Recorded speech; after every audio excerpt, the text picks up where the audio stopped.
1801 Ignorance. Give me a drop of your blood, Leonel suddenly said. Cherie was caught off but eventually complied. There was nothing that she could do to resist anyway, even if Leonel wanted to do something untoward. She pricked her finger, but before she could take action herself, a strong suction force formed and the blood appeared in a droplet above Leonel's palm. After a moment, a strong surge of vital star force rushed forward and enveloped the blood. Leonel didn't know a lot about blood force, but just from observing Ina, he had come to understand a few things. The first was that blood force was a vessel and a catalyst in one. It was the container through which life force was sustained, and it was also the method by which those without blood force or life force affinity could passively make use of their own life force. Everyone needed life force to live, much like everyone needed dream force. However, not everyone could make active use of it. This was where blood came into play. Even so, not all blood force was created equal. In fact, there were large gaps. Some people were destined to have stronger bodies, stronger vital signs, and greater vitality than others, and that would be reflected within their blood. Whenever Ina stole the blood force of an individual, she had to take all of these matters into account.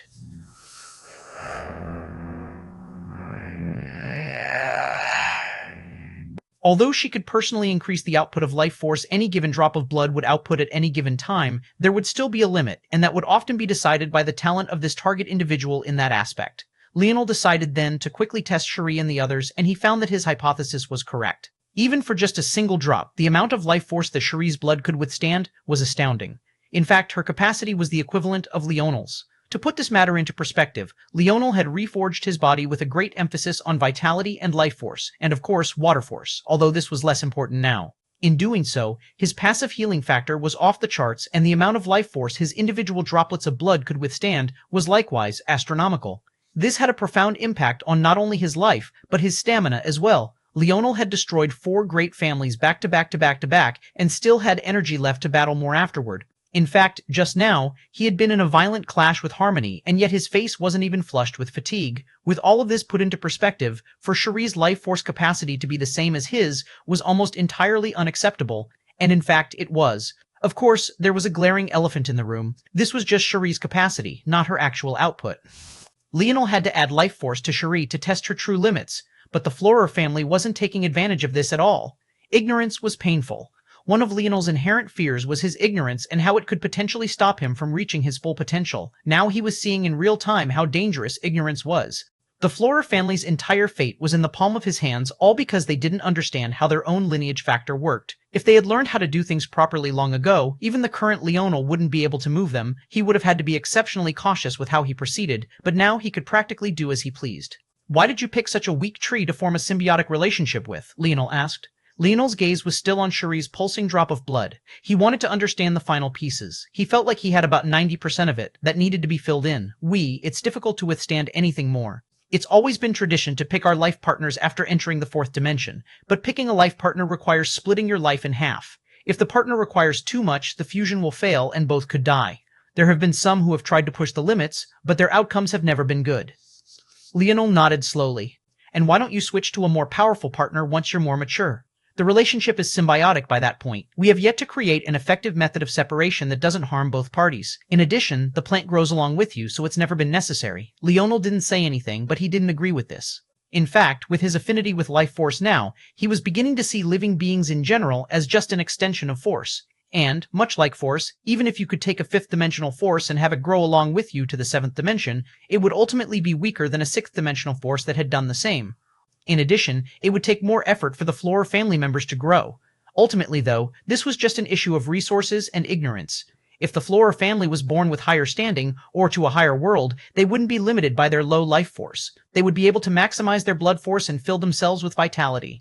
If, for example, they could cultivate a vein of vital star force, this alone would fix all of their problems. And secondly, because they understood too little about how their own lineage factor worked, they hadn't managed to find a reliable method of separating from their original symbiotic partner, whereas Leonel felt that he could deduce such a method in just a few minutes.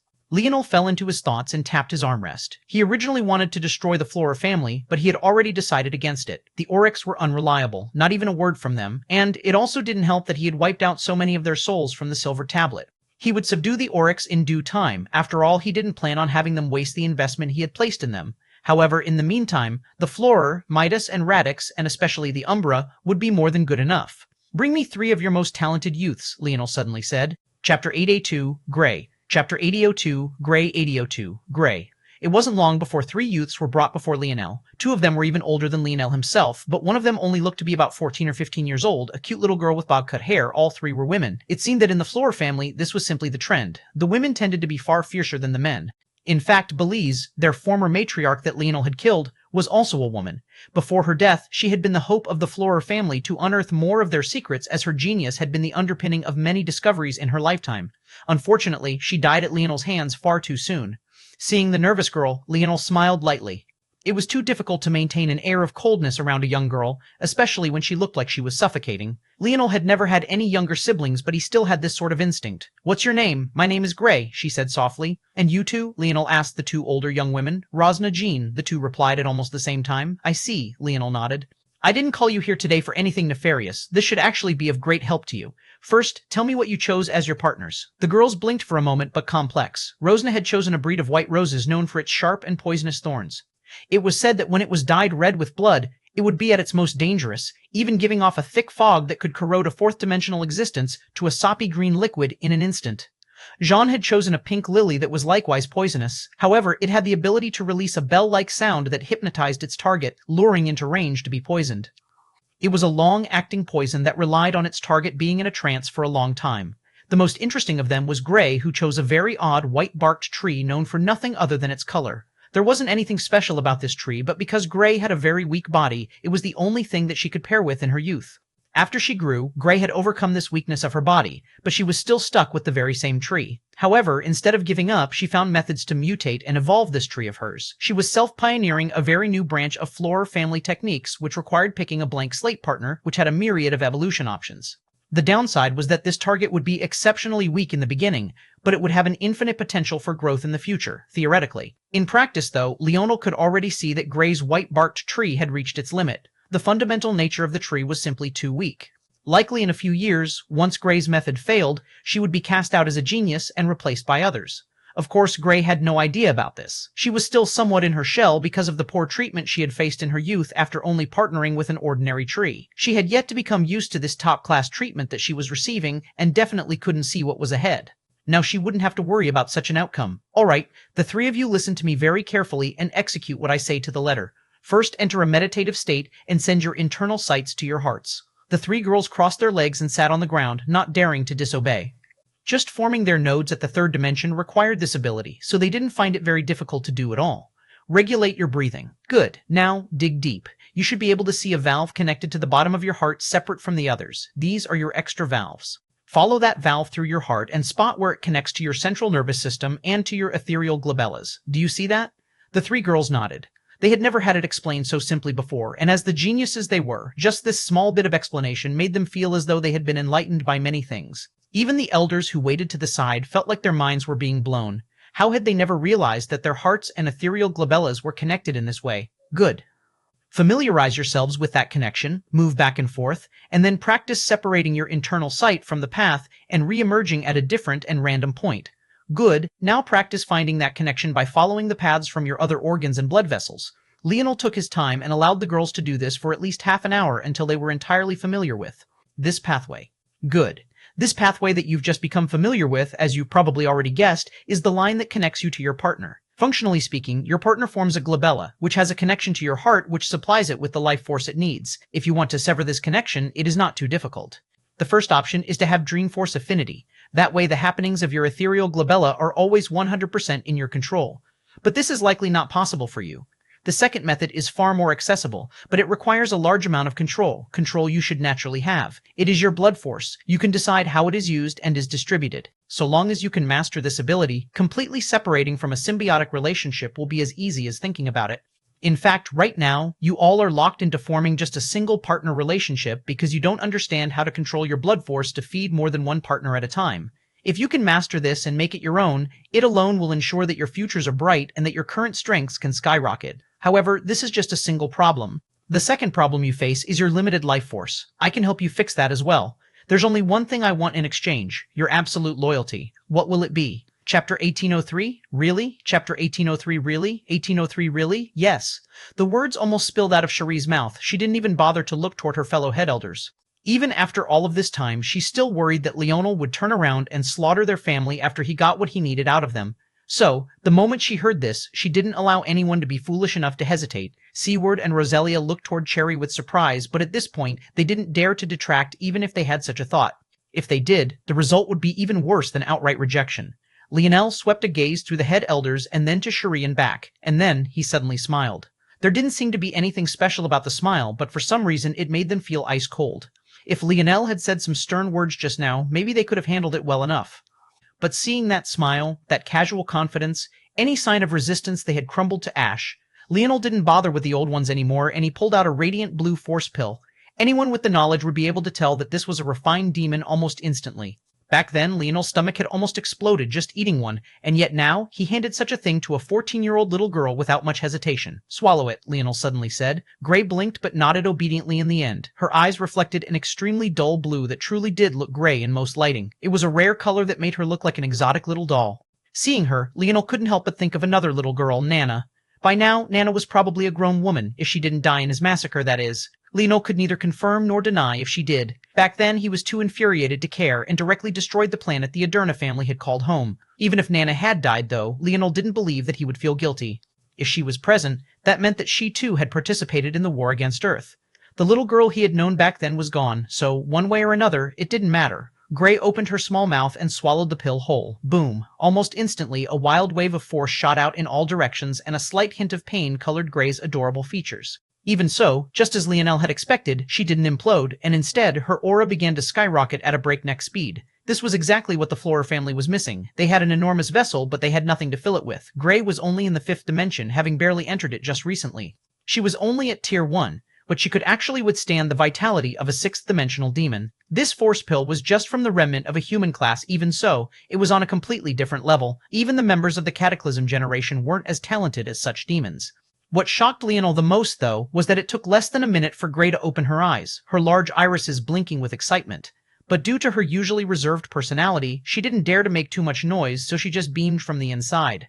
Although she didn't know what Leonel had just fed her, she could feel that her strength was almost 10 times as powerful as before, despite the fact her dimensional tier didn't increase at all. Leonel gave Rosna and Jean one pill each as well, and they soon experienced the same thing. Their blood flowed like a raging tide, and their body began to undergo many changes. If not for the fact Leonel had taught them how to control their flow of blood force to their partners, their plants would have skyrocketed in strength as well. Here, Leonel flipped over a palm and handed Gray a little sapling. This tree couldn't have been more ordinary on the surface, but the aura it gave off was refreshing and vibrant.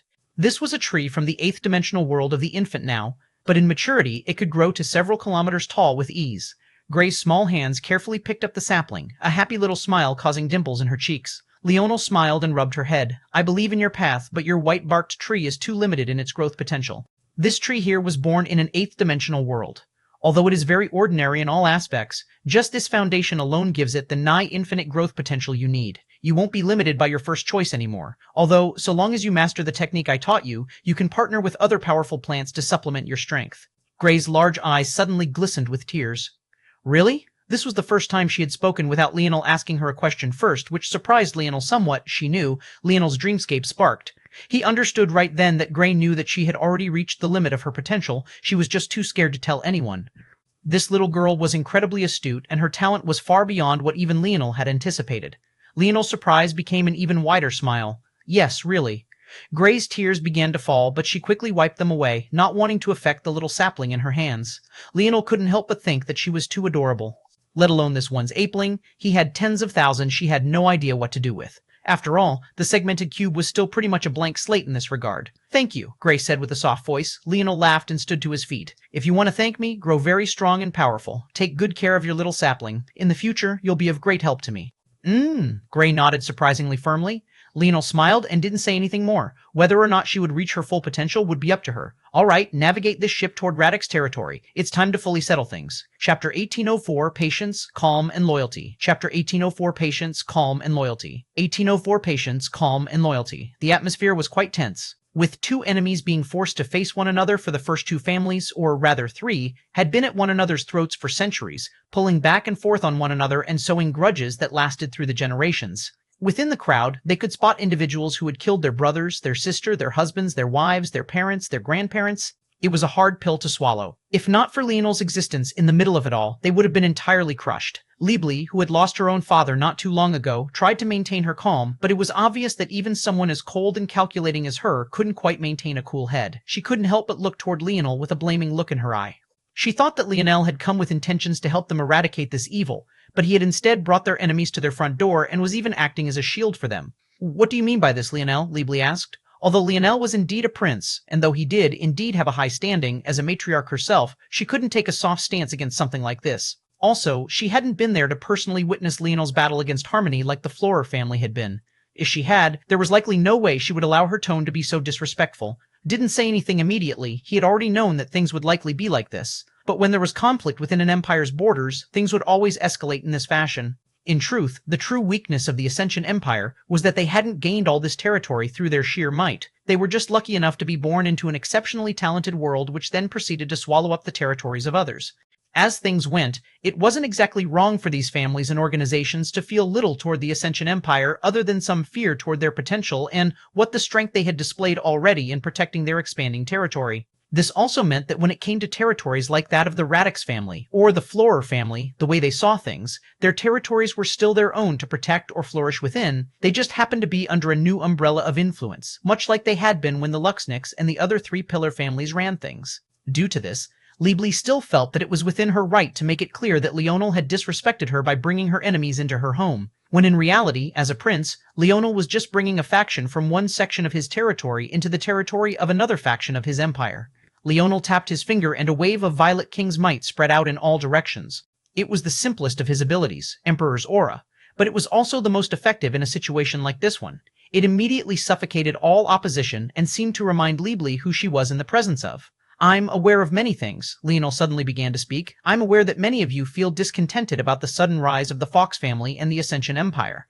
You feel that everything you've spent generations of blood building is being swept into the hands of another just because they were born into a higher station than you."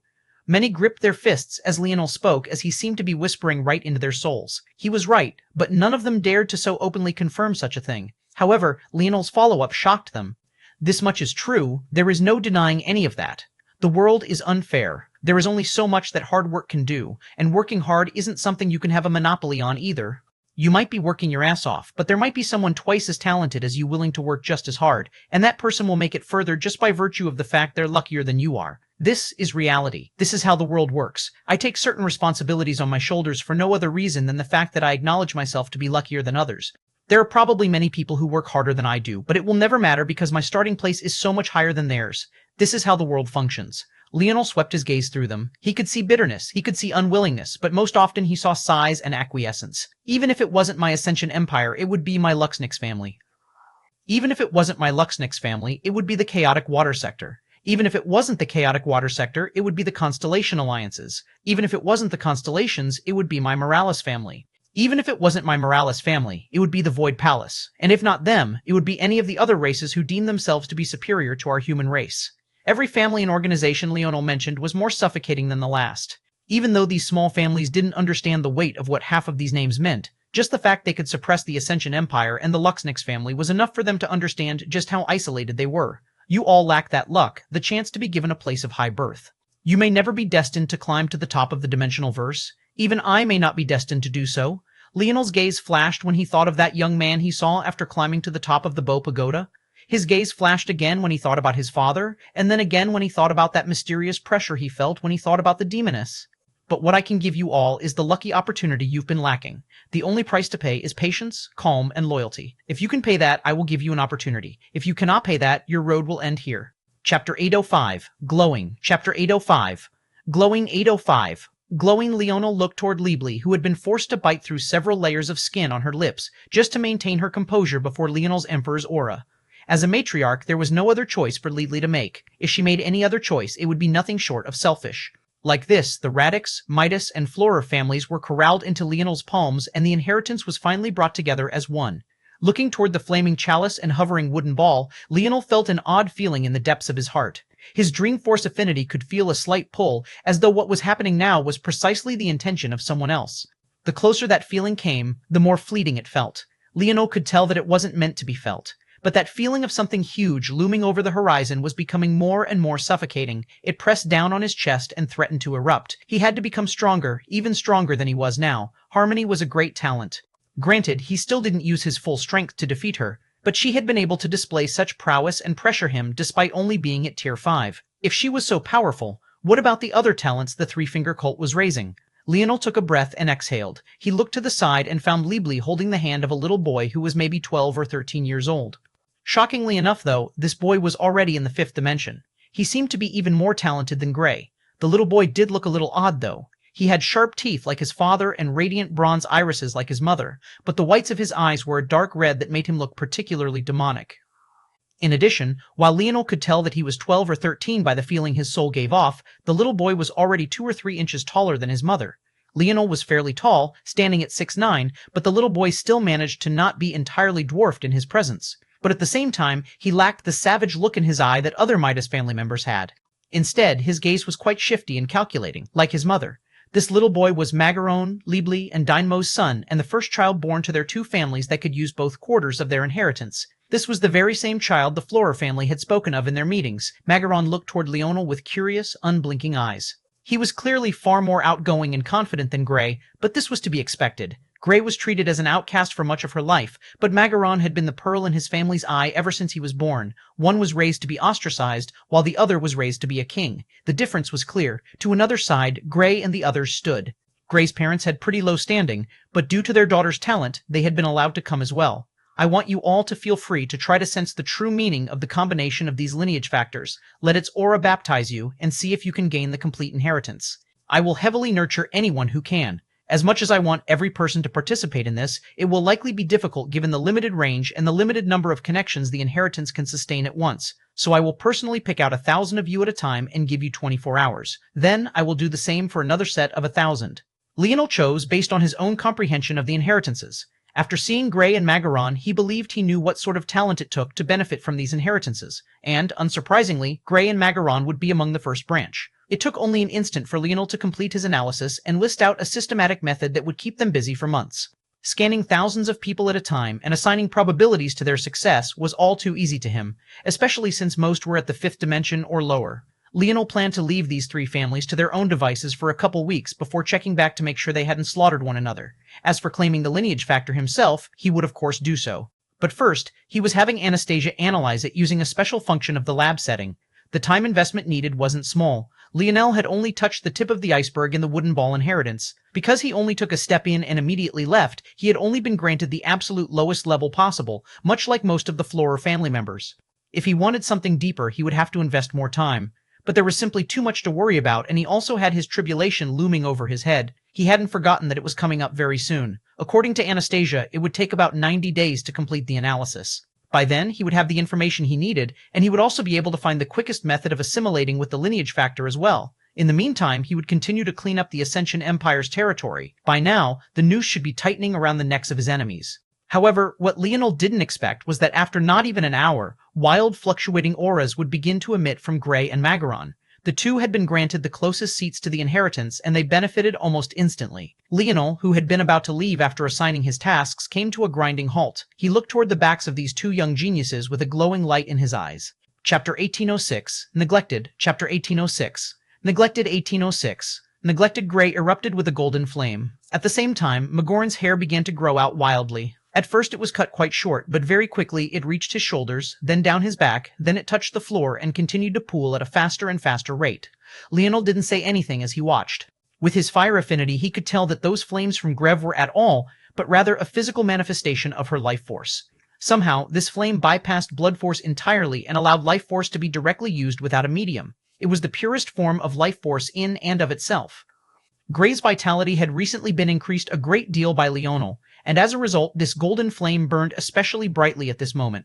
In fact, if Leonel was correct, Grev could use this force of external objects, and it may very well be especially potent against flames themselves. On the other side, Magaron's life force seemed to have finally gained an appropriate vessel, and it was flooding out of control, almost as though his body was spiking with growth hormones. It raged to the point even his eyebrows and eyelashes were growing. Soon, even layers of dead skin began to shed from him, only for newer, shinier skin to grow beneath. He understood. One aspect increases life force. Another increases one's capacity to encapsulate and manipulate life force. The final allows you to transfer life force. But it's also not this simple at the same time. The aspect that increases life force is also a method by which life force can be snatched from others. The method by which life force can be encapsulated was also a method by which you could form a symbiotic relationship with an artificial extension of your body, and the final, that allowed the transference of life force outside your body without the need for a symbiotic conception, the aspect which increased life force was the golden flame. The aspect that increased life force capacity was the wooden ball. The aspect that allowed the transfer of life force was the chalice. In other words, the Midas family's lineage factor, the Flora family's lineage factor, and the Radix family's lineage factor in that order. They were all taken to be one. But this still felt like just the surface. There was something deeper here. After all, the aspect of the golden flame worked best on fire. The Midas family wouldn't have been foolish enough to not try it with other things. After all, the shark race hadn't had any prominent fire affinity until after fusing with this lineage factor. The wooden ball clearly works best with living, breathing entities, such as plants, or if Leonel's hypothesis was correct, eighth-dimensional materials that could be considered to have stepped into the life grade. And the bronze force of the chalice clearly worked the best with metal, and it very much seemed to be the foundation of all of this. It was the chalice that held the fire and the wooden ball. In addition, back then, the Radix family had been by far the strongest of these three families until the Flora family overtook them. Clearly, the Radix, if they couldn't get their hands on all three, would settle for what they believed was the absolute strongest. The wooden ball, 8th dimensional, life grade. This is, years ago, when Leonel first awakened his metal synergy lineage factor, he had sensed the existence of a 5th set of 9 doors, or in other words, an 8th dimensional tier for his metal synergy lineage factor. Back then, he was ignorant and hadn't thought much of it. It was only now that he understood more about the world that he had also come to understand that this was a tightly guarded secret of the Morales family they didn't allow others to know about. There was another thing of great importance that happened back then as well, the mutation of his metal synergy lineage factor. One was the crimson aura that manifested when he nearly lost his mind, and the second, the violet aura that manifested when he dug himself out of the pit he nearly threw himself into. When the elders had seen this violet aura, they spoke words that Leonel hadn't heard. If he had heard them, maybe he would have been able to slide together the final pieces of this puzzle. The violet winds rise north. Leonel's gaze narrowed, but he eventually didn't say anything. Without another word, he turned and left. "Did you not say that he was dead?" the voice boomed. Although he was somewhat caught off guard, Richard had long since reached a state of absolute calm. It was very difficult for much of anything to rattle him. "Is he not? That should explain some things. I felt that something was off." The voice was somewhat irritated by Richard's calmness. By now, they had expected all-out retaliation from Leonel's family, but nothing had come of it. In fact, their other underground workings were being suppressed one after another at the hands of an unknown organization that seemed to be everywhere and nowhere all at once. "What do you want to do about this?" the voice said after a long while.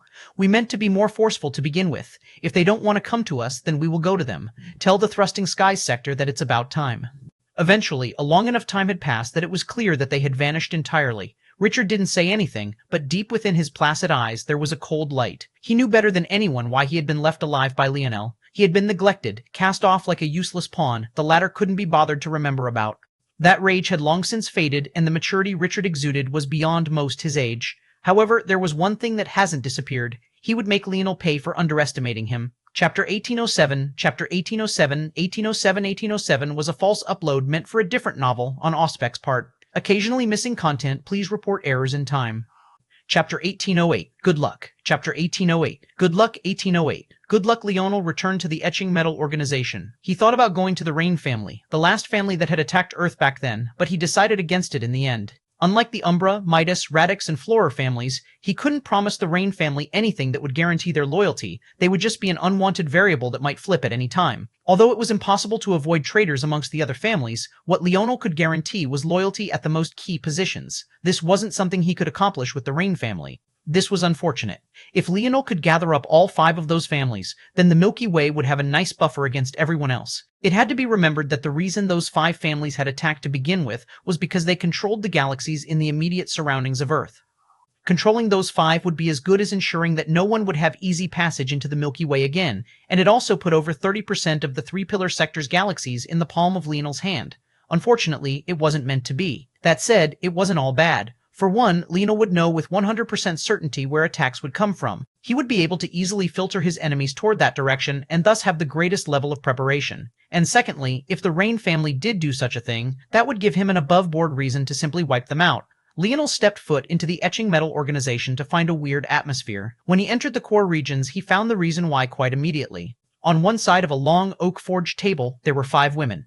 The moment Leonel saw them, he nearly choked on air, only because he felt that this situation might very quickly get out of hand. 3 of the women were familiar enough. They were Aina, Yuri, and Savan. This alone was enough for the place to be a powder keg ready to blow. But usually, due to the fact they were outnumbered, it was a bit easier to manage. But now these 3 had gained Alina and Joyce, 2 girls Leonel was a bit familiar with. They had followed him to planet Luxnix back then to participate in the selection. The 2 were both born on the moon and had the exceptionally pale skin and tall stature that came with it. They were just about as tall as Aina, who was already over 6 feet tall herself. In these years, Leonel was gone. Clearly, Yuri and Savan had become close with Alina and Joyce. The 4 were in lockstep, and Aina would of course be on the side of her best friends since childhood. Yuri was her sister, and Savan was her closest friend. These things were inevitable. On the other side of the table, there were Leonel's brothers. This much wouldn't be an issue if Leonel hadn't known about what happened between Raj and Yuri. But worst of all, it seemed that Raj and Yuri weren't the only ones with history. Joyce was staring at Franco as though he was her mortal enemy. Her fists glowed with a twinkling light before fading and twinkling again. It looked as though she was really thinking about attacking right here and now. Franco pretended like he didn't see anything, taking a sip at a cup that had little nothing in it. But the sip at the faint strands of droplets remaining seemed to only infuriate everyone else all the more. If Leonel remembered correctly, Joyce had an odd fist ability that allowed her to accumulate force and punch it outward. He assumed that this made her fist force quite powerful. But what was more poignant was the fact that her ability matched her personality quite well. The first time she and Franco met, they had been at odds almost immediately. That was because Franco had insisted on Alina's help during the war against the oceanic beasts. That help had placed Alina in the line of fire, all to save a few young men she had only just met that day. Back then, Joyce had threatened Franco with death, but Franco had said that he would have died long ago if Alina was harmed. Hearing that, Joyce could only let it go, but it seemed that now she had entirely new reasons to be furious. Leonel, however, didn't feel that this was surprising. Franco was most definitely the most perverted amongst them, but he also acted out on his perverted intentions. Back in the academy, he flew through women as easily as turning the pages of a book. Unfortunately for him, Joyce didn't seem like the type to docilely let such a thing slide. At the same time, while Joyce seemed to be deciding whether or not she should commit an act of murder, there was Yuri who said calmly and without the slightest ripple on her face. From the beginning, she didn't send a single glance toward Raj as though they didn't even know each other, and while it was Joyce on the women's side that seemed about to explode, it was Raj on the men's side. He looked like he was a step away from ripping a hole through a wall. The cherry on top seemed to be Alina, who kept stealing glances toward Alan, but unlike Yuri, who was purposely ignoring Raj clearly out of spite, Alan didn't seem to be aware at all. He was entirely focused on a tablet in his hands, calculating several things at once as his fingers flew across the screen. Every time Alina saw that he wasn't looking at her, she would dip her head down in disappointment, only to be back to looking at him a half-minute later. While everything seemed to have gone to shit, there was one light on the horizon. Savan and Joel would smile bitterly toward one another from time to time. As the most level-headed of both groups, the two seemed to have become like 2 peas in a pod. In a corner, Milan and Gil were having the times of their lives, their snickers echoing slightly before they covered their mouths. The moment Leonel entered, all of them looked toward him at once. Hephaestus patted a hand on his shoulder. "Good luck," he said before rushing away. Chapter 1809, Grown, Chapter 1809, Grown 1809, Grown representation of Leonel's mother now available on my Instagram. Awespec Leonel wanted to turn and run as well, but before he could, he sensed a particularly fierce gaze on him. He turned slowly to find his lovely girlfriend showing a radiant smile that most definitely was not a smile. He couldn't quite understand how she could look so beautiful and so menacing at the same time. Yuri looked over toward Leonel with a cold expression. Clearly, she wasn't very happy with the mending of Leonel and Ina's relationship. Savan gave Leonel a light greeting, as did the other girls, but soon afterward, they seemed to forget his presence and go back to what they had been doing before. Leonel coughed lightly, trying to clear the air a bit. If those families could see him now, they'd be speechless. Where was the mighty prince now? Unfortunately, when it came to those he cared about, it was a bit difficult for Leonel to be just as cold-hearted. Luckily, before Leonel had to say anything, a saving grace came. The doors opened and Rayleon took a step instead. He swept a gaze for a moment before looking toward Leonel. "The Oryx are here," Rayleon said evenly. He didn't seem to notice anything about the weird atmosphere at all. Leonel nodded. He actually hadn't expected this to happen, but he was grateful that it had. He would rather deal with this than relationship drama. Who would have thought that he and Ina would end up with the healthiest relationship here? Or maybe that right went to Rayleon and Sale. Leonel turned back and gave Aina a grin before rushing away. "Leonel!" Elthor unleashed a happy laugh. He appeared before Leonel in a flash and looked like he was going to give the latter a hug before he suddenly threw out a furious punch. The location was a hidden underground hall of the etching metal organization. The ceiling was incredibly tall at just about 20 meters. Pillars were located around the region, and it looked much more like a cargo region with vehicles coming in and out from time to time. If there was one thing this region wasn't good at, it was suppressing sound. So from Elthor's shout to his sudden attack, it felt like a tornado had rushed into a tunnel, pillaging and ravaging everything. Leonel's eyes narrowed. A dull bronze glow coated his fists as he punched out to meet Elthor. Boom! Leonel felt a strong, pulsing power travel up his arm, but it was quickly dispersed throughout his body. However, he didn't move a single inch. By the same token, Elthor didn't move either, standing straight and tall. Even so, a droplet of blood formed on his knuckles and fell silently to the ground. Elthor was clearly surprised by this result. He had expected for Leonel to go flying back like a meteor, but he hadn't thought that Leonel actually wouldn't move at all. In fact, it was he, himself, who ended up injured in the exchange, albeit just a small measure. "You're so strong?" Elthor blinked. He had gotten a small rundown of what had happened to Leonel from Raelian, and he had come to understand that Leonel had disappeared for a long while. By that token, he should have gained 10+ years of practice advantage on Leonel, so why were their strengths still so close? If Elthor knew that Leonel was actually quite surprised as well, he would have probably cursed the latter to an early grave. What right did Leonel have to be surprised that someone so close to the seventh dimension was just as powerful as he was? Unlike Leonel's brothers, Elthor didn't take the conventional path. He followed the God path. In addition, because he had been in the Void Palace during the Cataclysm, while he didn't gain a full 20+ year advantage on Leonel, he had made it up by having quite some gains in the zone. It had to be remembered that before his old man's death, Elthor had been given the Oryx Kingdom's world spirit. Clearly, this had benefited him greatly, as even after Leonel resurrected his old man, he refused to take the world spirit back. "I should be asking you that," Leonel said with a chuckle. Elthor's expression became somewhat slack-jawed. What, Leonel fucking with him? "Fuck you, I didn't enter my true form. Generals make excuses now?" Leonel raised an eyebrow. At that moment, the chuckle of a significantly more mature gentleman interrupted their conversation. Leonel looked over to find King Oryx walking over with a dignified cadence to his steps. He truly looked like a ruler, and he didn't dampen it before Leonel in the slightest. It was clear that he hadn't come here to submit. Seeing his father, Elthor's happiness became far more complicated. He felt that he was stuck between two individuals that he quite liked, though if he told his father this, he would probably get a smack to the back of the head. How could he be struggling in choosing between Leonel and his own father? Well, the answer to that was actually quite obvious to him. His father wanted him to be a king. He didn't want to be one. Leonel, however, gave him a path toward fulfilling his dreams, to become a general of the battlefield. That was all he had ever wanted. Leonel's smile faded as he looked toward King Oryx. Inwardly, King Oryx was actually quite surprised. He, too, had expected that Elthor would blow Leonel in the distance. He was well aware of his son's strength, and he had long since become their greatest combatant, and he had never looked back. But Leonel actually took Elthor head-on without taking even a single step back. This had caused King Oryx's position to have no choice but to soften. "It seems that you've grown quite well," King Oryx said with a smile. "You seem to have grown very well too," Leonel said lightly, though his words seemed to have a different meaning entirely. It was hard to tell if he was talking about King Oryx's strength or his guts. King Oryx's smile faded somewhat. He hadn't expected for Leonel to take such a strong stance. His words seemed casual, but in political sense they were hyper-aggressive and might as well have been him throwing down the gauntlet. Chapter 1810, Too Much. Chapter 1810. Too much 1810, too much king. Oryx looked toward Leonel deeply. Elthor's lips pressed into a line as he looked back and forth between his father and Leonel. The two didn't seem to have any hatred for one another, but their perspectives were simply different. King Oryx was more than willing to give up his kingdom to his son. After all, Elthor was his own flesh and blood. Ultimately, the Oryx were a minority race deep within human territory. It was simply too difficult to entrust their future in the hands of someone who just might abandon them at any time.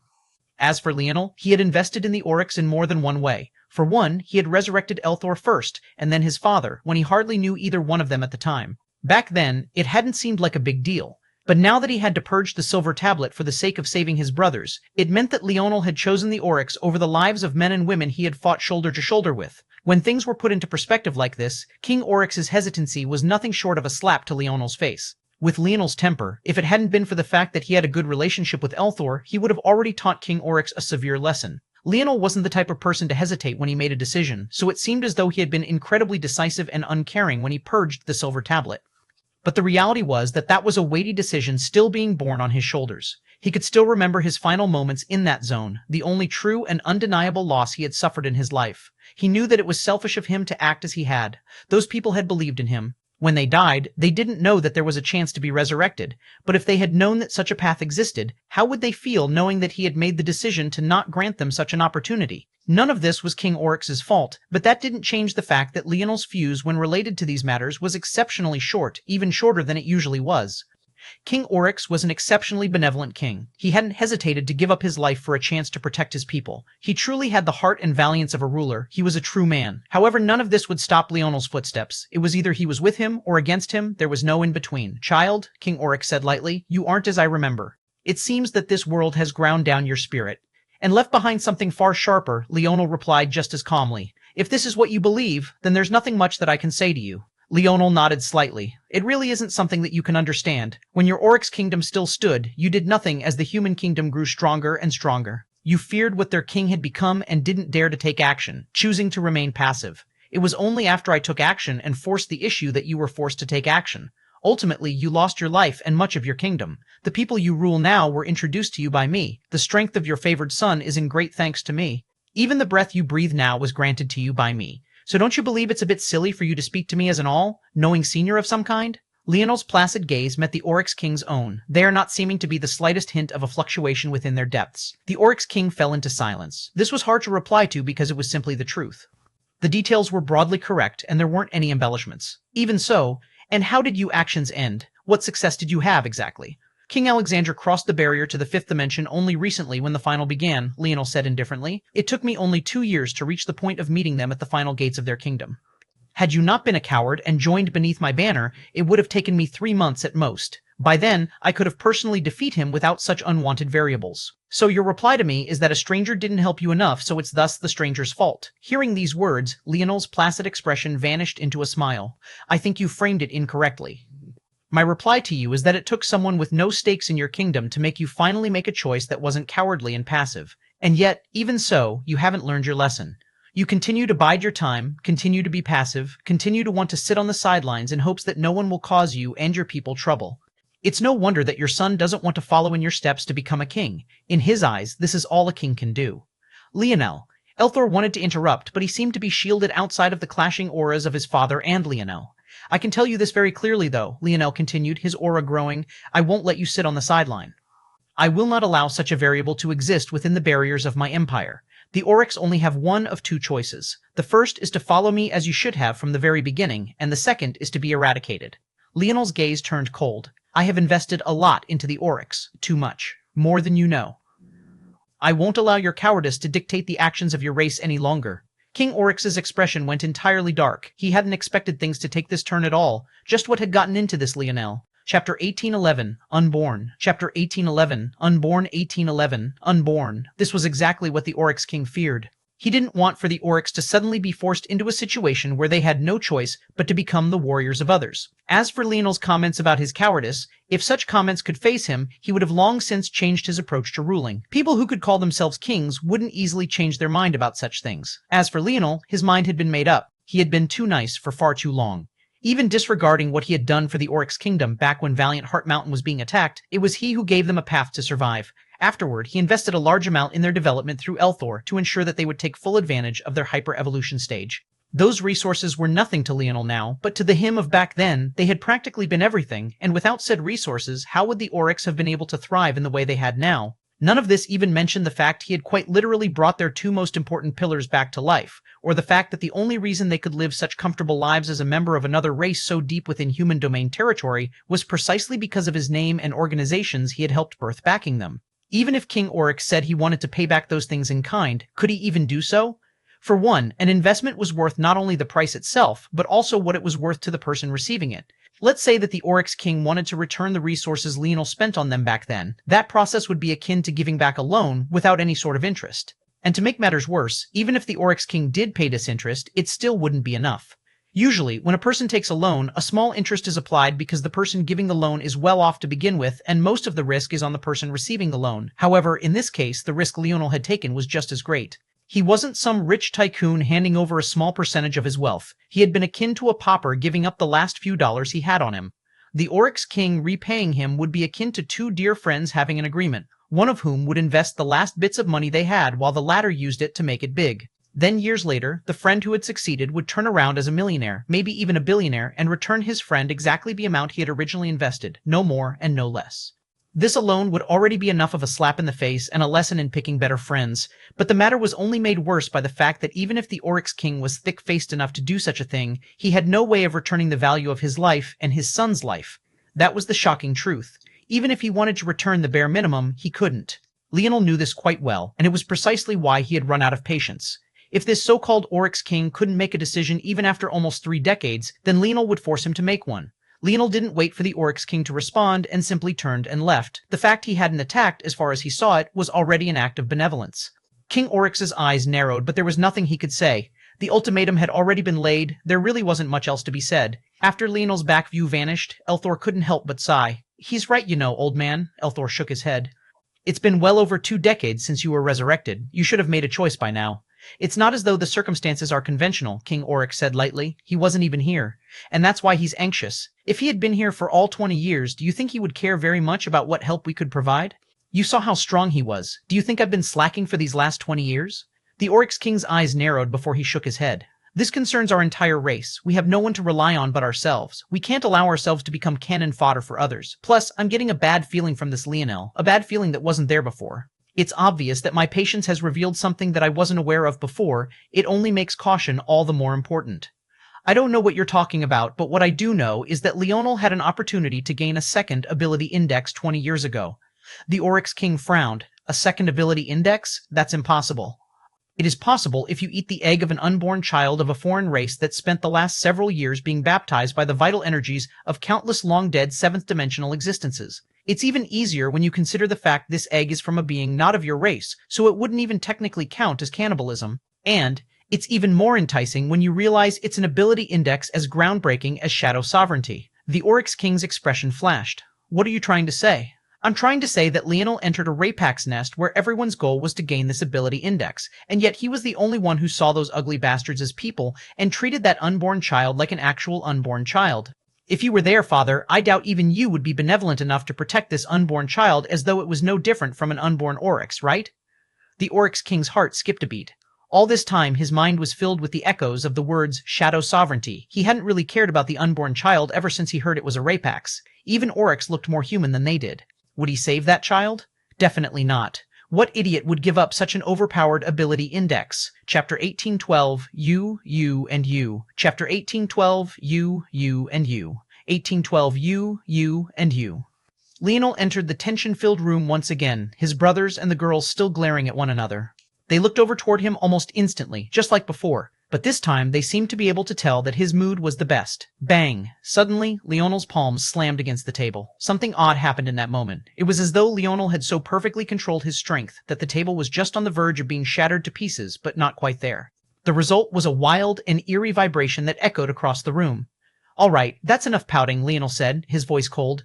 Yuri's eyes narrowed when she looked toward Leonel, but what she didn't expect was for Leonel to suddenly look back toward her with an equally as cold look in his eye. Your sister is my wife now. You're going to have to get over it.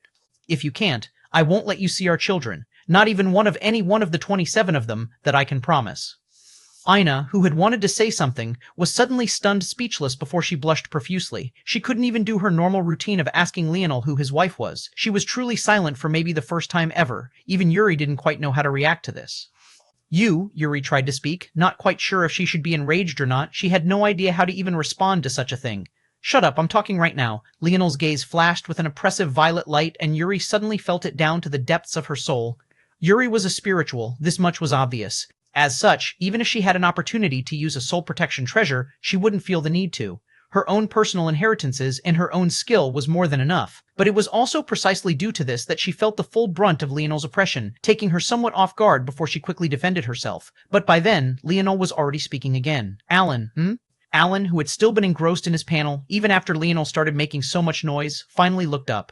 His gaze was calm as he looked toward Leonel. Leonel nudged his head toward Alina. Stop being clueless. She likes you. Alan blinked once and looked toward Alina, who had suddenly blushed down to her chest. And you, Leonel looked toward Alina. Alan is my brother. I know him well. He doesn't view relationships the way normal people do, and he's not very interested in sexual interactions, although he might be willing to do it if that's what you want. If you want to be his partner, you will have to stimulate him in other ways. It's not exactly impossible. Most women who've liked him have given up. It'll depend on you whether you care enough to follow through. You should probably make that decision as soon as possible. By the time Leonel had finished his words, Alan had already gone back to his tablet, and Alina didn't quite know how to react. She put her head down and blushed harder. Wasn't Leonel a bit too crude? She hadn't even said anything to the girls yet. Unfortunately, or maybe fortunately, depending on how you looked at things, Leonel wasn't done yet. And you, Leonel looked toward Joyce. Don't start lecturing me, or else I'll show you what my fist can do, Joyce almost growled out. Even though she said this, her face was already red. She just didn't want to be exposed by Leonel like Alina had. Unfortunately for her, Leonel didn't seem to give a damn right now. Didn't I say shut up already? I'm talking. Joyce suddenly found her next words caught in her throat. It couldn't be said that she knew Leonel exceptionally well, but since when had he been this aggressive? In fact, she had always felt that Leonel was quite passive about a lot of things. He let life come to him, only then did he react. He was very rarely proactive, and he often didn't need to be. But now he felt different. This guy, Leonel pointed toward Franco, is a bit of a dick. Franco's mouth opened, but nothing came out. In the corner, Gil slapped his thigh, half dying with Milan. The two seemingly found all of this fucking hilarious. It was too good. Joyce's eyes widened with surprise. She didn't expect Leonel to be on her side.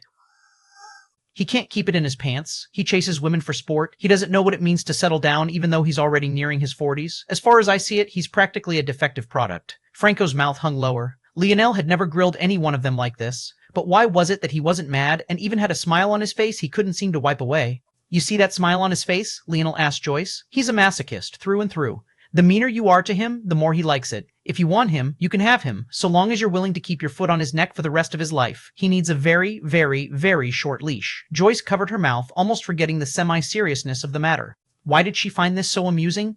To the side, Gil was practically coughing up a lung. It was hard to tell if he was laughing or if he was going into cardiac arrest.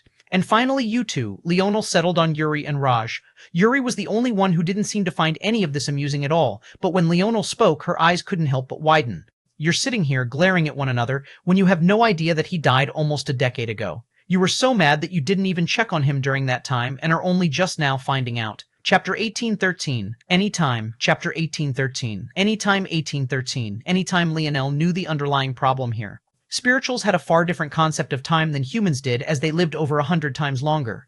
Raj didn't bother to try very hard to convince Yuri of anything, in one part due to his own pride and personality, and another part due to the fact he didn't think she was trying very hard at all. A year was already far too long, let alone a decade. To Raj, this ship had already sailed and had been over for a long time already, and it was only made worse by the last word Yuri had left him with after their last fight. But this was another problem. Spirituals, especially spiritual couples, could read intentions past their own words. Yuri could also read past Raj's intent and see into his soul. So, she had never really been all that enraged, she was just being stubborn. But when Raj made no attempt, she thought that he wasn't trying hard enough, so she wanted him to try more. These two factors, on one side being their difference in how they saw time, and on the other side being how they took words whether at face value or not, had led to such a situation. Obviously, Yuri hadn't discarded her old body and built a new one. This was the very same body she had had long ago, so obviously she hadn't erased her history with Raj. But not only did Raj have no way of knowing that, he also hadn't seen her in almost a decade. Raj had grown up on modern Earth. That kind of time frame was ridiculous. After a decade, you might as well be strangers at that point. It was no wonder the two were so useless in a relationship. It was difficult enough to date a person who didn't share the same cultural background as you, even if you were both human, let alone to date someone who was from a different species altogether. Without a willingness to communicate, they were bound to fail. But luckily for them, Leonel had stopped giving a damn. Yuri didn't think that Leonel would lie about this, and she couldn't help but look toward Raj. Raj, who was still being a bit stubborn, looked away. He thought it would be a bit too corny of him to rely on his death to get a leg up, especially since he was obviously alive and well now. But this reaction only made Yuri more certain that Leonel wasn't lying. Even though she couldn't read Leonel, she could read Raj quite well. All right, good. Leonel nodded to himself, seemingly feeling satisfied with the silence. Wife? Ina responded subconsciously, causing Leonel to grin. Excellent, Leonel nodded again, leaving Ina blushing once more. What a shameless tactic. Just as Leonel was about to say something more, his eyes narrowed. On cue, Raelian opened the door. By his side, there was Sael, Hephaestus, and Emna. What happened? Leonel asked. There's movement. There'll be an attack launched in about half a day. Half a day? Leonel raised an eyebrow before he smiled. This was the benefit of having such a robust information network. Half a day actually wasn't long to prepare, but given the fact that all of this had likely been done in the utmost secrecy, and the fact the enemies attacking were almost certainly already within their territory, the fact that etching metal could give them a half-day buffer was utterly groundbreaking. It might as well have been akin to seeing the future. Leonel couldn't help but chuckle. In his time in the dimensional verse, he was always on his back foot, always reading and reacting to what was happening instead of being proactive. But now that he had such an organization to fall back on, things just might come easy. Hephaestus, this is for you. Leonel flipped over a palm and a box of pills appeared. He handed it to Hephaestus. These pills will synergize well with your ability index. They were prepared by my lovely wife, so be sure to thank her. Ina was beginning to get exasperated, but it felt like this wasn't the right time to say something. This is for you, Leonel repeated the same action for Raelian. This will be less helpful to you than it is for Hephaestus, and you'll also have to be far more careful. A single one of these force pills could kill you. You have to be mentally prepared and ready to endure pain. However, if you survive, this will set the foundation for you moving forward. I have something much better in mind for you. It'll just require some time to execute. Raelian solemnly accepted the box, but there was a clear flash of determination in his eye, not dampened by the worry in his wife's eyes. Sale, Vo have a unique ability index. I've reserved a spot for you in the Midas and Radix family's territory. If you go there, you'll find a surprise and your strength will increase 100-fold, easily. Sale's brows jumped. Her ability index was, indeed, unique. Even with their information network and scanning through trillions upon trillions of people, she had never found a second one like her. Leonel was certain that the complete inheritance of the Silver Empire was almost tailor-made for Sale. She would most definitely thrive from its use, even more so than the Flora family. Here, Leonel handed Sale an 8th-dimensional sapling similar to the one he had given Gray. With just this alone, her strength would increase quite a measure. Sale accepted it solemnly as well, not knowing what to say. In all these years, she had wondered if her husband's faith in Leonel was warranted. But in just a few moments, he had handed over things beyond her wildest imagination. Just the scent of the pills he had given Raelian and Hephaestus were enough to make her tremble. Emna, Leonel sighed somewhat, your path is your own. I actually think that if I gave you external items now, it would actually hinder you as opposed to help you. You only need a hint of inspiration to cross that final barrier and more battle experience. Less assassination, more upfront, life-threatening clashes. Are you prepared to do that? Emna's gaze flashed with a fierce light and she nodded her head. Any time. The blade force around her seemed to sing. Good. Let's move out, everyone. We're going to crush them all in a single sweep. Chapter 1814, Subtle. Chapter 1814, Subtle 1814, Subtle. The activity near the borders of the three-pillar sector was very subtle. In fact, from an outside observer, it was hard to tell that anything out of the norm was happening at all. The trading routes were still moving as usual. Tourists still moved in and out, as many without families and organizations to rely upon tried to move closer to Earth in hopes of gaining better lives. At the same time, those who had the foresight to see the coming implosion were doing the exact opposite, making their way out to stiller waters. Under all of this normal activity, though, an undercurrent was slowly building momentum. Covertly, several powers began to come together, having been emboldened by the retreat of Shield-Crossed stars. Although things had been tense before, they had never reached this extent. The power of the shield was far too great, and even those who were greedy had to temper their impulses. However, with the apparent hot-headed and foolish decision of Alienor, these lurking threats became very real threats. How much longer? We still need a few more hours. This is already fast. If we move any faster, we'll expose ourselves, and our organization will be lacking. The most important leg of this war will happen right in the beginning. During the first push, we need to claim at least half of the three-pillar sector. We'll need to secure all of the fast lanes toward the Rain Galaxy. A few hours is fine. Of the two speaking, one was the patriarch of the O'Neill family, and the other was a patriarch of the Bliss family. They were currently in a warship hangar, waiting for everything to be prepared to move out. Most of their warriors were already boarded, and they were just waiting in silence for the signal. There were quite a few families that could control galaxies within the three-pillar sector and the surrounding sectors, and these were just two of them. It could be said that in the grand scheme, they were small fry, but it was also because of this that they would be leading the charge ahead first. It couldn't be helped. As the weak, if they wanted to change their fates, they had to take some risks. It was too dangerous to target families within the three-pillar sector, but from other surrounding sectors it was much easier. Given the short duration between the disappearance of Shield-Crossed stars and this attack as well, it was only right that only those that had been corrupted long ago would partake. There wasn't time to convert others. Regardless, this didn't matter to them. As they saw it, Earth was nothing but loose soil. Even their own families warred against one another. With the obstruction of Shield-Crossed stars, this battle was as good as won. They didn't need to do anything as crazy as conquering the Ascension Empire, although these few family heads didn't doubt that this was the goal of their superiors. All they wanted was a small piece of the pie. Suddenly, boom. Without a word, without warning, the entire hangar was eviscerated, wiped from existence as though it had never existed. The chatting patriarchs didn't even register what happened and weren't even aware enough to know that they had just spoken their last words and had their last thoughts. This matter was repeated dozens of times over. Entire armies of the absolute elite wiped out one after another, like clockwork. It all happened so fast that information couldn't even make it back. It was only after news of the chain of explosions was known that the so-called superiors realized that they had actually been preemptively targeted, but none of them could understand how news of this had leaked. Even if one of their allies were traitors, those small fry would at most know their assigned gathering location. Even in the upper echelon, only a very select few who were aware of all of the locations. But all of these individuals had way too much to lose to betray them. If they didn't, they would have never been trusted to begin with. Unfortunately, before these superiors could understand what was happening, an army descended on their location. In an instant, a battle that should have been waged in the three-pillar sector was fought at its borders, the citizens of the Ascension Empire completely oblivious to what was happening. Leonel stood on the bow of his flagship, his gaze sharp. To his left, an unhappy Harmony sighed, but at the moment she could only obediently be used as a pawn. Leonel seemed to have every intention of making use of her without a care for her status. To his right, there was a slightly skeptical Ina, but seeing the unhappy expression on Harmony's face, she could only choose to trust Leonel. Behind them, the flagship was flooded with warriors prepared to battle. Leonel took a step forward, raising his foot and placing it on the bow of the ship as he peered over. A grin spread across his face as he looked toward the floating asteroids in the distance. At first, there didn't seem to be anything wrong with them, until one took a second look and noticed the sheer number of warships using their flow as camouflage. Going to continue to hide? Leonel's voice echoed through the vastness of space, rumbling like thunder. It was enough to make the weak feel as though he was squeezing their hearts in his palm. Ah, seems like they don't want to come out. Yip, yip, Little Blackstar sneered with disdain from Leonel's shoulder, waving his little claws. The simple action sent a surge of pressure through the void, causing the rock face of an asteroid in the distance to explode and send shrapnel in all directions. The warship that had been hiding behind it was pelted and instantly became riddled with holes. It barely managed to hold on. Harmony, why don't you go greet our guests for us? Leonel asked with a smile. Harmony grit her teeth, floating up from the flagship. These people would be very unlucky on this day. She needed someone to vent her frustration on. Chapter 1815, coincidence? Chapter 1815, coincidence? 1815 coincidence? Harmony vanished and appeared within the depths of the asteroid belt almost instantly. She crossed the seemingly impossible distance with absolute ease. In a flash, her scythe appeared in her hands, and she let out a shriek as she slashed downward. She rampaged about with an unearthed fury. Every time she slashed, rocks would shatter and warships would collapse one after another.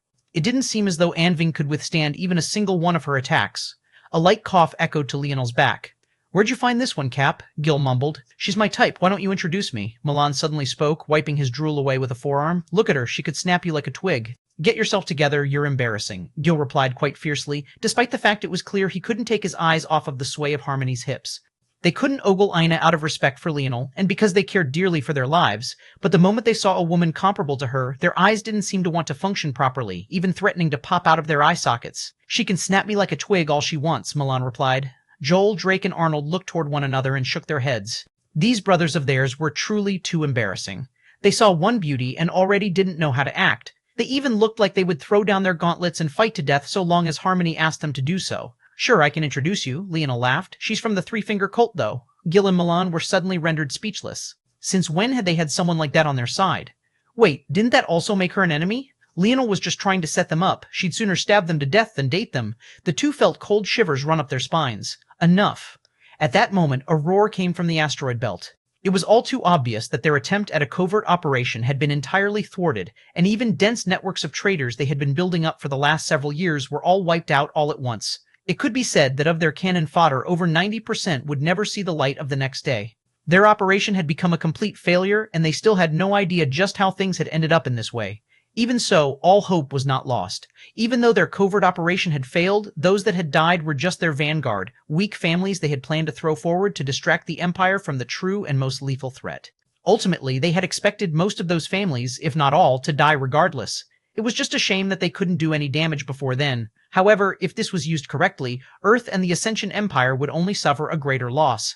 They had just wiped out countless families without word or warning. This sort of unilateral movement and decision was exactly the kind of thing that would put Earth in a more precarious situation. Right then, the person who had just spoken shot up from the center of the hidden formation of warships. He wore silver and radiant blue armor, his hair just as blue as the sparks of lightning that danced across his armor as well. With his spear in hand, he truly did seem to be a deity incarnate, a feeling only made all the more dominating by his seventh-dimensional aura. Leonel didn't need to think much to know who this was. This was none other than the man in control of the Thrusting Skies sector, Patriarch Alec, head of the Skies family, and one of the greatest threats Earth currently faced. He seemed to want to end this battle swiftly as possible as almost the moment he spoke out, roaring to cover the region in his aura. Then she struck out with lightning swiftness, the tip of his blade appearing before Harmony in a single breath. Harmony felt oppressed by the aura of a seventh-dimensional existence for only a moment before she blinked and vanished, appearing on the bow of the flagship in an instant. She was already well outside the range of the attack before it could even build up momentum, let alone land on her. The attack rebounded against the barrier of the flagship and caused a slight ripple. Leonel could only shake his head toward this sight. Before his interaction with that eighth-dimensional expert from Shield Cross Stars, such an attack wouldn't have even caused the barrier to waver. Unfortunately, he hadn't found a workaround for the nerf yet. He would have to strengthen his mind further before he could use his internal sight to check on the fusion core and modify it. Even so, the strength it had access to now was enough for him to do what he needed to do. "Your attack is quite ferocious, Patriarch Skies, but don't you think you're wasting time here?" Leonel asked lightly, his expression still quite a bit casual. Alex Skies, who wanted to make a follow-up attack after seeing that the flagship wasn't invulnerable, suddenly paused. His gaze narrowed as he locked onto Leonel. What are you talking about? Isn't it obvious? How do you think we knew about your location? What about the location of the cannon fodder you had so painstakingly prepared? Alex's pupils constricted. What are you trying to say? I don't know. Don't you think that it's just a bit convenient? Of all the important points to gather upon, it was the rain galaxy that was chosen. And beyond that, the support you have coming from the outside is the chaotic water sector, right? A nice coincidence, don't you think? Alec was intelligent enough to understand what Leonel meant almost instantly. The chaotic water sector and the rain galaxy both specialized in water force. Could this have been planned by the chaotic water sector long ago? Chapter 1816 thrummed. Chapter 1816 thrummed 186 thrummed. Alec suddenly sneered. Did this Leonel taken for a fool? Just how common were the core elemental affinities? Water, fire, earth, and wind, you could find them everywhere. He could name a dozen other galaxies just like the rain galaxy off of the top of his head. This didn't mean that they all had connections with the chaotic water sector, right? And also, even if he was willing to accept this, what good would betraying their own operation do for the chaotic water sector? If Earth wasn't weakened because it was prepared for the outcome of this sneak attack, then the chaotic water sector would not only lose its strongest allies, when the time came, they would have to face Earth alone. To make matters worse, the original reason why the chaotic water sector wanted to get out in front of this was because they knew that when Earth finished expanding, its competition would only become fiercer. Those large families were still waiting in the wings under the guise of decorum and the greater good, but they all understood how the world worked. The moment the benefits became too great to ignore, the so-called greater good and its ideals would fly out the window. Unless they could all get their footholds now, they didn't stand a chance in fighting against those families in the future. This was their chance, here and now. So why would the chaotic water sector ruin that? How ridiculous. Oh, you're doubting me? Leonel chuckled. How did I pinpoint your location then? That's enough, Alex said coldly. Alec wasn't 100% certain, but he had heard rumors of the Ascension Empire's emperor being capable of using his lineage factor to view every aspect of his territory. Although they had believed that this was nonsense, which was why they had moved forward with their plans anyway, this seemed to be the only explanation for what was happening here. In that case, then covert operations would always be their downfall. The only method forward was to suffocate Earth with raw strength. First he would retreat from here, regroup, and then launch an all-out assault when their strength was all in order. The best plan was one the enemy could see coming, and yet couldn't stop anyway. Even if he was wrong, Alec had no intention of making such a decision here. Leonel shook his head and laughed again. Those that could become the heads of such powerful organizations weren't fools. Even if Alec didn't know the truth, that didn't mean that he would so easily accept Leonel's characterization of events. He would instead choose to investigate on his own. Just like the best schemes were the ones others could see coming and yet couldn't stop, the best lies were the ones an enemy convinced themselves of first. It's fine if you don't want to listen to me. But ultimately, you should think about it. You're looking at things through a narrow lens. Some people are looking beyond just the human domain. The moment Leonel said these words, Alec's heart skipped a beat. The weight of the words that Leonel had just spoken were so frighteningly heavy that he didn't even want to think about them. He immediately turned and wanted to retreat. Wait a minute now, I still can't let you leave. If I did, wouldn't people think they can just choose to attack my Ascension Empire whenever they wanted? Alec sneered. Obviously, he believed that everything Leonel had said before this was bullshit now. If Leonel was really so certain that he would find some dirt on the patriarch of the chaotic water sector, then it would be in his best interest that Alec be released with as much strength as possible. That way, when the two sectors clashed, they would be able to harm one another sufficiently. But when Alec looked into Leonel's eyes, all he saw was the indifferent smile of someone with everything in the palm of his hands.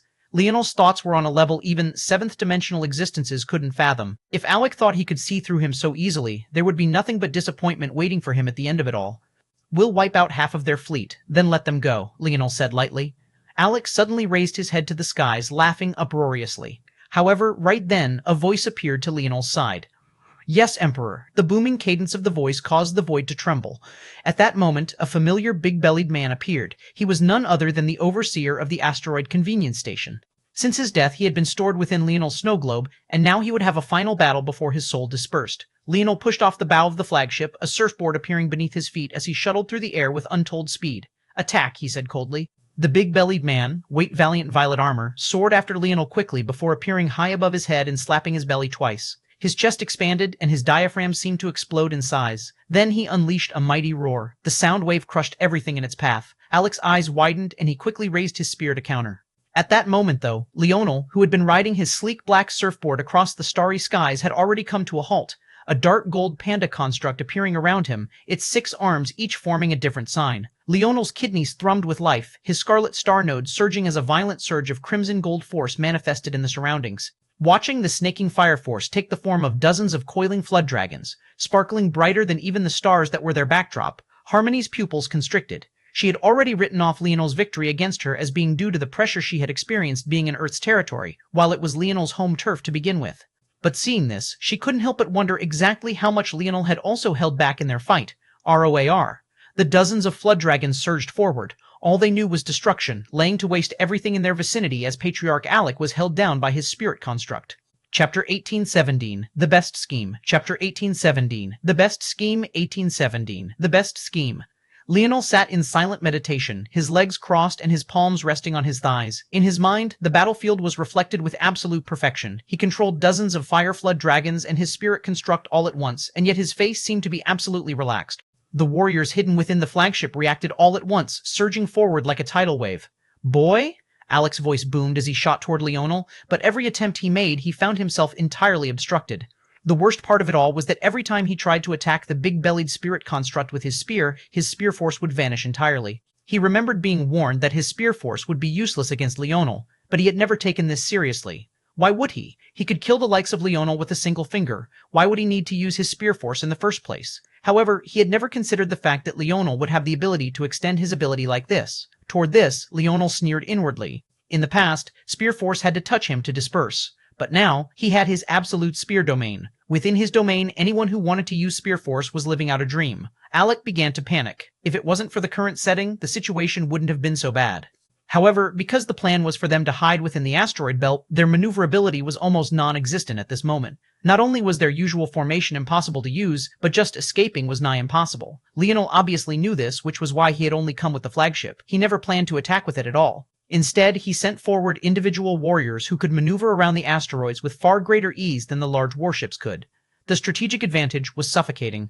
It felt like he was being outplayed in all facets. What infuriated him the most was that Leonel didn't even open his eyes to look at him anymore. He simply continued his slaughter. No, he's not just controlling those flame constructs. He's also moving the asteroids to give his people even more of an advantage. It was hard to notice at first because Leonel wasn't causing large reactions, and the asteroids were moving around to begin with, but when Alec began to calm down and analyze the situation so that he could find the best method of escape to minimize the losses, he realized what was happening. Alec's expression couldn't help but become incomparably ugly. Was this the power of a sixth-dimensional existence could have? Some of those asteroids were several kilometers across, and their distance apart was incredibly vast. Although Leonel was only giving them small nudges here and there, this was a feat that even most seventh-dimensional Earth Force experts couldn't replicate. Monster. Alec's blood went absolutely ice-cold. He only realized now what kind of existence he was facing off against. If Leonel made it to the 7th dimension, would it even be possible for those beneath the 8th dimension to even threaten him? Alec's mind couldn't help but flash to another urban legend, Velasco Morales. Could it be that the Morales family was about to produce another undefeatable existence in just as many generations? ROAR. The dozens of snaking Scarlet Star Force flood dragons roared out all at once, their eyes opening to reveal reflective violet irises, and their bodies becoming even more corporeal and solid. Their long necks raised into the skies, their bodies expanding as they took deep breaths. At that moment, they looked like the true beasts of legend, plucked right out of their mythos and drawn across the starry skies with a menacing aura. Their breaths came to a stop all at once, and Leonel's eyes suddenly flashed open with a cold light. "No!" Alec called out. It was too late. Balls of fire dozens of meters across formed one after another, and each flood dragon breathed out, unleashing carnage everywhere their breath of crimson and gold passed. The sheer destructive ability of fifth-dimensional Scarlet Star Force scorched the skies, burned the eyes, and trembled the heart. Warships that had been through dozens of wars, hundreds of battles, and thousands of injuries were turned to molten metal in a mere instant. The palms of Leonel's dark gold panda construct opened up, and the flood dragon constructs vanished. But even more quickly than that, the motes of flames that remained in the skies quickly formed into majestic mage arts. Magic circles so complex one's head spun just looking at them were created one after another. Within his ethereal glabella, Leonel's mana core rustles, its countless leaves dancing with a delicate light. Compared to the commotion happening outside, it was incomparably calm, its runes lighting up one after another. Back outside, the starry skies trembled as the aura of destruction continued to increase. Space whined and twisted, force collapsed before it could form, weaker constructs began to collapse from the outside in before the spell even descended. Countless spears appeared in the air, each marked with a crown of royalty around their polearms. Leonel slowly pressed his palms together before opening them up and pressing outward. His irises danced with a malevolent light, and the spears in the sky stopped trembling all at once. An eerie silence fell over. Meeting Alec's gaze, Leonel smiled lightly. "Destroy," he said lightly. The spears descended. Like an imperial edict, they wiped out everything in their path, shattering them, grinding them, burning them, sundering them ashes. Flashes of light brighter than even the starry skies boomed across the battlefield. Before the destruction was even concluded, Leonel slowly stood to his feet, allowing his panda construct to vanish. "Retreat," he said evenly. Leonel turned back, ready to return to the flagship, but his steps suddenly paused. "Oh, right," Leonel smiled as he looked back toward Alec, who was entirely pale-faced. He could only watch as his people were destroyed one after another. "You might want to think of an adequate explanation for why you were the only seventh-dimensional existence here," Leonel said with a laugh. "Good luck. I hope they believe you." Alec's eyes opened wide. He was the only seventh-dimensional existence here because it was the smart choice. Between the chaotic water sector, the Viola family, and his thrust skies sector, he was in the most vulnerable position. The Viola family already shared a sector with Earth, and their foothold was strong. In fact, in Alec's opinion, he felt that they were quite greedy to participate in this to begin with. The chaotic water sect was outside of Earth's territory, so the pressure on them was nigh non-existence. They were only here to prepare for the future. Only his family was caught in an awkward in-between. They were both within Earth's territory, and yet not close enough to maximize all benefits. Their hands were practically forced. Due to this, he chose to be cautious and left a lot of their fight power back in their sector. But the trouble was that this wasn't the original agreement, and he had acted on his own. He had thought the ask to bring more than just himself was asinine, so he sneered at the request and did this instead. He hadn't thought much of it before because he was certain this operation would succeed, until it suddenly didn't. Never had Alec expected that all this time, while it seemed that Leonel was trying to sow doubt in him toward his allies, it would actually end in Leonel making his allies doubt his thrusting sky sector instead. Alec trembled and nearly suffered a fatal blow from the spirit construct. The best scheme was one you knew was a scheme and yet could do nothing about it. If Alec wanted to stop himself from being targeted by the Viola and the chaotic water sector, the only path forward was to give a good reason for his actions, a reason that Leonel had already given him. The only path ahead was to divert blame. Suddenly, the connection between the chaotic water sect and the Rain Galaxy looked more and more obvious to him. Alec watched Leonel's back get further and further away, clenching his fists so hard that his fingers dripped with blood. Chapter 1818, Important. Chapter 1818. Important. Alec took deep breaths. About halfway through the fight, he had begun to wonder why it was that Leonel had chosen him out of everyone. Logically, his position was the most covert of them all and the most difficult to pick out. If he could find out about his location, then finding the position of the chaotic water sector and the Viola family would be even easier. But that was just one aspect. Just as logically, the Skies family had been in the least compromising position. They were the most out of the way. The threat posed was the lowest. Only now did Alec understand that Leonel had done all of this on purpose. All of those points would only further count against him. He could imagine it now. The questioning looks he wouldn't have the answer for. He felt entirely helpless. Who would believe that a prince who had impulsively killed 4 of Earth's strongest families could bide his time and scheme like this as well? Alec almost believed that Leonel had actually killed off those families as a convenient veil for his true self. There was even news that Leonel had just as impulsively charged into Viola territory. Although it had been exposed that that was a clone, everyone believed that only a clone of the highest quality would be so good. Considering the resources it would take to create such a clone, they still assigned impulsivity to that action, although Leonel ultimately didn't die. Of course, they had no idea that that clone had cost Leonel nothing but the corpse of an enemy, as they had no idea how his lineage factor worked, nor had the world learned of his emulation spatial force innate node yet. The more Alec thought about it, the more he felt like he was stepping into an intricate web laid out by Leonel, a web that if he took just a single wrong step in, he would find himself trapped within and slowly bled until he simply had nothing left. And the more Alec thought like this, the more nigh mythical Leonel's existence became in his mind, and the more suffocated he felt. Suddenly, he felt like the only way to survive was to, indeed, do as Leonel had said. Leonel exhaled his own breath, but it had little to do with nervousness or even fatigue. He simply had some thoughts that he wanted to organize and a feeling deep within him that he felt that he clicked with. Just now was the first time he had used his dream force since his sudden enlightenment. Or, more accurately, it was at least the first time he had done so to actively attack and not just passively within his own head. And the feeling had been quite magical, despite the fact he had only used it as a secondary supposed force to his emulation dream force. Those flood dragons he had formed back then had been constructed with the Luxnix family force art system, or more accurately, the force art system of the Northern Star Light Star Elemental lineage factor. This was the very force art that could be comprehended through the tablets. From Leonel's comprehension, that force art system was exceptionally good at creating constructs, creations that felt almost like living, breathing existences. It gave the Force Arts more flexibility, but at the same time, they tapped into the artistic conception of the beasts they embodied, pulling power from them. The flood dragons that Leonel created mostly came from his mother. Leonel had chosen a humanoid construct for his king's might, but his mother had chosen a dragon for her emperor's might. He hadn't heard of dragons actually existing outside of myths and legends, and that was even after reading through everything within the Void Palace. In fact, dragons seemed to be a creation of Earth's mythos in specific. As Earth's world spirit holder, Leonel believed his mother likely had a special connection to the mythos of Earth in specific, which was why she was able to create such lifelike versions and even base her emperor's might construct on it. This aside, Leonel had only gotten an inkling from techniques his mother had left behind for him back when he first came to the Luxnix family, and he often liked creating attacks based on them, although he was aware his conception would always be far off from his mother's. But this time, something had changed. Rather than chasing after his mother's conception of dragons, he veered from it and somewhat created his own, basing it not on some mythology of dragons, but rather upon what he personally thought they should embody. As he was doing it, the Force Art system, which should have been formed entirely of his Scarlet Star Force at the time, naturally incorporated his emulation spatial force and even his King's Might at the same time. His emulation spatial force relied on his Dream Force to make the Flood Dragons more real than they had ever been, even to the point that they roared like real beasts. At the same time, they had gained violet eyes that looked almost exactly like Leonel's own. He even vaguely felt that he could have seen through their perspective if he had really wanted. When those eyes were formed, it was as though they were no longer constructs and had truly become beasts.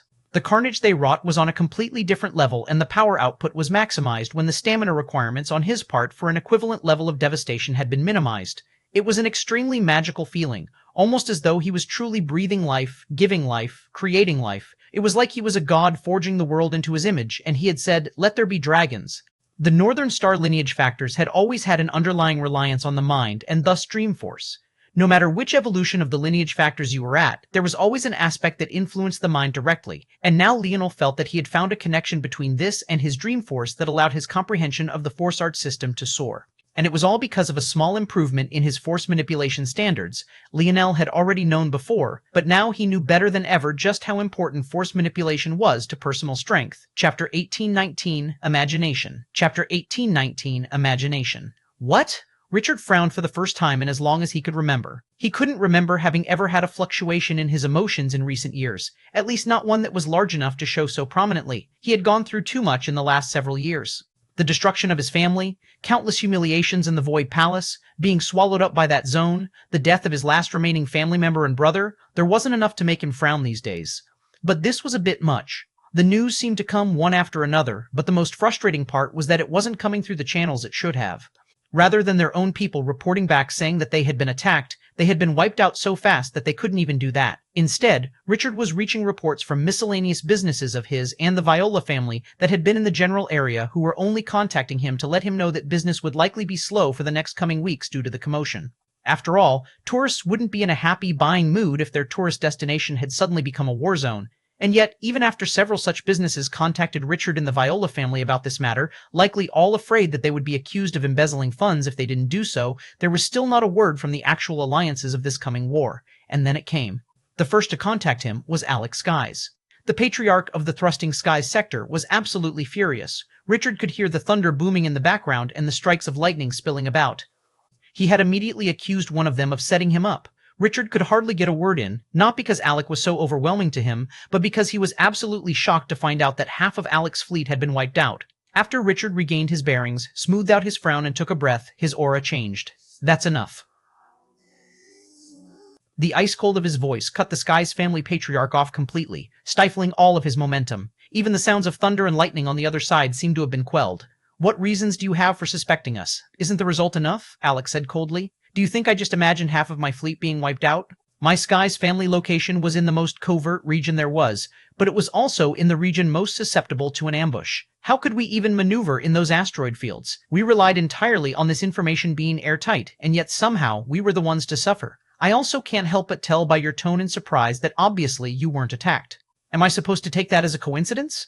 Richard didn't seem to take this accusation very seriously at all. Instead, he flipped over a palm. According to my information, the only seventh-dimensional existence who followed the fleet was you and you alone. By all rights, the one with the most odd actions was yourself.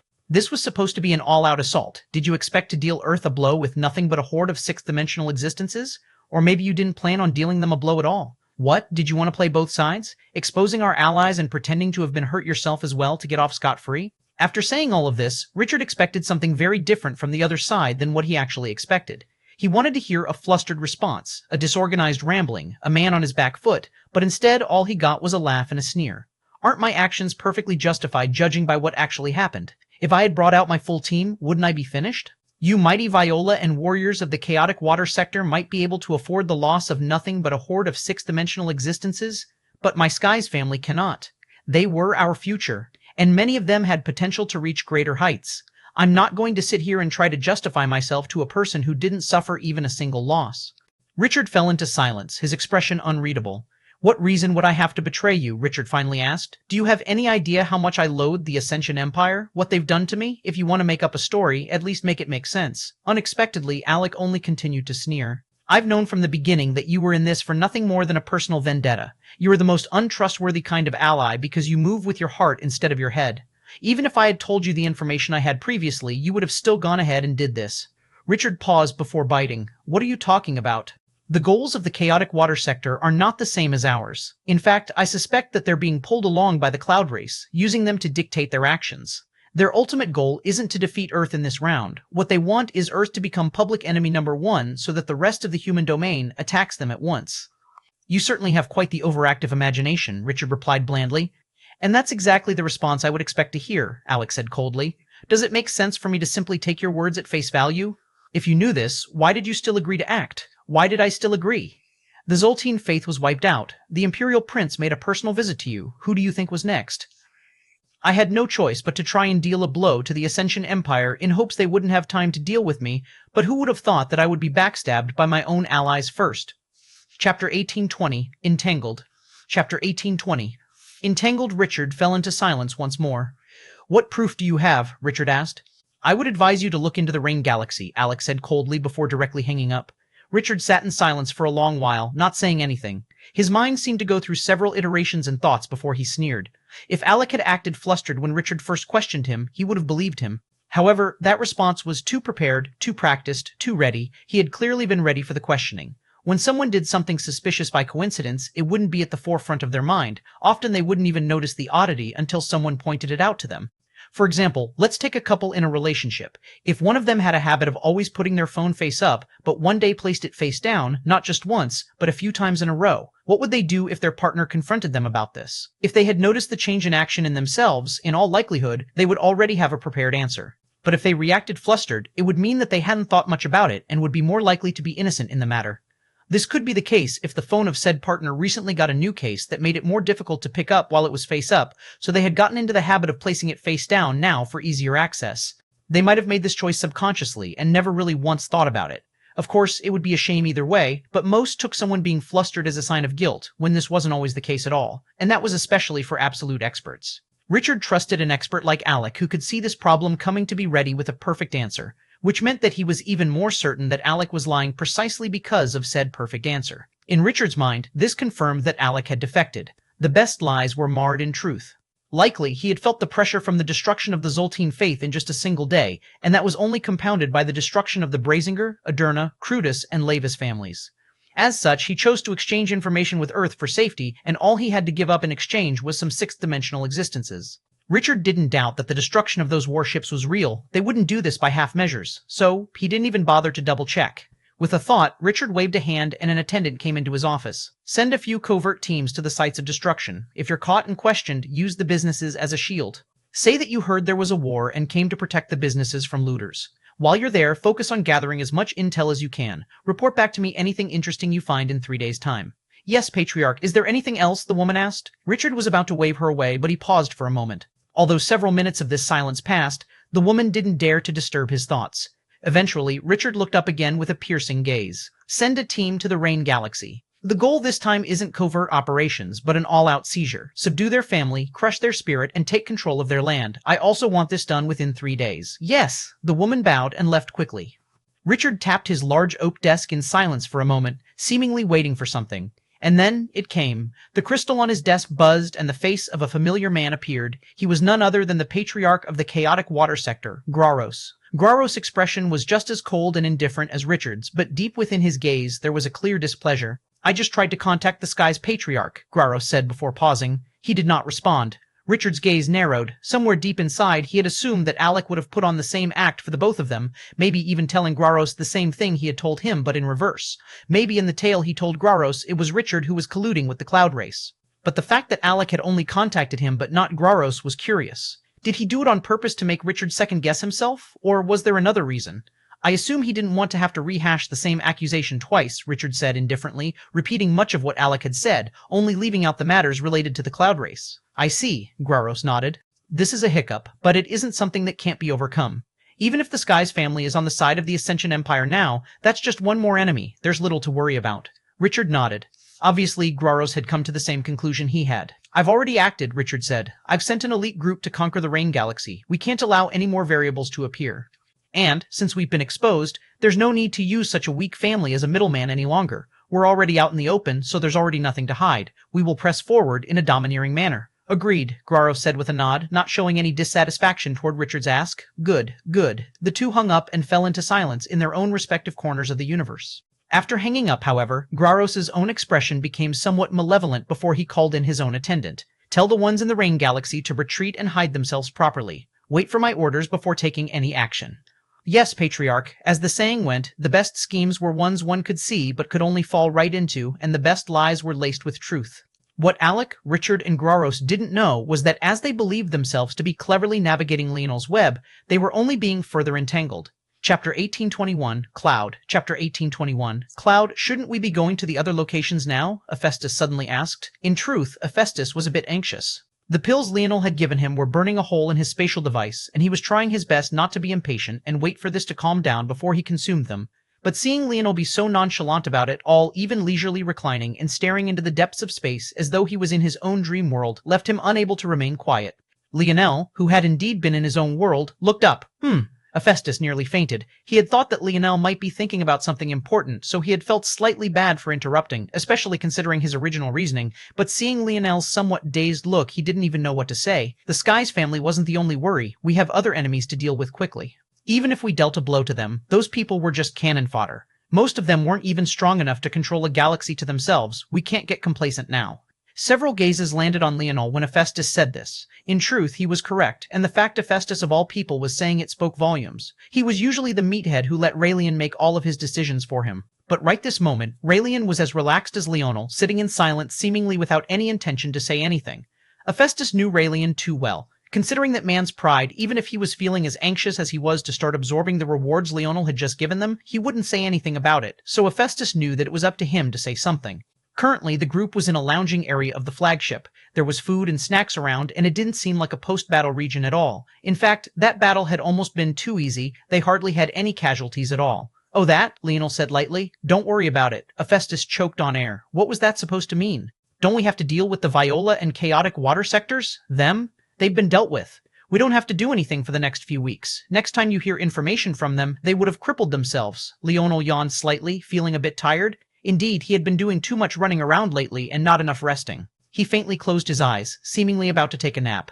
Hephaestus frowned. Leonel's words implied that they could do what they wanted for the next few weeks, but was this true? The members of the Etching Metal organization looked toward one another. They knew too little about Leonel, and even for those of them that did, it had been over 2 decades since they last saw him, so they were feeling that the situation was a bit odd too. However, before Hephaestus could follow up again, Raelian slowly stood to his feet and walked away. He was clearly taking Leonel's words to heart and was returning to his quarters. He had waited too long. It was about time he transcended his limits. Seeing this, Hephaestus understood. Ironically, of all those here, Raelian probably had the most respect for Leonel, despite the fact Raelian was so standoffish. If Leonel said the matter was handled, then it was handled. As for the others, like Leonel's brothers and Ina and the girls, the former group didn't need to be told twice, and the latter followed Ina's cues, and she obviously took Leonel's words very seriously as well.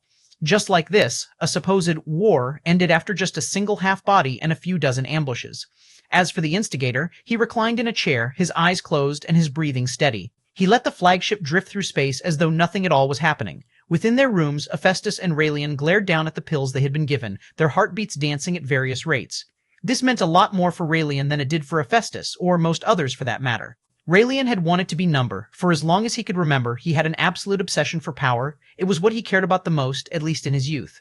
As he grew, he found other things he cared about, but that fire had still been there. It was just unfortunate that though he had once thought himself to be a great talent, to the wider dimensional verse, he was simply not worth very much at all. Staring at the pills, he could remember all the hardship he had gone through to make it to this level. He could have accepted Leonel's help all those decades ago, but his pride hadn't allowed him to. He refused to take handouts he hadn't earned. Now he had built up the best information in the whole of Earth's territory, and his hard work had grown the seed that would allow Leonel to crush so many enemies even while silently reclining in his chair. This was something he had earned, with his own 2 hands. This was the chance he had been waiting so many years for. Raelian opened the box with steady hands. He knew that just eating one of these might lead to his death, and all that hard work would have meant nothing. He sometimes thought about what it would mean to live a life of mediocrity, to be constantly protected by his own wife, to sit in the shadows and man an information network, but it simply wasn't in his being, it wasn't in his heart, it wasn't in his soul to be that man. The universe hadn't blessed him with great talent, but if it gave him another path to it, he swore that he would show it just what kind of mistake it had made snubbing him. Raelian reached forward and swallowed the first pill without hesitation. No more than half a breath passed before his body exploded into a cloud of flesh and blood. Chapter 1822, Irony and Family Values. Chapter 1822, Irony and Family Values. The raid on the Rain Galaxy occurred almost immediately after Richard's orders were given out. Richard himself had no need to move out. A single elite team of the Viola family was more than enough. In just a single day, the Rain Galaxy was already unable to mount a counterattack, being forced back into the own territory further and further. The real shame of it was that they could have made this a real battle. But according to their deal with the Chaotic Water Sector, the Thrusting Sky Sector, and the Viola family, the original intention was for them to pretend to be a third party caught in the conflict they were meant to battle, but purposely lose. While they would suffer a few casualties, it wouldn't be anything that they couldn't recover from. But how could they guess that the Viola hadn't come here for a play? They had come here to conquer in earnest. By the time the Rain Galaxy realized that something was wrong with this picture and began to fight back in earnest, it was already too late. Just because a family controlled a galaxy didn't mean that they had perfect control over all aspects of it. Normally, it meant that they had key bases in a majority of the quadrants at the very least, and could, as such, deploy troops anywhere within said region in a timely fashion. The Rain family met this criteria, but the Viola family countered it perfectly, not only taking advantage of the Rain family's surprise, but also by swiftly taking control of key regions and moving on just as swiftly. They killed a large majority of the powerful experts they came across, which was another reason the Rain family took so long to catch on to what was happening. In order to maintain secrecy and end to make the hearts of the laymen go cold from being sacrificed, only the most elite of warriors knew the truth of what was happening, but with them dying, no one was reporting back the oddity of the situation. Only reports from lesser warriors were coming in, which were obviously ignored. Like this, the Rain family was beaten back to their main estate. The elders could only watch on with solemn expressions, regretting their decisions. If they had known that this would happen, how would they have ever agreed to trust the Viola? Even Earth hadn't made any attempts to conquer them yet, and now they practically fell to their knees in just a few days. Standing on warships high in the skies, the elites of the Viola family stood. Lexus Viola, Destiny Viola, and Eddie Viola, 3 great talents of the pinnacle of the 6th dimension, all of whom had names that rang quite frequently in Earth's territory. But now, they had their blades pointed toward the Rain family. Just one of them was enough to strike fear in them, let alone all 3. What is the meaning of this? I thought we had a deal. Is this how the Viola family treats its allies? The current matriarch of the Rain family, Darla Rain, a middle-aged woman brimming with vitality, couldn't help but shout out, the weather replying to her fury with a thunderous rain. Unfortunately, the Viola family was entirely unmoved by this. Kill them all, Lexus said coldly. The Rain family paled as the warships descended. The heat of their engines and power of their winds razed the Rain estate to the ground before they even touched down. By the time they actually did so, millions had died. The sheer size of these warships was too much for Planet Rain to handle, but there was nothing they could do to stop it. The Rain family was eradicated with a great amount of grievances. In her final moment, Darla could only release a final plea for help. It wasn't the first time she had released this signal, but she had been ignored every time. Even in the end, as she breathed her last, a sword through her lung that help never came, Lexus cleaned off his sword with a close, his purple eyes piercing and cold. We caught those outgoing signals, correct? Lexus asked. Yes, we did, Destiny replied, stretching out her curves with a lazy expression as though she couldn't be bothered to have participated in this battle. She didn't look like she had either. There wasn't a bead of sweat or blood in sight on her. What's the result? It seemed to have been a scattershot. From what the technicians said, it was a web signal designed to be spread and only be gathered by those that have the appropriate decoding methods. Is there a way to decode those methods? We need to finish this to the end. Leaving enemies behind is a huge taboo, and if they're connected with a large power, well, the so-called no enemy left behind philosophy of the Viola family had ironically come due to Richard himself. He saw the kind of enemy that he had become due to Leonel's neglect, so he had grilled his family's juniors to never make the same mistakes. It was truly an irony of all ironies. There shouldn't be a problem. The decoding process will take a few days. A few days? Lexus turned serious. A few days was enough for information of what had happened here to leak and allow those who this message had been meant for to retreat. But more importantly than that, if it took their best days to decode these messages, then this was definitely a message delivery method far beyond the Rain family. It seems that their patriarch may have been correct about the Rain family's connection to larger powers. This was interesting and somewhat troubling at the same time. This could be a large deal or a small deal depending, but they would have to properly investigate it first. Only that way could they be prepared to deal with the rest. Their family had been wiped out once before, but their patriarch had allowed them to make a comeback. That humiliation was taught to every youth. They would never allow such a thing to happen again. Chapter 1823, Chaos. Chapter 1823, Chaos 1823, Chaos. The days passed by quickly, and Lexus eventually got his answer. News? What's the report say? To the side, Eddie perked up as Destiny unfurled a document. They had all been somewhat anxious. If this had just been about the Rain family, it was no big deal. But it was clear to them that there were some large existences moving in the shadows, existences that they would definitely have to deal with to pave out the path for their future. Destiny quickly scanned the news and her gaze narrowed. According to this, there are literally dozens of locations. The team thought that they might be decoys to throw us off the scent. All of the locations seem to be very well hidden. Some are restaurants, some are convenience stations. There are also a few brothels and entertainment centers. It's hard to tell without an even more thorough investigation which of them are real and which aren't. This was troublesome. They had already wasted 3 days on this. If they wasted any more time, there would be nothing left to find. They had done an excellent job of suppressing the information until now, but it could only last for so long. No, we can't wait any longer. I'll contact the Patriarch, but get moving on my orders now. Build up enough teams to attack all of them at once.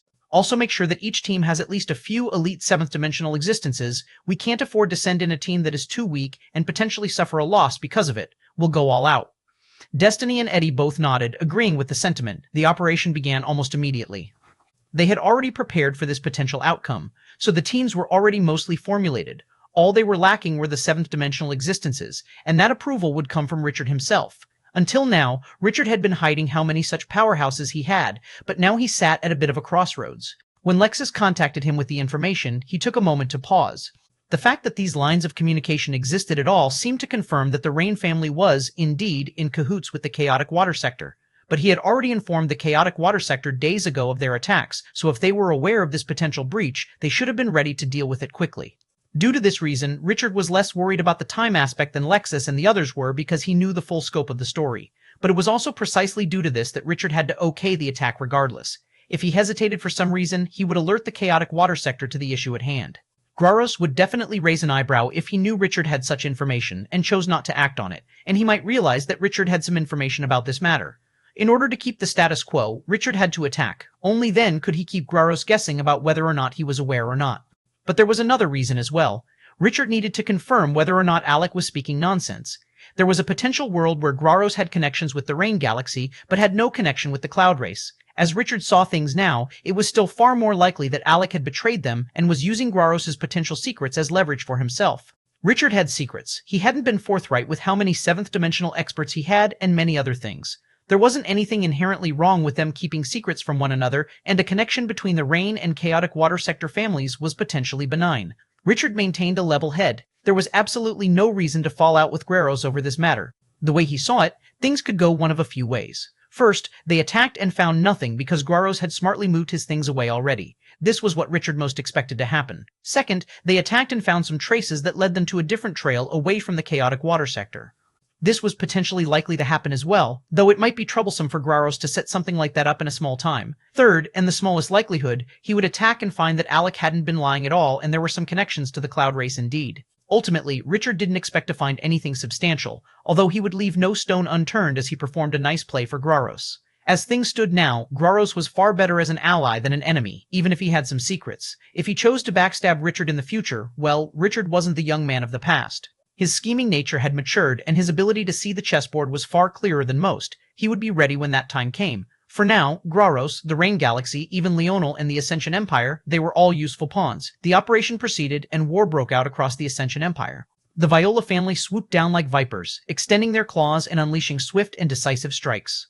4 across these dozens of locations, the Viola family found countless powerhouses, many of which wiped out large numbers of their elites before they were finally taken down. In the end, Richard's most likely outcome didn't come to fruition. Rather than finding nothing, they found all-out battle.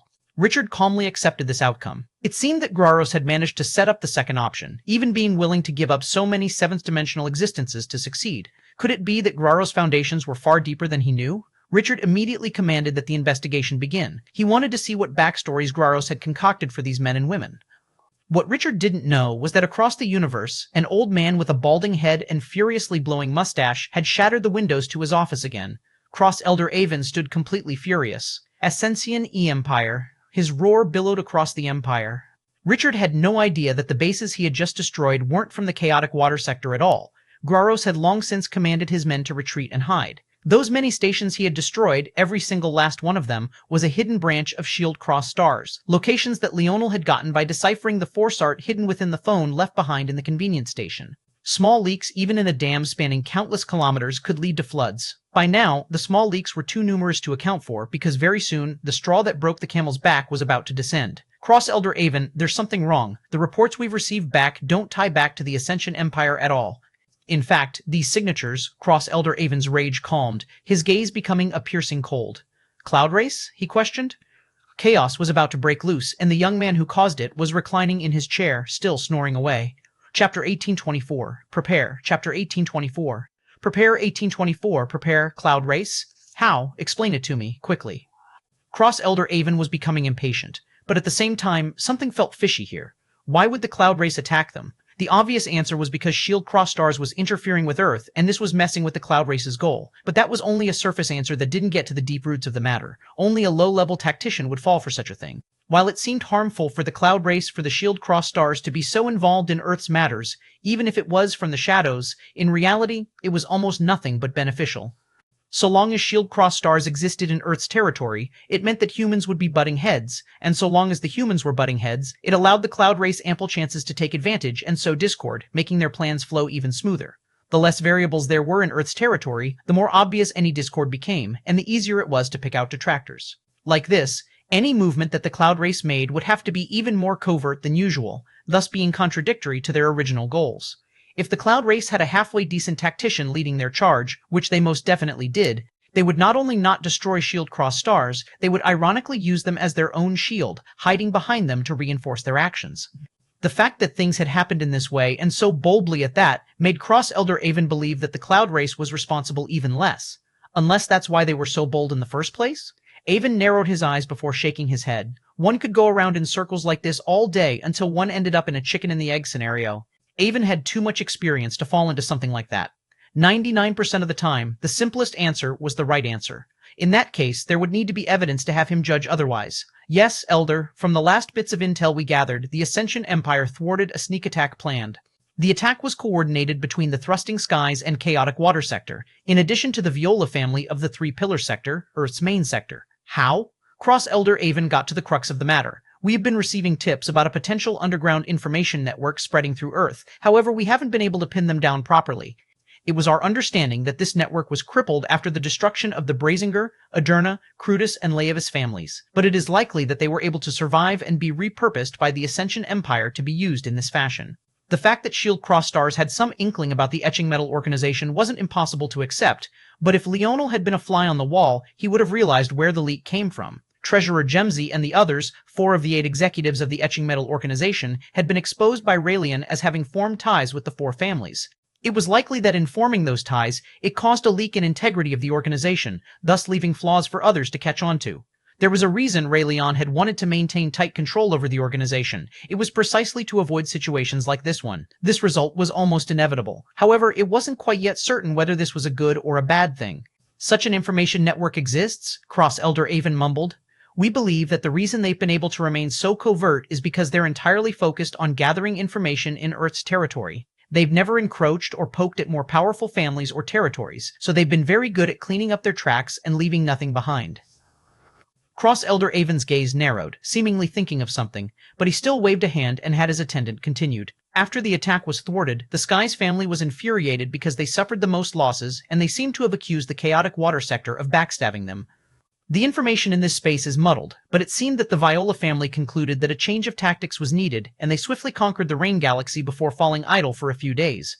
It was only after that our stations were swiftly destroyed, leaving none alive. They were all attacked at once, and due to strict communication protocols, it was impossible to send back information.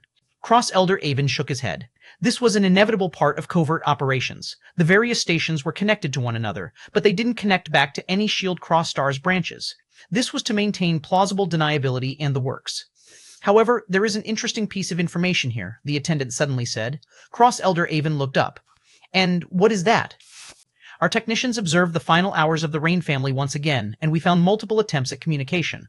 We had stationed one of our covert branches in the Rain Galaxy due to its strategic location, so they were paying close attention to the war while remaining out of the way.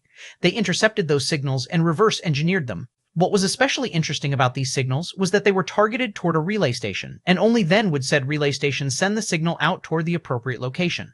The first signal was fine, but the second had very unique fluctuations only used by the Cloud Race. In addition, their destination was the chaotic water sector. The moment Cross-Elder Avon heard this, he stood to his feet violently, the office floor beneath him almost giving out. Send out my order, now. I need 3 second-star rank fleets. You have 3 hours to prepare.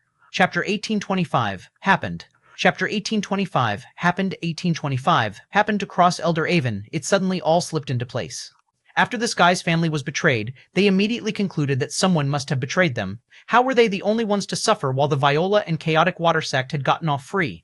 Something felt fishy to them. However, they had no evidence, so they could only roar out in displeasure and rescind their allyship. This was the best they could do.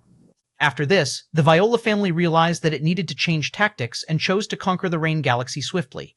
This was a galaxy right adjacent to the Milky Way. It was both not too close and also not too far from the Ascension Empire. It was the perfect launching pad for war. Not knowing that the chaotic water sector had already placed its pawns in the Rain Galaxy, the Viola family attacked swiftly, eradicating them before they could react. At the same time, the Rain Galaxy probably allowed it to happen, thinking that it was part of the plan until it was way too late. In their panic, they sent out help signals, of which some were intercepted by the Viola family. There was trouble here, though.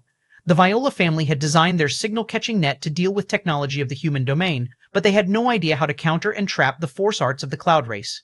Only Shield Cross-Stars and the Void Palace were well informed enough about the technological advances of the other races that they could be confident in snagging all of these signals.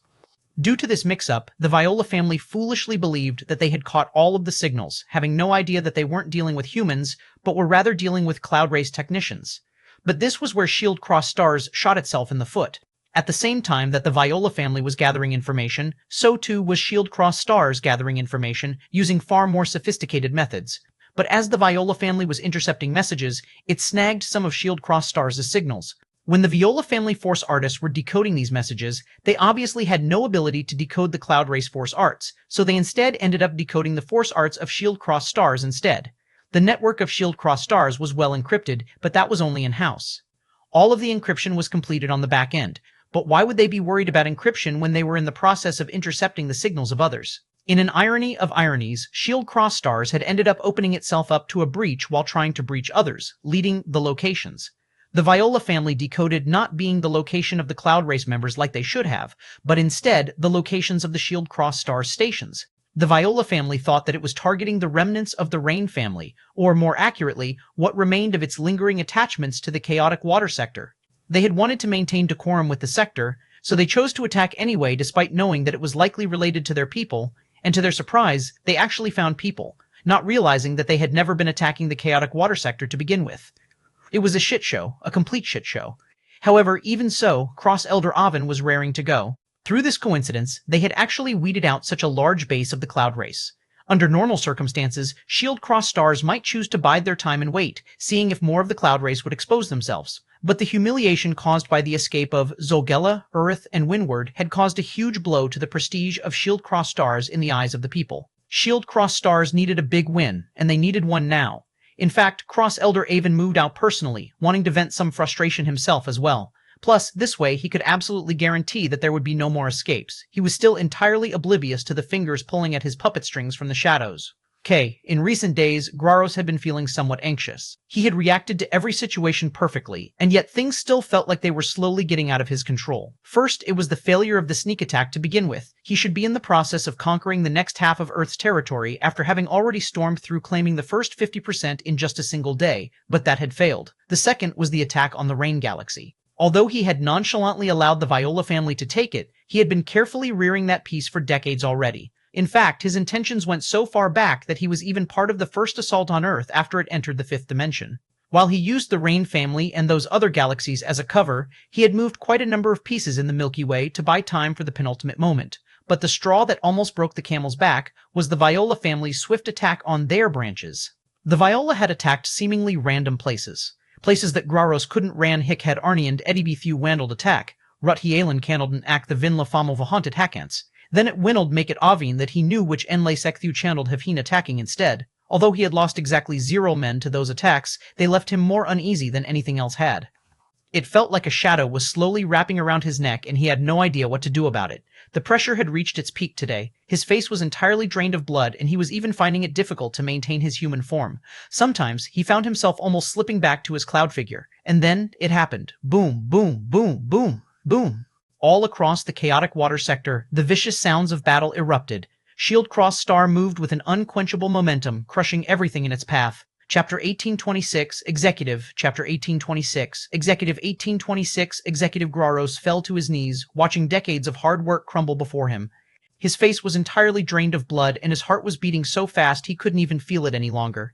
It felt as though everything was coming to an end. He wanted to roar out. Who was it? Who was it that did this? He felt like a scared man, roaring out into the darkness, wanting to know the face of the creature lurking in the shadows ready to pounce on him. He would rather see the ugly mug of a grotesque creature with a maw big enough to swallow his head whole than to be left in the sheer uncertainty of what might step out from the dark and into the light. However, there was no one coming to him with an answer on a silver platter. He didn't even try to fight back. Shield Cross Stars had actually sent one of those old monsters, and he had lost all sense of propriety. He didn't seem to care about his status at all. He killed 5th-dimensional experts just as easily as he killed 7th-dimensional experts. The suppression of the chaotic water sector seemed to be nothing more than a joke to him.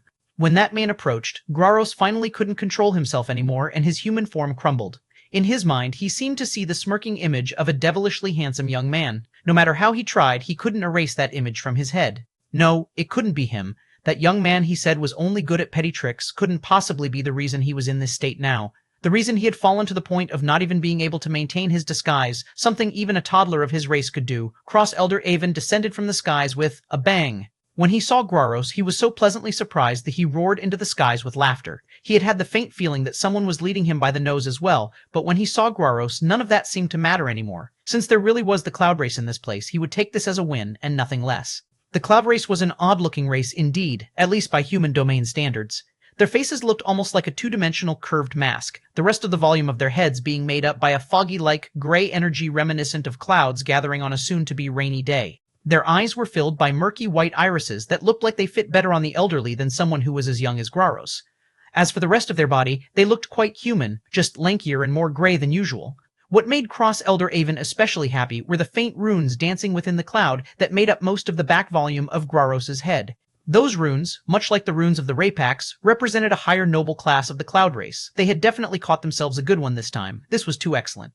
Haha, I want to see who dares look down on my Shield Cross Stars now, Avon's voice boomed. Who? Graros managed to mumble out these words. He had never suffered such a loss in his life. Ever since his youth, he had been nigh untouchable. He had even come here with all the confidence in the world to force the human race to his knees. And yet, just when he was that close, it all came crumbling down. Who did this to me? How did this happen? WHO is responsible. Graros's words ended in a fiendish roar. Avon froze for a moment before he snorted. Did you not hear me say, Shield Cross Stars, brat? Listen well, you were apprehended by the protectors of humanity. Ha ha ha ha ha ha ha ha. Graros laughed so hard that his cloud began to rain, sprinkling water falling down. Shield Cross Stars, you incompetent pieces of trash could never put me in such a state. Avon's expression became somewhat ugly before he chopped down with a hand against Graros's forehead and knocked him unconscious. He would be thoroughly interrogating this lad later, but for now, he didn't want to hear such nonsense. Apprehend the rest. Shield Cross Stars is invincible. Avon's voice roared and the other officers surged forward. Even as he said this, though, a hint of doubt crept up in the depths of his eyes. Who was it, indeed? Percent Moens echoed through the room. Leonel pressed Ina down beneath him, his strokes deep and slow as he savored her lips. While he quite enjoyed subduing this little vixen, he enjoyed these slower, more intimate moments as well. He could feel every inch of her body, hear every beat of her heart, complete an elegant dance between her tongue and his own. This didn't last long, though, as Leonel suddenly felt a hand grab his ass. He froze and pulled back, looking down at the pair of moist golden eyes that had a hint of mischievousness in them. Aina squeezed a couple times before pulling back and releasing a crisp slap. "Why'd you stop, cowboy? This mistress is not satisfied yet. Giddy up." Leonel was speechless for a long while. "Is this what sexual assault feels like?" he mumbled after a long while. Aina suddenly sputtered with laughter. What nonsense was this guy talking about while he was inside of her? "You do it to me all the time, now you want to complain?" Aina asked innocently, as though she had been wronged. "It's not the same," Leonel replied with great assurance. "How is it not the same?" Aina asked. "Double standards, that's why. If you want to complain, take it to the board of directors. I'll warn you, though, I'm in all the executive positions." Aina blinked with a playful light in her eyes, grabbing Leonel's ass with both hands this time to thrust him deeper inside of her. "I'd like to see what these executives can do then." "You asked for it." Leonel's eyes flashed. Clearly, he hadn't taught this vixen enough of a lesson last time. Aina squealed, but it was already too late for regret. If Graros knew what the enemy of his lifetime was doing while his own life was being entirely ruined, it was hard to say how he'd react. Chapter 1827. Chapter 1827 until 1827 until Aina laid on her side in the little spoon position, angling a hand back to rest her palm on Leonel's cheek and seemingly enjoying the kisses that trailed her neck and shoulder. The somewhat dazed look in her eye and the shaking of her legs painted a different sort of story, but unfortunately for her, Leonel had a firm grip on her one raised leg, leaving her no room to run away. At this point, Leonel was certain that she only provoked him like this despite knowing the ending only because she liked it so much. In the end, it hardly felt like he was in control at all, but he still chuckled, finally letting her leg go. The slight shift in position, albeit slow, hit her at a new angle, and Aina shivered once more, apparently too tired to do much other than breathe hard. Her twitching caused Leonel to release his own breath, a torrent he had been holding back for a long while rushing forward. Leonel smiled with satisfaction, running a hand up and down Aina's thigh, before trailing up her toned belly and grabbing a nice and soft handful of breast. His hand seemed to have a mind of its own, finding its favorite position without any prompting from him. "Are you sure you don't have any work to do?" Aina's voice might as well have been a whisper. It seemed that she didn't have much strength to even speak at a normal volume. Leonel laughed. "What, are you trying to kick me out after you're done with me?" "Well, it is a little hot," Aina joked. "Who asked you to give off so much heat?" Leonel smiled and waved a hand. Suddenly, the two went from on their bed to within the cool waters of their personal bathhouse within the segmented cube. Almost instantly, the two felt refreshed and cleansed at the same time. Aina hopped up a bit, feeling a strong pinch to her butt. She had just been sitting comfortably, but now she could only glare back toward Leonel, who was already laughing. "A small punishment for doubting me. Don't you know how amazing your husband is?" Aina snorted before settling the back of her head onto Leonel's cheek again. "I still don't see a wedding ring. Plus, it's been almost a month now since we've left this place. I'm a bit worried about Earth and what retaliation it might face." Leonel laughed again. "Those guys are too busy scrambling not to lose their lives to attack Earth." "Really?" Aina asked. Back then, when Hephaestus was flustered and questioning Leonel, Aina could only roll her eyes. This man loved her almost more than anyone else in his life, and yet even for her it felt like pulling teeth to get him to explain anything. Compared to her, Hephaestus was even more out of luck. The others could just cross their fingers and hope that Leonel was competent. Leonel's teammates were already used to this. Leonel went off and did things on his own all too often. Sometimes he would even manipulate them without them being aware of doing exactly what he wanted them to do. When most thought about it, it made little sense. The effort needed to manipulate your enemy and your allies at the same time should have been more than the effort needed just to manipulate the former, but for some reason, Leonel almost always insisted on taking the more difficult route.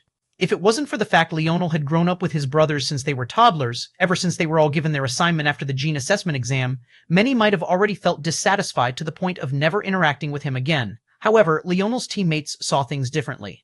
The thing was, if Leonel wanted to manipulate a person and have them never find out, it was as easy as breathing. Even to this point, the Viola and Graros still had no idea who had put them in such a situation. If Leonel manipulated you, and you knew about it, it was more than 99% likely that he gave you enough information to know about it, and in his own weird way, that meant he liked you and respected you. That day during the championship game all those years ago, when James tried to throw the game for reasons Leonel had still yet to care enough to find out about, was a prime example. James thought he had succeeded in throwing the game, only for Leonel to manage to turn it around anyway. In fact, by that point, Leonel was already over 90% certain of James's intention, and yet he still threw him the ball on purpose. This was all to say that at this point, Aina felt that Leonel was a lost cause, but her curiosity had gotten the best of her this time around. Although the etching metal organization likely had the information she needed, if she went to ask, wouldn't that be like admitting Leonel didn't explain anything to her either? Her gaze suddenly flashed. She really had to rein in this unruly boy some more. Really? Leonel laughed. Would I lie to you? Maybe, maybe not. But what you would definitely do is annoyingly hold back information.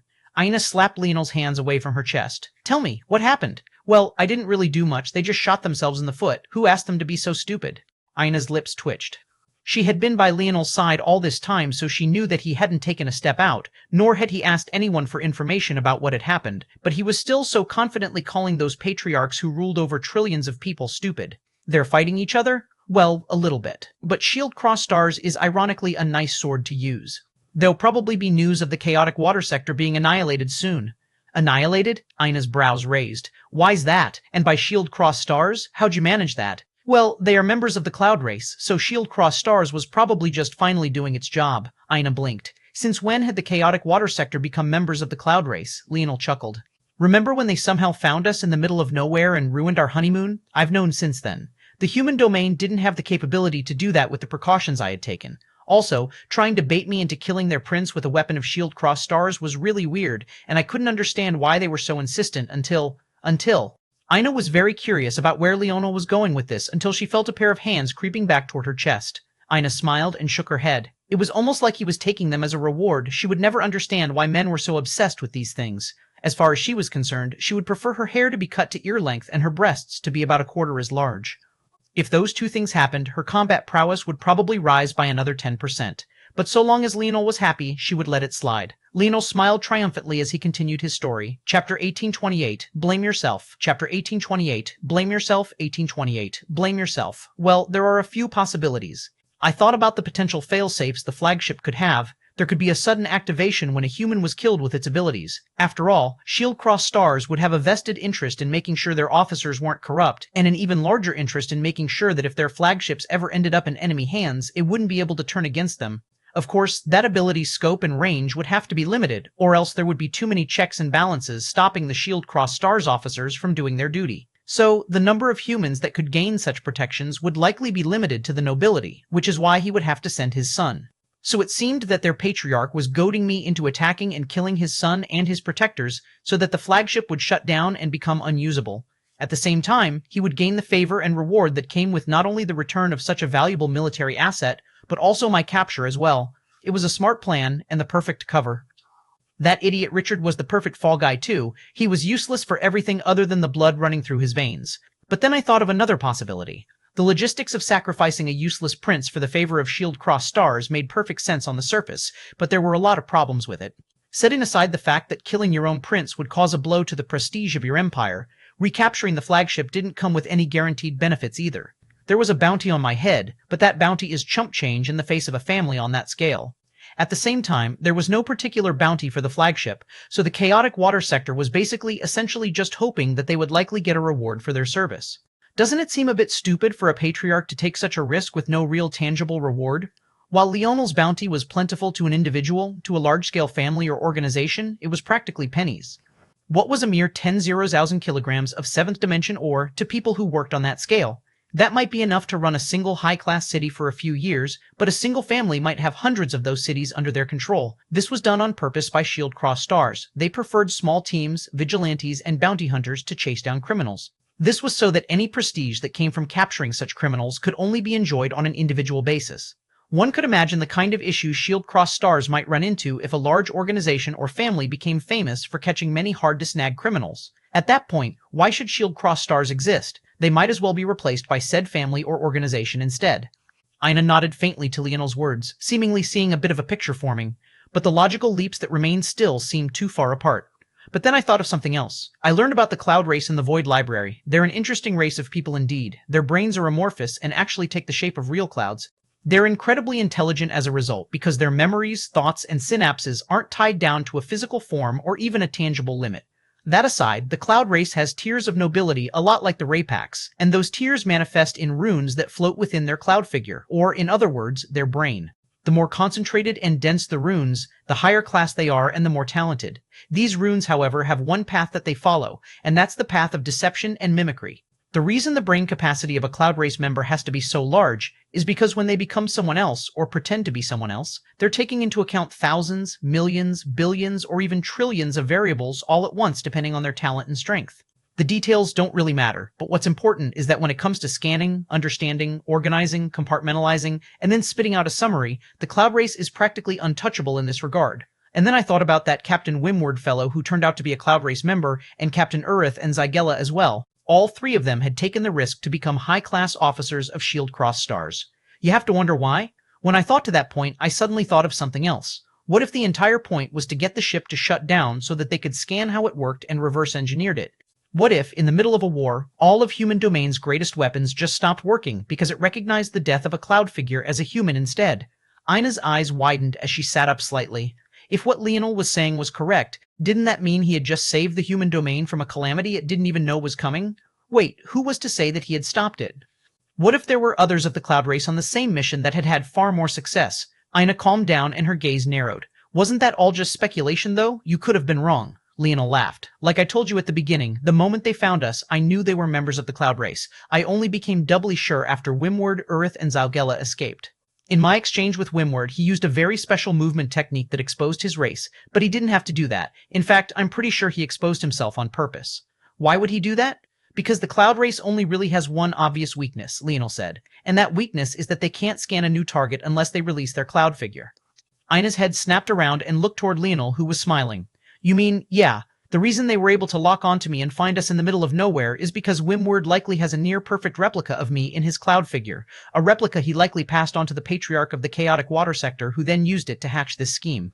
Then that means, Leonel nodded, but a cold and domineering light danced within his irises. Since they failed the first time, and even suffered such a severe loss, next time they come, they'll bring a lot more firepower, and that firepower might not just mean weaponry. Since they failed the first tidy F-erd such 1T time, they'll bring a lot fire PD that fire P-ite, not just Ponry. Ina blinked, the undisguised indifference and confidence in Leonel's eyes making her feel somewhat hot again. Leonel felt something grab him below, and he blinked out of his thoughts, looking toward Alna somewhat speechlessly. Hadn't she just barely been able to speak before? What was with this quick recovery? Don't give me that look, you only have yourself to blame. Ina smiled a toothy smile. Now come please your mistress. Chapter 1829, Casual Breakthrough. Chapter 1829, Casual Breakthrough 1829. Casual Breakthrough Leonel felt very lucky that he had invested so heavily into his vitality. If not for this, there was a chance that he really might not be able to keep up with Ina at all. Luckily, he went from potentially suffering loss after loss to being quite undefeatable. Though, considering Ina's own talents, her recovery was off the charts, and almost any little thing he did seemed to trigger her. As far as Leonel was concerned, though, these were good problems to have. If there was anyone in his life that he wanted to please, this future wife of his was near the top of a very, very short list. About a day or so later, Leonel sat in a state of meditation. It was very easy to become complacent without the pressure of the Void Palace constantly barraging him from all sides. If there were any problems with the fact he had been booted prematurely, it was this. He understood his own personality quite well. There was a subtle sort of lazy undertone to everything he did that came from a place of complacency, a place that made it feel like he was constantly looking down on the whole world. But Leonel also knew better than anyone else that he hadn't earned such a complacency yet. Unless he actively suppressed it, he could spend weeks or even months at a time rolling around in bed with Ina without even the slightest worry in the world. Luckily, he had become hyper-aware of this flaw of his for multiple reasons. First, there was Ina by his side. No matter what, she didn't have such complacency. Although she hadn't said anything after learning about Leonel's destruction of the Brazinger family, Leonel knew quite well that this was because they had entered a sort of second honeymoon period of their relationship. Ina probably still felt like what they had was fragile, and she wanted to protect it. So rather than complaining about something she likely had a great right to complain about, she suppressed those feelings and directly ignored them. However, it was clear by how much harder she was working every day that it bothered her. Leonel wasn't clueless. In fact, he was hyper-aware of everything around him, and this hyper-awareness only became sharper after he unbound his soul and unleashed his true King's Might lineage factor. He understood the ins and outs of Ina's thoughts, maybe more than even she herself did. Back then, while it was true that Ina had been fatigued from helping him bring his body back to 100%, her hatred of the Brazinger family was deep enough that this wouldn't have mattered to her. Logic and emotion were two different things, but one wasn't necessarily more important than the other to most people not named Leonel Morales. The second reason was because of his King's Might and the evolution of his Dream Force, which had allowed him to enter Tier 3. Leonel's increase to his Dream Force allowed him to be hyper-aware of his own thoughts and the process by which they formed. He had a deeper understanding of why he was the way he was and what reasons there might be at the root of it all. Ultimately, he knew that if he didn't force himself to work, or external pressure didn't force him, he could easily become complacent. So rather than allowing himself to dictate things, he set a dream counter ability to trigger instead. And now, thanks to that, he was currently in blissful meditation. His mind compared and contrasted the improvements he had made in Dreamforce versus the lack of improvement in everything else. He then referenced this with the shifts to his emulation spatial force, and slowly noted down several comprehensions. Tiela had made a great deal of improvement back when she was still in possession of this innate node. As such, there were many runes already formed. The formation of her runes were actually much weaker than the formation Leonel had made on his 2 Scarlet Starforce innate nodes. However, Leonel didn't feel like he could take much credit for this at all, considering the circumstances that had led to things being this way in the first place. But what he did realize was that there were subtle shifts in her innate node that weren't in his own. Some parts of the rune were far thicker and denser than other parts that looked to be drawn lighter and more illusory. These seemed to represent parts that she was more familiar with versus parts she had less comprehension about. This was intriguing to Leonel because he had never formed this way. Even for his Dream Force or his Vital Star Force, they either formed or didn't. There was no in-between like this. The question was if the reason was due to his approach, or if it was just a matter of mindset. Leonel did seem like the type of person to not be satisfied with moving on unless he comprehended something entirely. Only then would he use it. This was how things had always been with his weapon forces. This time, however, Leonel didn't feel like he was to blame. There was something deeper going on here. If I'm correct, it's a matter of whether this world can sustain it or not. I have a feeling that if I was in an 8th dimensional world, forming partial runes like this would be very much possible. In lesser worlds, though, without a perfect comprehension, runes can't form at all. Essentially, the reason why Tiela could form partial runes and increase her force manipulation in this way was because her environment could help her to do so. That hypothesis should have about a 97 to 2% chance of being correct, give or take. Leonel calmly nodded and moved on in his deductions, seemingly not realizing just how groundbreaking this discovery was. If one had an all-or-nothing approach to force manipulation, moving forward would be impossible with sudden enlightenment, like what Leonel had experienced a few weeks ago, or without a reference, like the complete innate node in Leonel's kidney. This would be an inherent weakness of imperfect worlds, or in other words, worlds beneath the 9th dimension. What was even more groundbreaking, though, was the fact that Leonel felt that he could create a workaround based on this. And if he was correct, force manipulation improvement would come as natural to his people as it did for the geniuses of that zone. Chapter 1830, One Condition. Chapter 1830, One Condition. 1830, One Condition. Leonel felt that his deductions simply ran smoother now with the improvement to his dream force. He saw the world with more clarity and could simulate with much greater speed and accuracy. It was as though he had his own personal vast world in his mind, just waiting to be experimented on. He made large leaps with every passing second, and in just a few hours he had created dozens of potential prototypes for a treasure that could help with this. His favorite iteration was the simplest configuration, relying only on pure force crystals, the mantras he retrieved from the zone, and a life force type jade. The only bottleneck would be Anastasia and her progress in dissecting and deducing the mantras. But outside of that, the gadget was so simple that Leonel could allow the segmented cube to mass-produce them once the blueprint was set. Of course, the result wouldn't be as perfect as a true 9th-dimensional world would be, but it didn't need to be. Even Leonel was much too far away from needing a 9th-dimensional structure to help him along, let alone his brothers and the others. There was something curious about these deductions, though. Logically, even without a 9th-dimensional world, lower-level worlds should at least be able to sustain partial comprehensions on equally as low-leveled runes, but for some reason they could not. There was a deeper sort of imperfection here. But for some reason, even the current Leonel couldn't grasp what it was. Leonel opened his eyes and exhaled. That was enough for now. Anastasia could handle the rest. By the time he was finished with the other things he had to do, the first would be finished and he should be able to use it immediately with his Vital Star Force.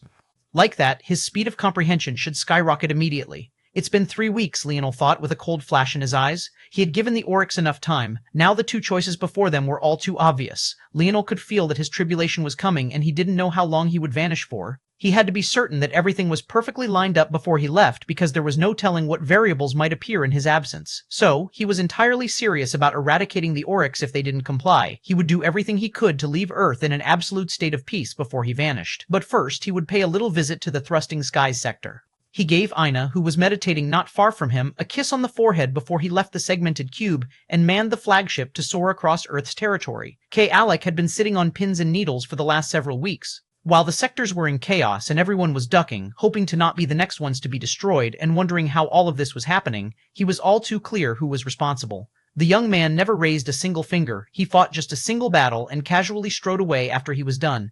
Right now, he was probably reclining with a woman in his arms, watching the world collapse around him. The thrusting skies sector had taken a small blow after losing so many sixth-dimensional experts, but the Viola family lost several elite seventh-dimensional experts in their sudden ambush attempt, and my more promising sixth-dimensional experts.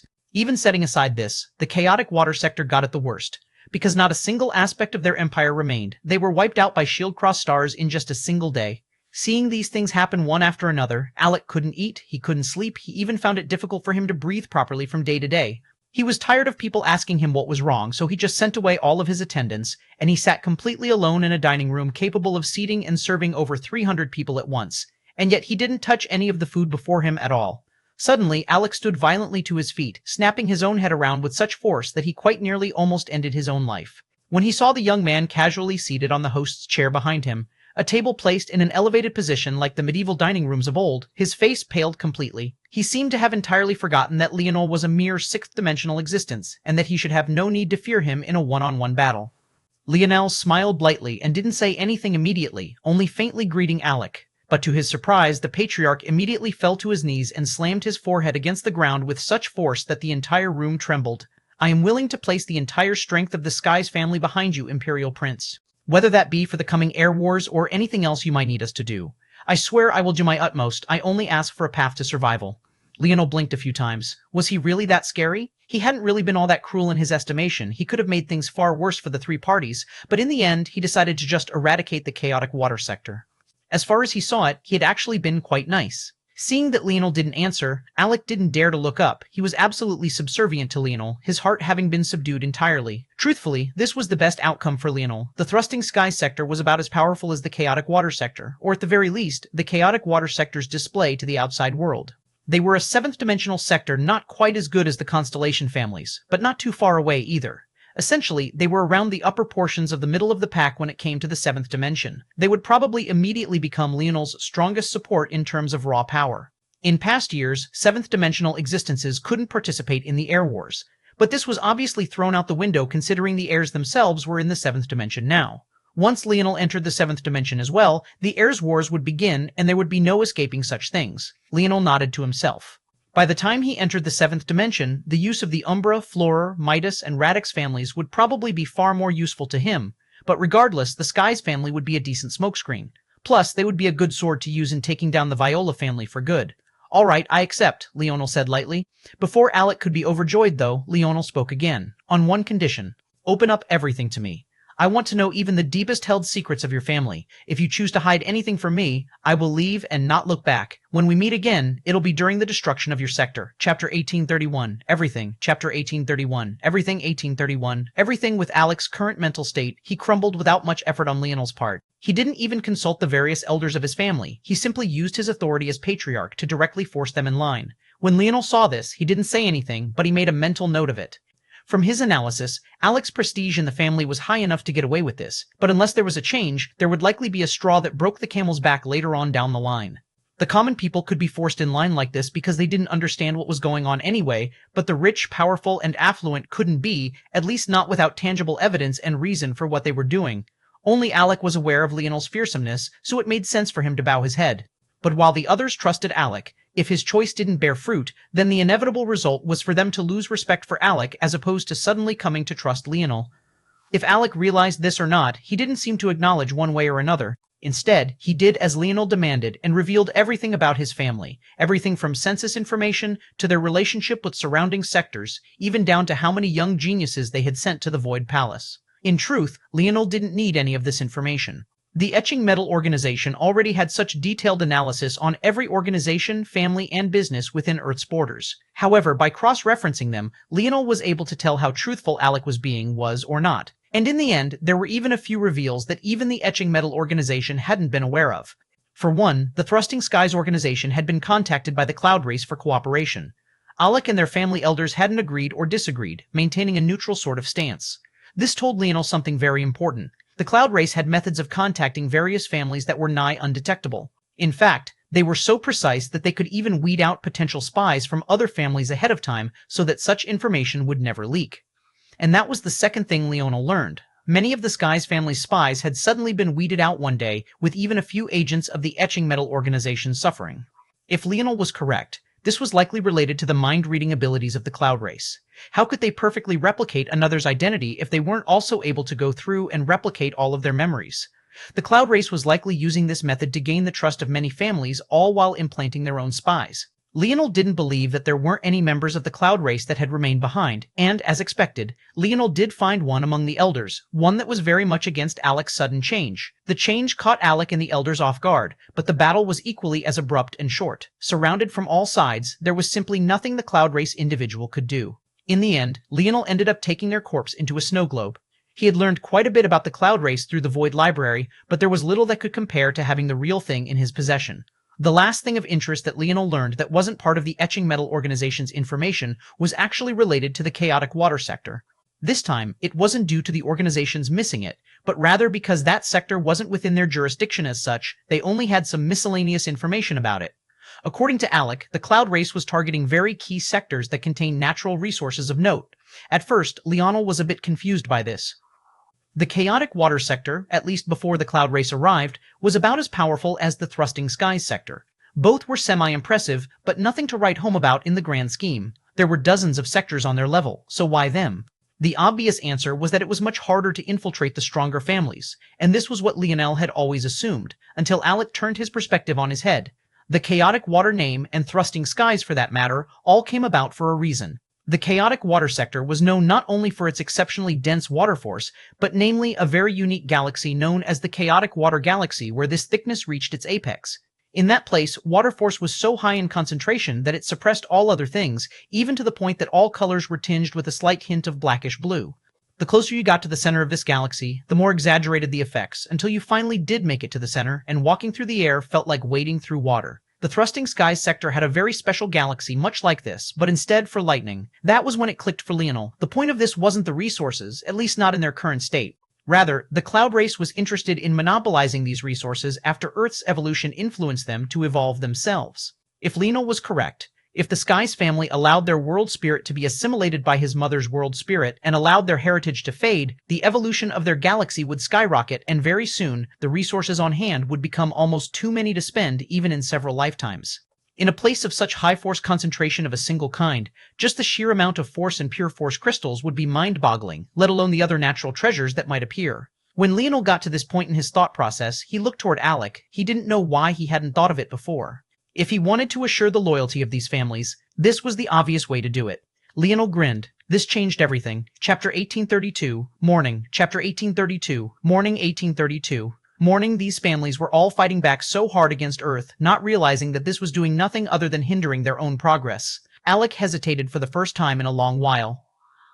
Assimilating with Earth wasn't just about power, but they felt like they were losing a part of themselves in doing so. Although their world spirit would eventually give way no matter what they did, unless they could somehow conquer Earth, it still felt off, almost like they were abandoning their ancestors. Leonel chuckled a bit inwardly, not pressing Alec very hard. In truth, the patriarch had already exceeded his expectations in this regard. The man was much smarter than he had originally given him credit for. Ultimately, this was a problem of the human domain, not just Earth. Humans weren't a cohesive whole, nor did they follow the same strict sort of hierarchy standards and paths that other races did. This was both their strength and their greatest weakness. To a Rapax, being assimilated by another Rapax family might feel bad, but they were ultimately the same people, with the same heritage and the same culture and thoughts. More importantly, they also all followed the same paths. In the human race, there were no obvious markers of nobility and peasant, or the greater Thans and lesser Thans. This caused those at the bottom of the rung to have a chance to climb up so long as they put in enough effort and got lucky enough. But it was also the reason why, even with such obvious benefits right before them, these families were reluctant to take the obvious choice. Alec took a breath and closed his eyes. When he opened them again, they had some resolution in them. You say that if we assimilate, our evolutionary potential will rise? Immediately, Leonel said without hesitation. Your children, as of this generation, will begin to be people of Earth. My grandfather also has a method of shortening the 5-generation period and allowing your talents to catch up almost immediately. However, this will require loyalty and contributions on your part. Even so, without these contributions, you'll be able to directly take part in the evolution of your resources. Your weaker territories will quickly catch up, and your main resource, the Thrusting Skies Galaxy, will become 100-fold more valuable.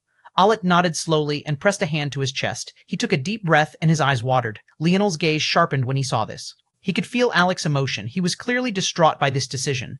Leonel felt that he was wrong about something for the very first time in a very long while. Is this normal? Am I too heartless on this topic? Or is there something else going on? Leonel's gaze shifted toward the elders of the Skies family, and they all looked equally as distraught. Many of them even had to be held back by others, but there was clear murderous intention in their eyes while they were looking at Leonel. Leonel hadn't been alive to experience a divided Earth. The only Earth he knew was a single united nation under the Ascension Empire. Skin tone, race, culture, it had never mattered, so Leonel never really thought about it either.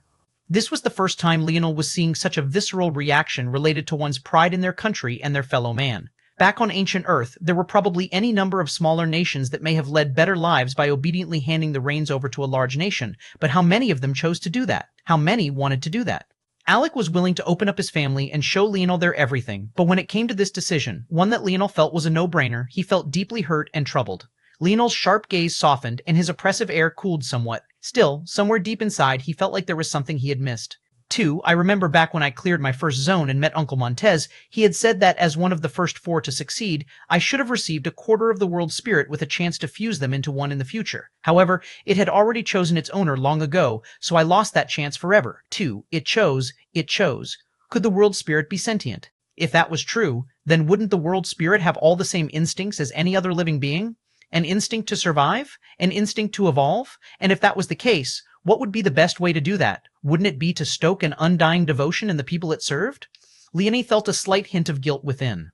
Even he found it difficult to just dismiss these very real emotions that Alec and the others were feeling as the mere manipulations of a semi-sentient spirit. However, at the same time, he had to acknowledge it as part of the equation. The troubling part was that, in practice, the truth didn't matter. No matter what had caused it, the fact was that most people would feel this level of devotion toward their world spirit.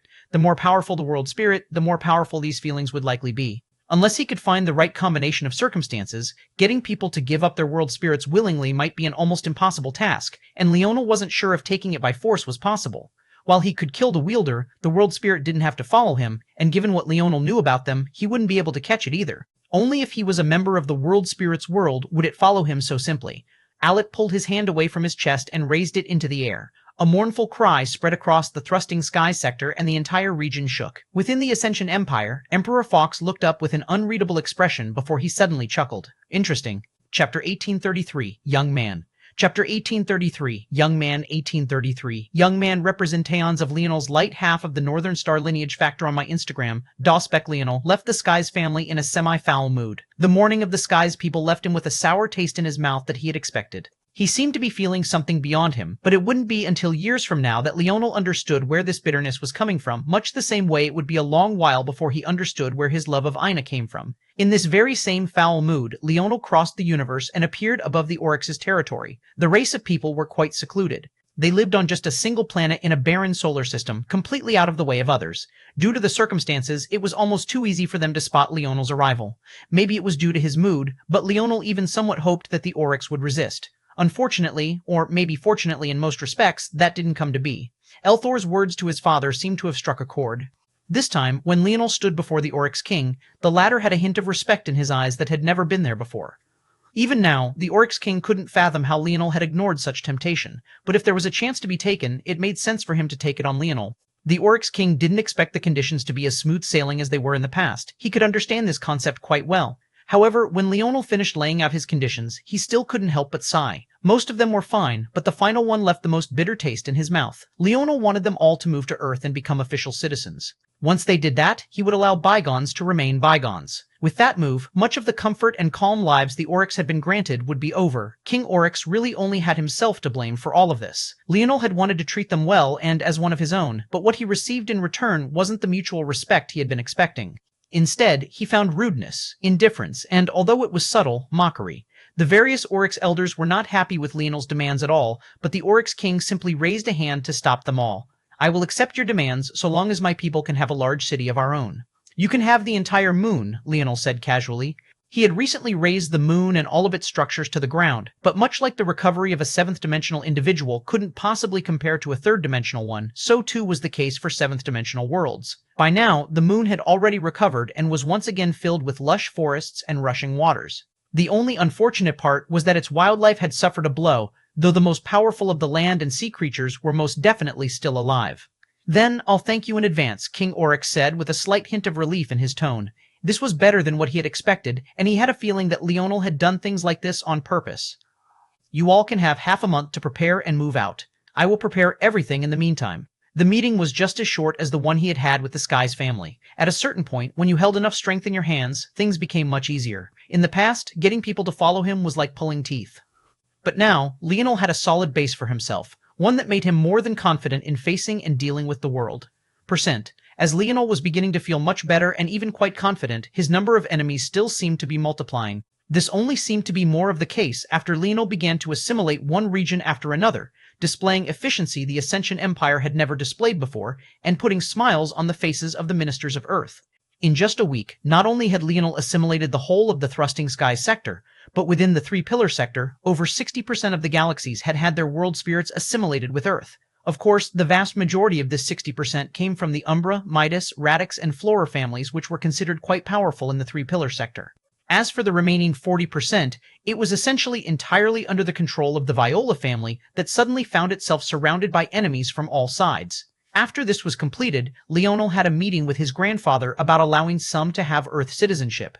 Leonel never asked his grandfather how he could skip over the 5-generation rule, nor did Emperor Fox seem to have any intention of explaining, but the two stubborn men surprisingly worked quite well together. Leonel granted the Oryx race full citizenship to Earth. Their current members gained about 50% of the blessings of Earth, while their next generation of children would gain all 100%.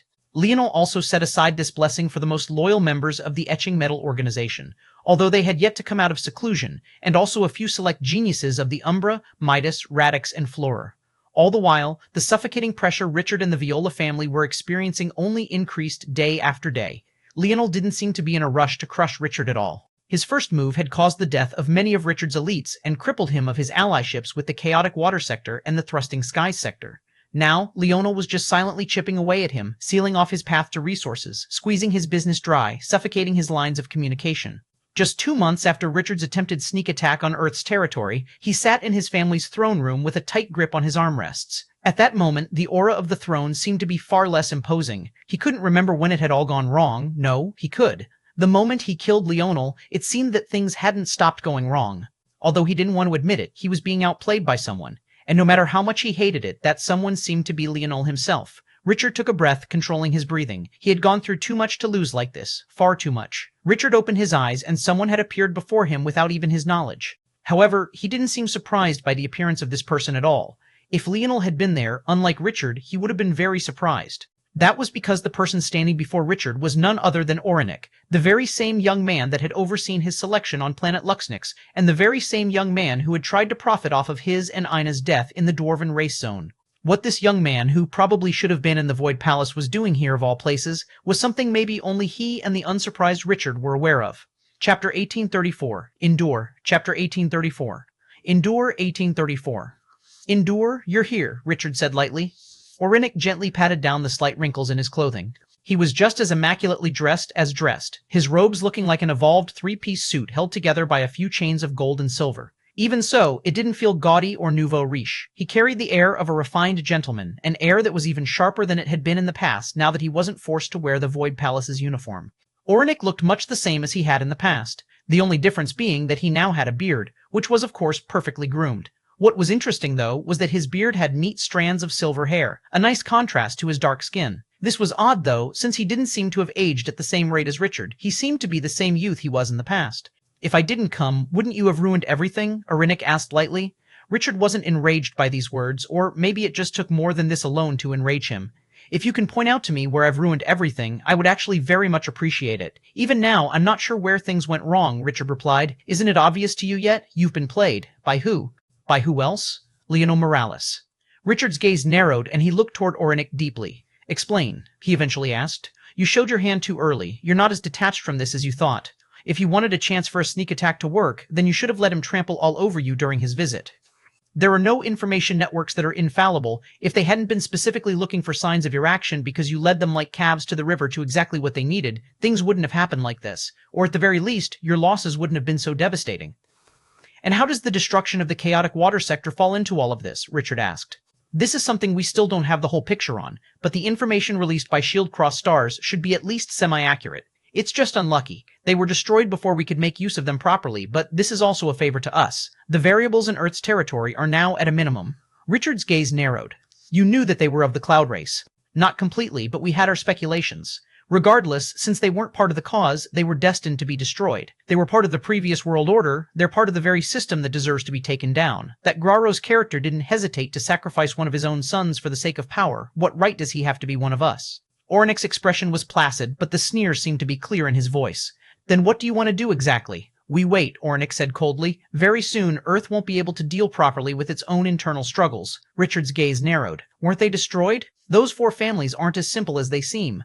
In the Cataclysm Zone, the region I went to was under the control of the Lavis family. There's something very fishy about all of this. Those 4 families might not be human at all. Richard's pupils constricted. Not human? Not human may not be the correct way to say it. They may not be humans. Of our human domain is a more accurate statement. After saying this, Orinik turned and began to leave. Endure for now. Very soon, you won't have to endure any more enduring. Richard watched as Orinik vanished without a word. He too had heard inklings of those 4 families in the Cataclysm Zone. His assumption had always been that zone was a marker of the end times of the human domain, a zone demarking a future where those 4 families took precedence, a zone where, much like Terrain of the Path, it was created to give them an opportunity to survive. This assumption seemed perfect to him, especially since the human domain was facing threats from other races. The Cloud race had already infiltrated so deeply, and the others were only waiting for their opportunity to pounce.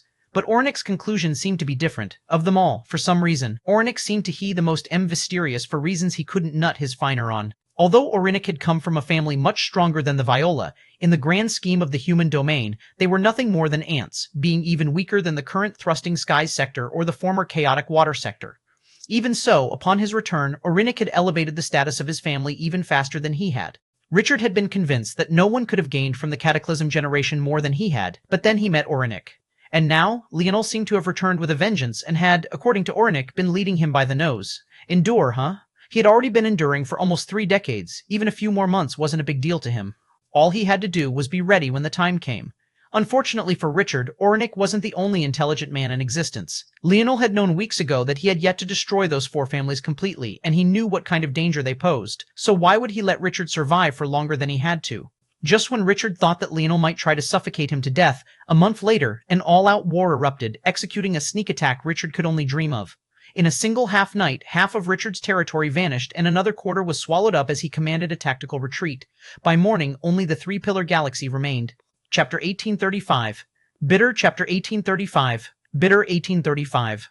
Bitter Leonel stood on the bow of the flagship, his gaze cold. He had yet to step onto the battlefield. All he had done was direct, and yet he without a doubt had the most blood on his hands.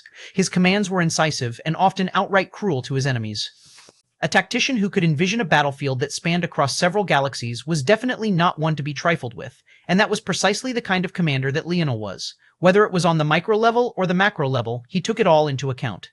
He could avoid detrimental battlefields on scales as small as individual cities, and seek out positive battle situations on scales as large as the galaxies themselves with ease. Usually, commanders would have to delegate tasks, trusting those under them to deal with these small-scale matters. But Leonel had taken it all on his shoulders, and he didn't seem to be flustered in the slightest. In fact, he seemed to still have time to enjoy the scenery around him as his nigh-countless split minds all dealt with individual tasks of their own, sending information across light years. Richard sat in his throne room with his hands tightly holding onto his throne's armrests. These days, he seemed to be facing greater and greater issues with maintaining his usual calm. Before he had met Leonel and Ina, he had always been a calm and calculating individual. It was only after meeting them, and Ina in specific, that he began to lose his temper more and more frequently. And now, as though to rub this in, the moment they appeared in his life once again, it was happening once more. After a moment, Richard exhaled a breath. Every few minutes, he received reports of another loss. It was time that he joined the battlefield personally. Only like this would he be able to turn things around. But before he could step foot out of the throne room, he was blocked by a familiar figure. Richard met Ornik's gaze. "You enter and exit my territory with greater ease than even I do. Don't you have a family to manage?" Richard asked coldly. Ornik simply shook his head, but it was clear that he wasn't replying to Richard's question. He was taking a stance on Richard's previous actions. "You're asking me to not go and support my family?" Richard's gaze turned bloodshot. "Now isn't the time. You'll only be going out there to die." Individual power hardly means anything on a scale like this one unless you can fit all of your assets, family members, and allies onto just a single planet. Can you do it? "I don't have to do that," Richard roared, his voice losing its calmness entirely. "All I have to do is kill that son of a bitch. While he's protected by a Tier 2 star flagship of Shield Cross stars? Do you like the idea of suicide that much?" Richard clenched his jaw. You said I just had to endure. You said so long as I endured, I wouldn't have to endure any longer very soon. What are your words if not a useless pile of shit? My words are still the same as they were back just a month ago. Endure. We have miscalculated this matter, and Leonel is a stronger opponent than we assumed him to be. Until you realize that the game has changed and some pawns have become kings, you will lose and continue to lose. Who would have thought that Leonel was returned now of all times? Not only that he would return, but even manage to steal such a weapon of war.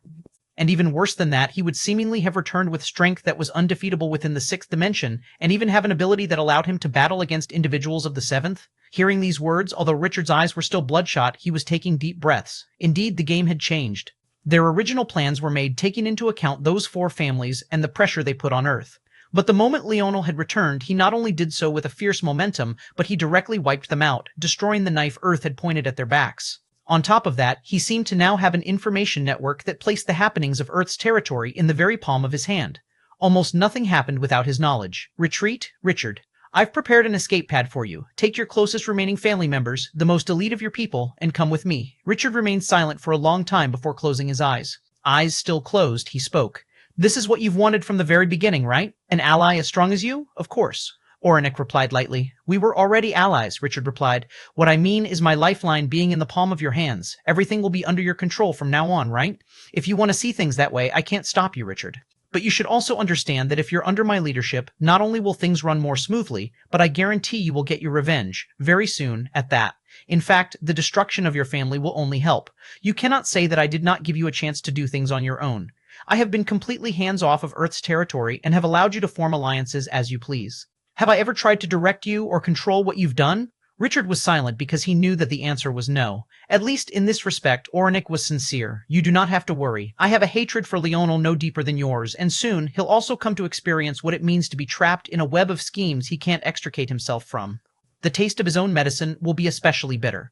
Richard clenched his fists and his jaw before he relaxed. His calm returned, and the crimson fading from his eyes. I will follow you. Chapter 1836. Trust me. Chapter 1836. Trust me, 1836. Trust me. Leonel stood over the war-torn planet Viola with the very same indifferent expression, unmoved by it all. He isn't here.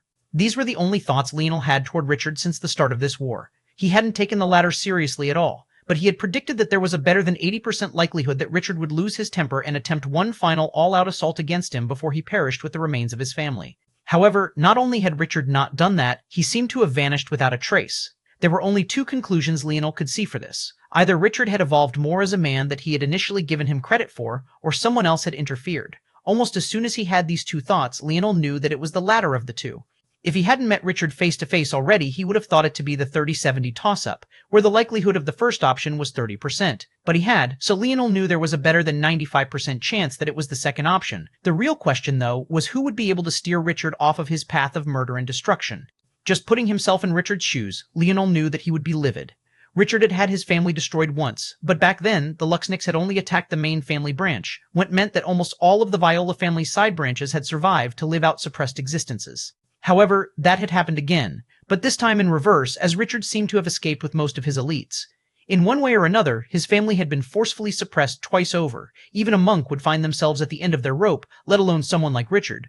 To be talked down from a ledge, whoever this person was had to both be highly intelligent and highly respected by Richard. And, maybe most importantly, this person should be quite likely to have a close relationship with Richard. A woman? Less likely due to Richard's previous trauma related to these matters. He also didn't have a second throne in his throne room, so he's unlikely to have a wife, or at least a wife he deems to be his equal. A respected minister? Also unlikely. Those ministers of his blindly worshipped him, and they were almost all exceptionally young. If Richard said to run through a brick wall, they wouldn't hesitate. Those people wouldn't have the mind to ask him to turn around, and even if they did, Richard wouldn't listen to them. The only explanation then is that this person comes from outside of the Viola family, likely an ally or a friend, probably both given the circumstances. In that case, likely someone from the Void Palace, also likely someone who experienced similar to near identical circumstances as himself in the Cataclysm Zone. In that case, there's a better than 60% likelihood that this person is from a background that's not too powerful and also happens to have a world spirit that gave them an advantage within the Cataclysm Zone. Interesting, Leonel's gaze flickered and he turned to his right. Yuri, what families had the largest sudden boost in recent times? Yuri blinked, clearly not expecting for Leonel to suddenly ask her such a question. There are a lot. But if you mean the ones who've displayed the most improvement, there's probably only three prominent ones. One is the Viola family. Yuri cast a glance toward the planet below them. The second is the Eamon family, and the last is the Itazi family. Eamon and Itazi, what do you know about them?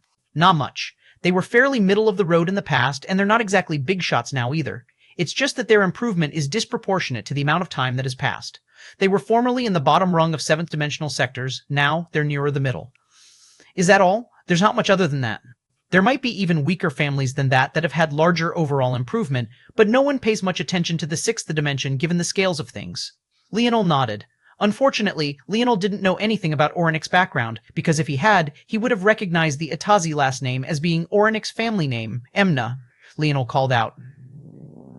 Suddenly, a flash of light appeared to Leonel's left like a bolt of lightning before a young woman stepped out from its midst. Yes, Emnine, the Eamon and Itazi families, during the expansion, tell the higher-ups to focus on the two of them. Emna's brows raised. The etching metal organization was, indeed, preparing for expansion so that they could be properly prepared for the coming heirs wars. But originally, they were going to focus on the larger fish. This sudden pivot was unexpected. Don't worry about it, Leonel said with a wave of his hand. I have a feeling that there won't be enough time for the organization to expand adequately enough to be useful in the heir wars. Emna's brows jumped again. Not enough time? The heirs wars wouldn't start until Leonel entered the seventh dimension. No one would even blame Leonel if he purposely delayed a bit. Even the quickest estimate was a decade, although that was a bit of a time crunch. Emna was confident that as they became more powerful with Leonel's backing, they could do it even half that time if they really went all out. So why was Leonel saying this now? Leonel smiled and didn't explain. Just trust me. Okay, Emna nodded. When Emna vanished, so too did Leonel smile. Yuri looked toward his side profile, wondering where the naive boy of back then went. Even as this conversation came to a close, news of the unification of Earth's sector spread like wildfire. There was simply no hiding it. Leonel had only just come back, and yet Earth's turmoil, or at the very least the worst of it, had been suppressed in less than a single year. The human domain was lit ablaze. Chapter 1837. Peace. Chapter 1837. Peace 1837. Peace. Just 2 chapters today, but I will upload 3 on Saturday. Earth's territory had been in shambles for a long while, only for news of its sudden stabilization to spread like wildfire. No one had ever expected that the return of a sixth-dimensional prince would cause such commotion. When Noah heard the news, he could only smile somewhat bitterly. He had been back home for a long while already, but he had been entirely focused on increasing his own strength. He didn't believe that he was powerful enough to force Earth's territory into submission, so he had been trying his best to quickly reach that point. However, Leonel seemed to have flipped that notion on his head. When Noah last saw him, he was only at Tier 1, and yet he had already wiped out the 4 families. Now he was at Tier 3, and in just a few months had forced the Thrusting Skies sector to bend the knee and force the Viola family out. If Noah knew that Leonel was also responsible for the destruction of the chaotic water sector as well, he might very well have to drink his sorrows away. He could still remember seeing Leonel that day. Despite having already stepped foot into the 7th dimension himself, he had still felt small. Maybe he really was too bogged down by tradition and doing things the right way. Leonel didn't seem to care about what made sense in the eyes of others. He simply acted to crush those who would deem to stand in his way. Noah could still remember that feeling of weakness after being captured as a slave by the people of that zone. If not for Leonel, who knows what would have happened to him. The impact of Miguel had been especially exaggerated. In fact, ever since their return to the human domain, Noah hadn't seen Miguel even once. It was impossible to tell where he had gone considering the vastness of the universe, but that was definitely a blight on his heart that he couldn't get rid of easily. The gap felt almost too large.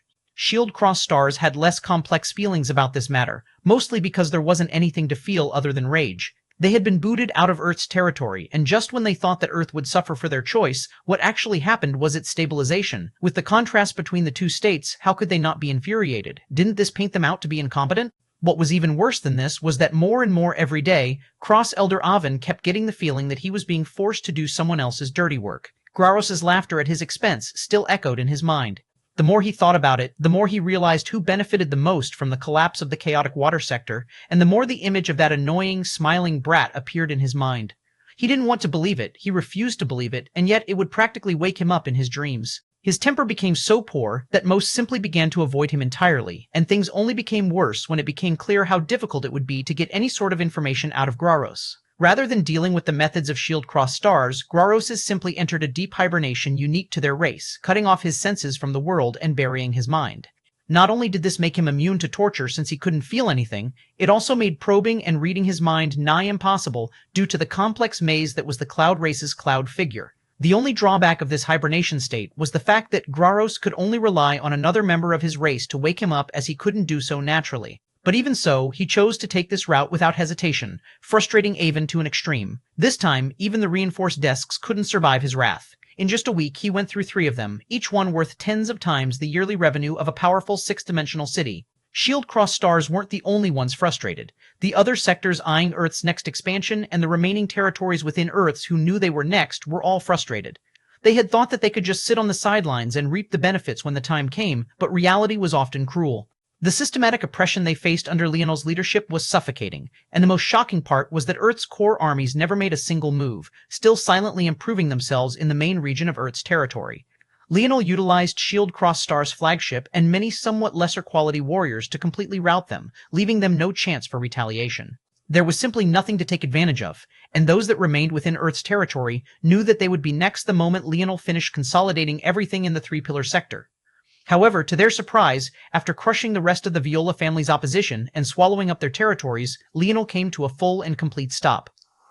Those watching from the sidelines felt their hearts go cold upon seeing this. Nat and ch1801 and Nawarfil hit each command of the Hattlefield Waynin, like Anvathino they had ever seen. Hiferevano Catradio Sigte NFTN let their Kanitsike clan their judgment and often pressed too hard once they had gained an advantage, not realizing that it only took a single mistake to lose everything. Compared to others, Leonel had even more of a right to be cocky. He had subdued 2 entire sectors in just a few months. Why shouldn't he feel arrogant? And yet, despite having a clear and strategic advantage, and having the momentum necessary to stake a claim onto the rest of Earth's territory, he did nothing of the sort, pulling back and retreating into the darkness in complete silence, as though nothing had happened at all. However, in that silence, what rang the loudest was peace. Chapter 1838, and yet. Chapter 1838, and yet. 1838, and yet. Leonel sat in silence, his thoughts unreadable. It was hard to tell whether he was happy or unsatisfied with what was going on around him, despite the fact that it was a clear and undeniable victory on his part. In his mind, though, Leonel was quite unsatisfied. He didn't believe that there was anything to be happy about at all. As far as he was concerned, the moment he came back, this result was essentially inevitable. Was there a need to be happy or prideful about something that was guaranteed? It had been about half a month since the collapse of the Viola family, and the etching metal organization had already begun to work on Leonel's asks. In fact, a preliminary report on those 2 families had already been given to Leonel, and he had circled one very important thing. Head of the Itazi family, Orinik Itazi. It was a simple bit of information, one accessible to almost anyone, even without such a large and robust information network. And yet, when Leonel saw it, his lip couldn't help but curl into a sneer. His relationship with Ornik couldn't be said to have started off with the latter being in the wrong. In the eyes of Ornik, Leonel was someone who had relied on his mother to gain a position that he didn't deserve, and that much was true. However, after stepping foot into the Void Palace, it was Ornik spreading this information that put the life of not only Leonel, but also Aina and the others in danger. Spreading it wasn't particularly the problem. The real issue stemmed from who he had spread it to. There was deliberate and malicious intent in his actions. Not long after that, Leonel and Aina entered the Dwarven race zone, and Orinik once again took advantage of that situation in an attempt to make money off of their deaths, a choice he paid dearly for at the hands of Leonel. In reality, neither of these 2 things deserved death. Whether he had malicious intent in the first case or not didn't matter, because if he chose to spread the information, it would have reached the ears of those people regardless. At the same time, when it came to the matters surrounding the Dwarven Zone, just because it left a poor taste in Leonel's mouth didn't mean that it was worthy of death either. Due to these reasons, Leonel had never really given Ornik much thought after he had gone through so much. He wasn't interested in dealing with such things anymore, and he had bigger fish to fry. But to his surprise, Ornik insisted on becoming one of those bigger fish. Leonel flipped through the documents in just a few moments before setting them down. There was absolutely nothing special about them, but this was only the first round. It took time to lay down proper networks and communication paths. He didn't expect anything more than this at this stage. It should be about time that Anastasia finished. I'll see what I can find out about the Silver Empire's inheritance before the tribulation descends. When are you going to let me go? The voice knocked Leonel out of his state of focus. He looked to the side to find that Harmony had come to the bow of the ship. You want the serious answer? Leonel asked. Obviously, Harmony said, annoyed. It could be said that a large part of why Leonel was able to crush so many armies with relatively average talent was because he used Harmony like his sharpest blade, sending her to all the most troublesome areas. She had done her job well, not that she had much of a choice. Okay, you can go after I destroy the Three-Finger Cult. Harmony's pupils constricted. The murderous intent coming off of Leonel in waves suddenly made her realize that if it wasn't for the fact he owed her sister a favor, he really wouldn't have hesitated to slaughter her in cold blood. After a moment, Harmony exhaled a breath. You have no idea what you're dealing with. Even your father hasn't succeeded, let alone you. Leonel's aura receded, and he chuckled as he stood to his feet. I don't know why that old man's dragging his feet, but I guarantee it has little to do with you all. There are larger things at play. I dare to say that no one in the universe can look my old man in the eye. Harmony frowned. Wasn't Leonel too confident about things he knew nothing about? But her skepticism made sense. She had heard all sorts of disparaging remarks about the so-called cowardly Velasco from the cult. In fact, the higher-ups seemed to go out of their way to be certain that everyone knew how little they respected him. You're talking nonsense. Am I? Leonel stretched out his hips, his lip curling into a smile. In that case, why don't you ask yourself the same question in reverse? After saying this, Leonel turned and left, leaving Harmony quite stunned. Indeed, Velasco was just one man while they were an entire organization. What pride was there in saying he couldn't take them down? Wasn't the real question to ask why it was that after all these years they hadn't been able to kill him? Also, it wasn't as though Velasco's location was unknown. He had spent nearly 18 years, almost 2 decades, in the same spot, living in the same house, sitting on the same couch. He was entirely casual about his actions, and if he could figure out a method to enter a third-dimensional world with his strength, with the resources of the Three-Finger Cult, why couldn't they? And yet, they hadn't even made an attempt to kill him in that time as far as Harmony was aware. During those 2 decades, Velasco couldn't practice. He had no force to absorb, no higher energies to meditate upon, no method of improvement, but they still did absolutely nothing to him. Harmony's gaze snapped back just in time to see Leonel's back view vanishing. For some reason, she felt as though her heart was pounding out of her chest.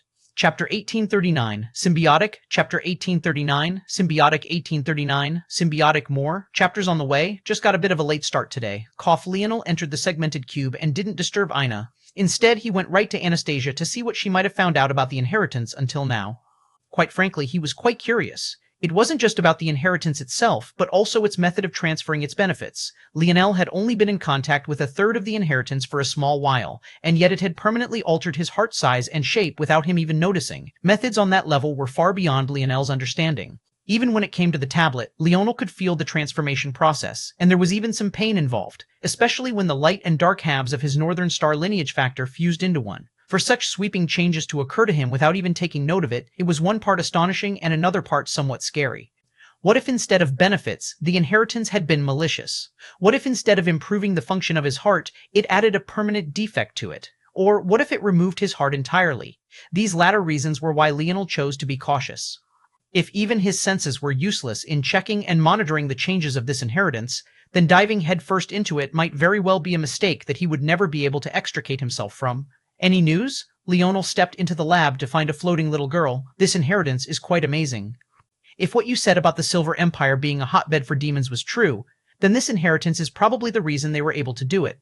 Just taking on this inheritance would practically make someone immortal. Just the benefits of slowing your heartbeat alone would extend your life by as much as 10 pert. Anastasia didn't even look toward Leonel as she spoke, her gaze somewhat vacant. But Leonel was used to this. Unlike he who had to physically use the tools of the lab to get the results he wants, Anastasia was the lab, and the lab was her. That vacant look in her was just her exercising her control over her surroundings, and that was made even clearer by the tools and flickering screens in the surroundings. Leonel didn't seem too surprised by Anastasia's words, though. Most of these were his guesses already. Plus, even back on third-dimensional Earth, the benefits of strengthening the heart and lowering one's resting heart rate were well documented. Anything groundbreaking? Everything is about what you would expect. The 3 parts of the inheritance come together to cause a qualitative change to the body. However, the wood part of the inheritance caused the most obvious changes. More valves to the heart, larger sides, more folds in the lungs, more blood vessels, etc. The fire part of the inheritance allows you to swallow fire force and turn it into strength and vitality that support the wood part. The metal part allows you to transfer this vitality from yourself to other objects, namely metal objects, and if you're clever like the Radix family, metal crafts. One part makes you a vessel. Another part strengthens the vessel. The last part allows you to share the strength of your vessel. No matter how you slice it, it's an auxiliary lineage factor designed for the express purpose of support. But what's odd is that it's not obvious at first glance what it's trying to support. The fire part makes sense, but the transfer to metal objects part feels entirely arbitrary. Why does the fire part make sense? Fire has and always will be the foundation of life. It was the first invention. Without its existence, without its warmth, there wouldn't be life as we know it. It could be said that it's even more fundamental in this regard than life force. Leonel frowned when he heard this. It sounded like some nonsense you would read in a book, or some legend about a man like Prometheus, but the way he saw it, the root of fire would always be destruction. It was designed to burn, to combust. Warmth came not from fire, but from the stars, and stars were decidedly not flames. They were nuclear reactors that took advantage of the exothermic output of volatile chemical reactions. Life could exist without fire. In fact, existence might be better off without it in some respect. But it couldn't make do without stars. If Anastasia had said the same thing about water force, he would have tended to believe her a little bit more. But for fire force, one just needed to look at the number one fire force in all of existence to understand. How could the embodiment of destruction be the number one fire force in all of existence if fire force was the representation of life? It didn't compute. If I had to guess why metal was chosen, it's likely because its root is earth force. Earth force is a great stabilizing force and it can ensure balance. This ties in with the transferring of vitality quite well as it won't allow your body to become overloaded with life force that you cannot handle. As such, it allows you to offload some of that weight to another VQYE-8 object. Leonel's gaze narrowed. Metal as a stabilizing force? Hold on, earth force isn't necessarily entirely disconnected from life. There are real minerals and metals within the human body that have to reach a certain level to maintain one's health. Tron, zinc, copper, magnesium, sodium, the list goes on and on. Earth force is probably even more important to survival and life force than fire force could ever be. That sort of symbiotic relationship between organic and inorganic. Leonel's body trembled and he seemed to have comprehended something. His bronze aura triggered outside of his control, but the dazed look in his eyes made it clear and obvious that he didn't notice at all. Leonel's aura rose like a gentle tide, a far cry from the sudden burst he had experienced at the Umbra family. Even so, he crossed a major threshold, entering Tier 4, Chapter 1840. Slow and steady, Chapter 1840, slow and steady, 1840, slow and steady. Leonel's progress was like a gentle tide, his aura like the warm embrace of the first rays of sun in the morning. The way Leonel looked at his divine armor and metal body felt different now. They didn't feel like extensions of himself granted by his lineage factor. Rather, they felt more like fundamental aspects of his being, and he even somewhat regretted how he had constructed them now. If he had this knowledge before, his approach would have been slightly different. However, unlike how he might have reacted to this in the past, Leonel didn't panic now, and his usual feelings of missing out weren't there. That was because due to his new mindset, he was extraordinarily confident that he would be able to fix it. His divine armor and metal body weren't rigid, immovable constructs, they were him just as he was them. If one wanted to change the composition of metals in their body, there were all sorts of methods even a third-dimensional human could use, let alone Leonel, who was now in Tier 4 of the 6th dimension and had a lineage factor specifically tailored for this. Now, Leonel was even more certain that the lineage factor of the Morales family was tied with the lineage factor of the Silver Empire. He felt that Anastasia was correct. The lineage factor was preparing a person's body for something, and that something was the metal synergy lineage factor. He was over 70% certain of this. The only questions that remained were related to how things had come about like this. Why was the preparation lineage factor not in the hands of the Morales? With it, they would have the only 9th-dimensional lineage factor in the human domain. That was guaranteed. No one could convince otherwise. Even if by some anomaly Leonel was wrong and this inheritance wasn't designed to help the metal synergy lineage factor, the truth of the matter was that it would still raise the latter to the standard of a 9th-dimensional lineage factor whether they were related or not. The two were simply far too compatible. Then there were the other obvious questions. What was the relationship of the Morales with the Silver Empire? And no, even deeper than that, the Three-Finger Cult. Was this related to the death of his grandfather? He could feel that the demoness could sense him whenever he thought about her. It was the uncomfortable feeling of someone looking over his shoulder while he was trying to do work, scrutinizing his every action.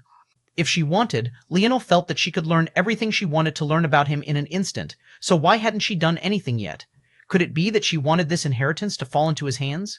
Could she be indifferent to it all? Could it be that she was afraid to take action because of his father? Even for Leonel, he felt like he was getting a headache thinking about it. Nothing felt like it made sense. The jumbled mess of enemies, friends, frenemies, all seemed far too complex for even him to untangle. Leonel opened his eyes and exhaled. However, he was surprised to find that Anastasia was looking at him with a weird look in her eyes. "What's wrong?" Leonel asked. "People aren't supposed to be able to break through like that." "Like what? Isn't this how the 6th dimension works?" "My path isn't exactly like the God path, but it works similarly enough. So long as I comprehend my forces, I progress." "Yes, but it's not like that. You're making massive leaps in logic, accepting them easily, integrating them, and then breaking through in the blink of an eye.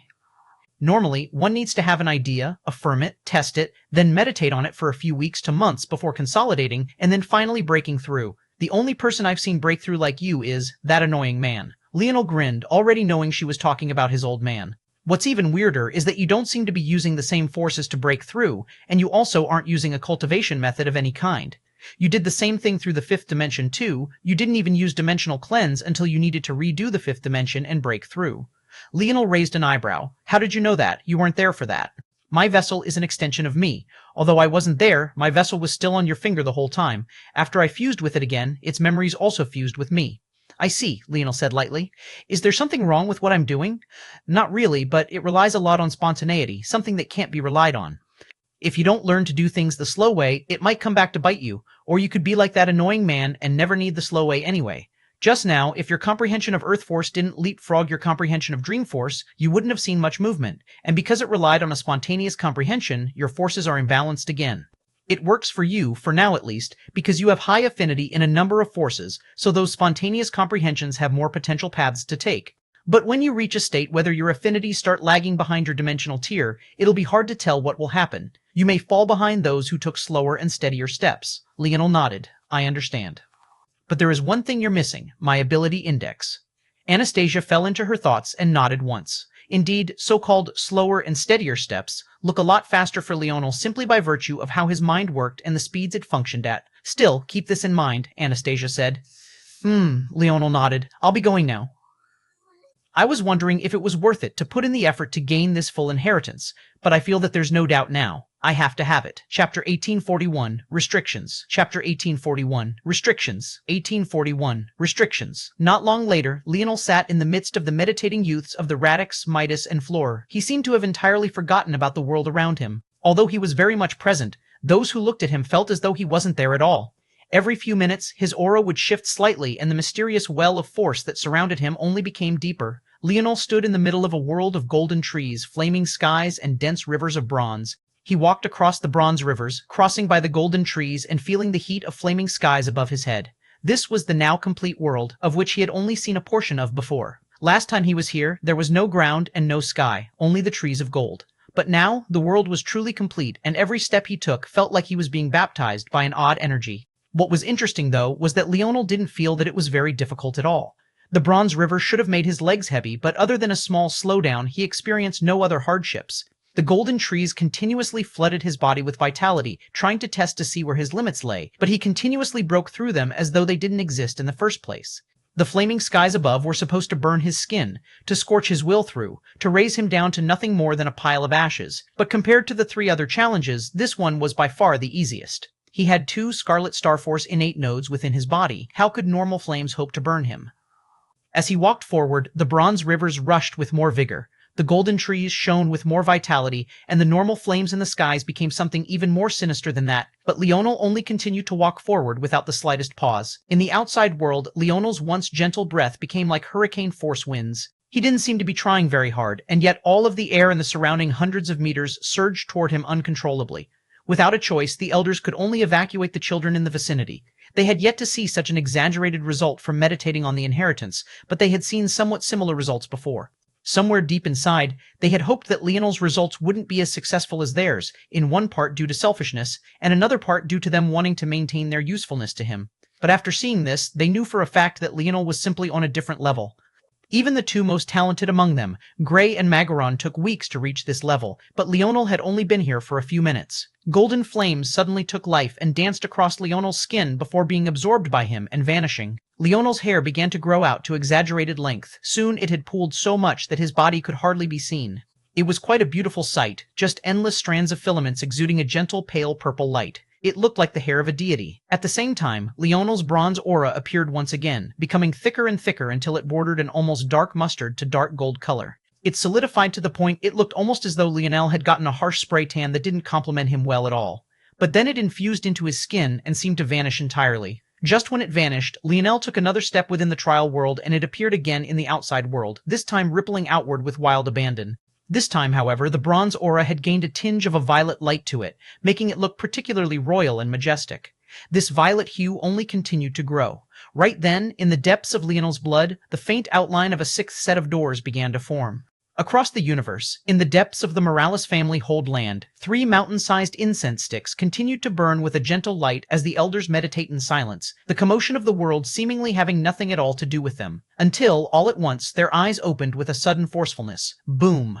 The outline of a 9-layered door appeared in the skies of the Holy Land, and the Morales family elders watched with trembling hearts. They had never seen such a phenomenon before, but inwardly, they all knew what it was. The 6th door. The 5th door of the Morales family had always been a tightly held secret.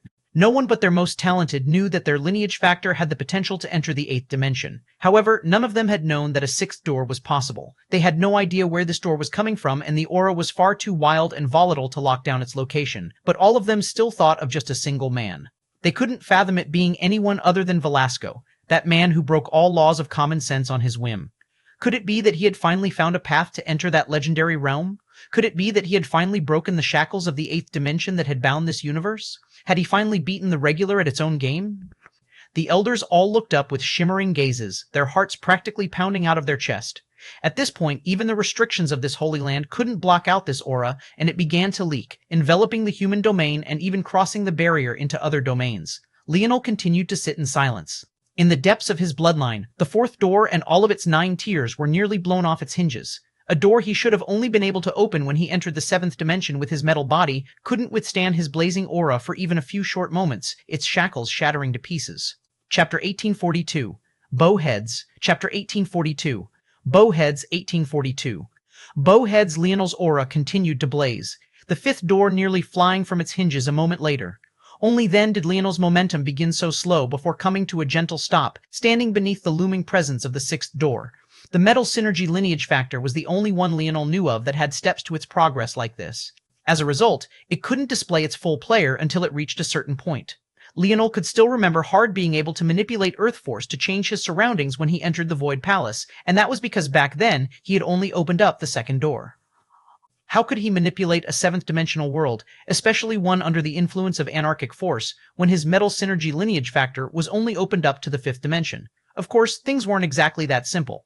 Despite its supposed weakness, the metal synergy bloodline, especially thanks to its supplemental skills like metal body and divine armor, matched up well and even dwarfed many lineage factors when facing enemies at the same level. But now, Leonel had blown by the usual convention of the metal synergy lineage factor, awakening it to the 8th dimension in just a single step. In an instant, it had gone from one of his weaker lineage factors, at least in terms of raw power and ignoring its supplemental techniques, to one of his absolute strongest. Leonel exhaled a breath, causing winds of such force to manifest that the walls and the surroundings cracked and threatened to collapse the entire building. Leonel opened his eyes slowly, a dense light shooting out of them. When he saw the state of his surroundings, his gaze narrowed for a moment before he waved a hand. At that moment, a wave of earth force took shape and the cracks and damages to the foundation were healed in the blink of an eye. Leonel took another breath and realized he was breathing far too hard and adjusted himself accordingly. Others might take days, weeks, or even months to properly adjust themselves to new strength, but Leonel took only a handful of seconds before it was all reined in. With a hand, Leonel grabbed at his hair and cut it short once more before storing it and standing to his feet. Leonel looked toward the inheritance and his gaze narrowed. Whether it was the chalice, the flame, or the wood ball, all of them had greatly dimmed. It seemed there was a limit to the number of times these treasures could pass on the full inheritance. Leonel wasn't sure if they would recover with time or if this was permanent, but there was already nothing much he could do to change things. Leonel ruffled his hair and turned to leave. He had a feeling that something big would happen quite soon.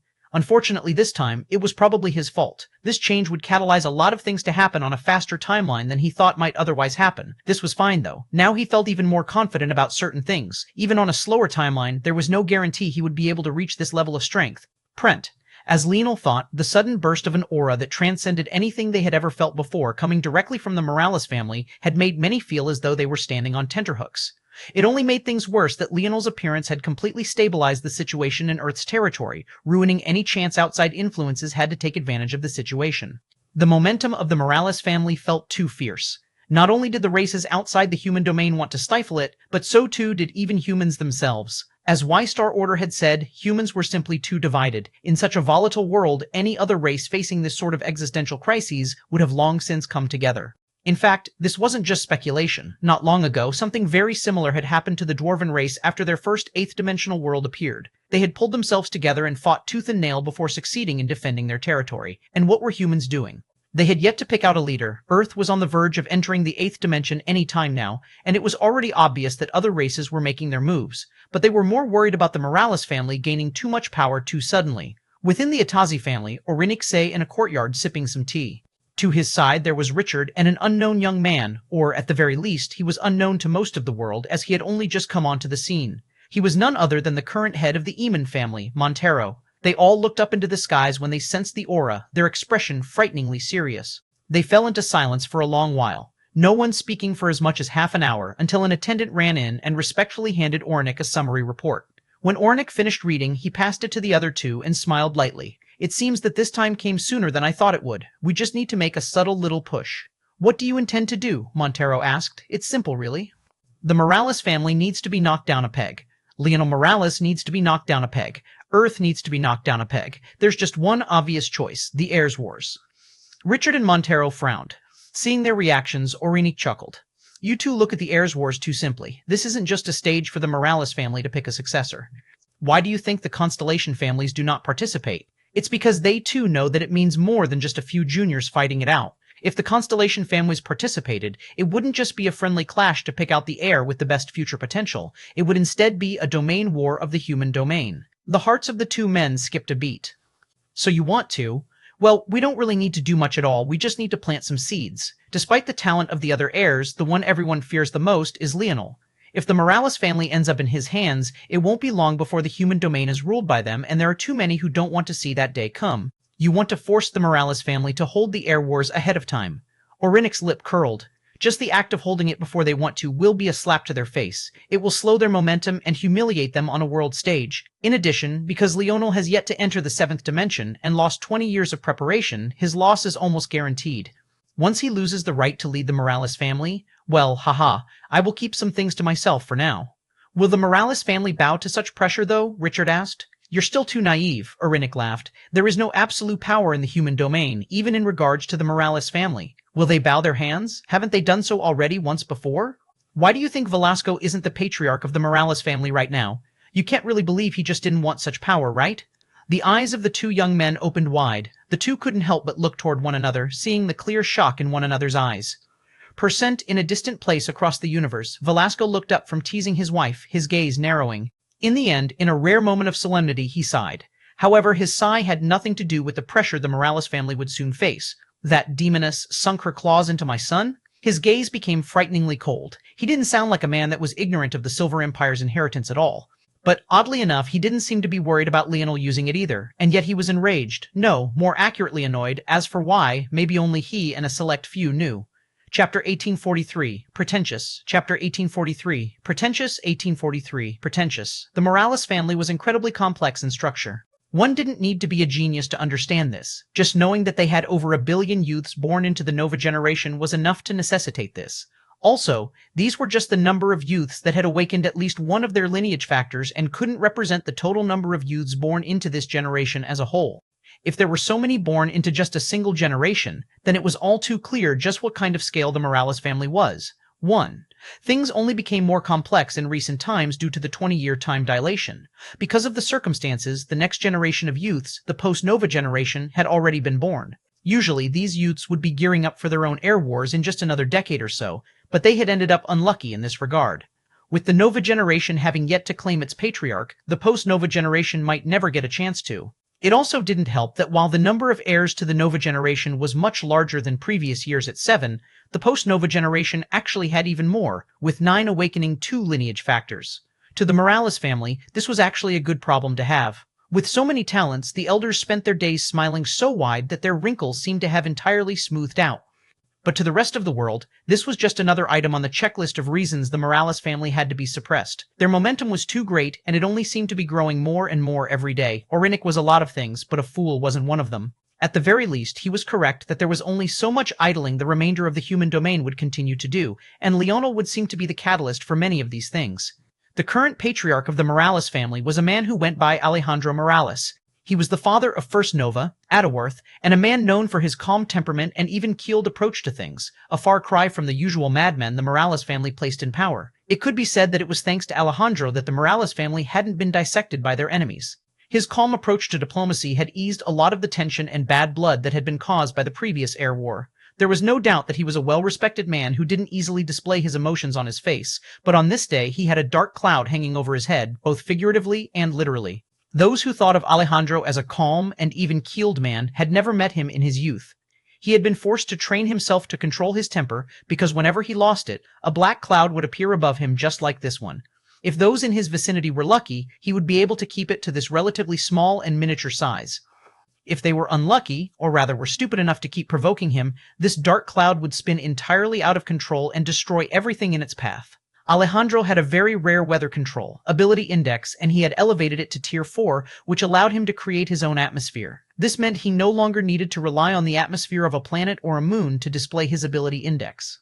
At this level, if he lost control of his temper, an entire solar system could be embroiled in a storm, let alone a single planet. Clearly, he had been so low-key over these last few decades that everyone had forgotten. What other explanation could there be for them to provoke him like this again and again? The Morales family had a lot of turnover at the patriarch position, usually changing every 20 to 30 years at most. This was because their personalities were very suited to leadership to begin with. They were all much too hot-blooded. Alejandro had managed to rein in his temper because he thought he would only have to endure 2 decades of this bullshit. Come to find out that his position would be extended by another 2 decades on top of that. He was already reaching the end of his fuse, and then this nonsense kept coming on his desk again and again. Fuck. Boom. The cloud above his head released a resounding clap of thunder that sent a powerful sound wave in all directions. The window shattered, the walls cracked, the very foundation of the building quaked. Adawarth, who was sitting across from his father, slowly lowered his palms from his ears. Clearly he had been prepared ahead of time, although the result was still jarring. I don't want to read this shit anymore, read it to me. Alejandro threw over a large pile of leaders and leaned back in his chair with an annoyed expression, bringing out a cigar. Adawarth shook his head, but eventually still opened up the next one and cleared his throat. Greetings from the Leo family. We are concerned that with the coming race war, the Morales family will be leaderless while moving into this new era. The position of patriarch of the Morales family is one that changes the direction of the whole of the human race. It is best if this is no longer delayed, as it would only be a detriment to the human domain. In proving that we of the Leo family are properly invested in this matter, we are willing to send juniors to participate as well. We are committed to... Boom. Alejandro's desk shattered. His fuse was really short these days. He had no patience for any of it. Tell them to go fuck themselves. They must really think I'm a pushover. Fuck, let me see that letter. I want to see the handwriting. If I don't kick the ass of the bastard who wrote that pretentious pile of shit, I'm going to explode. Adawarth could only speechlessly hand the letter over to his father. Chapter 1844. Excellent. Chapter 1844. Excellent 1844. Excellent. I knew it was that bastard Vanuzzi. He's the only one of those pricks who thinks himself to be a scholar despite having the IQ of a pile of shit from a donkey's ass. Adawarth's lip twitched. The world hadn't seen his father's foul mouth in too long, so they had clearly forgotten. But he and his mother were all too well aware. They could only allow the man to rant. So, Adawarth did so until Alejandro seemed to have finally run out of breath. We're going to have to do it anyway, Dad. Alejandro looked toward his son with bloodshot eyes as though he could swallow him whole. For a second, he saw a reflection of himself 40 years ago, back when he still had the patience to remain calm. The apple didn't fall too far from the tree, so Alejandro knew all too well that his son had a temper no less fiery than his own. It was just that the two had bothered to learn how to control it, unlike many of the others. Even so, he felt like he wanted to take a bite out of his son's head right now, even though he knew that he was correct. There were certain things that had to be done in the name of keeping the peace. If a family only knew how to move forward and never took a step back, things could easily reach a point of no return. However, the goal of these people was too infuriating. Holding the Air Wars was for no other purpose than to suppress Leonel. Even 6th Nova, Valor, had now stepped into the 7th dimension after so long at the peak of the 6th.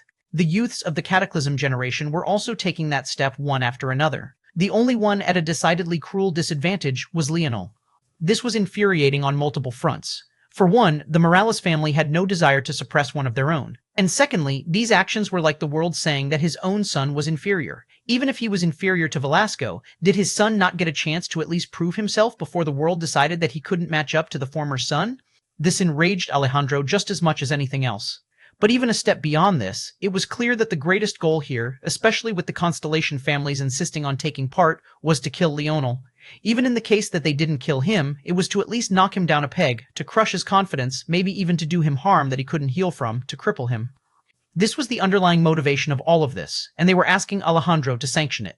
To them, if so many families were participating at once, it would be impossible for Velasco to target all of them, not to mention the fact that it would only be the juniors participating to begin with. Leonel's life wasn't what was truly important here, it was his connection with Earth. If a Prince of Earth became the patriarch of the Morales family, what that meant and represented was on a completely different level than the current status quo. The Morales family would have every right to move in and monopolize the whole of Earth. This was something the other families could not allow, and as such, Leonel couldn't be allowed to continue pressing forward and growing at his own leisurely pace. With everything laid out like this, there was little the others could do. If the Morales family was firm in rejecting this, then the one to suffer the most would be Leonel. Those families had taken this approach for the sake of maintaining a faint veil of cordiality. If the Morales rejected, then it was just another step toward shedding all pretenses, and they would have to be ready to war with the whole of the human domain. That doesn't mean we have to roll over either, Adderworth said with a smile. Alejandro, who was already annoyed, just rolled his eyes. Just get to the point, you're so long-winded. I swear you get it from your mo. Alejandro immediately stopped and cleared his throat. His eyes darted around, and he only breathed a sigh of relief after he realized his wife wasn't here. He had almost forgotten himself as he lost his temper. That could have ended very badly. Adderworth raised an eyebrow but just chuckled in the end. Since they want to participate, let them participate. But not as supporters, but as heirs themselves. Since they like to think themselves capable of suppressing our family, I'd like to see what they can do when they're forced to be on a stage with us. Alejandro slammed his palms on the table. Excellent. Firstly, this could be packaged as an event separate from the Heirs Wars, although it would functionally still be the Heir Wars. Due to this, the hit the Morales family took to their reputation would be minimized. Secondly, it would give the Morales family heirs a chance to completely suppress the heirs of the other families and crush them one by one, thus mitigating the blow to their reputation even further. In fact, there was even an opportunity to gain reputation. And thirdly, maybe the best part of all, due to the fact these participating heirs would have to gather up their own cohorts and supporters now, it would delay the matter for some time. It would take them a while before they were confident enough to match up their own cohorts with that of the Morales family heirs. Of course, this might leave room for the heirs to be backstabbed, so there was some risk involved. If the Morales heirs' people weren't trustworthy enough and had ties to other powerful families, it would be easier to suddenly find yourself without any support in the end at all. This was a double-edged sword that had to be baked into this event, or else the other families would never agree. If the Morales heirs had all the advantages, wouldn't the rest only be appearing to be humiliated?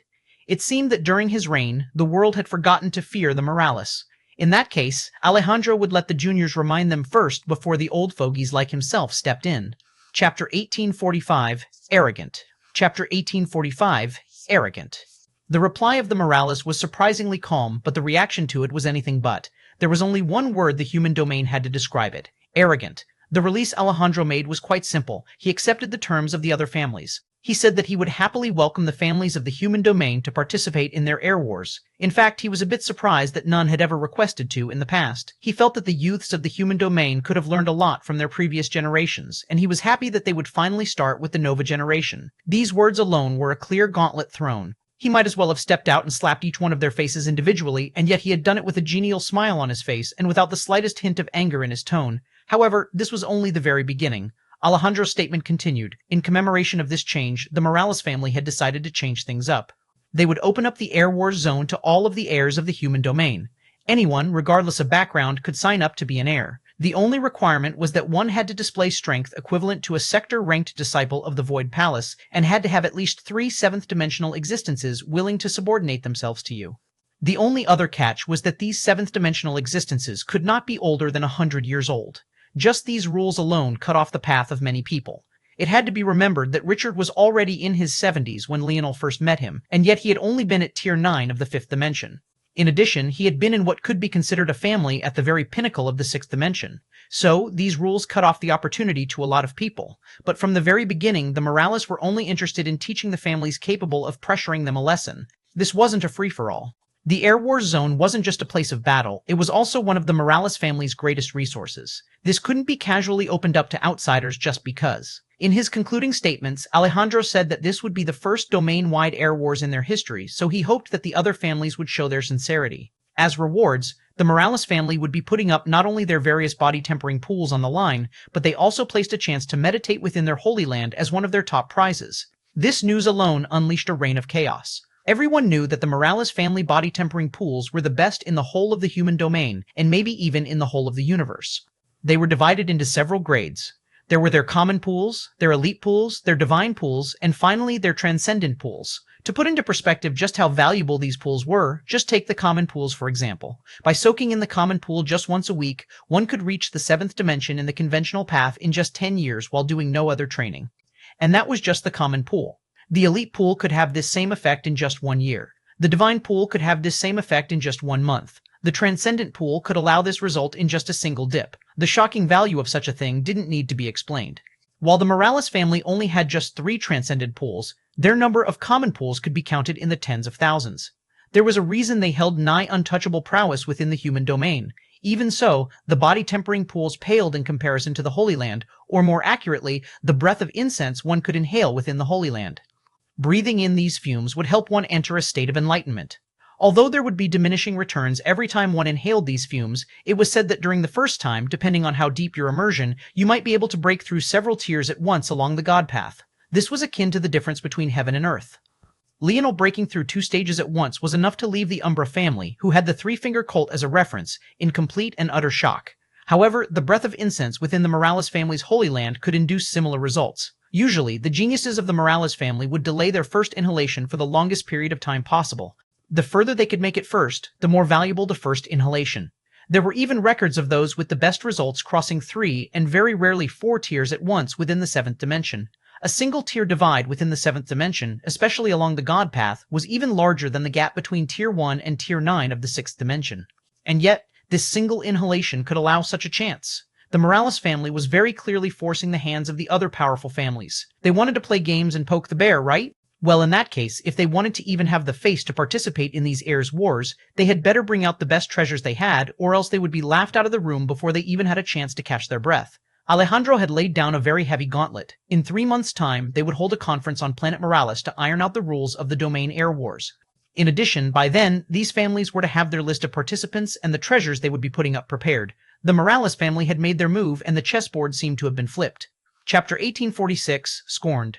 Chapter 1846, Scorned Leonel, who had just been making his way back to the flagship, paused and looked up. There didn't seem to be anything in the night sky, but he kept looking. Just half a minute later, a blinding flash of bronze light came, and Leonel suddenly raised his hand and snagged it out of the air. Oh? Leonel had never received such a thing before, but he was almost entirely certain that it had come from the Morales family. He could just feel that familiar sort of familial aura. He quickly read it once, then twice, something he never had to do considering his memory. But the first time he read it, it was for information. The second time, however, Leonel burst into a fit of laughter, his laughter so loud that it echoed across planet Radix. He hadn't had a good laugh like this one in a while. The Morales family was indeed to his liking. Even if he hadn't grown up with them, he still felt like he was one of them. A conference in 3 months, huh? Interesting. He could feel that the Morales family was buying him time. They could have put the conference in a week from now, and it would have still been enough time for those large families to react, but they hadn't done so. By the time the conference was finished, probably another month would have passed. Considering the complexity of organizing such an event, Leonel wouldn't be surprised if it took even longer than that. Then there'd probably be at least a couple months after that for final preparations. This meant even the earliest time for the domain heir wars to begin would be about 6 months from now. It wouldn't even be a surprise if it took up to an additional year, in fact. The Morales family had indeed done its best to give him all the time they could, something they definitely didn't have to do. From Leonel's understanding, compared to the most powerful branches of the Morales family, that of him, his father, and his uncle could be considered to be the smallest. It should just be the 3 of them and their wives, making up barely 6 people. They had probably been larger in the past, but after his grandfather's death, or maybe even in direct result of his grandfather's death, that ship had sailed long ago. This was to say that the influence they had on the family outside of their personal prowess was limited and definitely couldn't be compared to the other 6 heirs, especially now Atawarth and Alejandro, who currently headed the ruler faction of the family.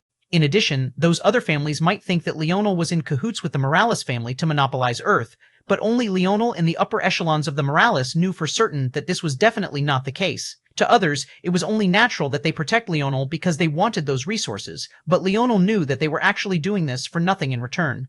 And yet, they still stepped out to protect him. In his actions, Leonel never really thought much about the Morales family. He was so used to the world being against him that he had just assumed the Morales would be +1 to that category. Even when it came to Earth, he was hyper-aware that if he ever wanted it to truly be his, he would have to unseat his grandfather.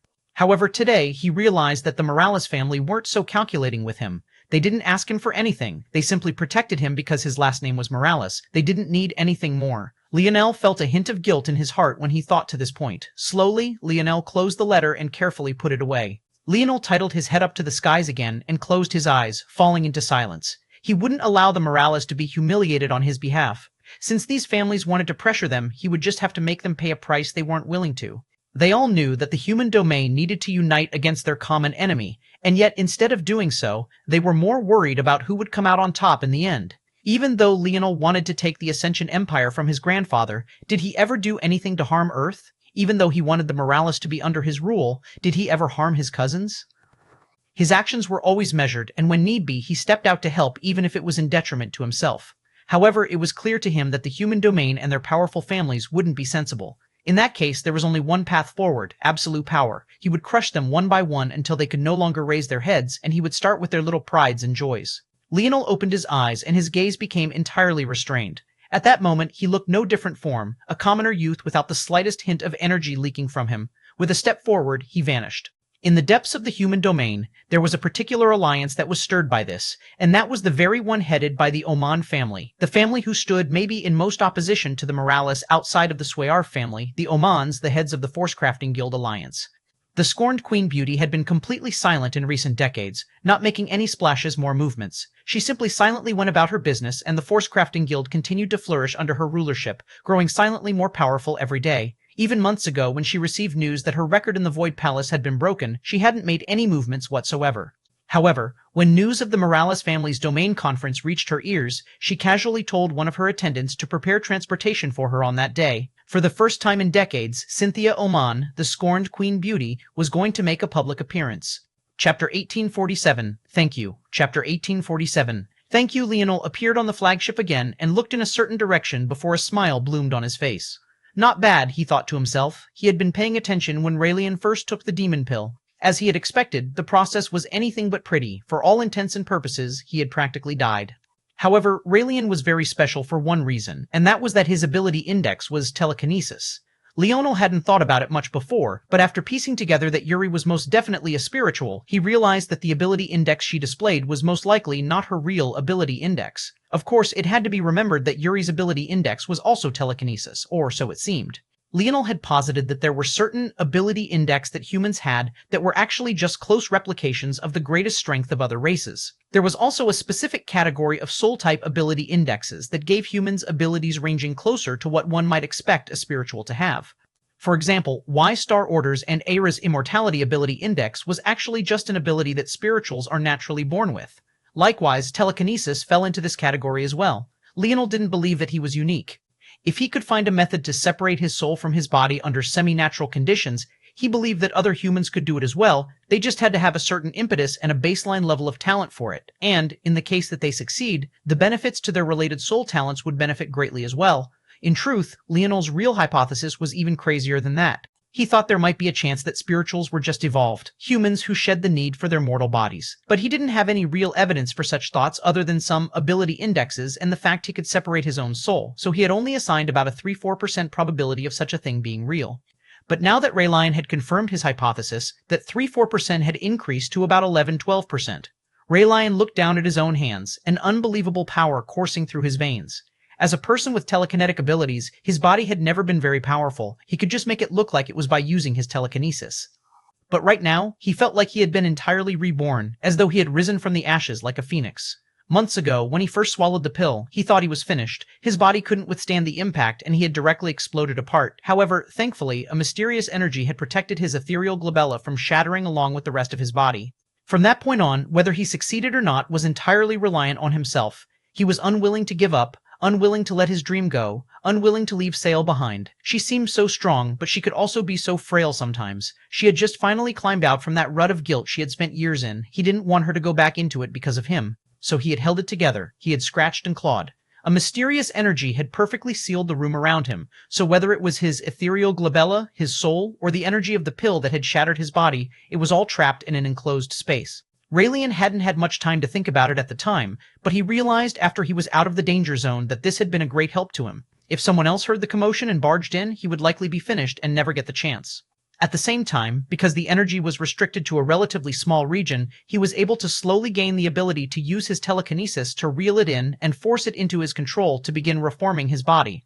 This was the very first time that Raelian had ever used his telekinesis on an intangible object like energy. He hadn't even known that such a thing was possible until now. Just that process alone had evolved his ability index to a level it had never before touched. If he could control any and all energies with his telekinesis, didn't that mean that he had affinity for any force he so pleased? He had never had affinities before, so he had been limited in this regard, but didn't he have such a chance now? Raelian gripped his fists and his body crackled. At the same time, there were small warps and swirls in space that were invisible to the naked eye, but he could feel oh so clearly through his telekinesis. He felt that if he wanted to, he could even rip a hole through the void with his telekinesis. Raelian was even further shocked by this realization. His body had fallen to the third dimension after being reconstructed, but somehow he still held so much power. If he returned to the fifth dimension like he had been before, just what kind of power would he hold then? And what if he stepped beyond that? This was it. This was the power he had been hoping for all this time. No, this was the talent he had been hoping for all this time. This power was just the beginning. Raelian looked up toward the ceiling, his gaze glistening with unshed tears that he refused to allow to fall.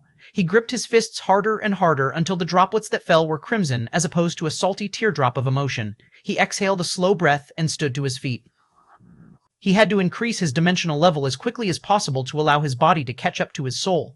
Raelian reached for the door handle but paused for a moment. He raised his head to the ceiling and unleashed a mighty roar that shook the room and threatened to destroy it, and yet had no effect on the outside. Only after this, and putting on a set of robes, did he return to his normal placid self, opening the door and stepping out into what felt like a new world. Thank you, Leonel. Chapter 1848. Same level. Chapter 1848. Same level. Leonel faintly nodded to himself. Right now, Raelian's telekinesis was on an entirely different level, whether that be in terms of strength or sensitivity, purely because it no longer had to deal with the barrier of his own body. Right now, his soul talent could truly flourish because it wasn't being forcefully restricted by the limitation of his body. This was a barrier that all those with soul talent faced.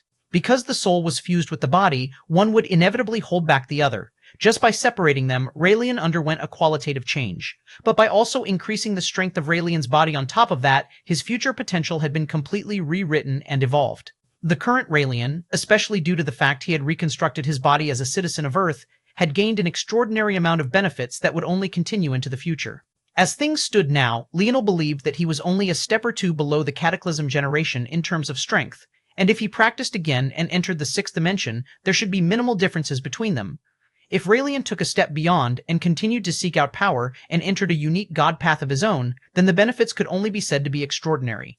He may surpass the members of the Cataclysm generation and never look back. Raelian wasn't the only one who had benefited greatly. In fact, it was unknown if he was the one who had even benefited the most. In Hephaestus's room, his body was undergoing a great number of changes as well.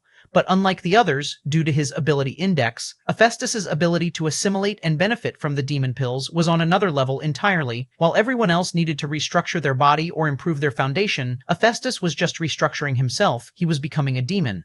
This was a fundamentally different thing. If others only gained 50% of what they could from a demon pill, he gained all 100%. He not only gained their strong bodies, he gained their affinities, their strengths, their abilities, their reflexes, their healing factors, everything. The best part was that Leonel had purposely picked out demon types that were well suited to him and his battle style. He consumed several blade-type demons, allowing him to literally grow swords and claws as extensions of his body as he pleased, and he topped it all off by consuming a large number of fire demons. That session alone allowed him to enter the seventh dimension with the conventional path, a shocking feat that he never thought would be possible for him, but what was even more shocking was that this was the end of what Leonel had in store for him. After essentially becoming a perfect fusion of blade and fire demon, Leonel sent Hephaestus to the Radix family, where he was allowed to meditate on the flame within the chalice. When Hephaestus left, he did so with only a third of the inheritance, but with his body having undergone yet another qualitative change. Not only did he have the body of a blade fire demon, but he could now swallow flames to strengthen his body and vitality. Due to his foundation as a blade fire demon, his skill in this third of the inheritance was even beyond that Midas family of the past by an extraordinarily large measure. He felt so invincible that he roared up into the skies, laughing beside himself. Sale had also benefited greatly from a third of the inheritance, namely the Flora family's third, the wooden sphere. It had to be remembered that Sale had a unique ability index. She underwent a mutation of sorts when she entered a battle state, gaining a floral battle armor more dangerous than even many metal-forged armor. If Leonel had to describe it, Sale's ability index was similar to his divine armor, but executed with plants and vitality as opposed to metal and vitality. Just with this alone, she was exceptionally powerful. She had become the most powerful combatant of the etching metal organization, and that was even with Emna being present. After fusing with a third of the inheritance, her strength increased by leaps and bounds, and she felt that her capacity to create more and more powerful armors with her ability index had increased. In fact, her tears began to plummet as well, and she nearly fell out of the sixth dimension entirely, but the trade-off was far greater strength than she had ever personally experienced. Much like Hephaestus, she double-dipped with benefits. After she had improved her ability index, Leonel sent her to Earth to gather up any evolved plants she might be able to increase her own strength with. By the time the months came and time ticked by, she actually returned as an expert of the seventh dimension, her aura causing the cocky Hephaestus to look on with the first serious expression he had made in recent days, as he had been too busy grinning ear to ear previously. Even with all of this being the case, though, the one who benefited the most was, without a doubt, Emna. All on her own, Emna had been very close to forging her own path, and that was without any sort of external resources to aid her. She simply relied on nothing other than her own talent. For her, Leonel did a few things. First, he sent her to Old Man Hutch. Although Leonel hadn't believed in the old man's path of the blade, he believed that it would be useful for others. Plus, this was the first time Emna was facing a master with talents comparable to her own in the blade, and she gained a lot. After she returned, Leonel handed her a perfection stone. Then, she disappeared for months. No one knew where she went, and she seemed to have vanished off of the earth entirely. But when she returned, no one could withstand the pressure of looking her in the eye. It felt as though one was staring at the sun, and if they did so for too long, their pupils would be shredded to pieces. Emna had perfected her path and finally stepped into the sixth dimension. Of them all, she was the only one with power comparable to Leonel and Ina at the same level. Chapter 1849. Prepared. Chapter 1849. Prepared. Leonel, obviously, wouldn't neglect his brothers. But the changes that he could make to a talent of Earth already within the seventh dimension were minimal. However, what he could do was greatly improve their foundations and affinities by allowing them to swallow demon pills.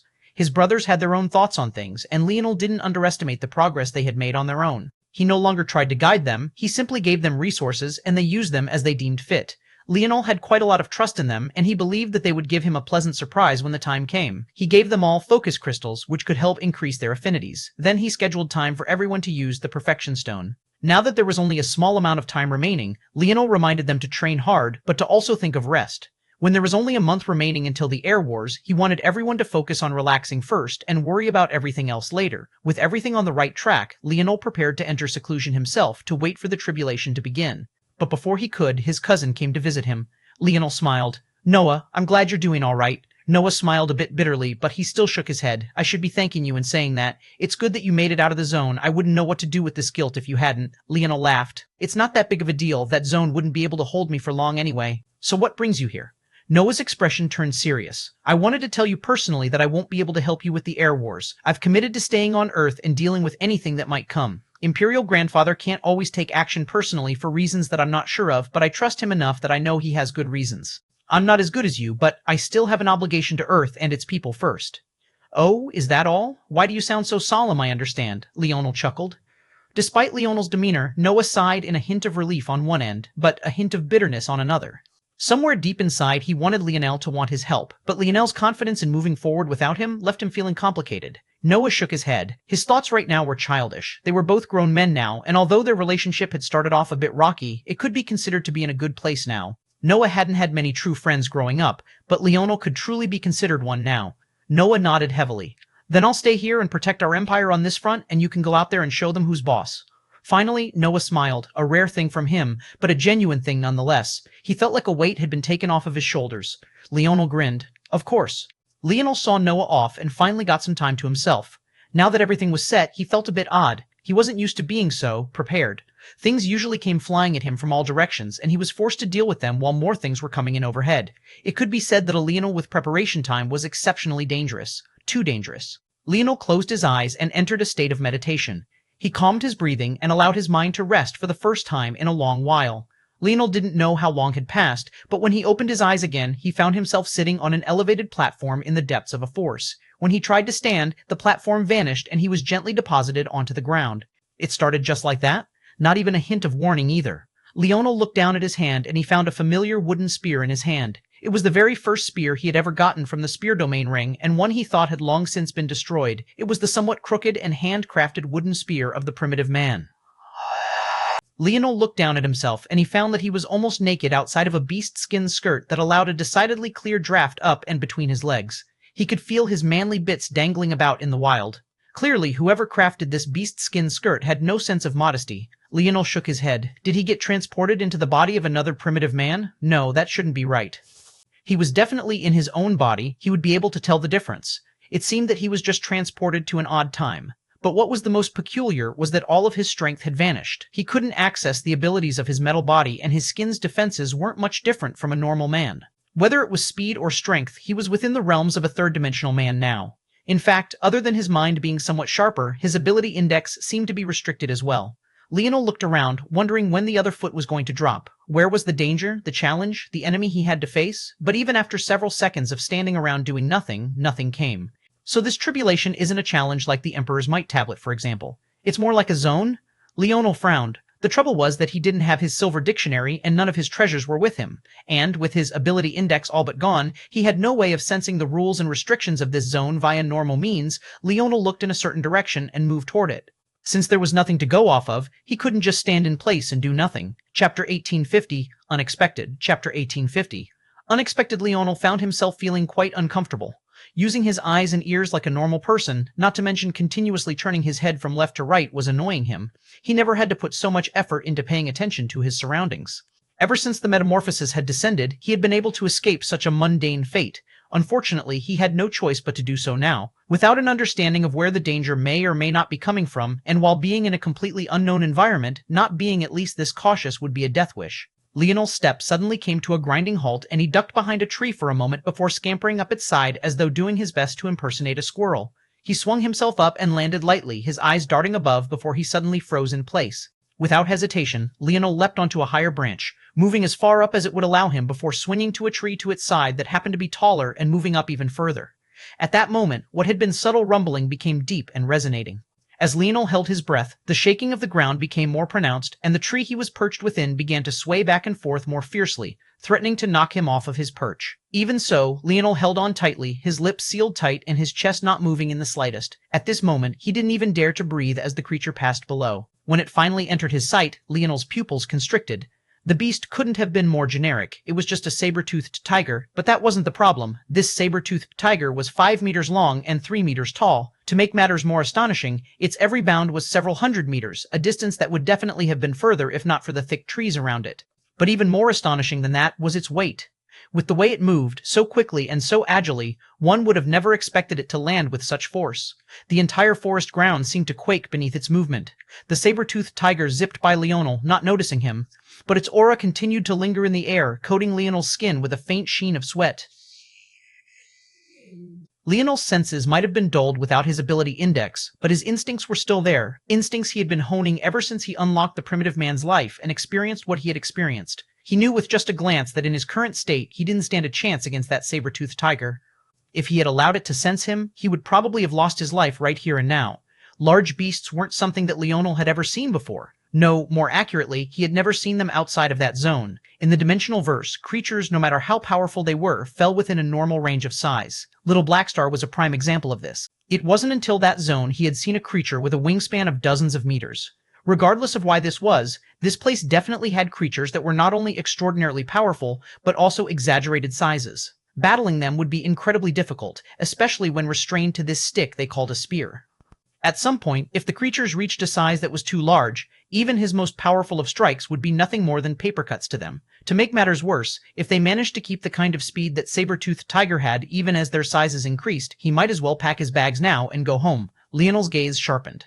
After making sure that the tiger was gone, he leapt forward, moving from tree to tree. He hoped that it would be somewhat safer up here, but he had no way of knowing that for sure, so he kept a sharp lookout. For all he knew, a bird with a 50-meter wingspan might swoop down at him at any moment. Leonel had no idea where he was going, but he just kept moving forward. He assumed that the first thing he should do was gather information, but he had no idea where to start. In the end, he decided to keep moving until he at least found a water source. If his body was in this state, it likely wouldn't be long before he needed food and water, so he might as well get the hard stuff out of the way immediately. Leonel came across several more behemoth-like creatures. Even the smallest of them would stand to his height of over 2 meters tall even while on all fours. The biggest of them were entire heads, or 2 taller than the saber-toothed tiger. He unceremoniously dodged every single one, his expression becoming more and more solemn. He had yet to come across a creature he had any confidence in defeating, and he also hadn't seen the point of this trial yet, nor had he found a water source. Bang! Leonel suddenly crashed into what felt like an immovable wall. He had been scanning his surroundings with the utmost diligence, not missing a single thing,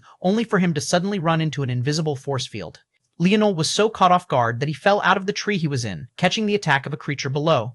Leonel's brows jumped as his nose began to bleed from the collision. But that was the least of his worries as he fell toward a wolf that was over 7 meters long and twice his height.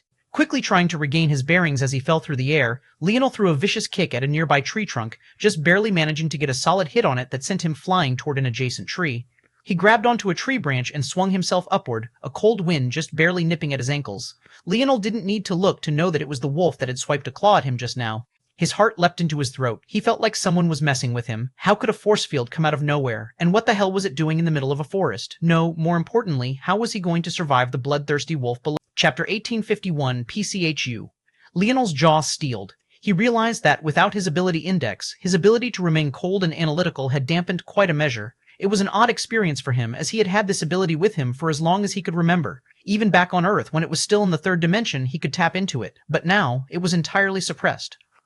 It was the first time Leonel had experienced such a thing. Even the dimensional cleanse trial zone couldn't suppress his ability index. Whatever the spear domain ring was, or whatever its origins, it was clearly a step beyond, maybe even beyond what the regulator could control. That seemed to be the only explanation. When Leonel realized this, his gaze became icy. He was his ability index, not the other way around. The wolf suddenly stretched out its body, kneeling close to the ground. Leonel's gaze narrowed. It's about to jump. He knew that this was a life or death matter. The agility of this wolf and its strength was definitely far beyond the saber-toothed tiger. He had already noticed in his journey here that in this place, bigger size equaled bigger strength. In that case, if the saber-toothed tiger could jump across hundreds of meters, this wolf could definitely reach him even though he was so high up. Bang! The wolf jumped and Leonel pierced out with his spear at the exact same time. He revolved the only ability he had, his spear domain lineage factor, and thrust down with a pulse of blinding golden light. Searing. Pang! His spear blade vanished and appeared hundreds of meters below, timing its appearance perfectly and just as the wolf was gathering all of its momentum. In that instant, Leonel's strike downward and the wolf's jump upward combined in strength. Leonel felt a surging power travel up his arm, threatening to break it, but he grit his teeth and held strong until his feet were lifted up and off the branch he was on. This time, there was no recovery. He flew up and back with astonishing speed even as the wolf below howled in misery and unbridled rage. Leonel's blade had aimed right for its most sensitive region, its eyes. Clearly, this beast hadn't expected Leonel's blade to suddenly appear out of nowhere, nor had it expected for its own jumping momentum to be used against it. In that instant, it was half-blinded and its jumping spiraled out of control, losing half its strength and causing its body to spin off to the side. Leonel crashed against the barrier that had caused all of this to happen and nearly lost control of his spear. His inner organs rattled and his bones almost shattered. Luckily, although his other lineage factors and abilities were suppressed, his body still retained some of its rigidity, albeit weakened to a great extent, so he avoided the most devastating sorts of damage. Even so, he found himself sliding down a perfectly vertical force field with nothing but air between himself and a more than 300-meter fall.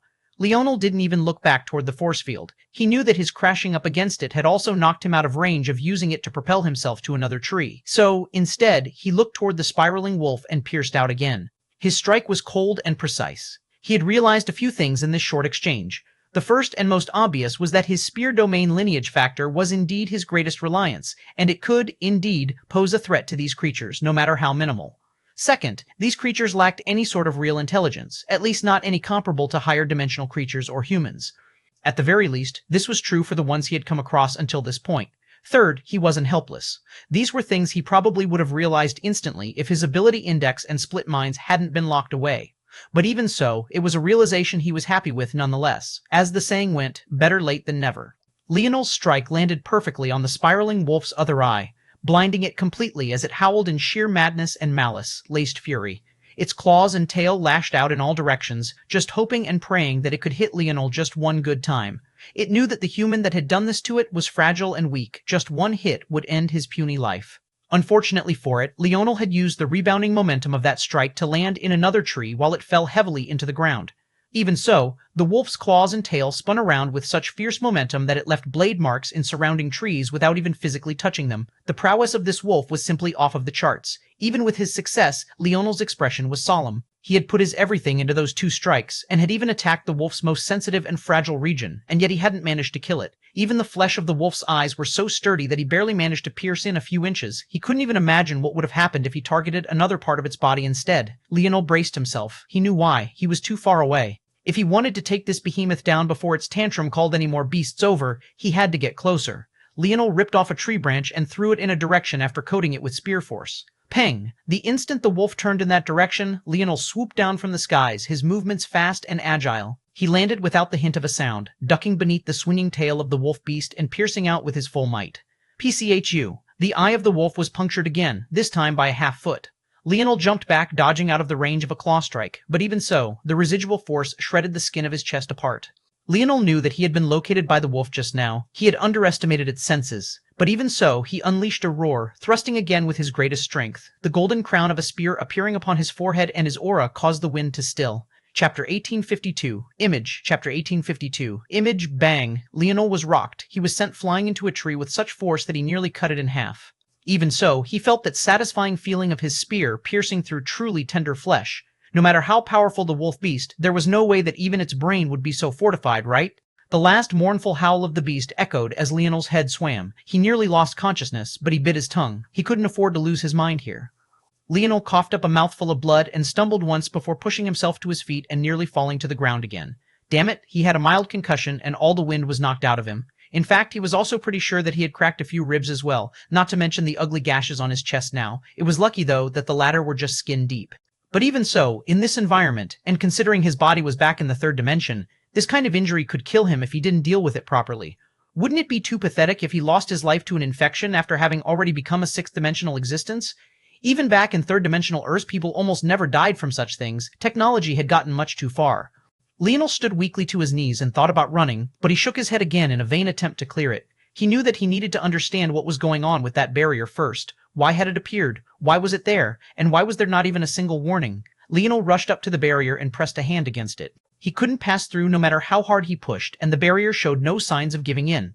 Leonel frowned a moment and shook his head again, his fogginess beginning to clear a bit. There were no obstructions to his sight. He could see to the other side all too easily, which was why he had run into it to begin with. He wouldn't have been foolish enough to do so otherwise. It's moving. Leonel wasn't sure at first, but he definitely hadn't moved his feet just now, but the barrier was definitely further out than it was originally. Was it here to protect him? Maybe there were much stronger beasts than what he could handle on the other side. That seemed to potentially be the case, considering this was a trial or tribulation of sorts. Suddenly, Leonel's pupils constricted.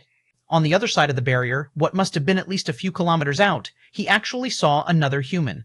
Leonel wasn't too shocked by this to begin with. There was no telling whether beasts were the only challenge ahead for him. After all, this was a spear trial, one for the king weapon of the battlefield. To use it solely against beasts, although this was where its roots lay, was a bit lacking for its status. However, the more Leonel looked, the more his shock increased, until his head spun so much that he didn't quite understand how to take what he was seeing. The youth several kilometers from him ran into the force field like he did, but seemed slightly more prepared than Leonel had been. His spear chipped at it first before his body came to a stop. Only then did he nod to himself and turn back. There was enough distance between him and Leonel that he didn't notice the latter. Well, that and the fact there were so many trees and obstructions between them. Leonel only happened to have the perfect angle to see this young man. The young man landed on the ground and brandished a spear that looked practically identical to Leonel's own and pierced out toward a beast before him. He underwent an arduous battle, not much unlike Leonel. But what was truly shocking was the fact that everything was simply too similar. The spear domain lineage factor, the absolute spear domain, the crown of spears. After a long-fought battle, the young man finally managed to take down the beast. Without hesitation, he stuck his entire arm into the bloody eye socket of the beast, digging around in its brain until he found what he wanted and pulled out a bloody beast crystal. Then, under Leonel's widened gaze, he opened his mouth and swallowed it whole. His body bulged once before concentrating back down to his original size. His head suddenly turned in Leonel's direction. He paused for a long while, seemingly scanning Leonel up and down before he gave a bloodthirsty grin, the blood of the beast he had just killed drizzling down his cheek. Leonel's gaze narrowed as the young man picked up his spear and shot into the distance, his speed clearly much swifter than before. Even after several moments, Leonel didn't quite understand what was going on.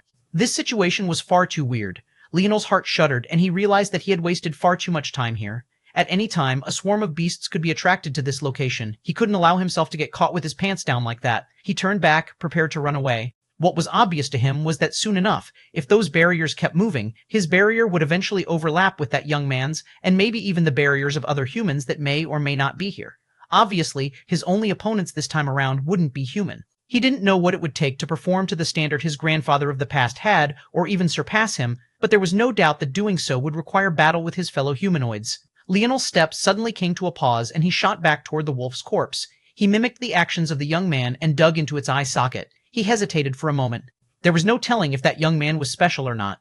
Maybe he had a body that helped him digest beast crystals like this, or maybe he had a cheat. It looked like he was far more prepared for this tribulation than Leonel had been for some reason.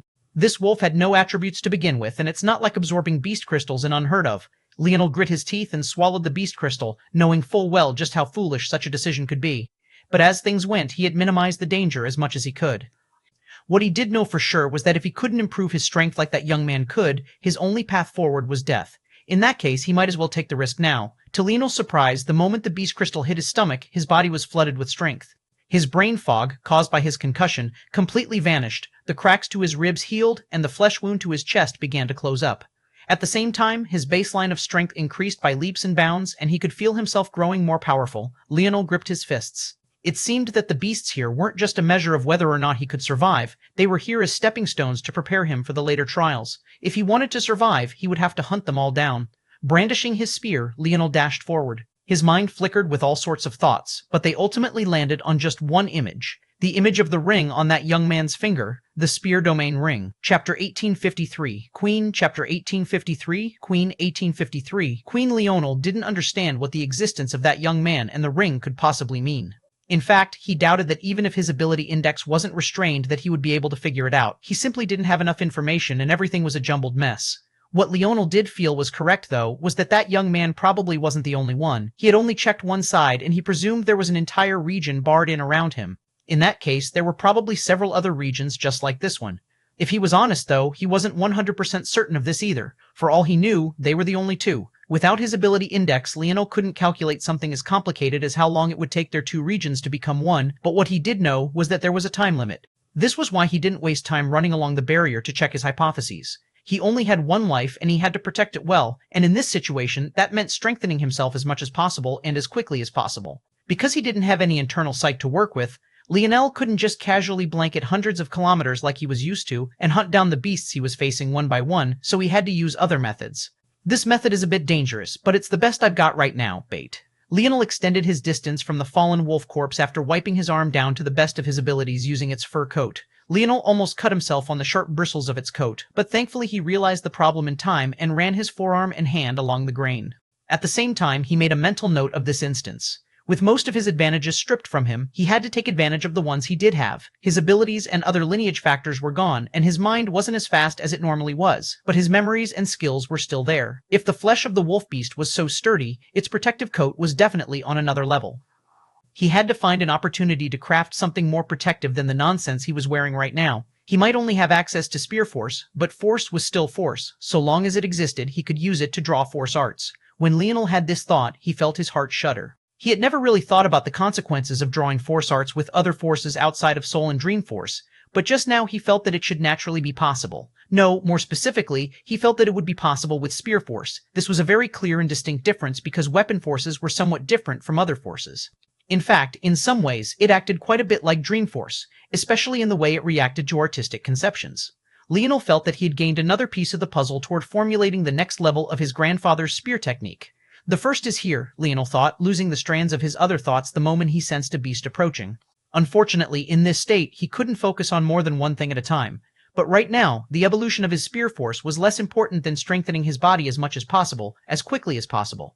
Leonel wasn't ignorant to the fact that this breakthrough would also help his chances in this tribulation, but he was also aware that it was potentially fleeting while there was a very real opportunity for growth right beneath him. Leonel's gaze sharpened and he descended toward his first victim. In the outside world, a sort of silence had fallen in Leonel's absence.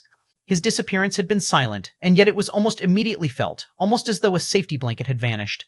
Everyone seemed to realize then what kind of looming presence he had only then. Even so, life was forced to go on, and due to Leonel's preparations, things remained smooth and steady, with progress moving quite seamlessly. On that day, Ina stepped out from her own personal seclusion. Other than the time she spent with Leonel, she had spent practically every waking minute meditation on the Blood Sovereign tablet. It could be said that her gains from it were no less than Leonel's gains from the Emperor's Might tablet. The only difference was that rather than being an additional ability of hers, it seamlessly fused into her current battle style, and as a result, her growth felt more exponential than linear. The first person Ina saw when she stepped out was actually Harmony. She sent a glance toward her with every intention of just ignoring her entirely, but to her surprise, it was actually Harmony herself that spoke. "Where is he? Why can't I sense him?" She interacted with the world on her own. She gained names like the Sword Monstrous. It could be said that she wasn't very good at niceties. "He is currently busy," Ina replied simply. On her hand, though, there was a slight change, and that was the fact that Leonel's spear domain ring was actually now on her finger. Whether by conscious choice or not, it actually took the place a wedding ring should have had, something that Harmony seemed quite sensitive to. Harmony sneered. "There's no need to gatekeep his whereabouts. If I wanted to steal him from you, I would have done so long ago. Though I can't promise that my sister will be as nice as me. Since he's not here to tie me down, I'll just leave then." Ina didn't seem to react to these words at all. Or, at the very least, her expression didn't shift. Even so, Harmony suddenly found that she couldn't move a single inch, and her pupils couldn't help but constrict. Ina didn't move an inch, and yet Harmony found her blood vessels constricting. Her heartbeat seemed to forcibly slow, and her skin reddened as blood rushed to the surface. Harmony's body pressed up against the wall as though a noose was pulling her up. She quickly found her feet dangling from the ground and the veins in her neck popping wildly as flashbangs went off in her vision. She seemed to be able to breathe just fine, and yet couldn't seem to get enough air at the same time. Fear took root deep within her heart. She had seen Ina many times during her stay here. How could she not? She had already been stuck here for several months. In fact, she vaguely knew that Ina was a target of the Three-Finger Cult, and had even thought of snatching her while Leonel was gone. During this time, she hadn't felt a sense of threat from Ina at all. She had just assumed that Leonel had chosen her because she was so beautiful. It only felt right. The most powerful man would be with the most beautiful woman. It was a legend as old as time. Harmony had never seen Ina do anything but laugh and smile and cling on to Leonel every waking moment. In fact, she had felt a little disgusted by the act, making sweeping assumptions about their relationship. It was only now that Harmony knew exactly how wrong she was. The pressure she was feeling suddenly vanished, and she fell to the ground with a heavy thump, her heart finally beginning to beat normally again. Ina walked away without another word, and Harmony could only watch as her back receded. It seemed that in the absence of the king, there was a more than capable queen. Ina's gaze flashed with its own cold light. If others wanted to test Earth because Leonel had disappeared for a short while, they could taste her axe. At that moment, in the depths of a hidden world, there was a storm brewing. News of what had happened to the four great families had yet to spread back to its normal channels, but this was only to be expected. With every last one of them having been wiped out by Leonel, who would be there to report back. However, there would of course be normal communication between the two sides. The fact that this contact had suddenly stopped abruptly and without warning was bound to raise its own sort of speculation. Unfortunately, there were very tight constraints on these four families. If there weren't, why would they incrementally release their people like this? As such, it had been impossible for them to send others to check on the situation for a long while. In an irony, though, Leonel's actions in assimilating so many world spirits with Earth's had stabilized the region ahead of time. The good news was that the number of powerful zones that appeared were less in number and frequency. The bad news was that the next batch of four great family geniuses could exit ahead of time, and these geniuses would be on a completely different level in comparison to the ones Leonel had originally faced. Leonel's queen would face her own challenge. Stepping out from seemingly thin air, a small group of red-haired and eyed young men and women appeared in the depths of Earth's wilderness.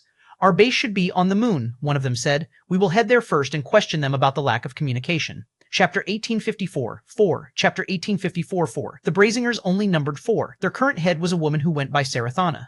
She didn't seem to have anything particularly special about her. Her looks weren't too poor, nor were they too great. She wasn't too tall, nor was she too short. She wasn't too imposing, nor did she fade into the background. In fact, if one said that she was the leader among the three, it would feel a bit ridiculous, especially since the one who had spoken was a young man. This young man was actually Sarathana's younger brother, and maybe this was the reason why he dared to speak in her stead at all. His name was Raffer, and unlike his sister, he was imposing and very noticeable for all the right reasons. He was tall, strikingly handsome, and he had an obvious air of command to him that made him the largest presence in almost any room he entered. But it was maybe due to this dichotomy that Sarathana was allowed to be the genius that she was. She didn't seem very interested in such things at all, so she was okay to allow her young brother to take the spotlight. The final two were two young men who went by Barian and Thedon. They seemed quite used to the interaction between the two siblings and didn't find it to be very off-putting at all. They simply took Raffer's words at face value and didn't think much about it. Even if they wanted to reject, what good would it do with that monstrous by his side? She might look unassuming, but they were well aware of how dangerous she was. The group pulled out a flying treasure, prepared to make their way to the moon. But what they didn't expect was that the moment they entered Earth's airspace, they triggered a change. The four didn't make it far before they found themselves surrounded from all sides. Raffer's gaze narrowed. He hadn't expected this aggression, and even if he thought it might be a faint possibility, the speed with which they reacted also felt too fast. Since when had Earth reached this level, and why was it so different from their expectations? At that moment, the headship of the fleet that had surrounded them opened up, and a man wearing radiant golden armor stepped out. His eyes were a piercing blue, and his hair fell like a rainfall of gold. This man was none other than Governor Duke Arthur Pendragon, or, as most once called him, King Arthur. "I hate how right that brat is sometimes, how annoying," Arthur mumbled beneath his breath. "I think you're actually more mad about him ordering you around, right, Dad?" Mordred's somewhat seductive laughter came from an adjacent ship, twirling what looked like a sleek black wand in her hand. Whether it was father or daughter, the both of them had auras within the seventh dimension. However, what was particularly interesting was that they didn't seem to have broken through using the conventional path, but it didn't seem to be the god path either. Of course, that was because they had broken through using Camelot's magic system. There was a reason the integration of Camelot with Earth was the ultimate reward of their mythological zone, a reward Leonel only gained after clearing the hidden quest and resolving their love triangle. By succeeding in that endeavor, Leonel had planted a seed for the protection of Earth that was bearing fruit now. Camelot had just needed a little push, and with Leonel's return, they were truly blooming into their own. Arthur grumbled. Although he had never said it out loud, he had every intention of surpassing Leonel and suppressing him one day, which was funny considering he had started off so much higher than Leonel to begin with. He could still remember all the arrogant things that little boy had done the first time he visited his kingdom. But now, he, the mighty Arthur Pendragon, was basically just a lackey. How sad. Shing! Arthur unsheathed his sword, a radiant golden light echoing through the world. Without a word, he vanished into a beam of light, his body losing its form as he moved forward at impossible-to-track speeds. The pupils of the four constricted. "Abandon ship," Raffer commanded. "Sing!" Arthur shot by in a blazing ray of light as the four of them didn't hesitate to jump down toward the earth below. When Arthur appeared again, he was standing in the exact same spot, his hand still on his sword hilt.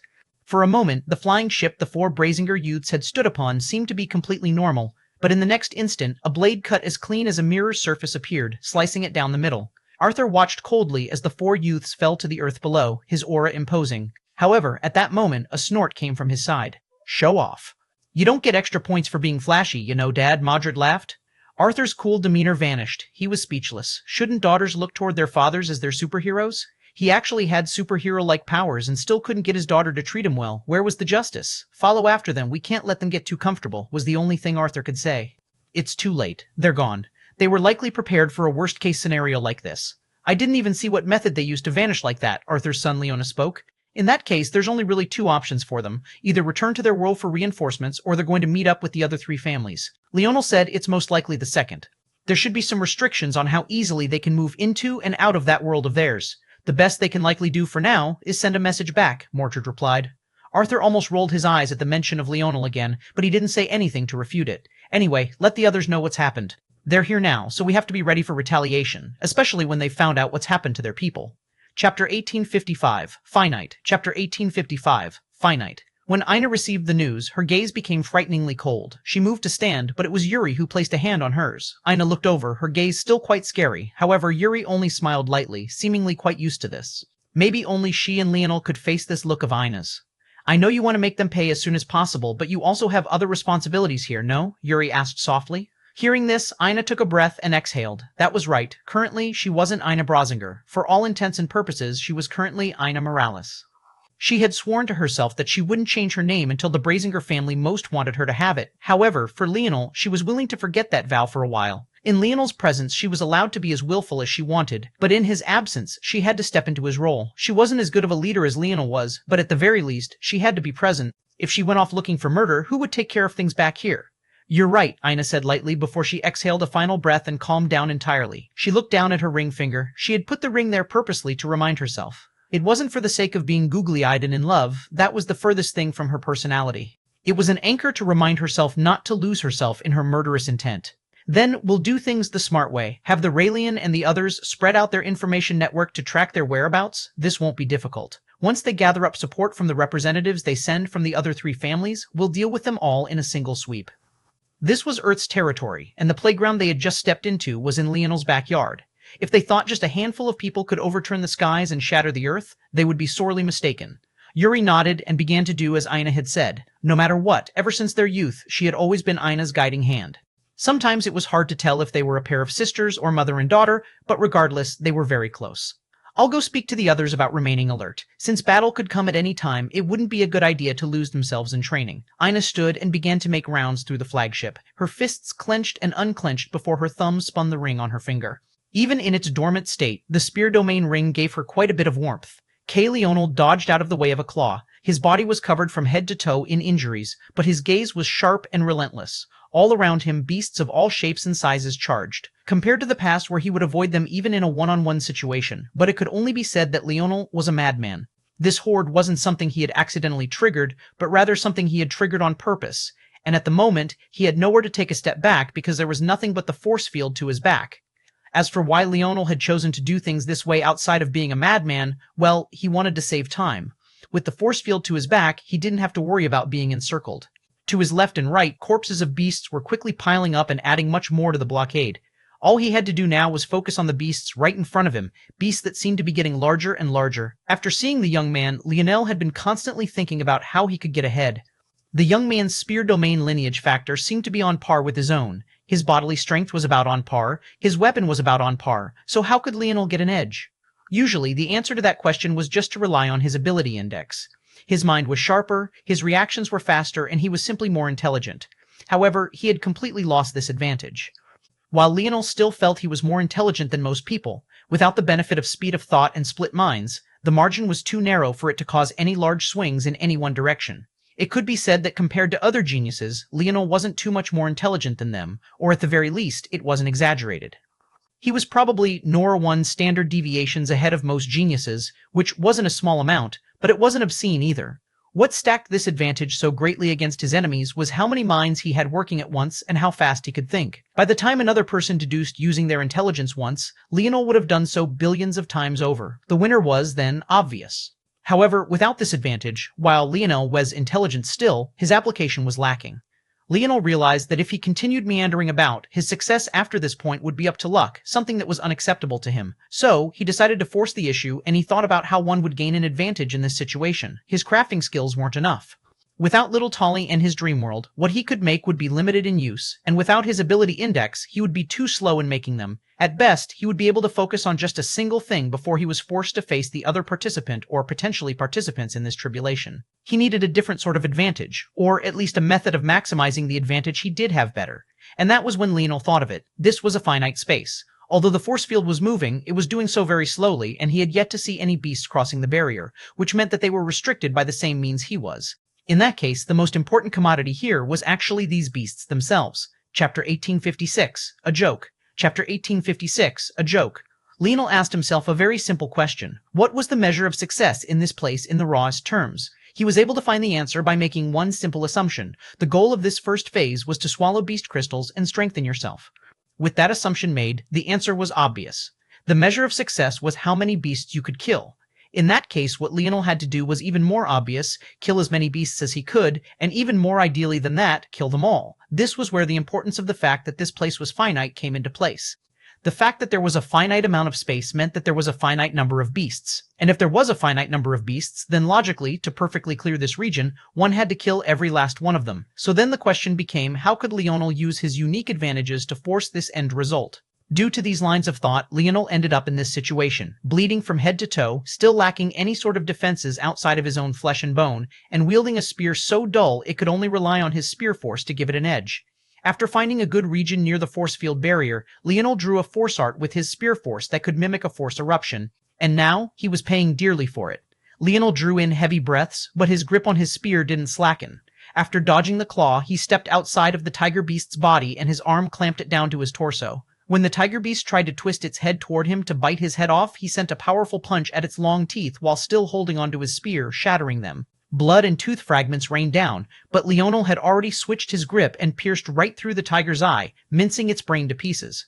Leonel released its claw and sent out a fierce kick, sending the tiger's body sprawling toward the next wave. Taking a step forward, Leonel pierced out with his spear, splitting the blade 6 different directions and forcing the second wave after the next back. His crowd control was immaculate as he hacked them down one by one, and his slaughter was relentless. Leonel realized then that his only advantage wasn't just his force crafting. The changes the Silver Empire's inheritance had made to his body were still there. There were still countless more folds in his heart, several more blood vessels carrying oxygen through his body, and his heart was still several times larger than it had been in the past, along with having more chambers.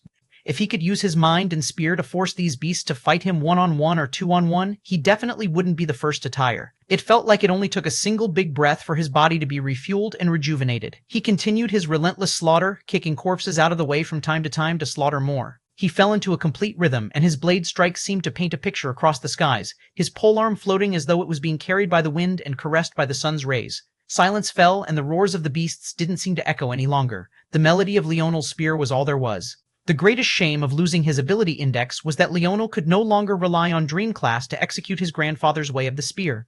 This was why he hadn't used Swift or Forceful, or any of the other stances he had stored away. But at that moment, his spear seemed to have become ingrained into his very being. No, more accurately, he had come to realize that the part of his brain that the spear domain lineage factor had modified to be more in tune with the spear had saved all of these movements within his muscle memory. Ironically, for the first time, Leonel truly listened to his spear without filtering it through logic and reason, only because he simply didn't have the luxury to. His mind wasn't currently running fast enough to think and scheme in the middle of battle, and he had become like everyone else, relying on their instincts and training. It was just that Leonel hadn't realized just how much instinct he had built up until this moment. Suddenly, he needed no more than a single strike to shatter the life force of the beasts before him. he walked out from the force field, seemingly no longer needing it to his back. His spear became faster and faster, and for a moment, in the back of his head, he faintly laughed at himself. That young man, as skilled as him? Isn't that what he had said before? What a joke. That young man wasn't even a tenth as powerful as he was. The radiant spear crown shone with a fiercer and fiercer light. Leonel pierced out, his spear splitting into three. This time, he didn't even aim for the enormous eye sockets of the beasts before him, and yet their nigh indestructible coats of fur were shredded like wet paper beneath his blade, and he shattered their skulls in a single strike. The attack was so smooth that he didn't even face a hint of backlash facing three of them at once. Leonel's spear drew an arc through the air. Blood flew and heads spun, mournful cries echoing through the forest. A bloodthirstiness wafted from Leonel, his blade snaking through the skies like a river of flowing crimson blood. Everywhere he passed, another beast would fall, and then another. The spear crown upon his forehead grew more and more condensed, the middle spear growing in size.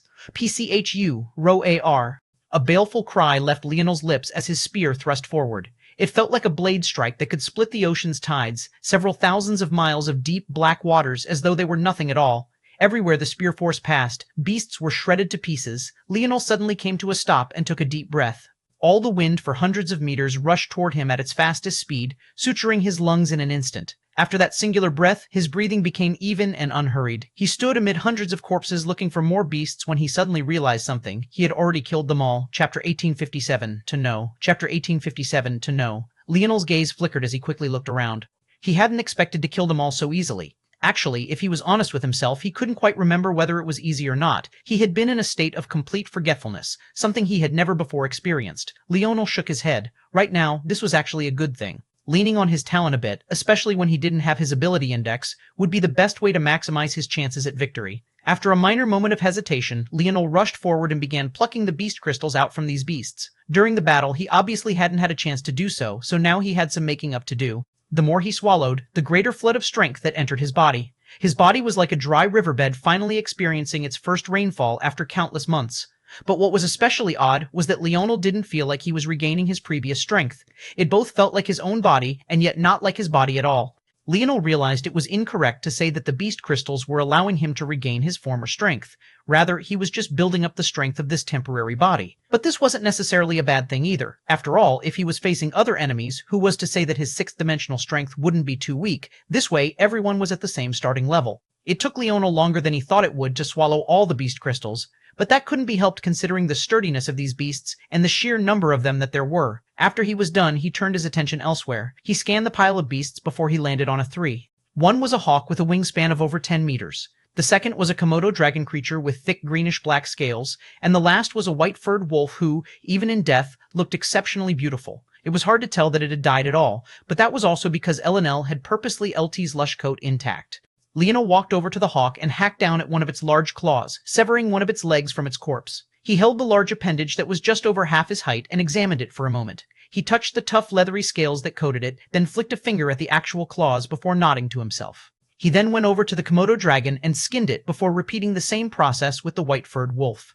After he was done, he prepared the rest of his raw materials and cleaned them all in a nearby lake. Leonel walked to the side of a dead porcupine creature and raked a gaze over its body before he found a perfect-sized needle and pulled it out.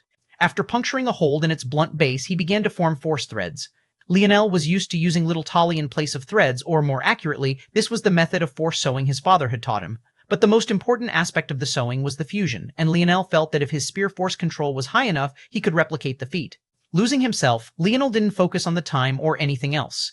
After setting up force art protections around himself, he put his all into force crafting. The process was a lot slower than he was used to, but it also really allowed him to hone in on his weaknesses. For example, he wasn't very good at drawing force arts without a perfect replica to follow from his dream world. As such, he was forced to slow his drawing process and really think about every rune he drew.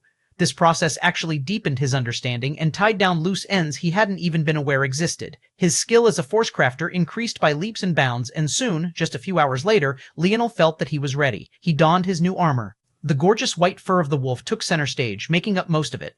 However, in between and hidden in important regions, the black-green scales of the Komodo dragon added a nice hint of accent to the blinding white. On Leonel's hands and forearms were a pair of gauntlets he had constructed out of the claws of the hawk. Hidden within the flat of his forearm, a blade formed from its claw extended and then retracted. On his feet, there was a pair of boots modeled in the same style as his gauntlets. Leonel slammed his fists into one another and the sound of a resonant energy formed. Hidden within the armor, gauntlets, and boots, a force art solidified them all into one entity. Reaching out a hand, Leonel's spear flew into his palm and he exhaled a breath. He turned toward his force field again. He wanted to see how much time there was left before he fused with another cornered-off region. But, to Leonel's surprise, when he touched the force field this time, his armored hand slipped right through it. Leonel's gaze flickered. Is this the benefit of clearing your bubble? This seemed like the only plausible explanation. Leonel nodded to himself as he moved forward and broke out into a sprint. It seemed it was time to truly unleash unholy hell. Because he had taken his time to build this armor first, there was no telling if others had stepped out before him, so it was about time he unleashed his own killing spree. But first, he had to find one of the other participants. He wanted to find out exactly what was going on here. Why were there multiple spear domain rings? Was there really more than one in the universe? Or were they just participants from past tribulations? Or maybe incarnations created to challenge him but didn't truly exist? He had to know. Chapter 1858, Kill Me. Chapter 1858. Kill Me. Leonel's speed was much greater than it had been before as he entered the bubble of the young man he had seen earlier. He thought it would be smartest if he entered more known territory. Not only was he certain that there was a person here to target, but he was also of a strength Leonel was confident in dealing with. Leonel's steps paused for a moment and he turned back, pressing a hand toward the force field. The force field rippled, but stopped his hand from passing through. It seemed that by stepping into this region, he had locked himself into a cage, and he couldn't retreat as he pleased. That much was fine. He had considered the possibility of this happening, which was why he had chosen a known location to begin with. Turning back, Leonel shot into the distance again, leaping into the trees agilely and vanishing into the foliage. He moved forward without a single hint of a sound, scanning the region quickly with his eyes. It was impossible to lure out this enemy like he had the beasts of his bubble. Humans might be intrigued by a force eruption, but there was a more likely than not chance that if the young man sensed a force eruption, given his strength, he would stay quite a distance away from it. He likely wouldn't take the risk if he didn't have to, so Leonel had to find him on his own. The good news was that Leonel's senses were much sharper after absorbing so many beast crystals. So, he cut a straight line through the closed-off bubble, paying keen attention. His ears twitched every so often. Finally, he caught the faint sounds of battle. He changed direction, gliding through the trees and moving up higher as he moved. Eventually, he could sense the strands of spear force gliding through the air, and he locked onto a battle occurring about 300 meters ahead of him. The young man stood his ground as he faced off against two beasts. He was clearly much stronger than he had been when Leonel last saw him, and his confidence and battle style proved this much. However, after observing him for a while, Leonel felt that he was no threat at all. Without waiting for the battle to conclude, Leonel suddenly leapt forward. He pushed off of the trunk of the tree he stood within with such force that it bent in the opposite direction far enough to nearly touch the ground. The young man was completely caught off guard by Leonel's sudden appearance on the battlefield, but before he could react, Leonel's absolute spear domain had already shredded the two beasts he landed between to pieces. The pupils of the young man constricted. He immediately felt the potency of Leonel's spear force, and it caused him to shudder. His own absolute spear domain erupted in an attempt to counter Leonel's, but it was shredded to pieces as well, crumbling before his eyes. Leonel took a step forward, closing the distance. Seeing that the situation wasn't good, the young man pierced forward with his spear, trying to catch Leonel off guard and make him pay for his nonchalance. However, Leonel simply tapped them with a finger, his spear force suffocating the young man's. The young man's spear was blown to the side as Leonel's own thrust forward, nailing the former right in the collarbone and pressing forward until he was nailed to a tree. The young man roared out in pain and tried to swing out with his spear in vain, but Leonel's hand grabbed its polearm with one hand, released his grip on his own spear, and then used it to grab the young man's throat, suffocating the rest of his pained outcry.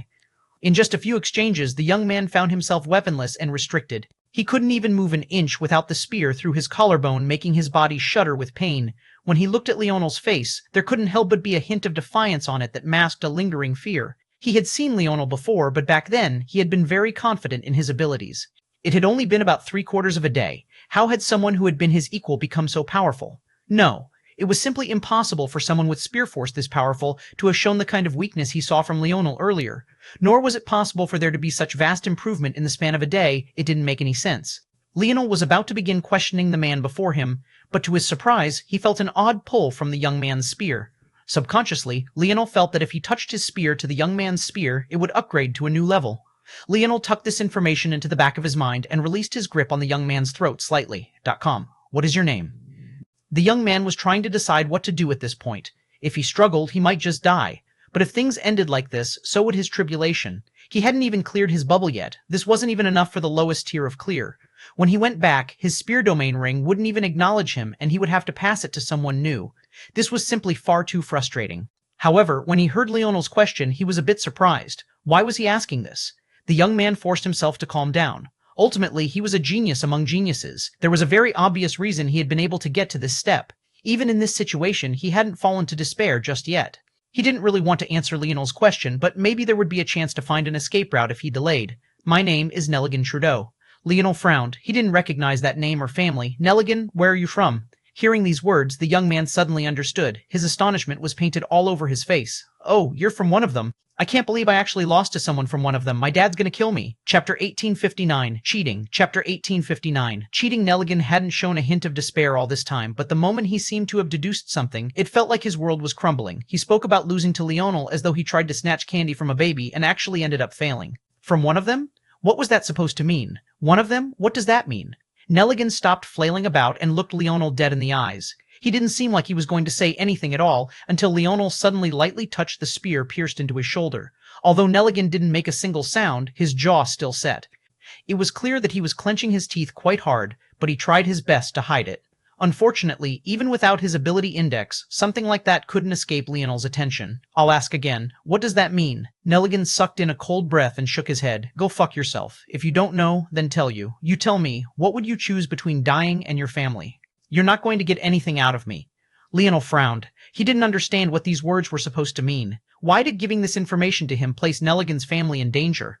Leonel looked into Nelligan's eyes, but he already knew that it was a futile expert.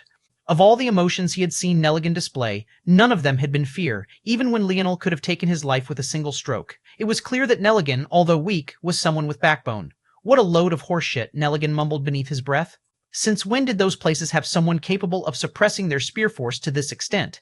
Leonel thought about just taking Nelligan's spear and leaving. If there wasn't any information to be gained, then this was all worthless. He felt that it wasn't necessary to kill someone. Taking his spear and kicking him out would be enough. But then Leonel realized something else.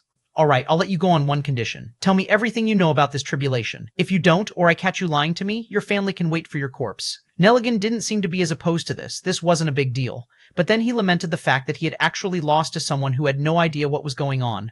Nelligan assumed that Leonel must be the first to trigger the complete tribulation, or else he wouldn't be so clueless. To make matters worse, since Leonel was so clueless, then that meant that he had gained an idea of what to do by observing him back then. If not for Leonel spotting him before, he would have no idea that he could ingest beast crystals in this world. Nelligan really felt like kicking himself.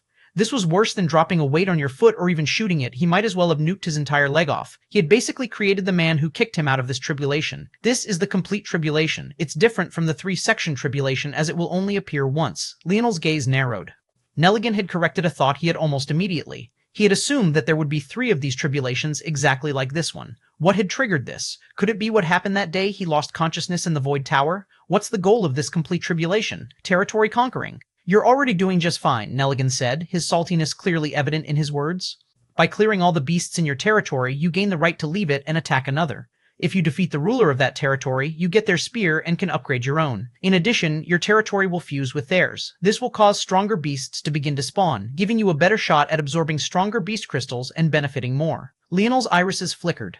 How does this end? What are the levels of completion? Clearing one territory is the basic pass and can grant you the black reward. 10 for bronze, 100 for silver, 1,000 for gold. As for how it ends, that depends. Usually, it's when there's only one participant remaining. Sometimes, it's when there's been a stalemate for too long. At other times, it's when all of the remaining participants have decided to accept their rewards and move on. It's possible for you to leave right now if you wanted and just accept a basic pass. There are that many participants at once? No. Humanoids aren't the only ones who command territories. There are special territories with king beasts, and there are some with powerful and unique spears in control of them that can spawn warriors. Any combination of these works. Humanoids? It's not just humans? Of course not. In fact, humans are probably the minority in this place. Leonel's gaze narrowed. Nelligan's words seemed to imply something. It was likely that the people in the know about these matters were more likely than not human. It seemed that once again, the human race was lagging too far behind. What else aren't you telling me? Leonel asked. For the rules, that's really all there is. The rest are little details. It would make no difference if I told you or not. If I tried to list them all, you'd be here all day and you'd only fall behind the others. Then what about the competitors? If what you mean to do is ask for my advice, then I advise that after you claim 10 territories, you cut your losses and accept the bronze reward. Leonel frowned. Why's that? For one, the bronze reward is already enough for you to rule over your little corner since you come from one of them. And secondly, if you try to push for silver, claiming 100 territories will definitely put you in their line of sight, you'll already be lucky to not run into them after claiming 10. Who's them? The other races, of course. Why should I fear the other races? Aren't they suppressed just like we are in this place? Nelligan looked at Leonel and shook his head. In this place, we're all stripped down to our baseline and left with nothing more than our spear force. You think about it, humans versus the other races who has the higher baseline, without our lineage factors and ability indexes, we're screwed. However, their abilities are too ingrained into their very bodies to be completely suppressed. The Rapax will always have exceptionally strong bodies, and no amount of suppression is going to remove the metal that coats their bodies. The Cloud Race's shifting ability is ingrained into their very person. Although they can't shift in this place, they can still analyze all of your abilities and counter them with a change in the battle style. And the worst cheaters of them all, the spirituals, still have souls separate from their bodies. While their bodies are suppressed, the suppression to their souls is much weaker because it needs to be. After all, your real body is in suspended animation right now. It's your soul that's occupying this puppet body for you to use. If it was suppressed too, everything that made you would be gone, and then there wouldn't be a point to these trials. Some of those bastards can use their affinities and even portions of their lineage factors. You think about it, what chance do humans stand exactly? Chapter 1860, Resounding. Chapter 1860, Resounding. Leonel fell into silence. This was, indeed, a troublesome issue. But if what Nelligan said was true, then technically, shouldn't he have such advantages too? After all, his soul was also separated from his body, so why was it that he hadn't sensed anything special? However, when he thought back to what Nelligan had said, his frown deepened. According to what he had said, this tribulation world was still able to suppress spirituals, it was just that the suppression wasn't perfect. The spirituals were still able to take advantage of their affinities, which likely meant that they could use forces outside of just spear force. The spear domain lineage factor made this ability exception. Those with this lineage factor were able to fuse all forces with their spear force. Their spear was a perfect conduit or vessel for their other forces. To keep this matter simple, if the spiritual could use other forces here, they were exceptionally dangerous. The trouble here was that humans and spirituals weren't of the same race. Although Leonel had a hypothesis that they shared the same root, he had yet to be able to confirm this. Plus, even if they did, they had branched out in their evolution enough that this fact might not even matter. Essentially, humans stored their affinities within their bodies and the changes that occurred within them. Spirituals, however, carried all of their DNA within their souls. The greatest difference was that as long as their soul was intact, a spiritual goal rebuild their ethereal glabella. But if Leonel's ethereal glabella was ever destroyed, he would be finished. This was all to say that from what it seemed here, Leonel didn't have the same advantages even though his soul was separate from his body. He couldn't even sense his greatest affinities, Dream Force and Fire Force. Wait, Leonel's gaze suddenly sharpened. He definitely couldn't sense Fire Force, but was it true that he couldn't sense Dream Force? In fact, hadn't his Spear Force felt like an extension of his Dream and Soul Force when he used it as a replacement when he drew the Force Arts that formed his current armor? Suddenly, it all clicked for Leonel at once. He couldn't access any of his other talents, but there was one of his talents that was firmly rooted in his soul, his King's Might lineage factor. From the very beginning, it was the only one of his lineage factors that did elicit changes in his body, but rather did so to his soul. While the lineage factor itself was currently suppressed, what wasn't suppressed was the Dream Force affinity that came with it. Leonel realized then that he didn't have an advantage similar to that of the spirituals. It was just far less obvious, and it was difficult to tell how he would be able to apply it. It had to be remembered that Leonel was incapable of projecting his Dream Force out of his body. It was only after he gained Tyela's innate node that he was able to. But now, he obviously didn't have access to it any longer. This meant that just like before, Leonel was fairly limited in what he could do. Outside of drawing Force Arts using his spear as medium, it would be difficult to use it in other ways. After a moment of silence, Leonel's mind flashed with a few thoughts and he nodded to himself, his confidence soaring. This was a tribulation of the spear. He didn't care what advantages they had. So long as their blades weren't as sharp as his own, they would lose. It was that simple. Go, Leonel said coldly. He snatched Nelligan's spear and pulled his own out of the latter's shoulder. With a thought, the two spears fused, and what was left, although still of low quality, was still much better. The crooked wood was now as straight as a javelin. The blade had lengthened, and Leonel could feel its sharpness with a touch of his finger. Nelligan opened his mouth to say something, but just shook his head in the end as his body began to fade away. He could tell that Leonel had no intention of listening to his advice. In fact, Leonel had already begun to draw something in the dirt. It didn't take Nelligan long to realize that it was actually a force art. Just when he thought it was futile, a surge of force came forth from the surroundings. The last thing Nelligan saw was a horde of beasts rushing over. Not long after Leonel cleared Nelligan's territory, he left to another, and then another. Back to back to back, he cleared a total of 5 territories, and his speed was only increasing. Leonel realized that he had to maintain this pace until the specialty territories began to appear. The later he was to enter a territory, the fewer beasts there would be remaining, and the fewer beast crystals he would be able to consume to increase his strength. Although one could gather territory by stealing the spear of someone who had already conquered many, doing things that way would be like leaving power on the table because you wouldn't be able to absorb strength someone else already had. Leonel's steps came to a pause and his eyes narrowed. By now, his armor had evolved several times, and he looked not much different from a hooded hermit wrapped in white furs and blackish leather. Even so, his movements were just as agile and even far swifter than they had been before. Up ahead, Leonel caught sight of a rapax, its oblong-shaped head glistening with a blackish silver metal-like carapace. This was the first non-human individual he had met, and the difference felt particularly striking. For one, he could see that the rapax's spear was already upgraded, which meant that it had already conquered other territories. But more importantly than that, it too was fighting several beasts at once without the slightest hint of fatigue.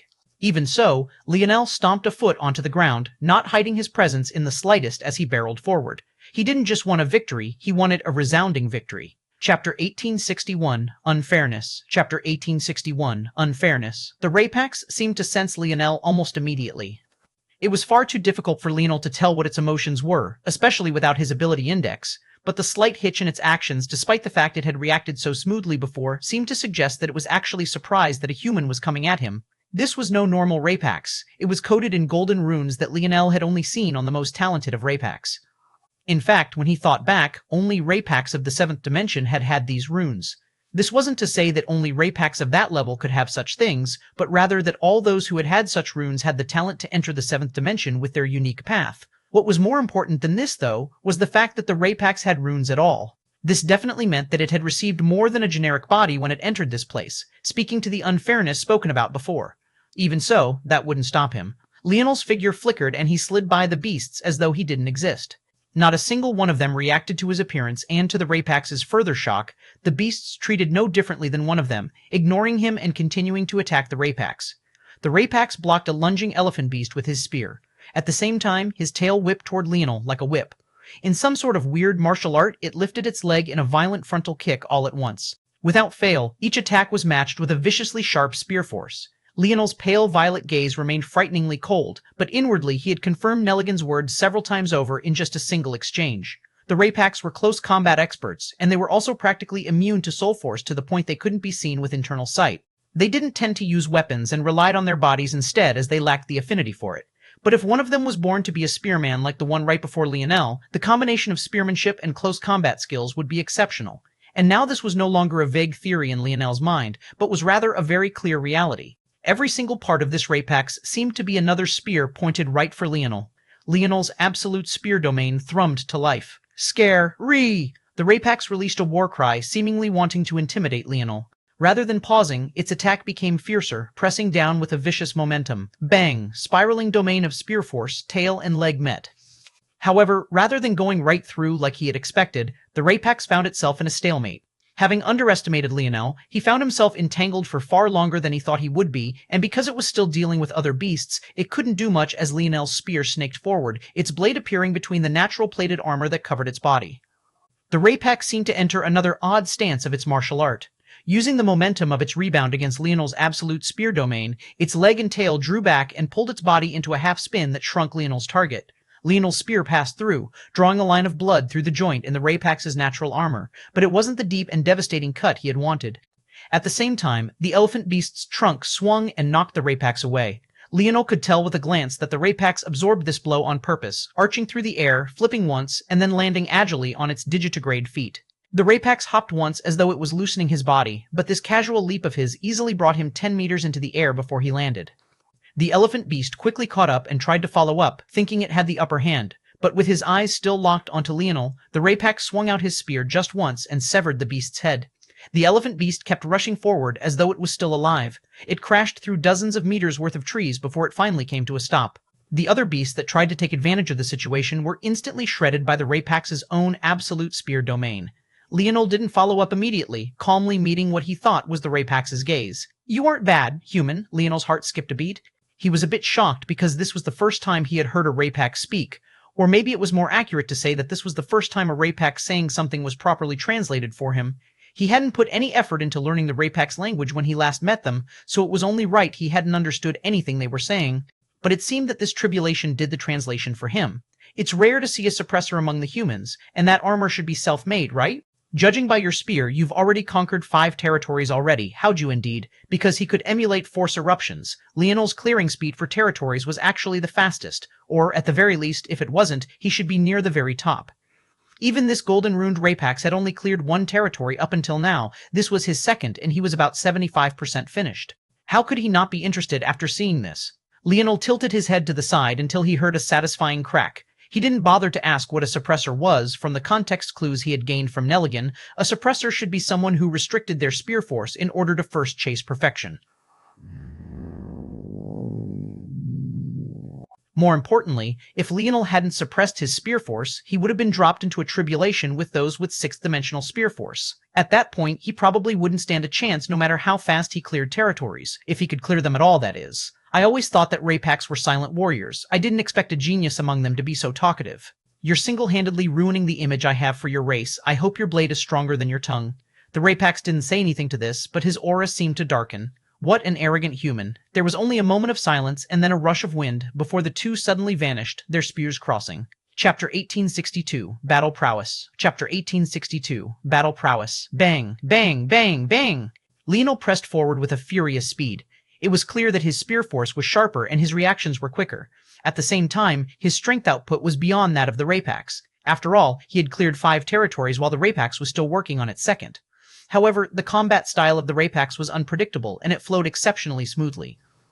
All parts of his body seemed to become a spear. It was to the point where it was difficult to tell whether he was a true spearman or if he was a close combat expert instead.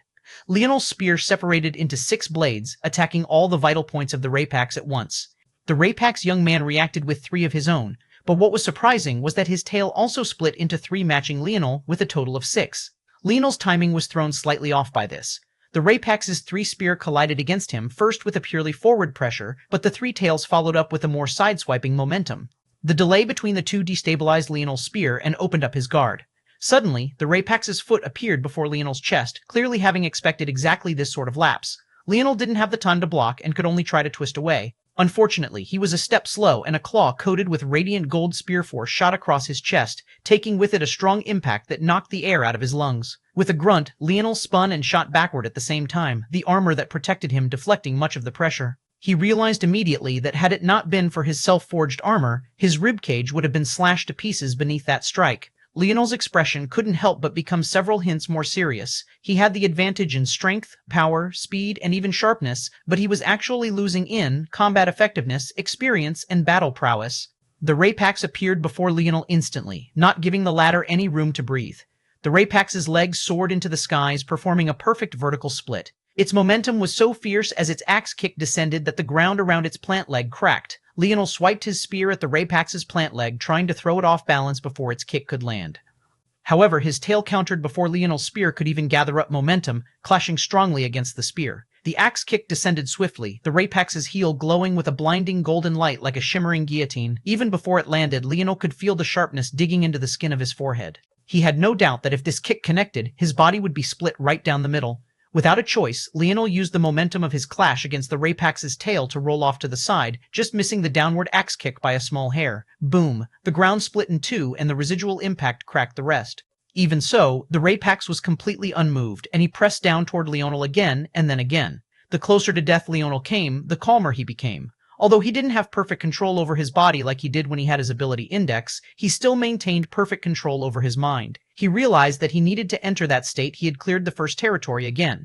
After he had gained power, he had let his brain take over the heavy lifting again. Since he could win through sheer power, his skill had become less important. This was actually the first time that Leonel was fighting against a spearman for obvious reasons. A spearman who was also a close-quarters combat expert like this rapax was a whole other can of worms. He couldn't win this by taking this so casually. The rapax could sense Leonel's gaze becoming sharper and sharper, so he pressed even harder. His own instincts were sharp enough to feel that something might change if he didn't end things as quickly as possible. Leonel's figure flickered. He had noticed another weakness of his, movement. With his speed, he had never needed a dedicated movement technique, and that only became more so after his spatial force affinity shot up.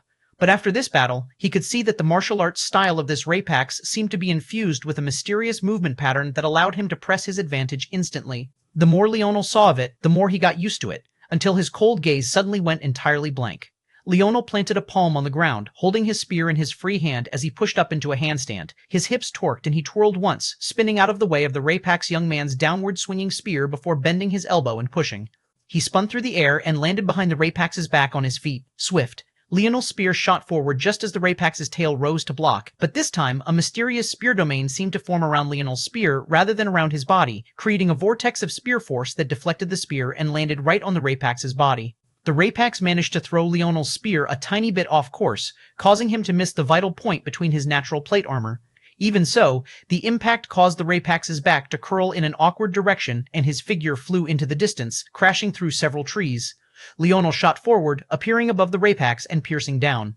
Skkrreee. The Rapax released a war cry as he forcefully spun his to thrust his spear up toward Leonel. However, at that moment, Leonel met its gaze with a boundless confidence. One spear to connect the earth and skies. The Rapax felt his heart tremble when he heard these words. Leonel's voice seemed to have a magical tone to them that demanded his essence of meaning to be birthed into the world. Chapter 1863. Edrim. Chapter 1863. Edrim. Leonel's spear seemed to vanish. In its place, a line that connected the skies and earth appeared in its place, descending with the might of a smite from the heavens above. In that moment, just the smallest tinge of violet colored his golden spear, causing its power to skyrocket beyond realms of normal reason. When it crashed down, the Rapax realized that there was simply no blocking it. There was simply nothing he could do. Bang! Leonel's spear pierced through the Rapax's stomach and into the ground below, a sharp light that would be denied brightening the entire world. The flash was seen from dozens of kilometers away, opening the eyes of all those that looked up. Leonel descended with a heavy thud, landing over the Rapax. The white furs on his hermit-like armor and hood fluttered in the wind, but not a single thing seemed out of place even after the intense battle. Although Leonel had defeated the Rapax, he still looked down at him with hints of respect in his eyes. If not for their gap in power and strength due to the circumstances of the trial, it was uncertain if Leonel would be able to win this battle. Though this uncertainty was only due to the fact that Leonel didn't have his ability index, wasn't this Rapax restricted in the same way? Still looking the Rapax in the eye, Leonel bent forward and snatched his spear. "What's your name?" Leonel asked. The Rapax didn't seem to want to speak, but Leonel only shrugged. It was only a moment of curiously. He fused the two spears together and his became sturdier and sharper once again. There wasn't much of a change in its appearance since the first fusion, but Leonel could feel the changes quite profoundly. It had a bit of extra heft to it. Its blade was a little longer, and whereas before Leonel had to rely on his spear force to pierce the hide of beasts, he could pierce them relying on his strength and the sharpness of this blade alone. Slowly, the Rapax began to shimmer away and vanish. But in the end, he did finally speak once more, maybe in gratitude for Leonel not killing him, even though he very well could have. "My name is Uruk-hai." Leonel looked down as the Rapax slowly faded away and grinned. "The name's Leonel Morales. Don't dream about me too much. Train hard." Uruk-hai was immediately irritated, but it was already too late for him to get revenge. He could only strew in his own frustration. He, Uruk-hai, a genius among geniuses, had actually only managed to receive the lowest black grade reward in this tribulation. How pathetic. "I'll remember you. I'll crush you with my full strength when next we meet." The cry of indignance echoed out, but Leonel only chuckled. This guy had been far too arrogant. He just wanted to knock him down a peg. Of course, Leonel hadn't realized that he had been just as arrogant, or maybe he felt that his own arrogance was only natural while everyone else were posers. Leonel retracted his spear and waved it a few times. He gave himself a nod before beginning to draw a force art into the ground. There weren't many beasts remaining in this zone, so he would clear them quickly. After he finished off 3 more, he would fuse his zones and allow the more powerful beasts to start spawning. Only then would he begin to target more zones. Leonel realized what he needed most was a movement technique. He wasn't sure if the treasure zone Nelligan told him about would have one, but he would have to take a look. After reaching bronze clearance, Leonel would have certain other advantages that he could take advantage of, so he would have to make full use of them. As expected, Leonel quickly cleared the region. When this one was counted with his others, that made 6, plus the one that Uruk-hai had already claimed, and he had 7 total. He just had 3 more to go. Leonel flashed forward and quickly entered a new zone. He didn't meet anyone as powerful as Uruk-hai immediately, and made quick work of the next 3 territories. All 3 had been headed by young geniuses who were still working on completing their first territory, so it went to show just what kind of gap there was between the participants of this tribulation.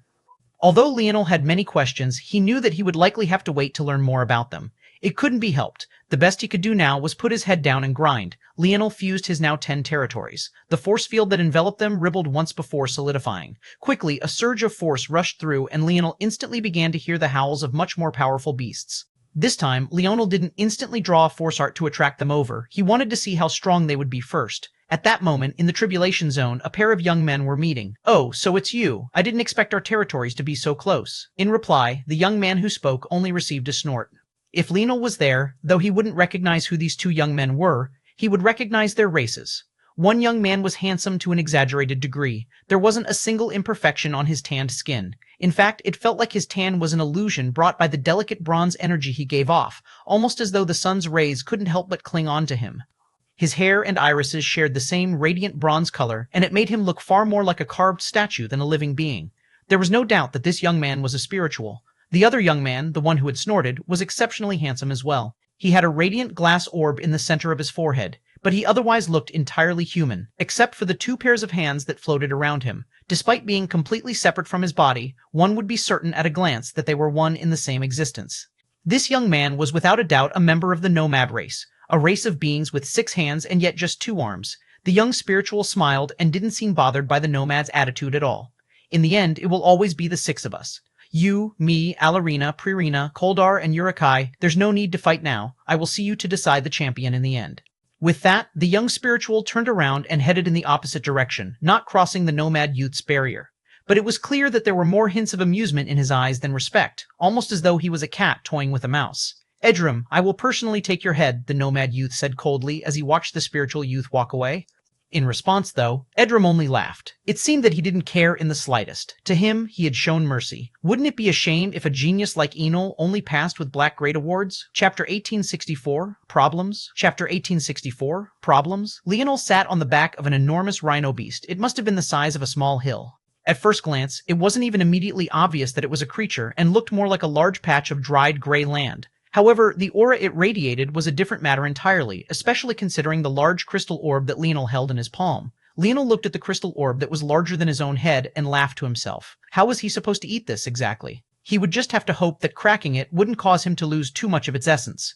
Casually swinging his spear downward, Leonel shattered the crystal. Almost immediately, the energy began leaking out in all directions. Leonel sighed. It seemed that he wouldn't be so lucky. However, he didn't give up. With a large inhale, he tried to suck up everything he could. Without the ability to manipulate force outside of his spear force, this was the best he could do.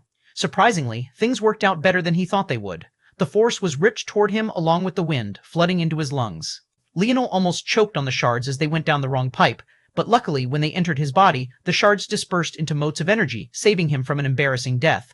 I really am too pathetic without my ability index. Leonel didn't know whether to laugh or cry. What a stupid mistake.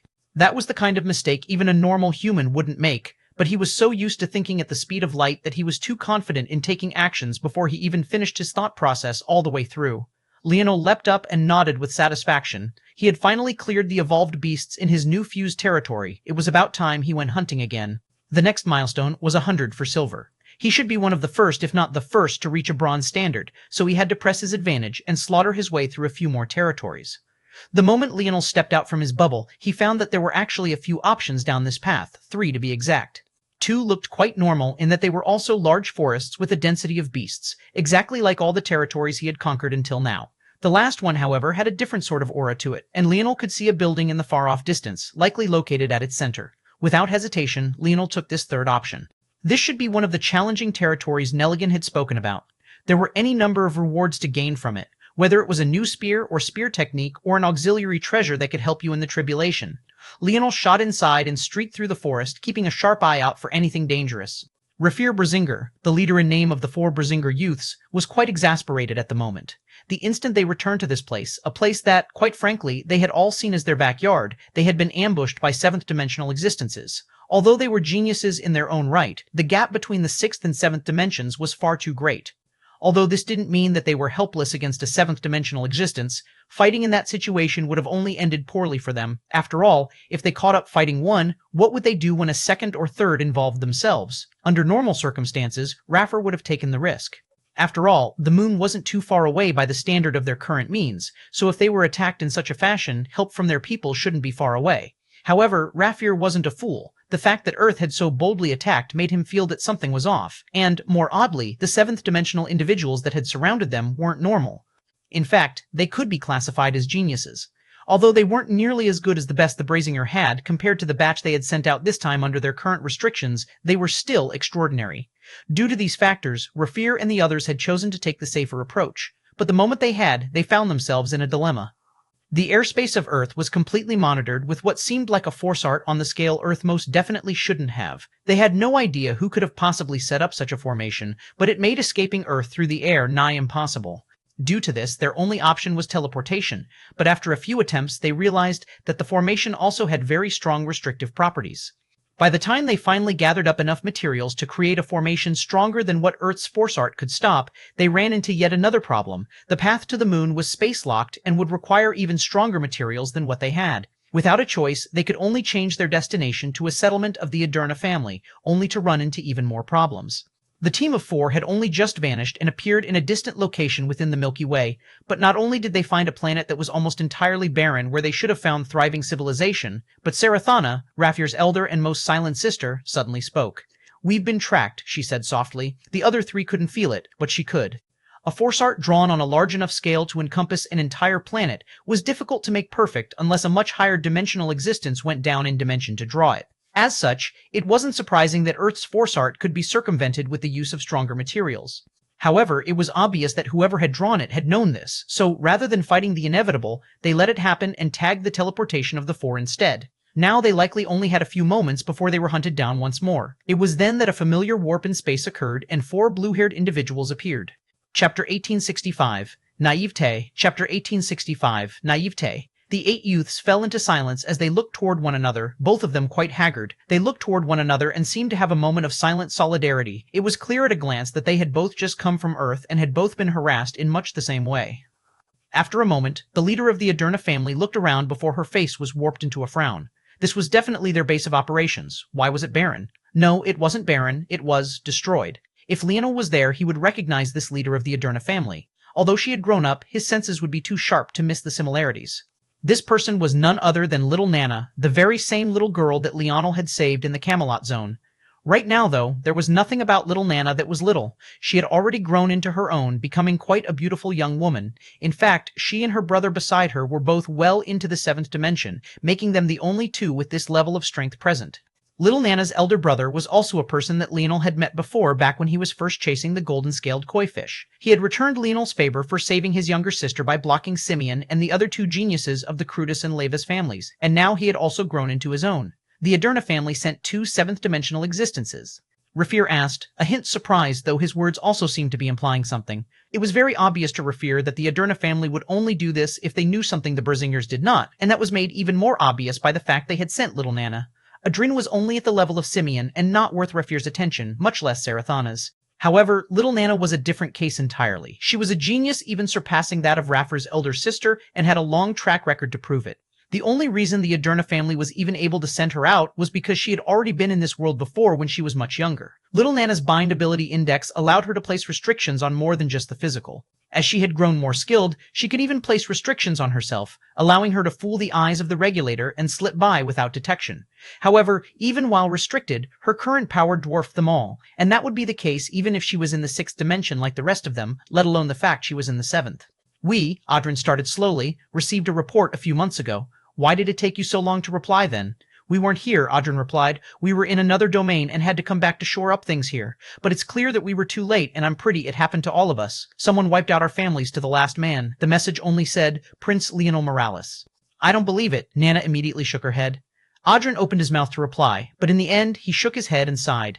His little sister might be exceptionally powerful, but this was ironically exactly why she had been able to maintain her innocence even to this point. She didn't know what hardship was because everything was too easy and everyone doted on her. The only hardship she had ever experienced in her life was in the Camelot zone, and it was ironically Leonel who had saved her from it, so just based on this, the place Leonel had in her heart was exceptional.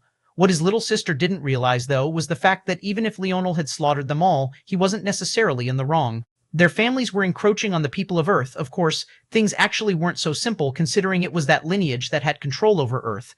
But as someone born and raised on Earth, it made no difference to Leonel. All he knew was that Emperor Fox was his grandfather and that this territory was his. The reasons the 4 great families had for being here were irrelevant to him. Since they had warred against Earth, there was no doubt that Leonel had lost some people he cared for, so it was only right for him to be infuriated and destroy them if he could. And since he had managed to come back from that place, given his talent, this kind of improvement was almost a given. However, in little Nana's naive little world, everyone she loved was always perfect. Whether it was the Aderna family or Leonel, both were in the right, so there had to be something else she didn't know about, and the 2 definitely wouldn't hurt one another. Having such a naive little girl wield such power, it was hard to tell if this was a good or a bad thing. Leonel Morales? Rafir repeated this name with a dark expression. However, almost the instant he did so, he regretted it. Rafir felt his body go entirely limp and out of his control. He couldn't even look toward the young woman pressuring him because even looking up at this point was like lifting a mountain for no reward other than greater pressure. Nana, Adrin said softly. Hearing her big brother say something, little Nana snorted lightly and let the matter go. However, everyone else felt a helpless sort of cold sweat. Rafir hadn't even said anything bad about him yet. He had only repeated the name in a displeased tone, but it had still caused such a reaction. Rafir cleared his throat as he took deep breaths. Although he was inwardly furious, there was nothing else he could do. Leonel Morales was a name he knew only because it was tied to Ina Athelise Brazinger, and even more importantly than that half-breed was her traitorous father, Adam Rainier Brazinger. To think that such a person would actually dare destroy their bases, his name had already been placed on a sure kill list, but they hadn't been in a hurry as he wasn't worth that much concern. But now, Rafir's gaze flashed with a malevolent light. Chapter 1866. Aloran. Chapter 1866. Aloran Rafir took a breath and calmed himself. He was used to a hierarchy in the Brazinger family. Among the four, they were most definitely the strictest in this regard. Since their bloodlines practically made them thirst for battle, it was an inevitable outcome. The likes of Simeon was exceptionally rare. If not for his background, he would have never been favored so much regardless of what his ability index could do. Long story short, Rafir was very much used to swallowing his pride and biding his time. He lacked top-tier talent within their family, so he could only do things this way. What should we do then? Rafir asked. Just from our short stint on Earth, it was too easy to tell that their entire system has been overhauled, and now that we've left Earth, returning to our families will be difficult with this being this way. Earth was their only gateway back to their families, so now that they had been lured away in order to find out information about what had truly happened, there was no going back, at least not with any sort of ease. No matter how they looked at it, whoever had set them up like this had done so on purpose and also had an understanding of how their system worked. Now, unless they disregarded the risks and tried to rush back to Earth, they would definitely be delayed at least a few more months, extending matters even further. Obviously, this was the goal of Earth and it only benefited them. I think the first thing we should do is gather the others. We need to leave here quickly, as I'm sure you've all already sensed that we've been tagged. Since we've sent people, the Lavis and Crutus definitely have as well. After we gather up, we can decide what the next step will be. Audrin replied. It'll be difficult. I doubt the tag only applied to those coming here, so they've been tagged as well. If they chose to flee from their location as quickly as possible, finding them might prove difficult. By then, they can pick us off one by one, Rafir said solemnly. Also, there's no guarantee that they sent seventh dimension existences like you did, so they might very well be sitting ducks. The four families couldn't exactly be said to be entirely cozy and buddy with one another. They were more like reluctant allies as they had no other choice. But this was enough for them to not want the unwarranted death of one another. It felt that given how things were stacked up against them, before they even found the others, they'd already long be dead. Your words make sense, Adrin nodded. In that case, we should pivot. If we can meet up with them, that would be for the best. But since we cannot, I think the best course of action is to leave Earth's territory. After thinking for a while, Adrin came down with this conclusion. Everyone fell into silence. Although it was an uncomfortable truth, it was one nonetheless. Right now, they all felt trapped, like mice in a trap. If they squirmed about in Earth's territory for too long, they could suffer greatly for it in the end. Not necessarily, Rafir suddenly said with a smile. Since things have reached this point, I think it's best we move some things forward. Audrin frowned. It wasn't that he hadn't thought of this, but they didn't have the weight to make such a decision. In addition, with how suffocating Earth's tactics had been, there was no telling how those chess pieces were faring to begin with. We had a good opportunity when Terrain attacked, but everything was ruined by that Leonel Morales, so we shut them down before they could act. I think it's only right that this Leonel Morales now becomes the trigger for the opposite, Rafir said lightly, shivering slightly under Nana's warning glance. I'm not certain that. There's no better time than now. We can't delay any longer, Rafir cut off Adrin. Think about it clearly. Our families have been wiped out and all the time we've spent building up our foundation has been wasted. Although we don't have the jurisdiction to know why our families are doing this, it's apparent that they have their reasons, correct? If not, why even bother? Why not just wait until Earth enters the 8th dimension and send in the geniuses of your younger sister's caliber? What chance would Earth stand then? Adrin fell into silence. Rafir's words made sense. There was definitely a reason they needed to establish a presence first, and he felt that it was likely due to the necessity of not allowing the fox to grow freely. If we let things get too out of hand, reversing the situation would be impossible. It's time we activate some trump cards and counters. Silence fell over them all once again before Adrin took a breath. He was a fool. He could see the ambition in Rafir's eyes. His words were logical, but they were underpinned by an insatiable desire to prove himself. It was clear that Rafir saw this as an opportunity to increase both his and his sister's station in life. Audrin no longer needed to press so hard. His little sister had already led their branch family far further than he could ever imagine.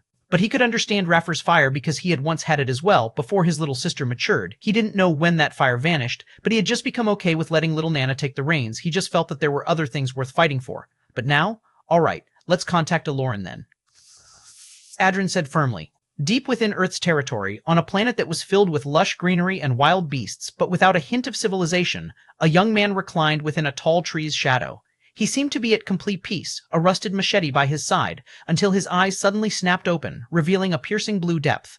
This young man had features carved from a painting, eyes as blue as the skies, hair as white and pure as winter's first snowfall, and delicate brown skin that reminded one of gently roasted nuts. Every one of his actions exuded an air of vitality and suffocating pressure. This young man was Aloran, the young man who cleared the zones of Earth the second fastest, Hacker Hutch's grandson. Chapter 1867. Dent. Chapter 1867. Dent. Leonel took a deep breath, causing the surrounding air to rush toward him again. All around him, the strewn corpses of armored knights lay. Though they didn't leak any of their own blood, the cracks and joints of their armor leaked out plumes of force. Unfortunately, Leonel couldn't absorb this like he could the beast crystals. He had already tried. Up ahead, there was just one knight that remained. His spear was so tall and mighty that it was at least 50% taller than him, who already stood over 2 meters tall to begin with. On top of that, its blade was of an exaggerated size and shape, taking up an entire third of its body. At first glance, it looked far more like a lance than a spear. The difference was that rather than having a cone shape, it had 4 blades perfectly perpendicular to one another, almost looking like the extended head of a mace. The knight rose from his throne as Leonel approached, plumes of force jetting out from the joints in its sapphire blue armor. Leonel exhaled one more breath and he had already recovered to 100%, his body feeling loose and limber. He didn't know what reward lay at the end of this castle, but clearing it had taken as much time as it had for him to gather up 10 territories to begin with on top of clearing the more elite beasts. He hoped that whatever he got in return would be good. All thoughts were thrown to the back of his mind as his gaze became frighteningly cold. With a step, he moved just as the Blue Knight moved, however his brows couldn't help but jump the instant the latter did. The Blue Knight was fast, extraordinarily fast. Although Leonel had moved first, he had actually attacked a step late. While he had expected some difficulty in the final hurdle, Leonel had thought that the greater part of the challenge was already behind him only because of the sheer number of enemies. It seemed like he had been wrong. Leonel realized that it was too late to continue attacking, so his stance shifted and his wrists flicked upward, nicking the underside of the Blue Knight's enormous mace-like lance spear. Ducking with a bend of his knees, Leonel slid under the violently piercing blade, his feet gliding along the marbled floors of the throne room. Forceful, Leonel's spear spiraled through the air, forming its own lance-like construct as his absolute spear domain wrapped around it and collided with the Blue Knight's chestplate armor. Clang, ban. The Blue Knight stumbled just a single step backward, but it had already raised its spear upward, swinging it down as though it was a club rather than a spear, even to the point of using just a single arm. Leonel rolled to the side, just barely dodging. However, he was calm as he sprung back up to his feet, gliding back to dodge another strike. Inwardly, though, he was confused. Logically, his spear should have done much more damage. For one, his spear had been upgraded to the bronze grade after fusing 10 territories. Secondly, he had used forceful, the strongest strike he could utilize in such close quarters and with such short notice. And yet, he had only left a dent on the armor. Leonel dodged again as he sent a look toward his spear. This time, his expression changed a little when he noticed the micro-fractures fissuring its body. The good news was that these fractures slowly healed, likely because this tribulation wasn't cruel enough to leave a participant's spear, less in the case of an accident. The bad news was that this pretty much guaranteed that Leonel wouldn't be able to break down these defenses with normal means. He had been through this castle for long enough. Attacking the joints wouldn't help. Only by causing enough damage to the armor itself could he cause a knockdown and victory. Leonel's gaze sharpened as he stamped his foot down hard, unleashing a roar. The marbled floors cracked once as he launched himself forward. Backtracking wouldn't help him. The only path forward was to push, relentlessly. The Blue Knight had exceptional straight-line speed, but Leonel had already realized that its agility was lacking, and things were only made worse by the heft of its spear. He had to stay close, unleashing barrage after barrage. Leonel glided around the Blue Knight, his tactics changing as his eyes glazed over. His spear left countless afterimages in the air. Delicate brushes of gold painting the throne room in a nobility beyond anything it had experienced before. Faster, faster, the white furs that coated Leonel's body fluttered, dancing into the coarse wings as his body only seemed to become more and more agile. His spear danced, clashing against the blue armor again and again. Not working, change tactics, layer strikes, Leonel's body moved faster than his thoughts. He followed up slow strikes with accelerated strikes, giving the illusion that he was layering 2 attacks into 1, and then 3 into 1, and then 4. Bang, bang, bang. Not fast enough. The number of loud clashes began to lessen, and then they lessened again. Eventually, Leonel moved so fast and skillfully that the layered spear strikes echoed as one, making it seem as though he had only struck out with his spear just a single time. Leonel's gaze flashed with a blazing light, and he suddenly felt his spear techniques evolve. His spear domain lineage factor shifted, touching upon a barrier that felt far more ethereal than what it had before. Leonel tried to burst through and just barely failed. However, the feeling of euphoria gripped his soul. This time, Leonel truly only pierced his spear forward just a single time, and yet the Blue Knight felt as though it had suffered 3 strikes at once. Bang! The armor dented. Bang! The dent deepened. Bang! The armor was torn through like thin aluminum, Leonel's spear shooting right through like a blazing meteor. Occasionally missing content, please report errors in time. Chapter 1868, Arrogance and Ignorance. Chapter 1868, Arrogance and Ignorance. Leonel held out his spear for a long while before slowly retracting it and allowing the Blue Knight to fall to the ground. He found that without his ability index, his spear force seemed to increase by leaps and bound with every battle. He had yet to have a battle where he didn't make a large improvement. Every time he sunk into that state of forgetting everything, he would come out an even greater monster on the other side. Just now, he felt his spear transcend the laws of the world around it. Before, his spear was able to ignore space somewhat, extending his blade against several enemies at once and even vanishing to attack across large distances.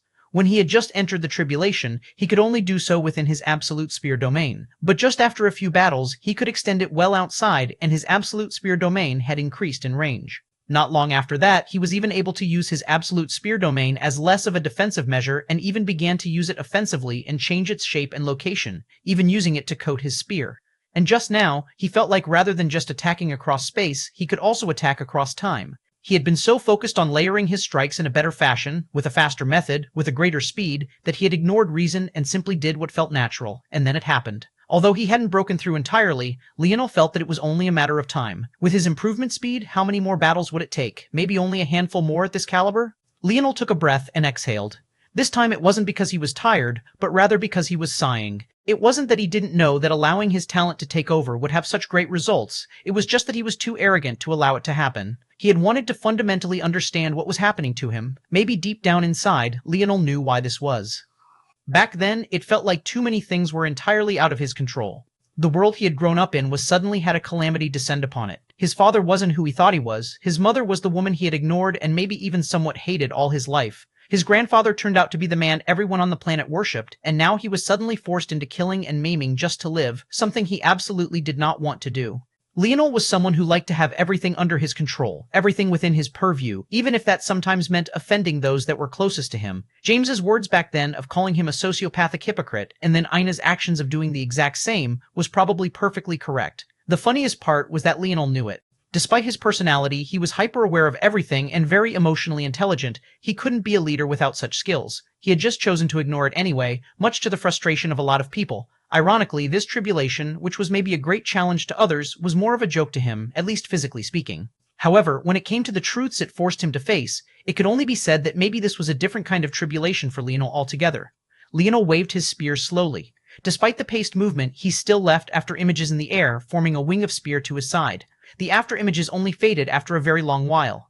In that moment, Leonel confirmed and consolidated his gains in this battle. It would be hard to shut off his brain when his ability index returned, but since he was shut away from it in this tribulation, he would allow his talent to bloom. He wanted to see how far his spear force would grow before he was forced to leave this place. Leonel took a step forward, and the throne of the Blue Knight shook once before sinking into the ground. By the time Leonel got to the top of the stairs, a platform had appeared. On it, there was a perfect replica of the Blue Knight's spear, radiating the aura of a silver-grade weapon, one Leonel would only be able to gain after clearing 90 more territories, or, rather, 89 after this one. However, this wasn't all. When Leonel grabbed the spear, strapping his old one to his back, he waved it around and felt its heft. After a moment, a flood of knowledge entered his brain and he learned about the ability of this spear, Knight's Charge. It seemed that rather than gaining a domain with each spear, Leonel would gain an ability instead. Knight's Charge seemed to be the reason for the Blue Knight's obscene straight-line speed. To make up for the heaviness of the spear, it allowed nigh instant distance collapsing. When Knight's Charge was activated, he could accelerate in a straight line, closing up to a 100-meter distance in the blink of an eye. Of course, the drawback was that stopping was almost impossible. However, that could be mitigated because the distance of the charge could be decided by the activator ahead of time. You just had to trust in your own judgment. Leonel didn't know how often he would use this ability the way it was meant to be used, but he felt it had great potential in increasing attack potency. Leonel waved the enormous spear around for a few rounds before he got used to it and nodded himself. Then he turned and left. He had wasted enough time here. With that, ch1801 rode toward a new Terratarv and then another. It wouldn't be long until he met his next Urukai, and maybe that was exactly what he wanted. He was loving the challenge. Chapter 1869, Never Enough. Chapter 1869, Never Enough. Aloran didn't get up immediately, listening to the message in complete silence. It was only after an entire half hour that he stood. As he did so, his body seemed to leave after images in its wake, despite the fact he wasn't moving very fast. Suddenly, all of those after images snapped into one before the process started again, and then again. Aloran seemed to realize what was happening, and shook his head before waving a hand and dispersing the odd force in the air. After a yawn, he patted down his still pristinely white tracksuit that didn't have even a slight stain on it despite the fact he had just been lying in the grass, and began to walk forward. Under some mysterious power, he appeared dozens of kilometers away, but somehow still seemed to be standing in place. Like a rubber band, his afterimage snapped into the distance, fusing with himself dozens of kilometers ahead. Every step Aloran took, the process repeated until he stepped into the air, shot through the atmosphere, and began to stroll through the depths of space. He's been contacted, Rafier said confidently. Things will get started now. On Earth, a silent movement began to take place. At that moment, a familiar young man walked into an estate with slow and deliberate steps. He stood at just over 2 meters tall and had exceptionally broad shoulders and large palms. Just shaking his hand would make one feel as though you were enveloped by his aura and presence, if not for his sturdy and unbothered demeanor. Everywhere this young man passed, servants and passers-by would respectfully greet him. This man was none other than James Bennett, a man who could formerly be said to have been the best friend of Leonel, and the very man who had betrayed him not once, but twice, the first being during their championship game, and the second being during Leonel's escape from the Royal Blue Fort. Right now, though, James was no longer the James of the past. At the very least, the Bennett family wasn't the Bennett family of the past. Instead, they had regained their title as Governor Duke family following the fall of the Siegfried family. James's father's plan had worked. Over 20 years ago, James didn't know why his father had made him go to the Siegfried family and reveal that it had been Leonel who killed their son, Conrad Siegfried. But time had shown that his father was simply far more shrewd than he was. Conrad was the very young man that Ina had killed the moment Leonel stepped out from his very first zone. It was an event that had shocked Leonel awake to the fact that the young woman he had been chasing after for so many years wasn't who he had thought she was. But even Leonel couldn't have guessed that this would be the catalyst for the rise of the Bennett family once again. Just that seed planted so many decades ago led to the fall of the Siegfried. Learning that Leonel had killed their son had left the Siegfried quite suffocated. Around that time was also the time that news that Leonel was the Prince of the Empire also spread. So how could a mere Governor Duke family dare to lay hands on him? Without a choice, they could only swallow their dissatisfaction, but it only continued to brew inwardly, especially after the Siegfried family missed their chance to join the Void Palace during the first round. Back then, Leonel had brought along many of Earth's geniuses with him to planet Luxnix, but he had never cared to note that the Siegfried family wasn't among them, but James's father had pulled strings to make certain that things would happen this way. Of course, the Siegfried family wasn't the only one that lost their opportunity to join, as even James didn't join as well, but this result made it look like the Fox family had not only condoned the killing of their son, but were even actively trying to suppress them so that they never gained a chance at revenge. The general population might see Emperor Fox as a god, but the noble families knew exactly how ruthless this man could be. This was the very same man who said that they were free to keep hunting his own grandson and that he would reward him if they could pull it off. This was simply not the type of ruler you crossed, and if you managed to get on his bad side, you had to try your best to get out from under his power. So that was what the Siegfried had done. They thought they had gained an opportunity to flip the tables during the war against the four families, siding with the Levis family when they thought they had gained a valuable chance. But in the end, their choice had ruined them. They were entirely crushed and their family was wiped out. Things wouldn't have happened as smoothly as this, or they would have at least been able to escape and join the remnants of the other families outside of Earth's territory. But as things went, how could James's father let this opportunity slip by? The Siegfried's family's deeds were reported by none other than the Bennett family, which eventually led a family of Tier 5 officials who had fallen from grace to regain their standing as Governor Dukes, a path that was made easier due to their legacy and the past. When this had happened, it had been the happiest day of James's life. He had thought that now that the Bennett family had finally regained their honor, he would be free. He could finally live the carefree life he had always wanted to. He could sleep with as many women as he wanted, drink until he couldn't see straight, maybe even rekindle his friendship with the person he missed the most in the world, apologizing on his hands and knees if he had to. But how could things ever be so simple? How could he not have seen that to his father returning to the status of Governor Duke was just the beginning? To him, nothing was ever enough. Now that they had climbed one peak, he wanted to aim for another. Today, James's father had called him in once again. James entered his father's office, feeling the same suffocating pressure he always had. The man now had on a stern expression the smile he had worn the day he regained his great-grandfather's honor long since wiped away. It's time, James's father, Governor Duke Bennett spoke evenly. In 3 days' time, half of the Slayer Legion will rebel, launching an attack from within the capital. James's heart skipped a beat. Chapter 1870, that's it. Chapter 1870, that's it. Leonel took a deep breath. Truthfully, waving this lance spear around was much more troublesome than the enemies themselves. No beast he crossed seemed to be capable of lasting even a single strike. The value of holding a silver-grade spear while facing what Leonel assumed were bronze-grade threats in the eyes of this tribulation was undeniable. As time passed, Leonel realized that reserving Knight's charge was actually a foolish decision, and his skill in wielding the spear increased with every exchange. Rather than relying on his own strength to gather up momentum, he would execute Knight's charge in short bursts, cleverly applying it to accelerate his attack speed and potency while keeping his attacks entirely unpredictable. Knight's charge didn't seem to have any limitations on it at all. There was no cooldown, and it didn't take anything out of Leonel's stamina, making him realize just how valuable these treasure territories were. The only limitations were that once a distance had been chosen, the charge couldn't be stopped, that there was a limited range of about 100 meters, and finally, it could only be used in a straight line directly ahead of Leonel. When Leonel made this adjustment, he began to shred through opposition, and the rate his stamina drained at was even less than it had been before. This led to an exaggerated result where it didn't even seem like he was sweating as he battled. This time, Leonel faced off against Cloud Race Man. He had faced off against quite a number of other races by this point. In fact, as Nelligan's words had made quite obvious, by this stage, most humans would have either been eliminated or have chosen to withdraw themselves, so this outcome was unsurprising. What was more surprising was the fact that Leonel was still here. The Cloud Race Man had thought he had gotten a lucky break to come up against such an easy opponent for his 10th territory, even to the point that he didn't bother to scan Leonel initially. But after a few exchanges and finding himself on the back foot, he realized that he had underestimated Leonel greatly. What shocked the Cloud Race individual the most was the fact that Leonel didn't seem to be trying very hard, as though he was probing something. Gritting his teeth, the runes within his cloud figure shimmered to life and a wave of strength fell over Leonel. Very quickly, everything about his combat style was downloaded and stored.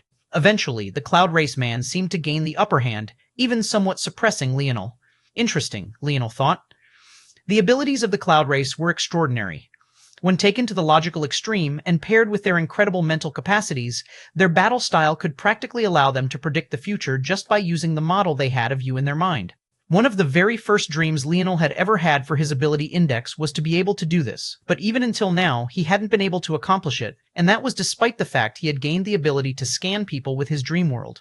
And yet, people of the Cloud Race could just do so naturally and without any trouble whatsoever. There's a secret here, and that secret should be hidden within the weakness of this ability. Leonel's battle tactics suddenly changed, and he began to incorporate Knight's charge once again. His battle style became entirely unpredictable and erratic. However, what was fascinating to him was that this didn't throw off the Cloud Race young man. Leonel began to overwhelm the Cloud Race young man not because he became unpredictable, but because his strength simply far outstripped the latter. No, let's change tactics. Leonel pulled back his strength and changed tactics again. But, once more, he began to be suppressed by the Cloud Race young man. Fascinating. Is this ability really flawless? Leonel's gaze flickered, and it landed on the dancing runes within the Cloud Race young man's cloud figure. Maybe the craziest part about this race's ability was just how non-invasive and nigh undetectable it was. If not for Leonel's own sensitivity and deductive abilities, he would have even been able to tell that Captain Wimward had scanned him in the first place. But then again, Leonel's own dream world was almost undetectable as well. Leonel had a feeling that by analyzing the Cloud Race, even if he couldn't gain their ability, his comprehension of Dreamforce would definitely touch an all-new level. By this point, the Cloud Race young man was infuriated. He could tell that Leonel was just toying with him, but there was absolutely nothing he could do about it. Damn it, fight me. Leonel blinked and slipped to the side of a wild spear attack. Oh, so that's your weakness, Leonel suddenly said. The words were simple, but they somehow felt like the whisper of the Reaper to the Cloud Race youth. He shuddered in fear, but the tip of Leonel's spear had already collided with his chest, shattering every bone in it. He couldn't even hold onto the spear in his own hands as it had been ripped out by Leonel. Before he could even land, his body began to vanish. Clearly, his spear had already been claimed by Leonel. Leonel turned and walked away, slaughtering the last of the beasts in this region. He didn't even bother to absorb their beast crystals because by this point, these lowest level beasts had no effect on him. It's still a bit surface level though. Relying on an enemy to lose focus isn't the way to go, but it is a look into how they operate. There should be other methods of restricting and countering them. There should be. Leonel's gaze glowed. He had it, that was it. 12 more territories until I reached the silver grade since this guy gave me 10 including this region. Leonel finished clearing the region swiftly. But when he stepped into his next target, his gaze sharpened. He sensed another member of the Cloud Race, but this one made the other look like a toddler in a playpen. Their gazes met and silence echoed. Chapter 1871, Alarina. Chapter 1871, Alarina was quite surprised to see a human enter her territory. Well, this couldn't truly be considered her territory, as she too had just stepped into it. By coincidence, the two of them had entered at near the same time from adjacent directions. They had hardly taken a step when they noticed one another and immediately changed their focus. What surprised her even more, though, was that despite seeing her, this human wasn't afraid. This was definitely new to her. Let alone humans, even members of other races who saw her would be very afraid. This wasn't because she looked like a monster or anything, it was quite the opposite in fact. The reason was because much like the other races, her talent had very strong physical signs.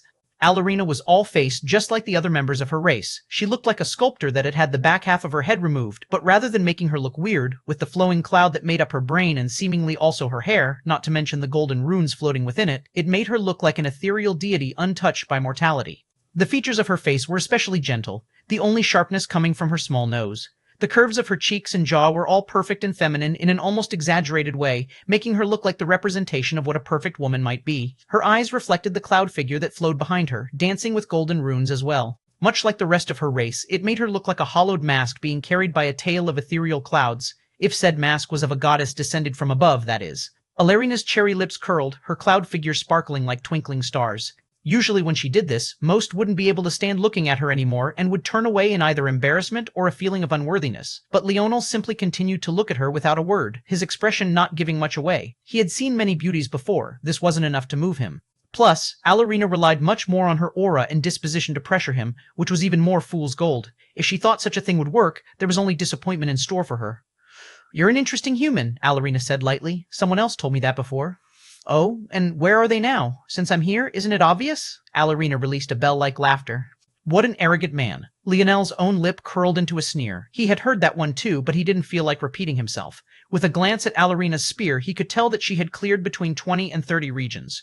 This was a far cry from his own almost 90. But given his advantages in this matter, Alarina was definitely very impressive, and that was especially so since she had done it without a special spear like his own. Even so, judging by the armor that coated her voluptuous body, although she hadn't gained a specialty spear, she had definitely received other rewards. "Let me see if you have skills warranting that arrogance." Alarina took a step forward and charged, but to her surprise, before she could properly build up momentum, she was interrupted. Leonel activated Knight's Charge and crossed the distance to her even faster than what she could muster, lancing his spear forward and aiming right for her chest plate without regard for her gender in the slightest. Alarina's gaze narrowed. Her armor released a light glow and a pulse of light jetted outward with her as the center. Leonel immediately found the speed and power of his spear cut in half. Clang, taking advantage, Alarina deflected Leonel's blade, sliding her own along its underside and snaking it toward Leonel's throat. It was clear that she was exceptionally skilled, and she had gained quite a bit of practice using her armor as well.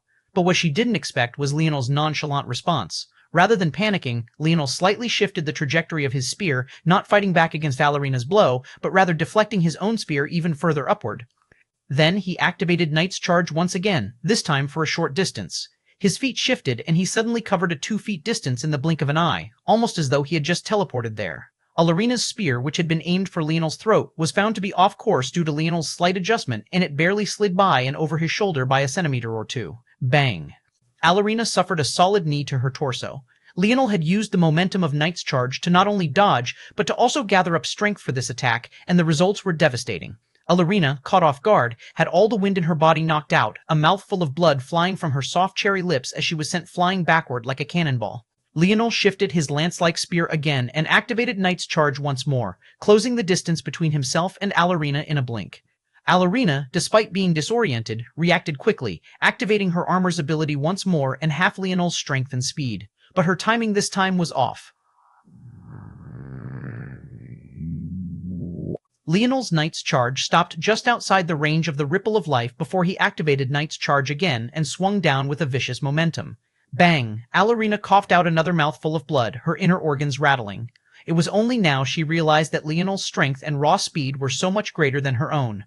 Just how many beast crystals had he swallowed until now? If not for her armor, she would have already been severely injured beyond the point of continuing in this tribulation. She couldn't believe that she was losing so sound to a human. Leonel landed above Alarina, his spear glowing with a fierce light as he pierced downward, one spear to connect the earth and skies.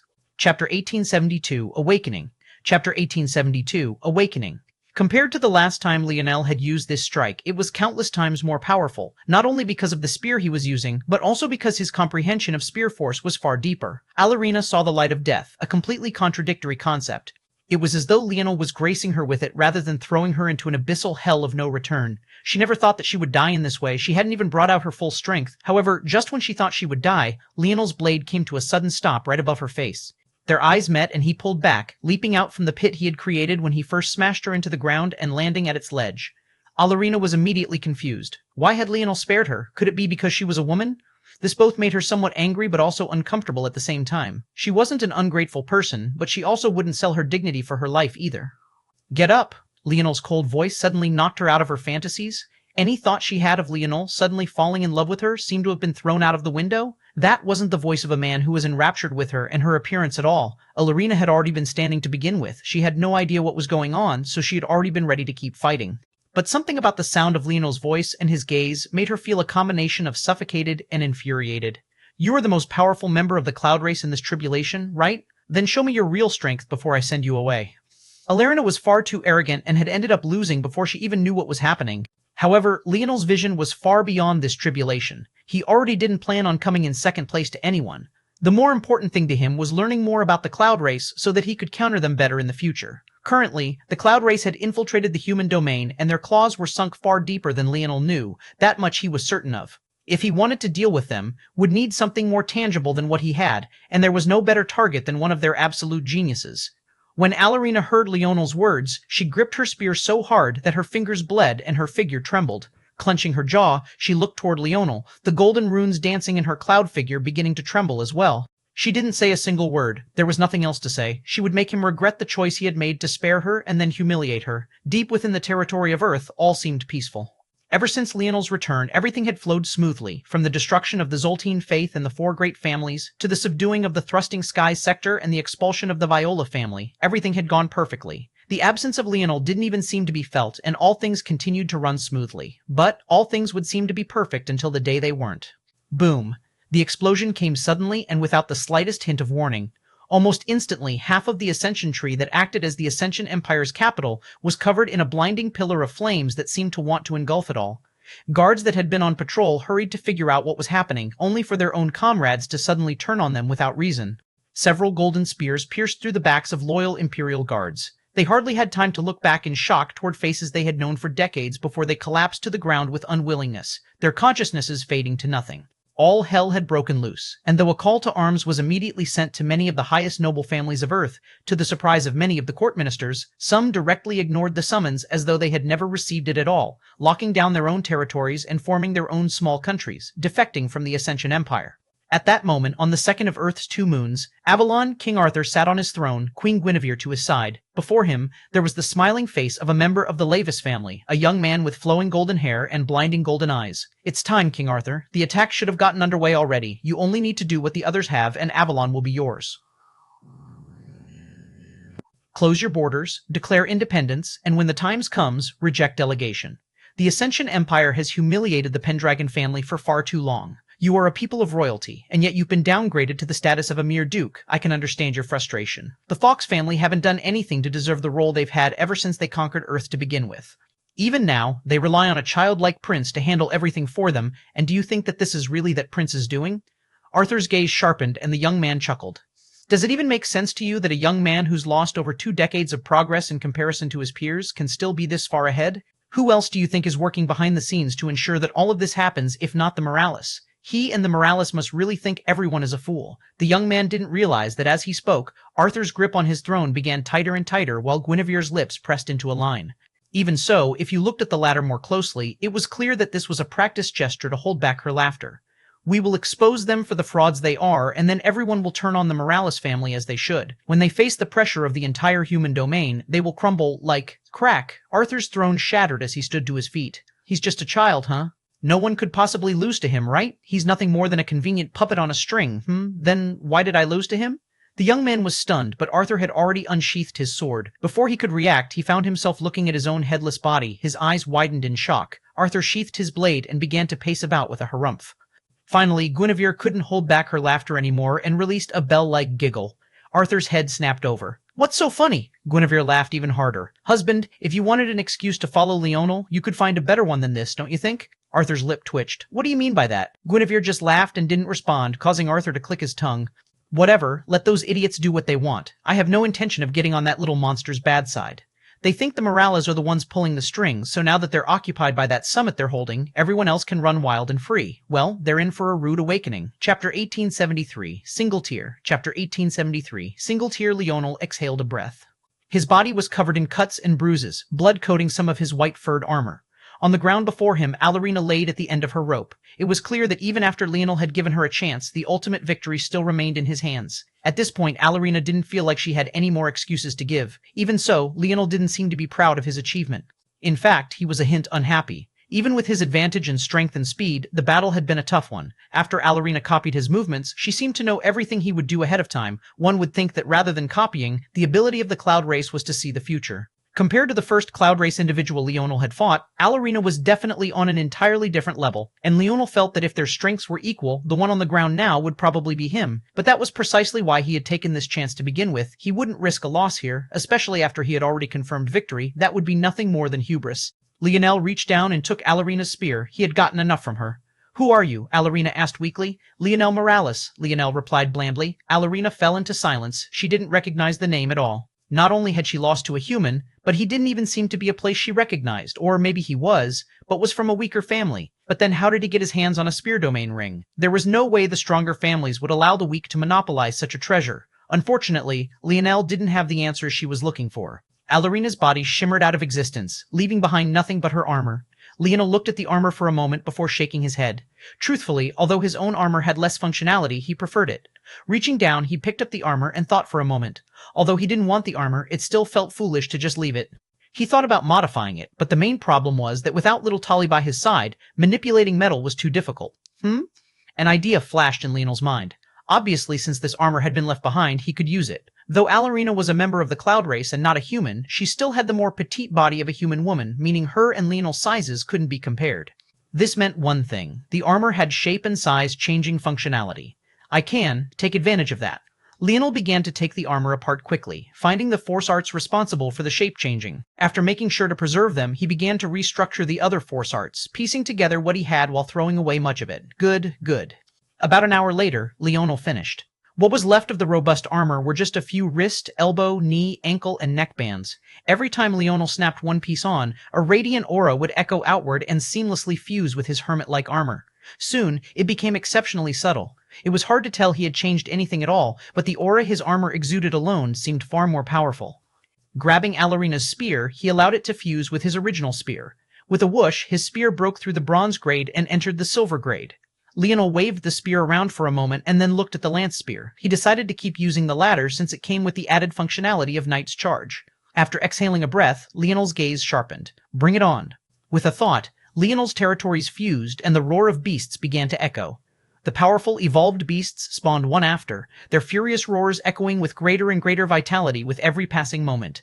Leonel took a step and vanished. His white fur coat fluttered. With a spear strapped to his back and one in his hands, he dove into another bloodthirsty battle. The commotion that gripped Earth seemed to have overturned everything. There was chaos, and yet in some regions everything was quiet, too quiet. It was as though pockets of different worlds were forming along the planet's surface one after another. Hacker Hutch stood in the midst of the commotion, stunned. He didn't quite know how to react to the situation.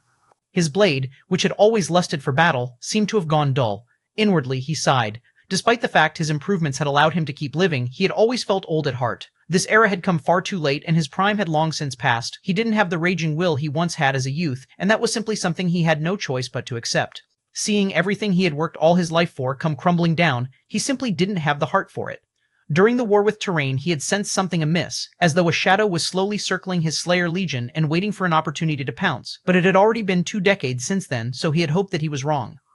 He had poured everything he had into this Slayer Legion. He had bled real blood. Back then, it was he who stood at the front lines and fought against so many city lords all on his own just to protect the budding youth of the Slayer Legion. And yet now what? Was he supposed to raise the same blade that had protected them to cut them down now? Hutch's heart trembled as his head slowly turned. In the distance, through the burning fires that threatened to raze the palace to the ground, a young man wearing a white tracksuit walked forward seemingly quite slowly, and yet whenever his after images snapped back together, he would have already moved countless kilometers. Hutch's lip quivered and he closed his eyes, a single tear falling down his cheek. Chapter 1874. Why Chapter 1874? Why Hutch only closed his eyes for only a moment, but it felt like an eternity. Everything about his life seemed to flash by, and yet it hardly seemed to have anything to do with him at all. No matter what memory he recalled, they always seemed to revolve around the very same little boy, his pride and joy, his grandson. Hutch didn't know when it was he had completely lost his grip on Aloran.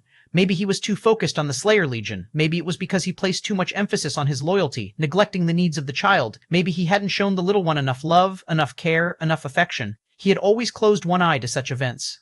Even back then, when his grandson had held a blade to his neck, seemingly thinking that Hutch was unconscious, Hutch had been aware of his surroundings the whole time. He had even been naively happy when his grandson chose not to kill him, as though this was something a person should get extra points for. When Hutch opened his eyes again, though it had only been a moment, his grandson was already just 5 meters from him. Even amidst the chaos, there seemed to be a moment of silence. The tear that streamed down Hutch's cheek fell to the ground and seemed to quickly vanish. Hutch couldn't remember the last time he had cried. It hadn't happened even when his daughter and son-in-law passed away, not when his wife had passed away, not when brothers and sisters left this world before him. However, seeing his grandson stand before him like this broke something within him. As he looked toward Aloran, he thought about the conversation he had with Leonel back when he brought Emna to train with him. Although Leonel hadn't come out and said it directly, everything about his words seemed to drop hints for the inevitability of the current decision. Leonel was simply too good at coddling the feelings of others. He didn't even waste his time trying to convince a grandfather that a grandson would stab him in the back. Even so, how much experience did Hutch have? Didn't he already know that this was inevitable? Hutch's grip on his machete loosened. He couldn't seem to gather up the strength to hold on to it tightly. Why? This was all Hutch could say. In truth, he didn't even expect an answer. He knew his grandson too well. He wasn't a man who liked to speak much and was often in his own world.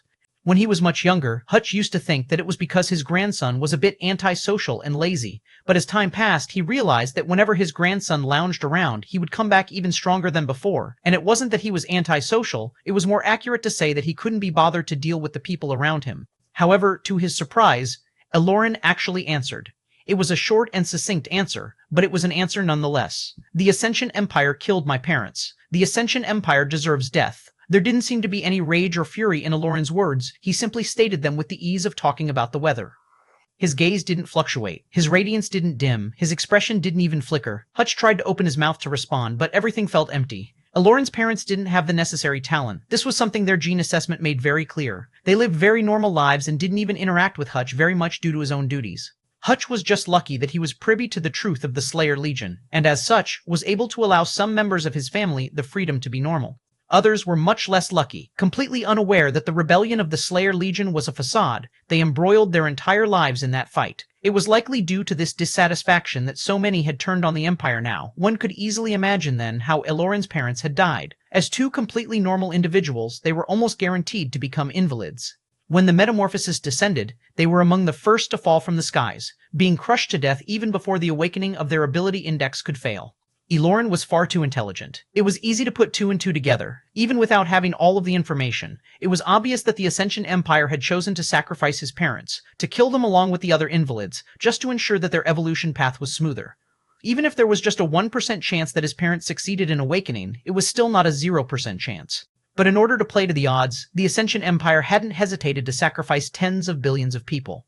1% or even 0.01% was a small number. But of such a large number, how many tens of millions were unjustly slaughtered? And what if his parents were among that number? And so you'll stand in opposition to the only family you have left because of this? Hutch asked with a hoarse voice. I think you should be asking yourself that question, Aloran replied, reaching toward his back. At that moment, a rusted machete arched through the air, seemingly zipping through time to land in Aloran's palm. By the time Aloran lowered his arm, it felt as though the machete had always been there, as though he had stitched together different causalities until he found the one that granted him this weapon. Hutch looked toward the machete. He recognized it all too well. By now, it was decades old, forged of Earth's third-dimensional technologies. It was the very same machete he had gifted his daughter for her 13th birthday. Although she never had the talent for it, she swung it around every day with a childish enthusiasm. Hutch could still remember that look of excitement on her little face, and years of pain and agony came flooding forward all at once. Hutch howled into the skies with a hint of madness in his eyes as he and his grandson attacked at the same time. Chapter 1875. Smile. Chapter 875. Smile. Hutch's skin reddened, his eyes glazing over with a furious intent. When he swung his machete, it looked as though a crimson wave followed his every action. Those near him on the battlefield fell to their knees, unable to withstand the world-shaking pressure. Elorin calmly stepped forward, his own blade moving quite slowly, and yet it reached his grandfather just in time. The two seemed to glide by one another, barely touching. All noise vanished, and the world seemed to freeze before all hell broke loose. Clang, boom, the glancing blow caused a booming wind to slice in all directions. Elorin's pristinely white tracksuit rustled wildly within the wind, almost as though it was trying to rip a path off of his body. At the same, Hutch's shirt was shredded to pieces, revealing a bronzed and powerful figure that didn't seem to match the old features of his face in the slightest. The two only paused for a moment before their strengths erupted. Their figures danced around the battlefield, every clash leaving a crater in their wake, and yet their creation seemed to lag behind, taking 3 collisions before the earth seemed to catch up to what was happening and finally collapse. Hutch's enraged howls echoed all across the earth, the pain and fury within them causing the hearts of all those who heard it to race uncontrollably. He fought like an absolute madman. None of his strikes seemed to have any sort of reason to them. He sliced from all angles, gathering momentum from impossible positions and erupting from irreparable positions. Elorin calmly countered. Anyone with the eyesight to keep up with what was happening felt as though 3 of Elorin were fighting just 1 of Hutch. Due to this, his slow movements always seemed to counter his grandfather's fast and erratic ones with ease. However, on the other side, Hutch didn't seem to be struggling very much at all either. His stamina felt endless, and the bloody ocean wave that was his blade was relentless and all-encompassing. This was the first time in a long while those of Earth had seen Hutch battle, and for some, this was the first time period. The old glory of the hacker Hutch name seemed to have been entirely forgotten, but on this day it was revitalized. No one felt that it was too weak that Hutch hadn't won yet. Rather, they were only more shocked by Elorin's strength. A pair of grandson and grandfather, one furious, another calm, one bound by duty, the other bound by piety. Bang, bang, bang. Blade force rippled out in all directions, bringing with it a suffocating sort of presence. A cyclone of the sharp force twirled around the two of them, shredding apart everything in its path and suffocating all opposition. It reached the point where it was almost impossible to hold any other battles in the vicinity as the pair completely went all out without a hint of their familial ties holding them back. Hutch's blade pierced forward, shredding forth like a torrential storm. Rather than a blade, it looked far more like a meat grinder. Blade force stuck out in all directions, rotating akin a drill, and yet having no form or shape at the same time. The more the battle went on, the more violent Hutch's blade force seemed to become, and yet it was this very violence that he somehow also seemed to have absolute perfect control over. Elorin gilded back, his arm shifting forward to parry with his own blade just once, and yet the after images of over 10 blades formed at once, causing 10 echoes to resound as he glided back another step. Despite his clever dispersal, Hutch's blade was relentless. The 10 strikes seemed to disperse some of the circulation patterns on the rotating force, but the total number were far too numerous. For the first time, Elorin's expression changed somewhat and his gaze narrowed as his grandfather's blade continued forward unimpeded. The blade appeared before him, ready to pierce through his head, but at that moment Elorin's figure seemed to ripple. The blade that should have taken his head passed right through him as though striking a puddle of water and piercing a reflective image instead of the target. The momentum of Hutch's blade died and Elorin's own blade danced. At that moment, the rust on the blade seemed to flake off one peel of gruesome brown red at a time, falling to the ground like the fall of an ashen snow. The strike was perfect, so perfect that the wind sang and the stars shimmered, the force of the world guiding his blade toward Hutch's neck. Hutch reacted quickly, blade force rippling out of his body like a sharp nail, radiating in all directions. It only paused Elorin's machete for a moment, but it was enough time for him to pull back his own blade. He raised the hilt to his neck, separating his ring and middle finger to allow Elorin's blade to perfectly land in the space between all while deflecting his blow. Elorin reacted nonchalantly, twisting his wrist slightly in an attempt to sever his grandfather's fingers. However, Hutch's battle experience was high. He clamped his fingers down first and pushed down, changing the direction of Elorin's blade and countering his twist. He released the blade a moment later, stepping forward with a made look in his eye. There was nothing between him and his grandson anymore. No fictitious barriers, no heavy tolls, no blade. Hutch's free hand pierced forward, covered by blade force, as he thrust toward Elorin's chest with a vicious light in his eye. His life flashed before his eyes once again. The day he was assessed to have talent and shipped away from his own parent, the day he made his first friends, the day he picked out the weapon that called to him, the day he met the love of his life, the day they had their first child, the day he carried his grandson in his arms for the first time, only to be forced to put him down and escape into the night so that his daughter wouldn't be. Forced to feel his separation again, the day he appeared in their lives again to whisk their son away, the furious light in Hutch's gaze blurred, flooding over with tears. However, his speed didn't lessen, and his striking power didn't weaken. Even so, just before his fingers pierced a hole through his grandson's chest, a mind-flooding pain coursed through his own body. Hutch's actions came to a stop. He looked up, only to find that his grandson's figure was becoming blurry for more reasons than just the tears in his eyes. Soon, Elorin's figure vanished entirely. Hutch looked down, his gaze landing on a blade as its last hints of rust fell away and drifted into the wind. Silence echoed through the battlefield. It was palpable, an almost harsh sort of silence, suffocating even. It wrapped his hands around their throats and squeezed even as they turned purple and blue. Hutch looked up from the blade, looking into the skies. Maybe only he knew what he was looking for, but he did suddenly smile, a smile of endless relief. He slowly fell from the blade, sinking into endless darkness. Chapter 1876, When? Chapter 1876, When? Elerin watched as his grandfather slid off of his blade. He seemed to frown slightly before his brows smoothed out. By now, the way he and Hutch saw the world was simply far too different. Hutch was still bound by his duty even now, but Elerin had no loyalty to anyone outside of himself. There were many things that he couldn't be bothered to explain even to his grandfather, but now he felt lighter. Even so, Elerin was aware that his grandfather had gone easy on him. Not once did Hutch use his spatial affinity, of which he potentially had the highest on the entirety of Earth. There was a reason Hutch was probably one of the most talented raw combatants Earth had. However, in the end, he didn't have the ability to go all out against his own grandson. In fact, he chose death. Rather than being forced to choose between what he felt was right and his own flesh and blood, this felt like the much easier path. Elerin was aware of this as well, but he wasn't moved. Of course, this wasn't to say that he didn't care about his grandfather. Rather, he felt that he could defeat his grandfather whether he went all out or not. In fact, as things stood right now, he believed that he was the strongest warrior in Earth's territory. Elerin sheathed his blade, kneeling to give grandfather's side. Carefully, he turned his grandfather over. He didn't seem to care about what was happening in the surroundings at all as he looked at the peaceful smile on Hutch's face. Elerin remained silent for a long while. The blood that pooled from the wound coated his palms, sinking into the sleeves of his white tracksuit, but he didn't seem to notice. After what must have been at least 5 minutes, he reached forward and closed his grandfather's eyes and then picked him up. No one on the battlefield seemed to have the courage to stop him. They could only watch as Elerin made his way to the front of the Ascension Palace. A surge of blade force pulsed once, then twice, cutting out a perfect piece of land with edges as smooth as a mirror's surface. If one looked into it and had a keen eye, it would be possible to tell that it was exactly 6 feet deep, not a single centimeter deeper or shallower. Elerin allowed his grandfather's body to fall, but it didn't seem to follow the laws of gravity. Hutch's body fluttered like a falling snowflake, gently descending to the bottom. Elerin paused for only a moment before the hole was perfectly covered up. Unsheathing his blade, he carved out a large slab of the pearly white and gold 3/4 of his height before piercing it into the ground. With a flicker of his wrist, several beams of blade force surged forward, carving into the slab. Here lies a loyal warrior. The words were simple and unadorned, almost casual, but encompassed Hutch's life perfectly without the slightest hint of exaggeration. The location of the grave spoke all the words that needed to be spoken. Right beneath the first step of the Ascension Palace, at the very center of this war, the very center of Earth itself. It was both a sign of respect and disrespect, both a sign of closure and a furious opening. The doors to the palace opened wide as Elerin walked around his grandfather's grave and began to walk up the steps. With the first missing, he was forced to stretch his foot out far further before he could begin to walk up slowly and steadily. He didn't even look up to meet the gaze of Noah Fox, still looking at the ground with a calm gaze as the blade force on his machete hummed. Noah stood at the tallest height of the stairs with a serious expression, his veins pulsing. His expression was just as even as Eloryn's, but comparatively speaking, his blood was boiling. He had reacted as quickly as possible, and yet it felt as though the entirety of Earth was thrown into an upheaval. Eloryn finally looked up, and Noah felt his heart skip a beat. At that moment, the calm Eloryn had a gaze that was surprisingly fiendish. His expression hadn't moved, but his eyes seemed to hold a concentrated, abyssal hell, pulsing with a furious red.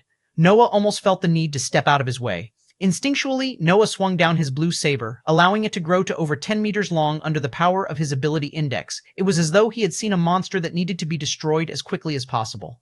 All those with the Fox name deserve death, Eloryn said lightly. Noah could hardly react. His blade passed through Eloryn as though he wasn't there at all. Clang! A machete blade rebounded against Noah's neck, leaving a white streak around what should have been a severed head. Noah's heart lurched. If it wasn't because he had sensed a threat and used his ability index to change the density and weight of his skin, that singular strike would have killed him. In fact, if it wasn't because Eloryn had underestimated him and had been too lazy to use his blade force, that one strike would have taken his life. Noah's gaze narrowed as he changed the density of his body again and allowed himself to flutter away like a leaf in the wind. Inwardly, he was more than a little shaken. When had Earth gained such a powerful seventh-dimensional existence? This should be Hutch's grandson, he knew this much, but he hadn't displayed any outstanding abilities ever since the invasion of Terrain. Just what was going on here? Just as Noah was thinking, he inexplicably found himself standing in the same place he had been before, as though he had never fluttered away to begin with. His heart leapt into his throat. How had this happened? Before he could think, Aloran's blade was already descending with no intention of clanging against his neck again. A bright blade force swung forth with it. Chapter 1877 Patience. Chapter 1877 Patience. Aina sat in silent meditation, her aura in perfect balance. She took deep breaths, controlling her inhale and exhale in cycles that lasted sometimes up to several minutes. Suddenly, she opened her eyes just as there was a light knock to her and Leonel's room. "Yes, you can enter." Savan came in with a worried expression on her face, one that actually caused Aina to laugh slightly. "Stockcom, what is it?" Savan was speechless. "Why are you laughing? This is serious." "I don't know. This is just the first time in a while I've seen anything but a smile on your face. I found it interesting." Savan blushed, seemingly understanding what Aina was getting at. But then she remembered that she wasn't entirely without ammo in this conversation.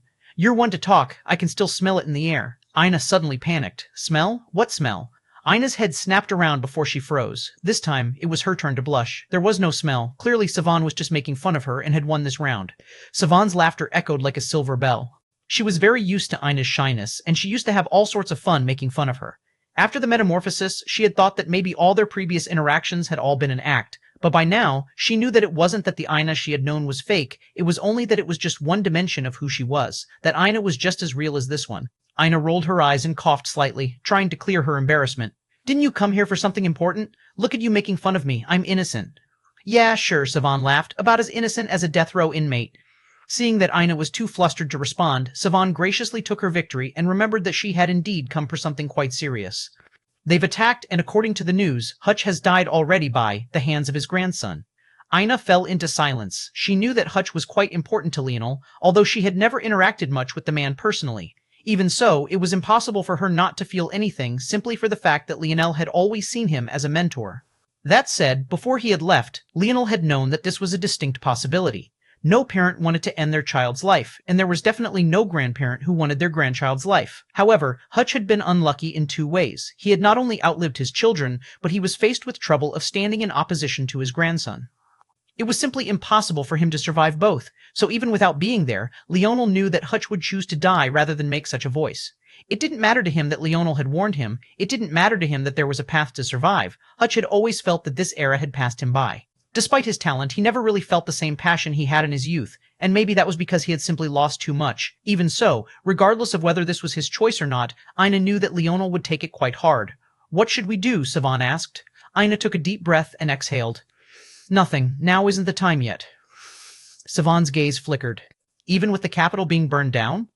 Aina shook her head and smiled bitterly. She couldn't repeat what Leonel had said before he left. Her thoughts flashed, and she remembered that annoying smirk on his face. "Let that old man sweat a bit," is what he had said. That man was really too much. This was an existential crisis, but he could only see his beef with his own grandfather.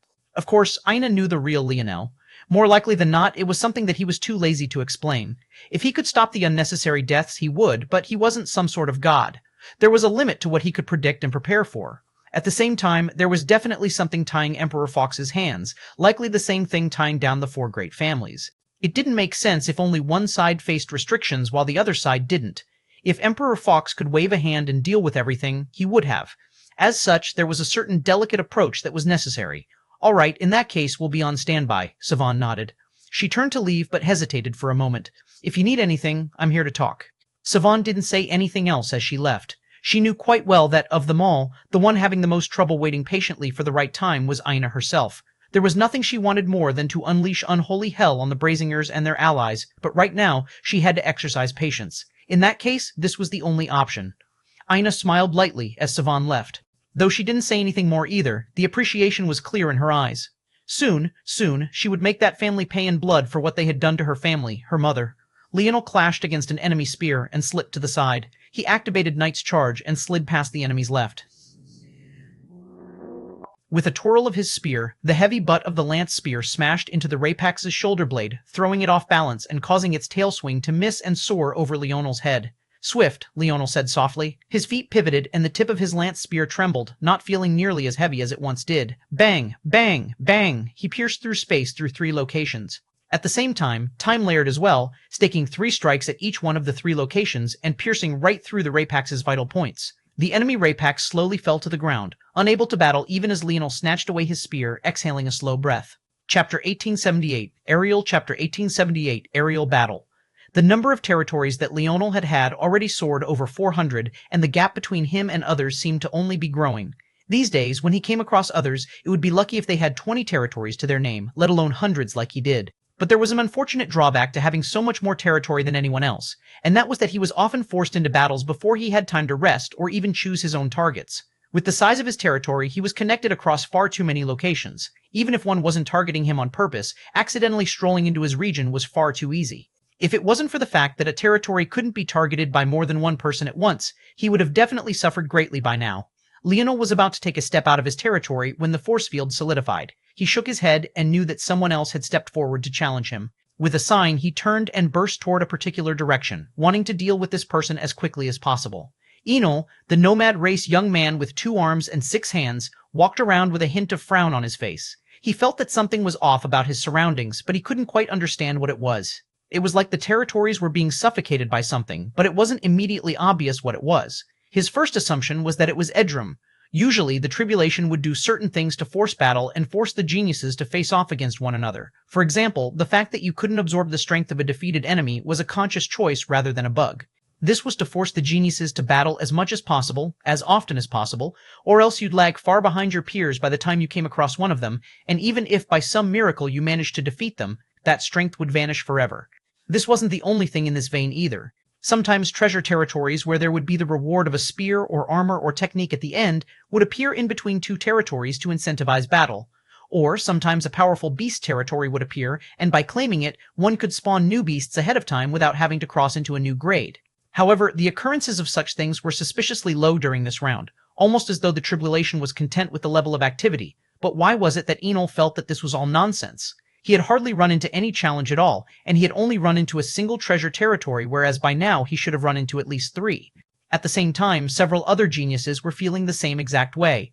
Among them, there was Purina of the dwarven race, or more specifically, since she was a woman, she was a pixie. Just like the members of the other races, she had her own advantages. Namely, thanks to her wings, she was able to get a landscape of the surroundings that everyone else couldn't, and she could find her targets far quicker than most. As such, much like Leonel, she cleared zone much faster than most others, and by now she had already crossed the silver grade. As a genius of the dwarven race, she had felt the same problem Enel had. Compared to the descriptions of her family's record, this was much different than what she had expected. Too different. Something felt off, but she couldn't quite put her finger on it. Suddenly, her gaze sharpened, and her gaze landed on a figure shuttling through the forest below with great speed. Her wings fluttered once, and she rose higher into the air, choosing caution first. Although she was an absolute genius of her race, her first instinct was still caution. The dwarven race was one of the weaker races right there with humans. They just used their ingenuity to make up for it. Long before she was a genius, she was a pixie. However, despite her caution, the young man below snapped his gaze upward, seeing her instantly. His gaze is that sharp? How is that possible? Is he a special demon race? Purina was caught off guard. She thought she was high enough and far enough away to not be spotted instantly. Down below, Leonel's gaze narrowed. He had defeated several dwarven race members by now, but none of them could fly that high. Flight wasn't a simple thing, especially in a world of force like this one. Even if you had wings, there were limitations. Even in a third-dimensional world, a bird could soar into the skies indefinitely. The fact that this woman could fly so high definitely meant that she was a genius. That should mean she has a lot of territories. Leonel's gaze flashed, and he suddenly tilted his lance spear upward. Knight's charge. Under Purina's astonished gaze, Leonel suddenly drew a line through the skies, charging, straight through the air and appearing level with her in the blink of an eye. Leonel thrust his lance spear out, a vicious momentum being carried behind its devastating weight. Although she was caught off guard, Purina still reacted quickly, flapping her wings just once and angling her body to the side. At the same time, she pierced out with her own spear, aiming for the side of Leonel's in a parrying action. She had seen through Leonel's weakness in an instant. Jumping into the skies like this made him a sitting duck. She only had to dodge once, and then he would become nothing more than her plaything. However, to Purina's astonishment, Leonel only muttered under his breath once, and a barrier radiated out from him, rippling out and slowing her spear by half. But what was maybe even more shocking was that her movement in the air also slowed a measure. A parry required precise timing. With it thrown off like this, she missed, her spear hitting nothing but air. Leonel used the lingering momentum of Knight's charge to glide by Purina and enter the airspace just above her. With a pivot of his hips and a swing of his spear, just as his upward momentum came to an end, he viciously attacked her back, swinging with all his might. Brang. Purina froze for a moment as though the time frame of the blade connecting with her was extended into infinity. Instantly, she knew that one of her wings had been crippled. Boom! The sound barrier shattered as she sped toward the ground like a streaking bullet. Chapter 1879, Freely. Chapter 1879. Freely Leonel began to rapidly descend from the air, his speed picking up with every passing moment. The harsh winds blew against his white fur coat, threatening to blow his hood bad entirely. And yet, he aimed his lance spear forward toward the still-growing crater in the ground, and did something even more insane. Knight's Charge. Leonel drew a line diagonally and down through the skies, accelerating his downward momentum and appearing above the crater in the blink of an eye. He moved so fast that the crater below hadn't even begun to settle by the time he swung again with a fierce momentum. Pririna was still in a daze, having suffered a crippled wing just an instant later, all while having her ribs shattered and all the air knocked out from her lungs. If not for a protective treasure she had protecting her, that single strike might have very well ended her life. Even in comparison to humans, the bones of the dwarven race were incredibly fragile and most hollow. This was why they could fly with such small and weak wings to begin with, and also why their bodies were so much shorter than that of other races. If they grew too large, they would collapse under their own weight. That kind of harsh, blunt damage was the kind Pririna feared most, and yet another barrage was already coming. Pririna grit her teeth, watching Leonel descend like a blazing meteor. Her green irises flickered once, as though to memorize his face before her. One good wing flapped as hard as it could. Her body was flung up and out toward her left, just barely streaking by as Leonel collided with the ground. Boom! Pririna hoped that Leonel had bit off more than he could chew. Falling to the ground with that kind of speed without something to break his fall should have at least jarred him. Until now, Pririna hadn't even realized that Leonel was a human because she didn't have the time to pay attention to such things. To her, he must have been from a sturdy race, which was why he dared to do such a thing. But so long as he missed her, he would have to deal with the impact all on his own. To her shock, though, that weird blue ripple formed again, slowing Leonel's fall just when it seemed that he would cause himself devastating injury. Even so, half of that impact's strength should have been enough to harm him severely, or so Pririna thought. Unfortunately for her, she was measuring Leonel by the standards of her current body and upscaling it to a race with stronger bones than her own. This seemed logical to her because she didn't think anyone could clear territories faster than she could. But she was wrong. Not only had Leonel cleared far more, his body was far sturdier as a result. He had consumed easily what amounted to be at least 50% more beast crystals than the person in second place currently. Comparing her current body to his own was asking to be humiliated. Pririna spiraled into the ground with a somewhat helpless expression as she watched Leonel spring up as though nothing had happened, shooting toward her direction with yet another Knight's Charge. Inwardly, she was exasperated. Who had allowed this human to gain a weapon with such an ability attached to it? Wait, human? Pririna's eyes widened as Leonel's spear descended. Wait. I have something useful for you. Don't kill me. The dwarven race didn't have the same culture of valiance that the other races did. They placed survival first and foremost, and they sought it at any cost. Another genius might have felt too prideful to beg, but Pririna felt that in the face of someone obviously stronger than you, such pride was only useful in getting you killed faster. Leonel didn't originally have the intention of killing Pririna to begin with. He had killed a few geniuses during these tribulations, but those were either people who had pissed him off or didn't know how to give in. He didn't have the time to coddle everyone. His spear came to a stop just above Pririna's head. Pririna, who had closed her eyes, slowly opened them again and sighed a breath of relief. However, she panicked again when she saw that Leonel was reaching for her spear. Wait, Leonel frowned, looking to raise his spear again. What was this woman trying to pull here exactly? He didn't have the patience for this. Also, he could tell that her power wasn't bad, and given her flight advantage, she should have cleared quite a number of territories. Leonel didn't understand why he should spare such a person. Plus, if he spared her, how would they deal with this? The territory barriers wouldn't open up again until one of them was dealt with. Leonel had already tested this. If it could, he might not have backtracked to deal with her first. By now, Leonel was getting a bit antsy. He didn't know that everyone was experiencing a shortage of treasure territories due to his actions, so he felt the fact that he only had 2 silver-grade treasures would come back to bite him eventually. All this time, aside from his stronger power and speed, his greatest advantage was that his weapon was better than everyone else's. But now the best he ran into all had silver-grade spears. If he wanted to maintain his advantage, he needed something better, which was why he was pushing so hard to leave his territory. But his territory was so large and had so many entry points that he couldn't even do that without receiving challenge after challenge, so he was already frustrated. If Pririna tested his patience, she would just have to join the short list of those he had killed in this tribulation. Don't. I have a treasure that can allow one of us to exit a territory unimpeded. It's useful to you, no? If I stay here, no one can enter your territory because it will be in an active state, but you can move freely. Chapter 880 Even So. Chapter 880 Even So. Leonel paused, his gaze flickering. This sounded like a top-class treasure, but even without his usual thinking speed, he could already see several drawbacks to it. For one, even if you can leave your territory, just like Pririna said, it would still be in an active state. As such, there would be a lot of things you couldn't do, like fusing new territories into it or beginning to spawn newer and more powerful beasts. This treasure was probably best used as an escape measure to leave the territories of others if you accidentally ran into an opponent far more powerful than yourself. If you used it to escape your own territory, you would always have to come back to it eventually and deal with the enemy you left behind. So, unless you found a powerful treasure on the outside, the end result would be the same. However, considering how rare those were, Leonel wouldn't hold his breath. This was the main problem. If Leonel used Pririna to block off entry to his territory, it would only be useful for so long. By the time he got to the gold grade, not only would he not be able to fuse his territories, but he would also be caught up to by the others due to an inability to spawn beasts. I'm not interested, Leonel said coldly. You have two choices. Obediently hand over your spear and you keep your life, or don't and I kill you and take your spear anyway. Pririna sighed when she heard this. She had tried, but at least she wouldn't lose her life. She was hoping to hit the gold grade, but silver wasn't terrible either. It was a slight disappointment, but not devastating. With a flick of her wrist, she sent her spear over to Leonel, but even as she faded away, nursing her injuries, she burned Leonel's face into her mind. Leonel's gaze narrowed slightly. He could tell that while Pririna's outward showing was demure and flexible, her heart burned with a similar fire as all the others. She was an interesting character. Clearly she could lay down her pride, but she had value she wouldn't compromise. When she vanished, an orb and a hidden armor was left behind. Leonel stripped down and placed the hidden armor under everything and then took the orb, tossing it in his palm. This should be the treasure that Pririna was talking about.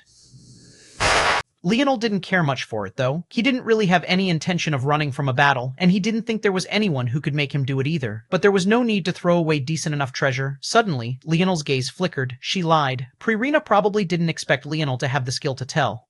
Outside of the person who had claimed the treasure, the true function of a treasure wouldn't magically download its uses into your mind. When Leonel had taken Alarina's armor, he had to learn how to use it himself, and the same was the case for this orb. After looking at it and checking into his force arts, Leonel realized that this orb's ability wasn't as simple as Pririna made it out to be. In fact, it was of the gold grade, and it allowed you to freely change the state of your territory. Leonel realized that if he had taken Pririna up on her offer and left, she could have used Tizorb to claim his territory for herself, and then rushed away to a new territory while he was away. By the time he came back, he would find himself locked out of his own territory. Of course, to pull that off, Pririna would have to give up the orb and let Leonel control, but who knew what other tricks she had to deal with that. Leonel looked down at the flexible armor he had put on without thinking much and realized that it too had an ability. What a tricky little woman. I actually thought about accepting her offer too. There were just too many drawbacks. The flexible armor's defense wasn't great, but its ability was very useful. It allowed you to tether a home location onto an object and have it appear there with a thought. Usually, this would be most useful in helping yourself to avoid danger, but if Pririna had tethered it to the orb instead, she wouldn't have to risk ever losing it to Leonel. She would get the territory, keep her life, and be a large way to the gold grade. Leonel smiled and shook his head. He had a feeling that he would meet this tricky woman again, but next time he would have his ability index. He really wanted to see what tricks she would have for him then. Leonel tossed the orb and caught it. With these two treasures, the rest of this will be even easier. I should hit gold grade by the end of the day. With a thought, Leonel turned his territory into an active one, barring anyone from entering as he rushed out.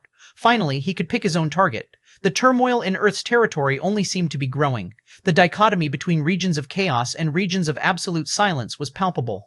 From space above, it almost looked like different worlds were colliding. On one side, there was lush greenery and endless expanses of nature, and on the other, there were acres of raging fire and plumes of smoke that fought against the white clouds in the sky. But oddly enough, after the initial huge swing in the favor of the rebels and the four great family geniuses, nothing happened. Well, maybe this wasn't entirely accurate as a descriptor. It was more appropriate to say that things entered a stalemate.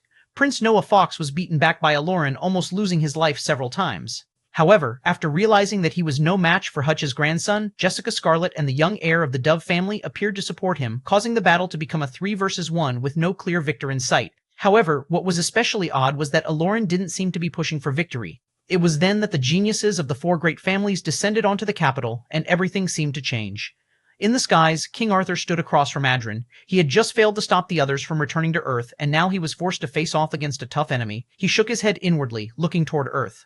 He felt that his decision was correct, but even so, he didn't feel that Earth had anything capable of withstanding those monsters. At least not without Leonel here. Chapter 1881, he is? Chapter 1881, he is? You are King Arthur? Adrin asked with a dark expression. Arthur frowned, not quite understanding the hostility. After all, it was Adrin leading a rebellion, not him. Unless he was made about the death of that blondie from earlier? But he doubted that the relationship between the four families was that close. They were more tied by benefits than relationships. At least that was the feeling he got from his years of experience. How could Arthur know that the reason Adrin was unhappy was because the Camelot Zone was the very one his sister had almost lost her life in? On top of that, it was the zone that had led little Nana to having such a codependency on Leonel. Sometimes, Adrien wondered who the true elder brother was between the two of them. Of course, Adrien wasn't petty enough to hate Leonel for this. After all, he had returned the favor back then, although Leonel didn't quite need it. That said, that didn't mean he forgave everyone else that was involved. The secrets of what happened back then in the Camelot zone were still relatively unknown. It was hard to tell who had interfered and almost turned it into a unique zone. Even Leonel, who had been targeted as a result of it, wasn't 100% certain of who had acted back then. With that perspective, Adrien didn't have enough animosity toward the Pendragon family to go out of his way to seek them, but now that he was here and bound by duty, it made it convenient. Without answering to Arthur's curiosities, Adrien directly attacked, placing the former on his back foot. Arthur's expression darkened. Ever since he had come into his own with these odd new abilities, he had very rarely met anyone who was his match. In fact, other than when battling his daughter, everything else was far too simple. Unfortunately, it seemed that his work was cut out for him this time. He had only attacked once, but everything seemed to deflect off of those transparent scales that coated Adrien's body. Luckily, they weren't completely out of luck. While Arthur was blocked by Adrien, there were other powerhouses of Camelot more than prepared to make a move. At that moment, Avalon made its first large movements ever since the war over a decade ago. Mordred led a strong troop below, storming into the capital. At first, they were all cautious. With a rebellion like this, maybe one of the biggest issues was actually telling who was friend and who was foe. Mordred hadn't even ruled out the possibility that there might be some enemies hidden within Camelot as well. It was impossible to tell. However, after the rust was kicked off and clear lines were drawn, Mordred's wand danced across the air almost as though she was performing an elegant sword dance. With her as the vanguard and her vicious demon army to her back, they tore a path to the center of the battlefield, trying to effect as much change as they could. Mordred had never felt more powerful. In the past, she would have to patiently accumulate dark force for her spells, even to the point where she felt far more comfortable in the world of demons as opposed to the land where she was born. But after awakening to Shadow Sovereign as her ability index, it felt like she had an entire world of dark force to tap into whenever she wanted. Curses flooded the air, debuffing enemies. Lances, arrows, and javelins filled the air, wafting a dense black fog as they manifested from spinning magic circles. At the same time, the land seemed to be slowly being corrupted step by step. Mordred's demons suddenly shot out from behind her, raising shields and heavy weapons as they cleared the path forward. As the tides of the battle slowly turned, Mordred sighed inwardly. She knew that the other shoe was going to drop soon, mostly because Leonel had made it obvious that it would. If this was enough, he wouldn't have emphasized caution so much at this point. Through the carnage of the battle, up ahead toward the palace that seemed to be about to be burnt down to the ground, the clash of Aloran and Jessica, Tyron and Noah entered her sights. She couldn't help but frown when she saw the kind of power Aloran had. Suddenly, her head turned in a different direction. "There's the other shoe," Mordred mumbled in her mind. Mordred looked toward a descending group of youths with a solemn expression. Namely, she was almost entirely focused on just one young lady. She looked almost adorable despite the fact she should have been well into her 30s by this point. She had bob-cut blue hair and bangs just barely short enough to stay out of her eyes. Her eyes were large and she blinked continuously as though she was still fascinated by the world around her. But she was powerful, almost too powerful. The moment she touched the ground, in the surrounding near-kilometer distance, almost everyone froze. This wasn't because of a sudden sweeping cold or even out of fear. It was a raw, unbridled power of restriction that the young woman didn't even seem to activate consciously. If she was in range of that, Mordred wasn't even sure if she could break free, let alone battle against it. The young woman didn't even have to raise a finger. The moment she descended, the few that had followed after her burst into action, cutting down all enemies in sight. In what felt like no more than a few seconds, a tenth of the army was rendered entirely useless. If Mordred had made small pushes to better their situation, the appearance of this individual had completely swung the tide. However, just as Mordred was about to grit her teeth, feeling that she was probably the only one who could stop what was happening right now, a man appeared before the ground out of nowhere. He wore a pair of clear glasses, his dressing immaculate as not a single fabric was out of place. He clasped his hands behind his back, and the innocent expression of the young woman seemed to be colored with confusion for a moment. For some reason, she couldn't bind this man as casually as the others. Though was a man the people of Earth too often forgot, the man who had the official position of heir to the Ascension Empire, Princess Eleanor's elder brother, Leonel Morales' uncle, and Noah Fox's father, Galieron Fox. Chapter 1882 Children. Chapter 1882 Children. The rampage of the Brazingers, Adernus, Crudus, and Lavis came to a halt before this man. Even so, much like Mordred, he only had eyes for little Nana, who stood right before him. He didn't even spare a glance toward his son, who was currently fighting for his life. "The four great families are not welcome here," Galeron said lightly. "I don't have a passion for killing children, so don't force my hand." Rafir's gaze narrowed. He didn't dare to say anything. He knew his limits quite well. The gap between the sixth dimension and seventh was already something that even the greatest talent had a hard time bridging, let alone the gap between the sixth dimension and a great talent of the seventh dimension like this man. Nana, this man will have to be left up to you, a young man of the Aderna family said. Nana nodded but didn't make a move immediately. Where is Leonel? I want to talk to him. Galeron's expression was just the same, but he found this line of questioning to be interesting. My nephew has more important matters to deal with. Nephew? You are Leonel's uncle? I am, Galeron replied plainly. Nana hesitated. She didn't want to fight Leonel's uncle. Seeing this scene, the others were exasperated, but without Adrien here, no one dared to order this little powerhouse around with impunity. Plus, although Nana was a little naive, she wasn't a fool. She had the capability of understanding what was at stake just like the rest of them could. Nana bit her lips. Do you know when he will be back? That I do not know. Galeron didn't actually know where Leonel was. The latter had only come by a few weeks ago to inform them of some things before leaving.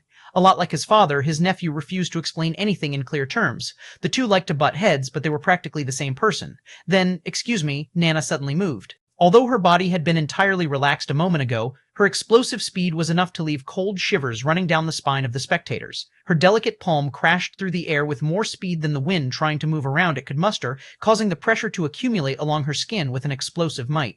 Galeron, though, the one facing this palm strike, didn't seem to be moved in the slightest. His tidy hair fluttered and his clothing rippled somewhat. Even before the strike landed, he actually took the time to smooth out those wrinkles before he looked up and pushed his hand forward slowly, as though he was using it as a knife to cut into a soft layer of cake. Nana's large blue eyes blinked. She instinctually reacted to the danger thrumming in her heart, and a layer of transparent blue scaled immediately coated her palm, wrist, and up the length of her forearm. The members of the Aderna family who saw this couldn't help but feel their hearts skip a beat. Nana almost never used her lineage factor. Nana had something that could only be described as innate battle sense, something that usually only manifested in Brazingers. Her ability to deploy her power was perfect, and she never used more strength than was necessary. Never. Due to her strength, she would often still have piles of trump cards left unused after a battle. For her to bring out something so core to her greatest power before her first strike even landed said a lot about her opponent. Bang! Galeron's slow hand knife caused Nana to take 3 heavy steps backward. She looked toward her hand as though she was a hint of surprise. She hadn't felt her body trembling like this after an exchange in a very long time. She wasn't even entirely sure of what had just happened.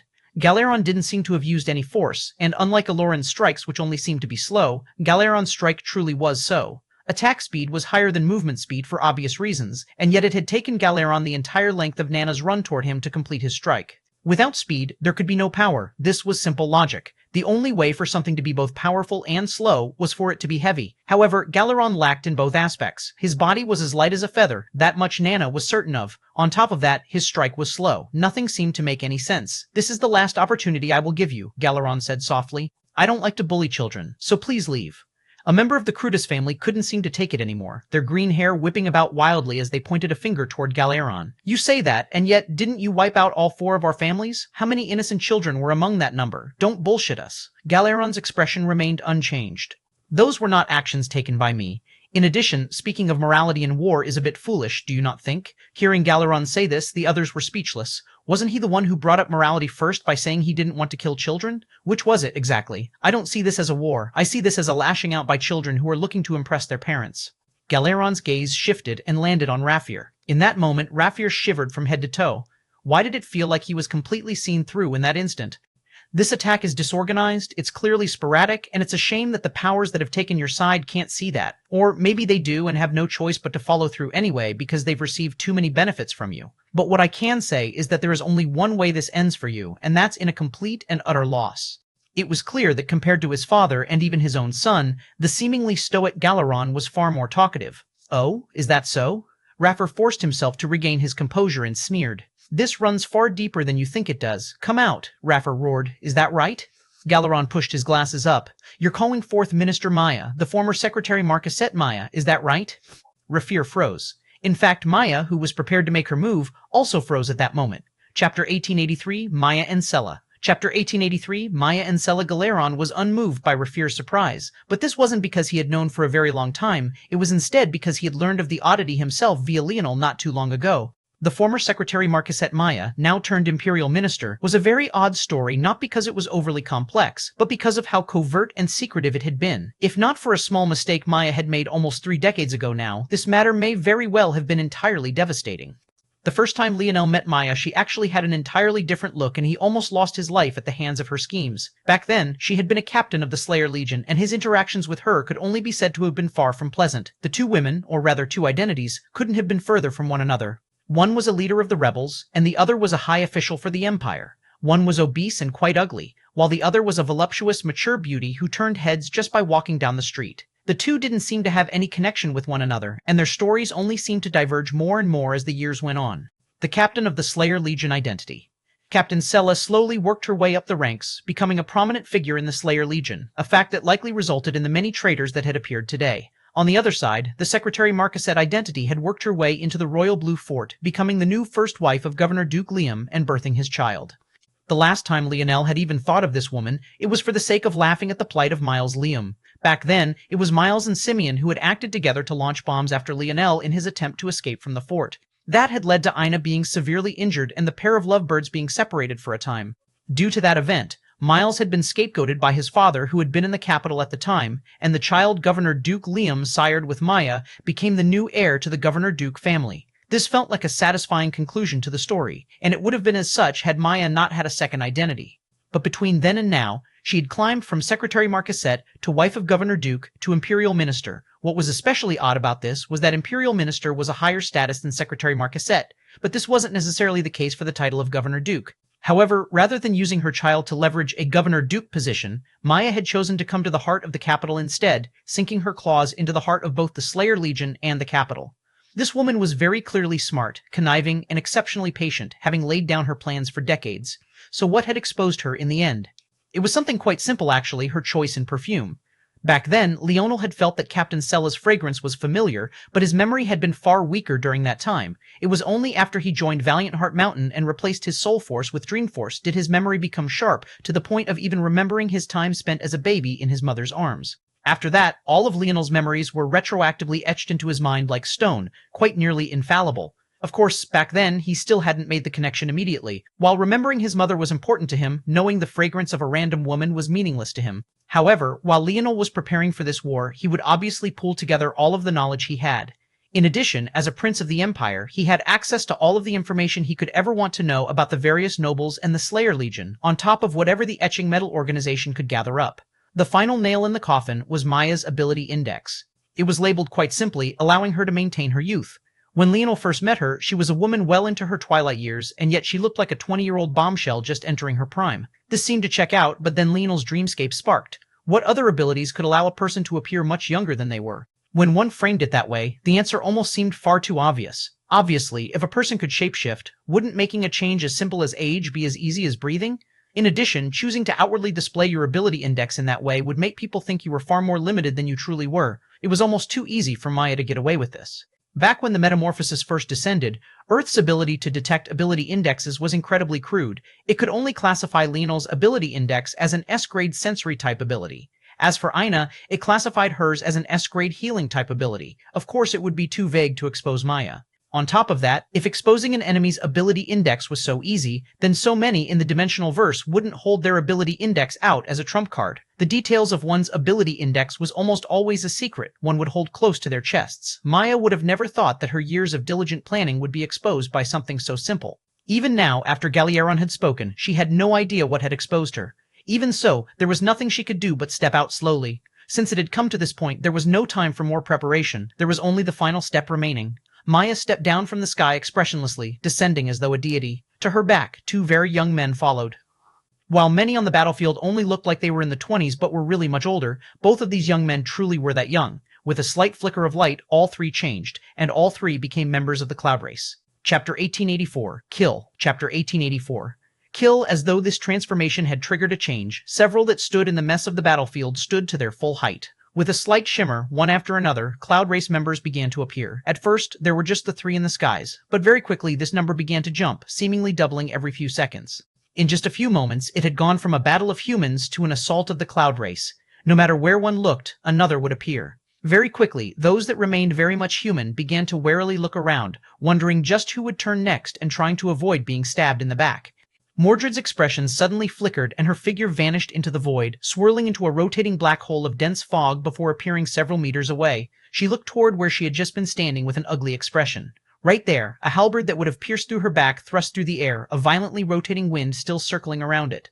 The attack itself wasn't a big deal, but it was who was on the other end of it that left Mordred feeling her heart plummet. The demons had long since become her family. Seeing her right-hand men turn into members of the cloud race one after another left a lump in her throat. She knew for certain that the only reason this could happen was because those she had called brother had long since died. Mordred's eyes turned red as she gripped her wand tight, her fair and slender fingers trembling. Maya touched down from the skies, her cloud figure fluttering in the wind. Her white dress danced along with it, wafting a familiar and delicate fragrance into the air. Even if you know, it no longer matters. You've allowed me far too much time, Maya said lightly. Galeron didn't say anything to Maya. Instead, he looked toward Nana and the others. Pairing yourselves with the cloud race is a bit pathetic, don't you think? Raffer, who had recovered when he realized knowing or not didn't make much of a difference, sneered. You think we owe you something because you call yourselves human? As far as I'm concerned, we're not even of the same race. The disdain Raffer had in his heart for the people of Earth, and maybe even just the humans of the human domain in general, was palpable. Surprisingly, though, when Galeron heard this, he smiled for the first time. Interesting you say that, because I doubt the highest echelon of your Brazinger family think you to be of the same race as them either, let alone of the same family. Those who build their status off of foolish ideals are bound to be swallowed whole by such ideals in the future. Raffier's face paled, his pupils trembling. The words were simple, and yet they seemed to pierce his very soul. Galeron turned from Raffier and sized up Maya before opening his mouth slightly. What is your relationship with Graros? Maya's gaze narrowed when she heard the question.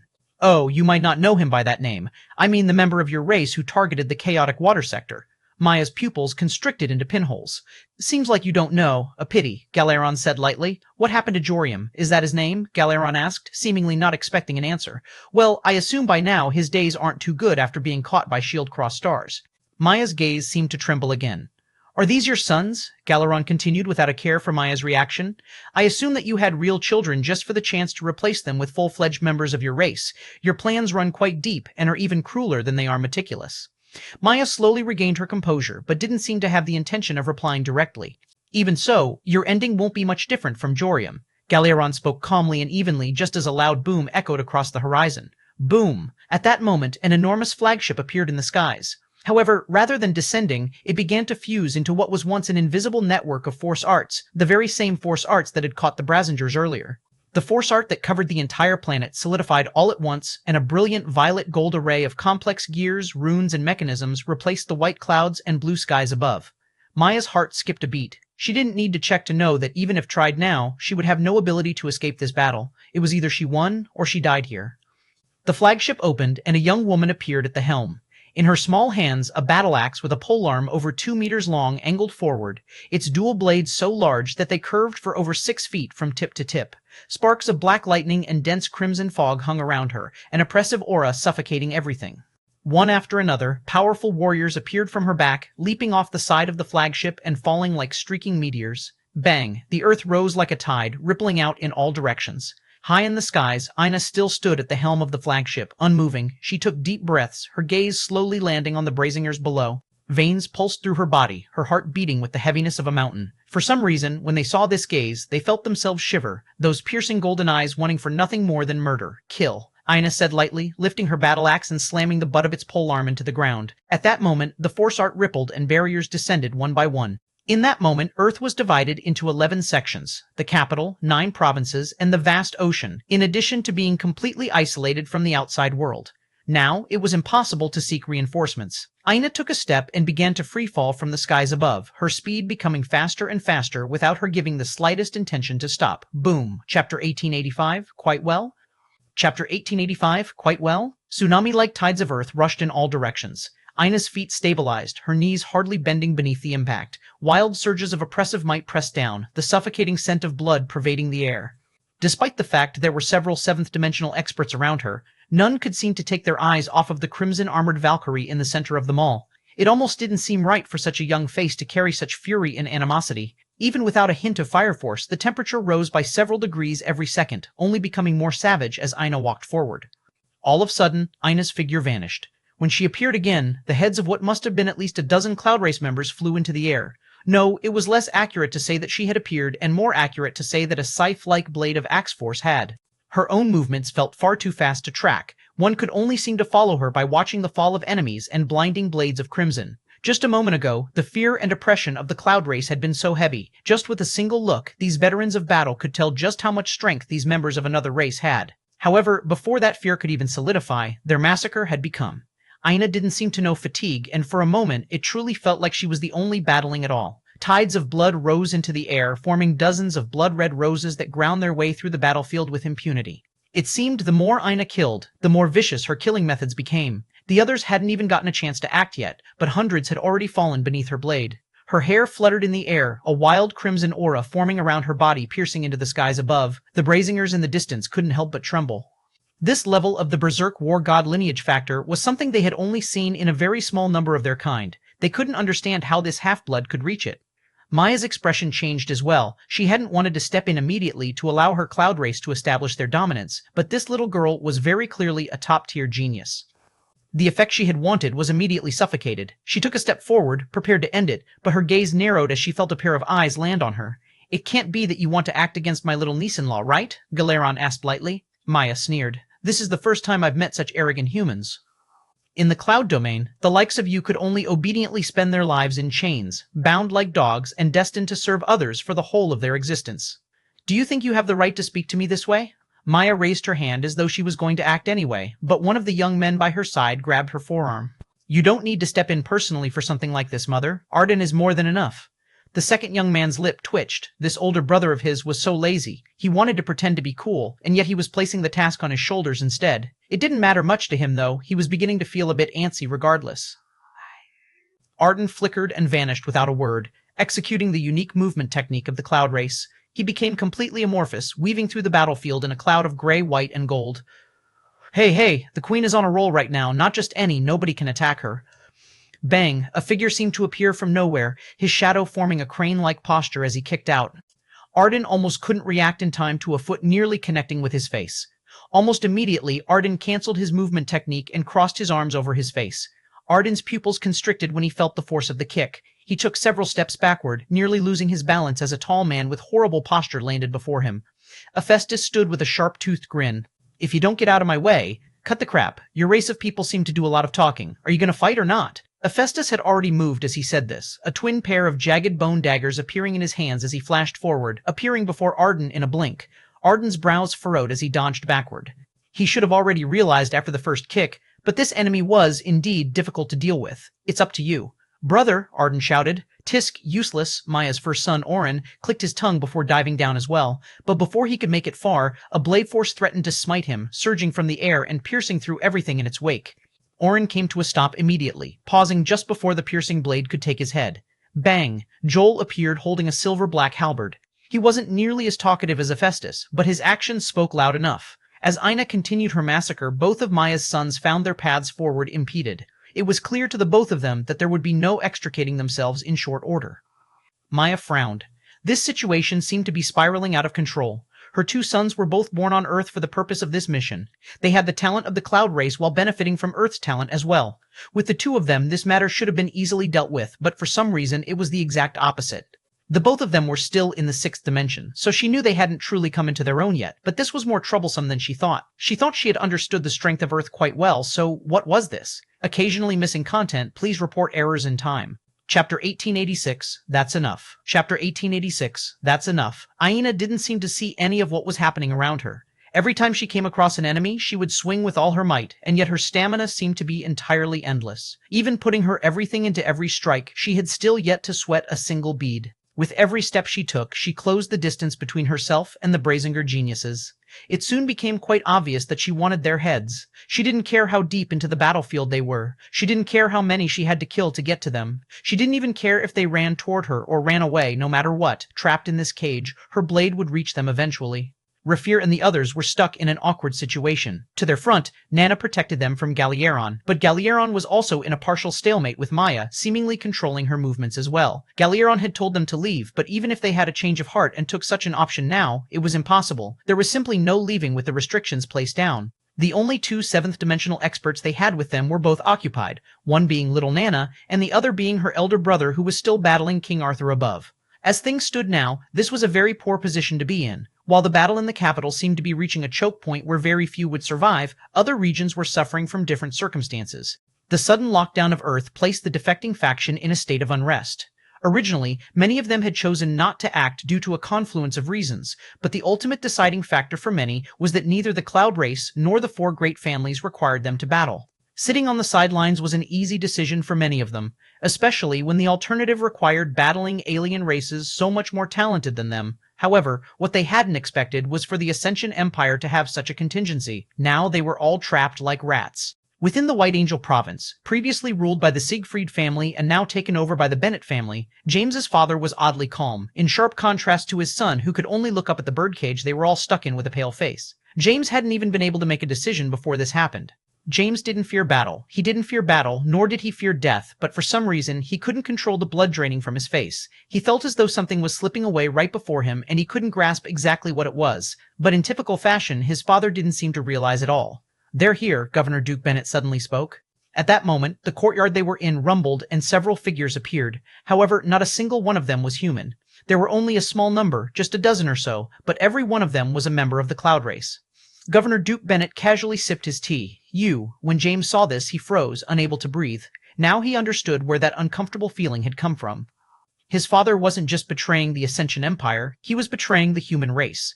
No matter how James felt, he could understand and even somewhat support his father's disregard of the Ascension Empire. Their family could have never lost the Governor Duke position to begin with had it not been by tacit acceptance of the Fox family. Back then, they had closed one eye and allowed their family, a family that had been there to support the Empire from the very beginning, to fall into depravity. If it hadn't been for the tenacity of his grandfather and his father after him, the Bennett family would have been eradicated by their enemies, let alone managing to maintain hold over a Tier 5 official position like they had. However, Governor Duke Bennett waved a hand to signal his son to remain silent. "What is the plan from here?" he asked. "From my understanding, there are very few of you stationed outside of the capital, as the original plan was to flatten them in one go." One of the Cloud race individuals sneered. "We've already checked the formation. It has no other abilities other than to trap us within. But what good is it to trap yourself in the cage with a lion? Wouldn't the result be the same? In fact, this situation is even better for us. The capital will be dealt with in even shorter order. The plan hasn't changed at all, just patiently wait." I see. That's about what I thought, but the Fox family isn't as simple as you think. I hope you all aren't taking this lightly. I've already taken the liberty of making a few contingencies in case of your failure." "Our failure? Ha, the Cloud race man chuckled. "You are quite arrogant for a human." Governor Duke Bennett sipped at his tea. "I am only doing what is necessary for my family to flourish." James stood to the side, practically vibrating. "That's Enoge." The roar shook the estate. The Governor Duke looked toward his son and raised an eyebrow. James shivered when he saw that look, all of his momentum being doused in a bucket of cold water. He had seen that look too many times before, and he always shrunk before it. James clenched his fists and lowered his head, his next words becoming caught in his throat. The Cloud race man raised an eyebrow. "Is this going to be a problem?" "Why would it be a problem? He's my son. James, go down to the brothel and take the next 3 days off. You don't have to worry about any of this. Leave it to me." James's clenched his teeth. "Didn't you take a liking to that Samoa girl? I'll let you take her as a maidservant. Just go off and be obedient." At that moment, a light giggle came from a Cloud race woman that made James freeze. Chapter 1887, Answer Me.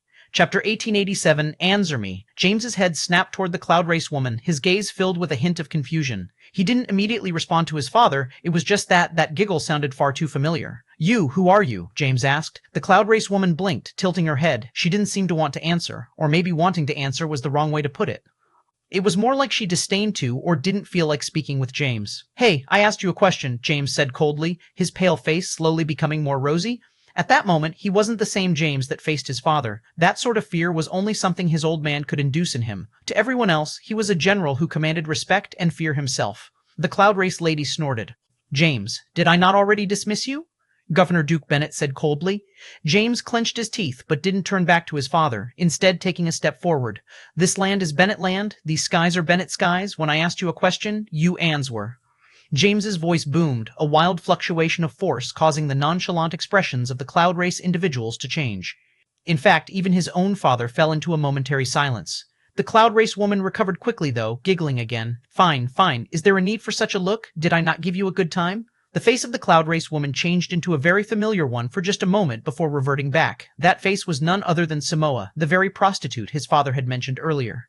James felt his heart drop to his stomach. Did he care for Samoa? Hardly. He had never fallen for any woman. At best, he just somewhat preferred her to the other brothel workers. She was beautiful, smart, and seemed to work there not out of necessity, but rather because she enjoyed that line of work.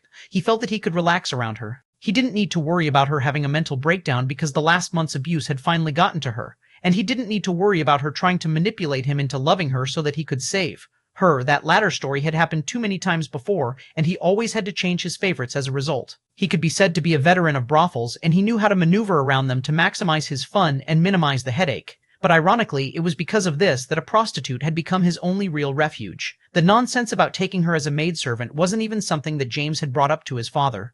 The Samoa he knew wouldn't even want to accept such a proposition, even though it was a much higher line of work and much safer as well. He respected her choices, so he never even thought of it. However, it was very typical of his father to keep tabs on his actions and comment on them from time to time, so he hadn't thought much about it until he heard that giggle. The laugh was slightly different, but the cadence was almost exactly the same. He had heard that laugh far too many times, more times than he could count. Samoa was the kind of woman that could laugh in any situation, whether that was while he was railing her from behind or when some drunkard got too unruly and grabbed her collar. It was the same laugh no matter what the situation. "You are Samoa? You've been pretending to be her?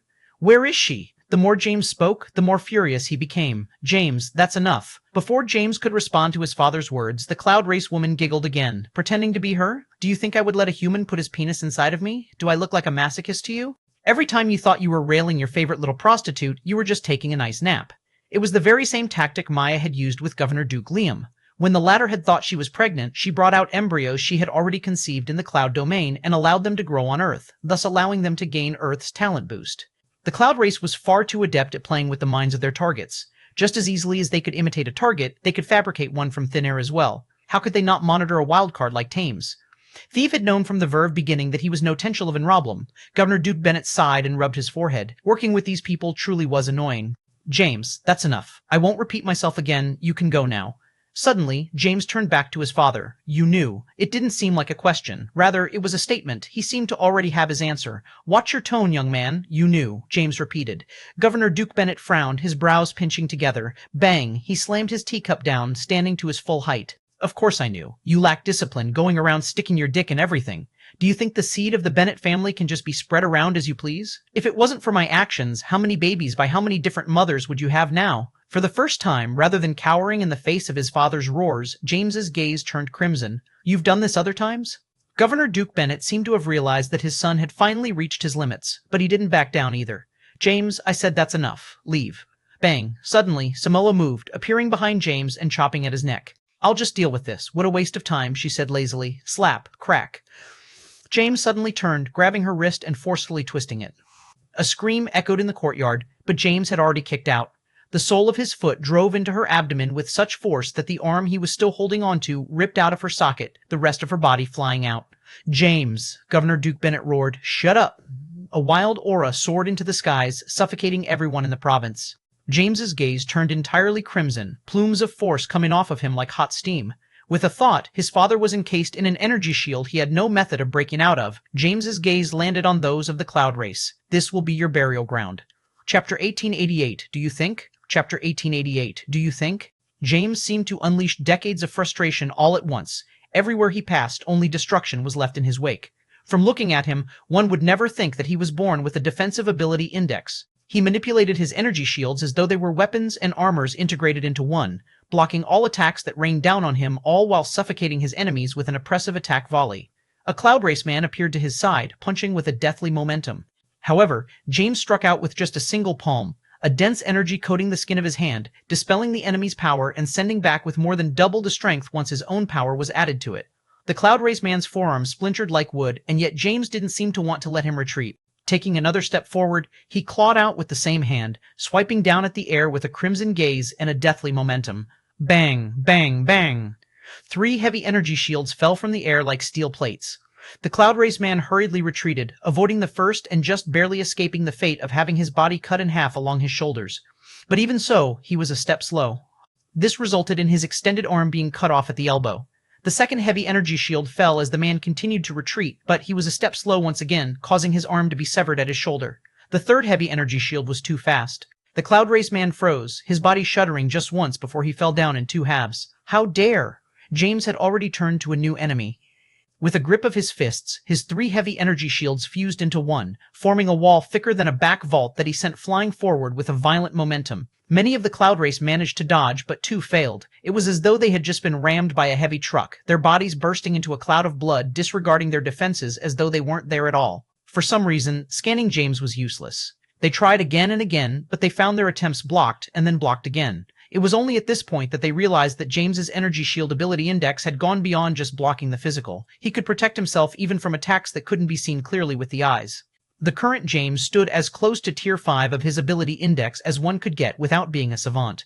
In all these years, without friends, and with nothing more than battling for his family on his mind, his skill had reached an impossible height. And now that he was enraged, they would have a true front row seat. Bang! James descended with a heavy stomp, crushing everything in his path. He crossed through the courtyard with speed, agility, and ferocity. Eventually, the cloud race realized they had no ability to deal with him and tried to run, but this was the absolute worst decision they could make. When it came to restriction and control, how many could be much better than one wielded an energy shield ability index? With a thought, the entire courtyard was enveloped in an impenetrable shield. The cloud race tried pounding at it to escape, but they had already scattered, trying to force James to chase them individually. However, that only made them easier to pick off. They tried to attack the barrier again, but this time they found that it became soft and spongy. Their fists and weapons were embedded within, and it felt as though they had struck at clouds. They tried to pull their strikes back, but the barrier suddenly surged forward like jelly, wrapping around them. Samoa screamed and waved her hand wildly, but there was nothing she could do as the wild energy continued to snake around her, coating her as though she was falling into quicksand. The harder she struggled, the further she sunk into it.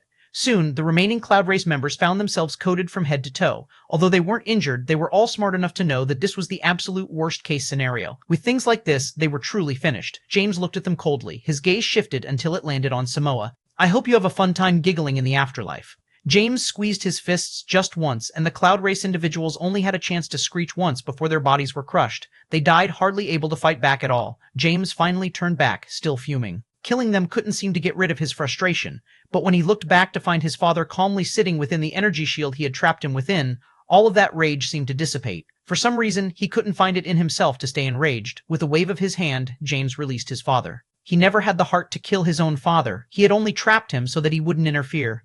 Governor Duke Bennett didn't say anything immediately after being released. He looked at his son for a long time before shaking his head. It doesn't matter. A man needs to vent his emotions sometimes, but it's good that you've regained your calm.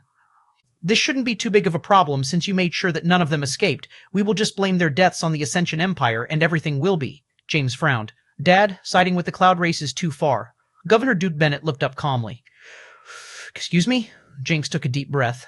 I said siding with the Cloud Race is too far. They don't have our best interests at heart. If Earth is taken by them, the only 8th dimensional world in the human domain will no longer be under our control. In that situation, won't we still be slaves? But this time, we'll be slaving for someone who treats us as nothing more than ants and have a great amount of prejudice against us. Governor Duke Bennett's expression turned cold, and a stern and powerful voice came out from him. Do you think I need you to tell me how to do things? Chapter 1889. Go, Chapter 1889. Go. James was startled for a moment before he lowered his head. Things weren't much different from what they always had been. He was too used to this. Wherever there are people, there will always be in groups and outgroups. Even when there are no tiers of separation, people will find them. If it's not race, it will be skin tone. If it's not skin tone, it will be culture. If it's not culture, it will be wealth. Even if there are 2 groups of people, both of the same race, with the same skin tone, the same culture, the same wealth, people might try to separate themselves based on who is a nouveau riche and who comes from old money, or on who was born in the north of the city versus the south, or on what gods they choose to follow, or what foods they like to eat most. When you sit here and try to lecture me on what the Cloud Race may or may not do, or on how they may or may not treat us, do you know how absolutely foolish you sound? Even the Ascension Empire was forced to use the Slayer Legion as a scapegoat to maintain peace for decades because there can never be true peace. Even when such a thing is achieved, it will only be a fleeting moment from vanishing. It only takes one man's greed, one wife's dissatisfaction, one child's grievance. This is the nature of life, of evolution. Do you know why you can stand here and listen to this lecture from me? It's because you hold power. They infuriated you, so you slaughtered them and they could say nothing about it. Do you know why they tolerated my questioning them? It was because I provide them with resources they need, power they need, connections they need.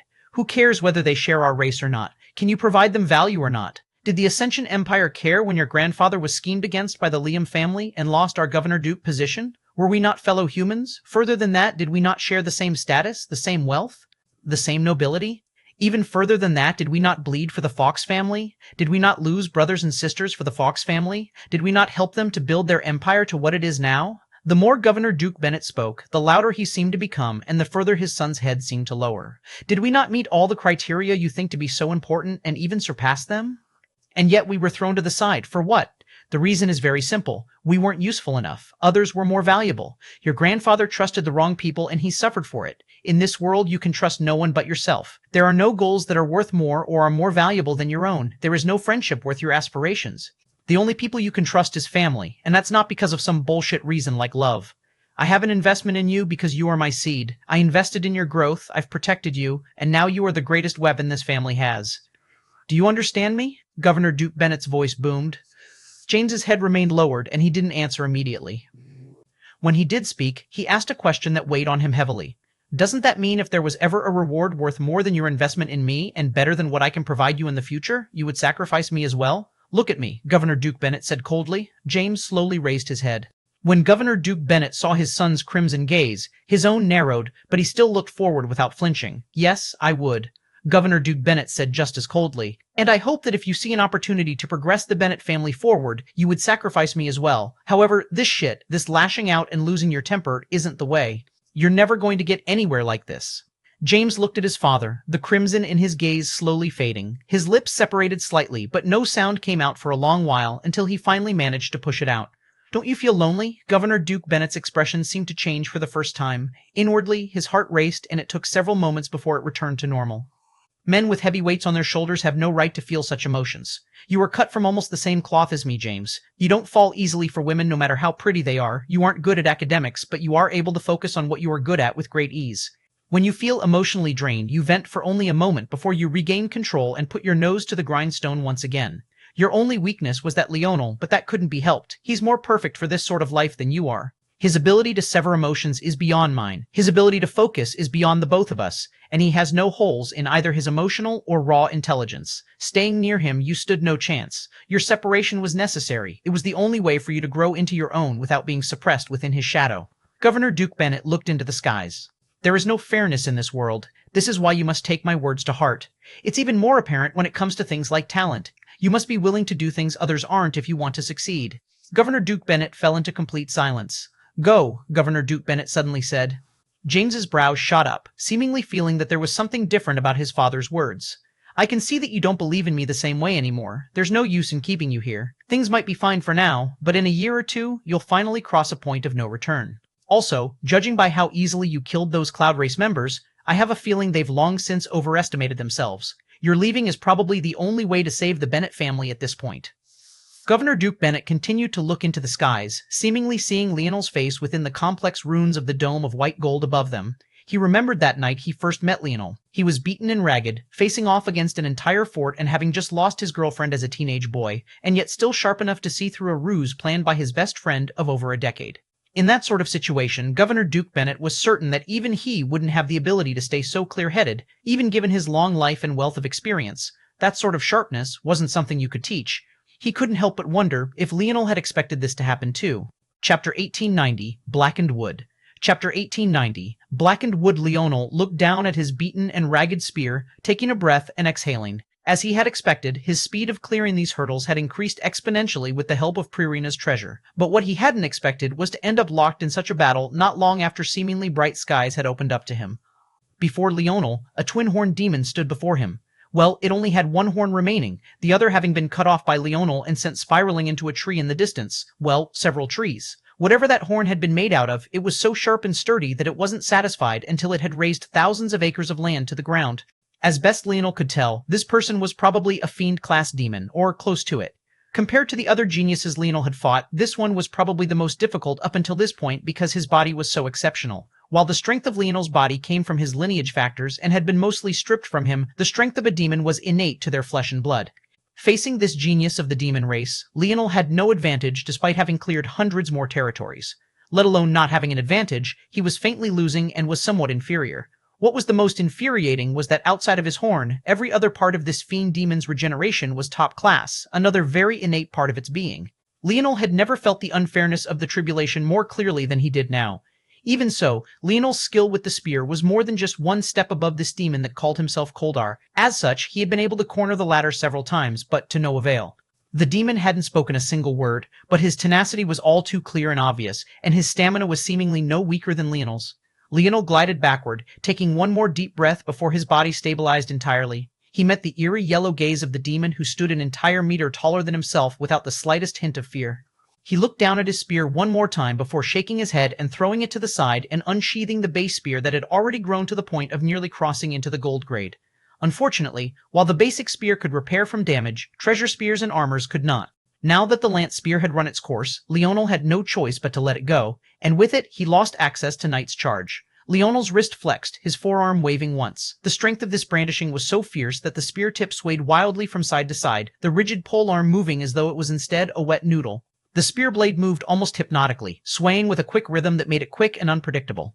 Even so, the fiend demon didn't move a single inch. He had no way of knowing that Leonel's Knight's charge ability came from the spear he had just thrown to the side. But what he did know was that even without Knight's charge, Leonel's agility was beyond his own. In that case, he would stand in place and let Leonel come to him. Leonel suddenly thrust forward, his spear whipping through the air and its blade vanishing into a cascade of blinding gold lights. "I'll grind you down until you have nothing left to give," Leonel spoke resolutely. The fiend demon once again didn't respond, but a hint of solemnness touched his yellow gaze as he brandished his own spear to block. Ina might as well have been the mirror image of Leonel on the battlefield. Although one faced one enemy while the other faced many, their ferocity could only be said to be identical. Many had thought that she would tire by now, but it eventually became quite obvious that she was far too confident in her own battle sense to make such a foolish mistake. Near the back of the battlefield, Harmony fought as well. She was more of a reserve unit, prepared to act as a trump card when the situation dictated it, but she was beginning to feel as though she was entirely unneeded. At the same time, her internal fear for this woman was growing with every second. It was easy to not notice just how brutal Ina was being. When lives were severed with just a single swing of her battle axe, it was easy to become numb to it. However, the screams, the panic, the palpable fear that was slowly condensing in the air was quickly increasing to the point that it was suffocating. As more and more powerful enemies faced off against Ina, the brutality only became more clear. Soon, they realized that maybe it would have been a blessing to be weaker. At least then, the torture would have ended immediately. She severed arms, stomped through chests, crushed windpipes. There was even a warrior who suffered the fate of having their ribcage pulled apart and their hearts ripped out from their chest. Ina had cut into this warrior's right shoulder with her battle axe. When she failed to go all the way through, she punched into the left of the warrior's chest, ripping his chest open by pulling her hand and axe apart. As though she wasn't satisfied with the result, before this warrior could even fall to the floor, she ripped his heart out, the spurt of blood coating her armor and droplets dotting across her cheeks and face. The more the Brazinger family saw, the more shaken they became. It couldn't have been more obvious that her target from the very beginning was them, and very soon, the only one separating them from severing their head was Galerin, and obviously Galerin had no intention of stopping. Her Ina's golden gaze shone like two radiant stars as she slammed the butt of her polearm into the dirt.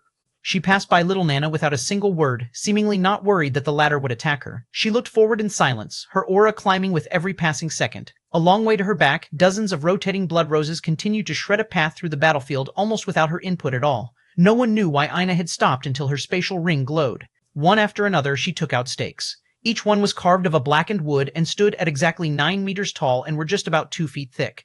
It wasn't obvious at first, but the Brazingers shuddered when they saw it. Every time Ina's palm touched this seemingly simple wood, another layer of her skin would be burnt off, droplets of blood falling and the smell of rotting flesh wafting into the air. Chapter 1891, Black Wood. Chapter 1891, Black Wood? Oh? You recognize these? Ina asked softly. I guess you would, right? She took her time to stake the wooden pillars into the ground. Every time she touched it and another layer of her skin fell to the ground, rotten and sizzling, the Brazingers would flinch again. They couldn't even feel Ina's earlier rage, and yet this silence felt so much more oppressive, the heaviness of it all gripping at their throats and pressing down. They call this Black Wood, a simple name, quite short, succinct. I guess its history speaks for itself. The calmness in Ina's voice was eerie. They had heard too much about this supposed Blackwood, enough to know that most wouldn't dare to even try to handle it without specialized equipment, and that went for experts that surpassed even the 7th dimension. Just looking at the ground they were pierced into told a story of 1,000 words. Black veins pulsed into the soil, drying and cracking the land as though a curse was slowly spreading through it. This didn't seem to stop until the phenomena had stretched over 10 meters from the location of the pillars of black wood. Look at you all, already in the 6th dimension and yet so afraid of this wood. It doesn't move, it doesn't bite, and yet you mighty Brazingers can't look at it without shivering. I wonder how you'd react if you were in the 3rd dimension like my mother. Raffer felt his heart leapt into his throat. Not long ago, he had been planning on making Leonel pay for simply being associated with Ina, a stain on their family. And yet, now standing before the woman herself, he couldn't seem to even look her in the eye. Who knows, Ina continued, maybe it wouldn't matter much? I heard that this wood had very unique properties. Regardless of who touches it, the suffering is the exact same. It never speeds up or slows down, always moving at its own pace. I honestly planned on using this on the woman and the executioners who acted that day, but I think I've changed my mind. My man showed me a better way. Your entire family is rotten to the core. It would be better if you all rotted for an eternity together, don't you think? Ina lowered her hand from the tree, the rotting flesh on the palm of her hand not moving her in the slightest. This was a sort of pain that she had dealt with every moment of every day, and let alone her hands, it had appeared on her face. Just to avoid having to deal with it, for much of her youth she wore a thin mask over her face, masking much of it. It wasn't until she gained Leonel's cleansing waters did that horrible, unbearable pain lessen, but by then it had already been almost 2 decades. To her, this was absolutely nothing, and seeing the fear on the faces of the so-called Brazinger geniuses before her, she only felt more disdain and disgust. Her mother had been nothing more than a normal woman, a frail woman without any sort of special bloodlines or abilities, a common woman of the third dimension, and yet they had tied her to this pillar entirely in the nude. Ina's father had never described how it had happened, but Ina had enough knowledge now to understand exactly what would have happened.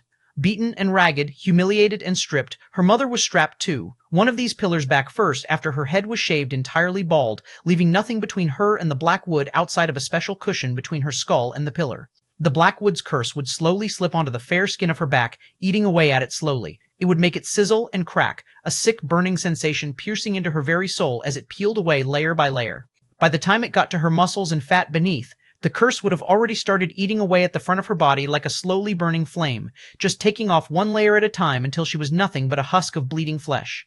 The black wood wouldn't sense this at all, only continuing to do its diligent work as it ate through her flesh, peeling away her muscles. Any normal third-dimensional existence would have already died by now.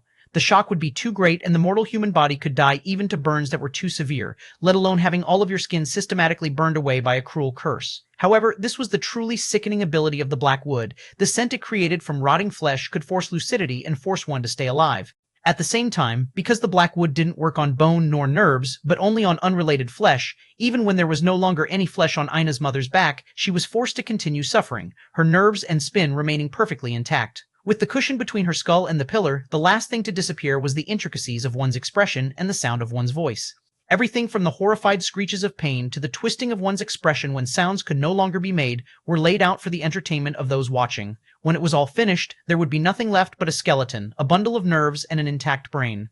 In that state, one couldn't see, nor touch, nor hear, nor smell. The only sense remaining was the eerie cold breeze passing over your exposed nerves back and forth again and again. You were forced to endure in that state, trapped in your own mind, until the fumes of your own rotting flesh had dispersed enough that you could finally die. With fail, no matter what the strength of a person was, this would take exactly 99 days, no more, no less.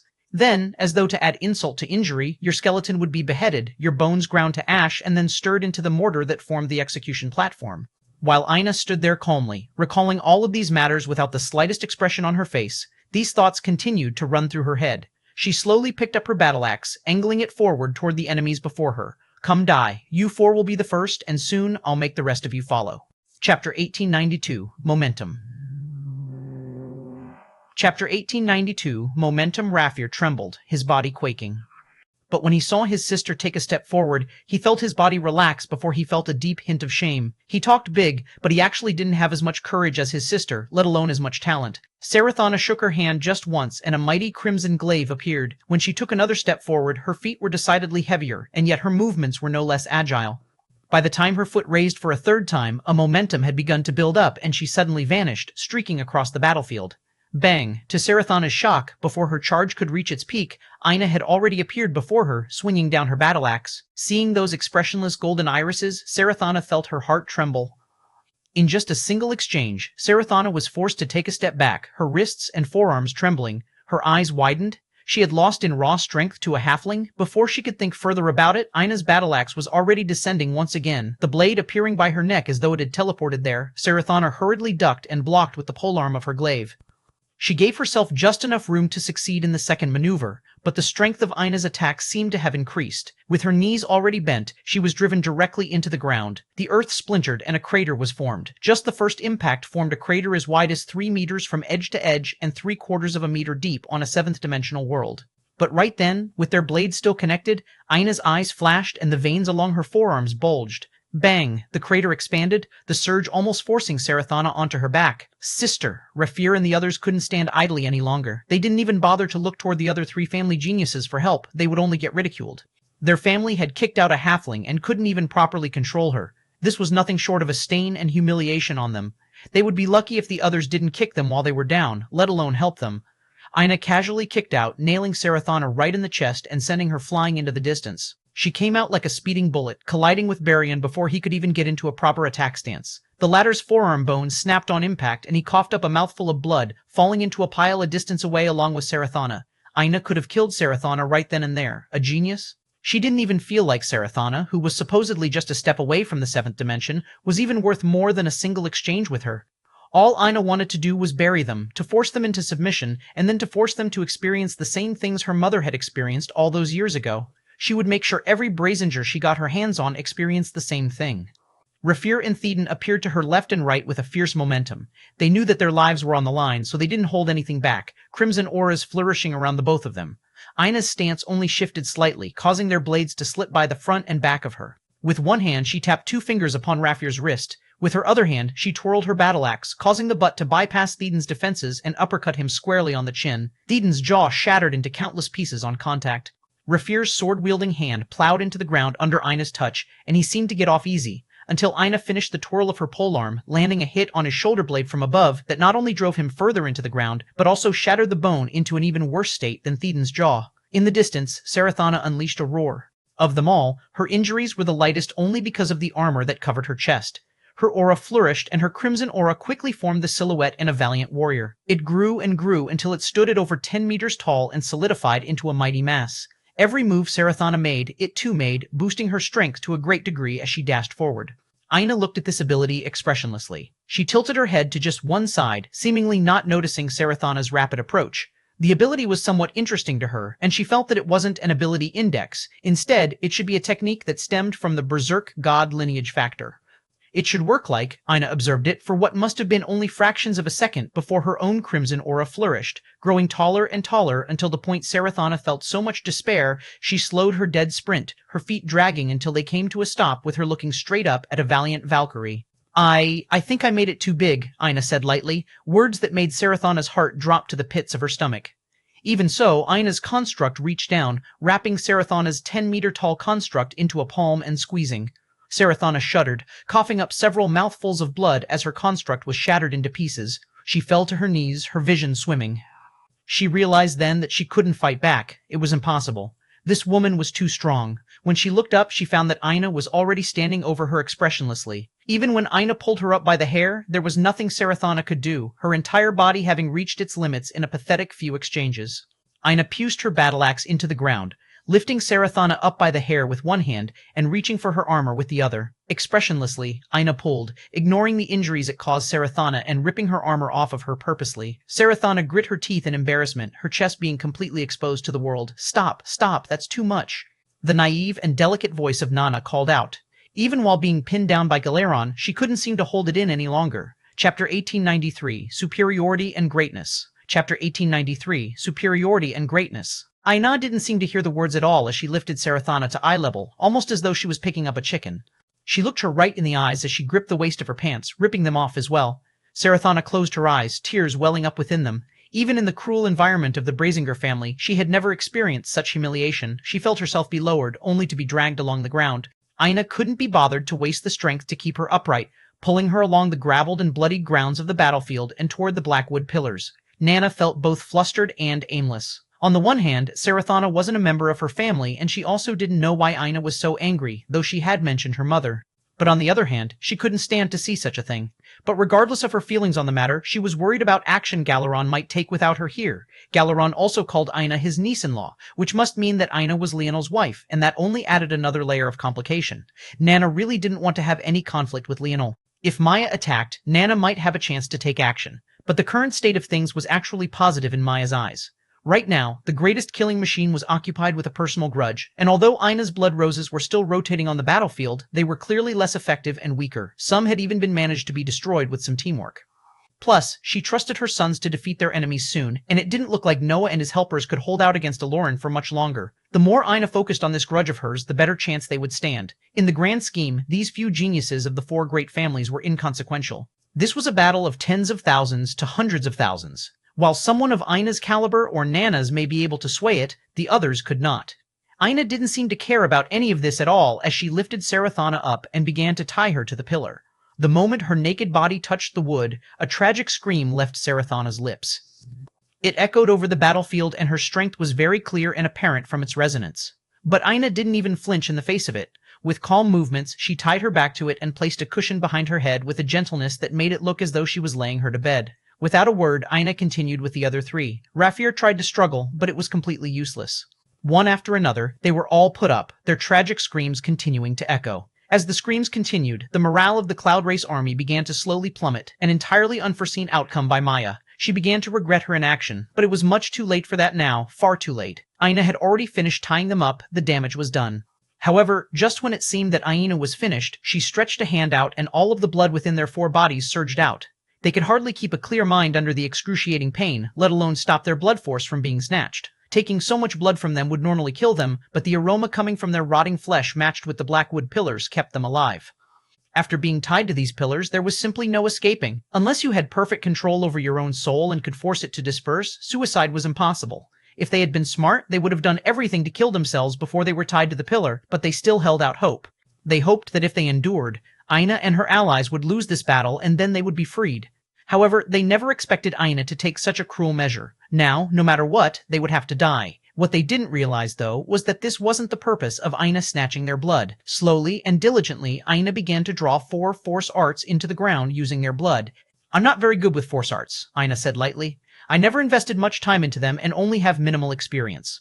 Ina's soothing voice sounded no different than the Reaper to them at this point, but with their heads still intact and her ability to penetrate through their screaming still at an all-time high, they had no choice but to listen to her words. However, when it comes to simple force arts with simple mechanisms, so long as I take my time, given the control I have over my body, they're actually quite easy to draw. Did you know that blood force is actually a very effective medium for force art drawing, just like soul and dream force? Ina continued to speak as though she wanted the last voice these people heard to be her own. This one isn't too complex either. Its only job is to release a little bit of your blood on a day. Exactly 99 days from now, it will release the first batch, and then again once per day, for example 900 more days. Ina looked up from her force art drawing. 99 days is a bit too short, don't you think? You're also strong and superior due to your bloodlines. Since my mother was forced to endure 99 days as a common woman, it shouldn't be a problem for you superior existences to withstand 10 times that, right? Hearing Ina's words, the 4 began to fight harder and harder to get off the pillar as their skin was slowly eaten away at, but it was a completely useless endeavor. "Don't worry, I'll make sure the world knows how superior you all are to the rest of us. Every time your blood hits the pillar, more rotten fumes will form and your existence will be lengthened by another day. This way, you can definitely flex your boldness and greatness." Ina smiled lightly. It was objectively gorgeous, and yet it was the scariest thing those 4 youths had ever seen. Chapter 1894, Hard Life. Chapter 1894, Hard Life. Ina clapped her hands once, a resonant sound echoing over the battlefield. At that moment, the rotting flesh on her hands seemed to have been smashed out of existence, fair and soft skin replacing them in the blink of an eye. Grabbed her battle axe, Ina rested it on her shoulders, looking toward the rest of the great family members. At the moment, the smile on her face was radiant, almost as though the cries of Sarathana, Raffi, Barian, and Theden were her favorite kind of music. With a step, she crossed a large distance, catching the remaining youth off guard, but by the time they reacted, it was already too late. With the sky-piercing construct behind her, Ina's strength seemed to have increased tenfold. She hadn't even realized just how much strength she had been missing out on until this moment.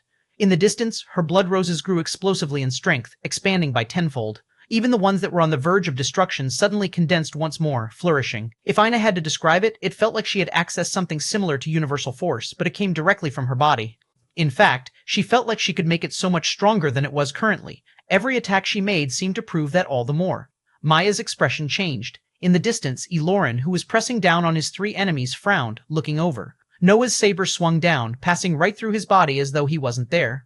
Elorin appeared a distance away, his gaze still locked onto Aina as a tortoise half the size of a city descended from above, smashing down from above with Jessica on its back. He was about to dodge again when Tyron appeared to his side, a glistening sword ray flashing across his glasses as he pierced forward. Elorin suddenly felt annoyed. These three were so weak, but they covered for each other well. He was trying to conserve his strength for what he felt would be an inevitable battle against Emperor Fox, so he hadn't expected to be stalled here for so long. His allies were truly too useless, not able to deal with one woman. It was ridiculous. Elrond's pupils constricted once more as Aina's strength seemed to continue skyrocketing. He had been certain that no one could match his speed of improvement, but Aina was improving by leaps and bounds. The youth couldn't seem to withstand even a single strike before, let alone now. Stop! Stop! Nana's agitation was growing. She couldn't just watch her own family members die like that. Even though she didn't know them personally, they still shared blood. Young miss, I would suggest you calm down. She doesn't have the same reservations you do. If you stand in her way, she will kill you, Galaron said lightly. Stop blocking me, Nana shrieked. She was in the 7th dimension. There was no way Aina could even think of killing her. She might be naive, but she wasn't stupid. It was clear that Galaron just had no intention of letting her go. Galaron remained silent. He could tell that this young girl had never experienced any setbacks in her life. To scream at an enemy like this as though it would work, this was beyond naivete. It was also laced with a heavy amount of entitlement.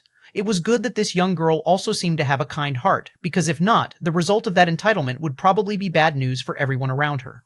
Tears welled up in Nana's eyes when it became clear that Galaron had no intention of letting her go.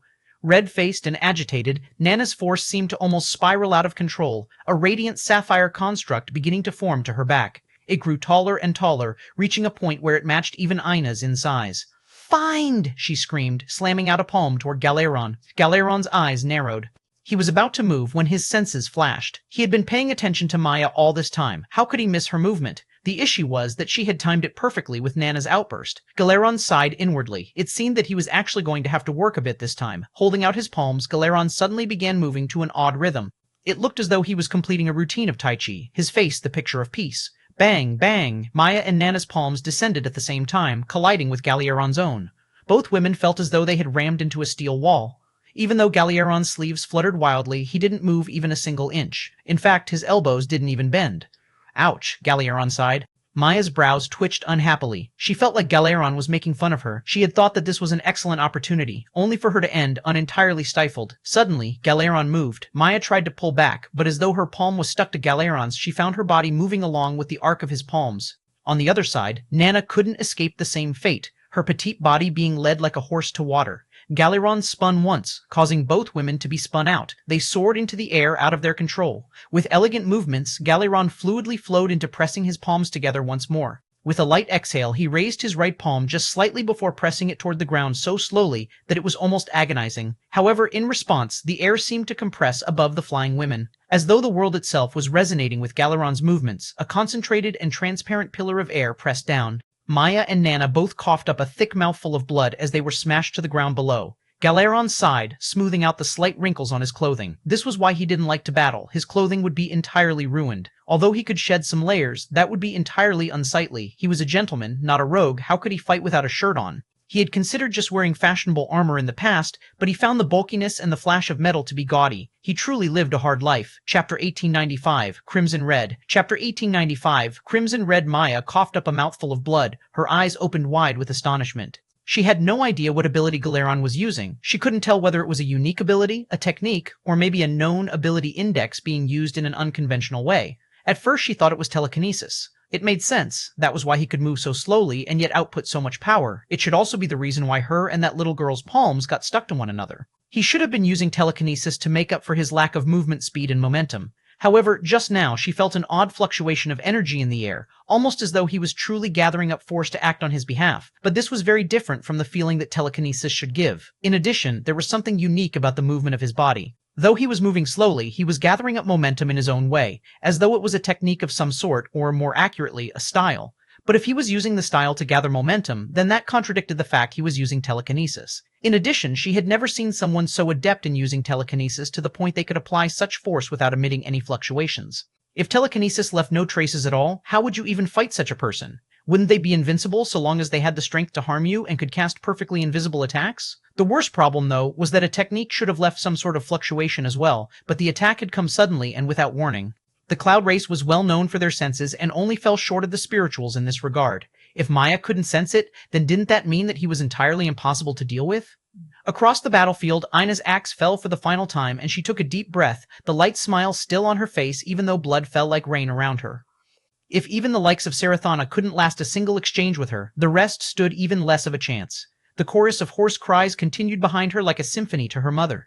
Ina turned back to the rest of the battlefield, the tides very clearly turning in favor of Earth. Whether it was morale or strength, they had a step up in both regards. It felt like the Cloud Race was entirely unprepared for the level of power they would face, and that much was all too expected. The moment Maya was exposed, her planned surprise attack had failed. She had thought that it wouldn't matter much, but what she hadn't taken into consideration was the fact that in an upfront battle, the Cloud Race was actually inferior. The only true geniuses of the Cloud Race present here were her sons and herself.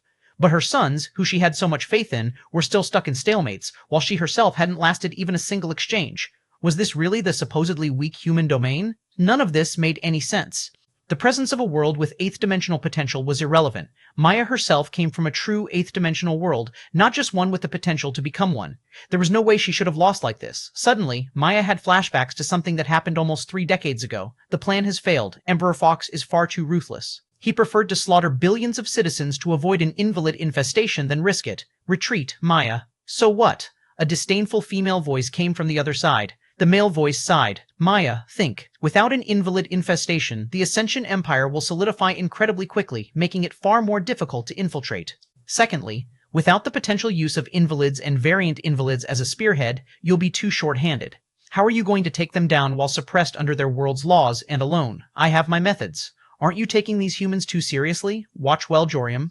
Maya, you are my wife, and you're carrying 2 of my children. Don't risk their lives and yours because of your pride. Retreat to the chaotic water sector with me.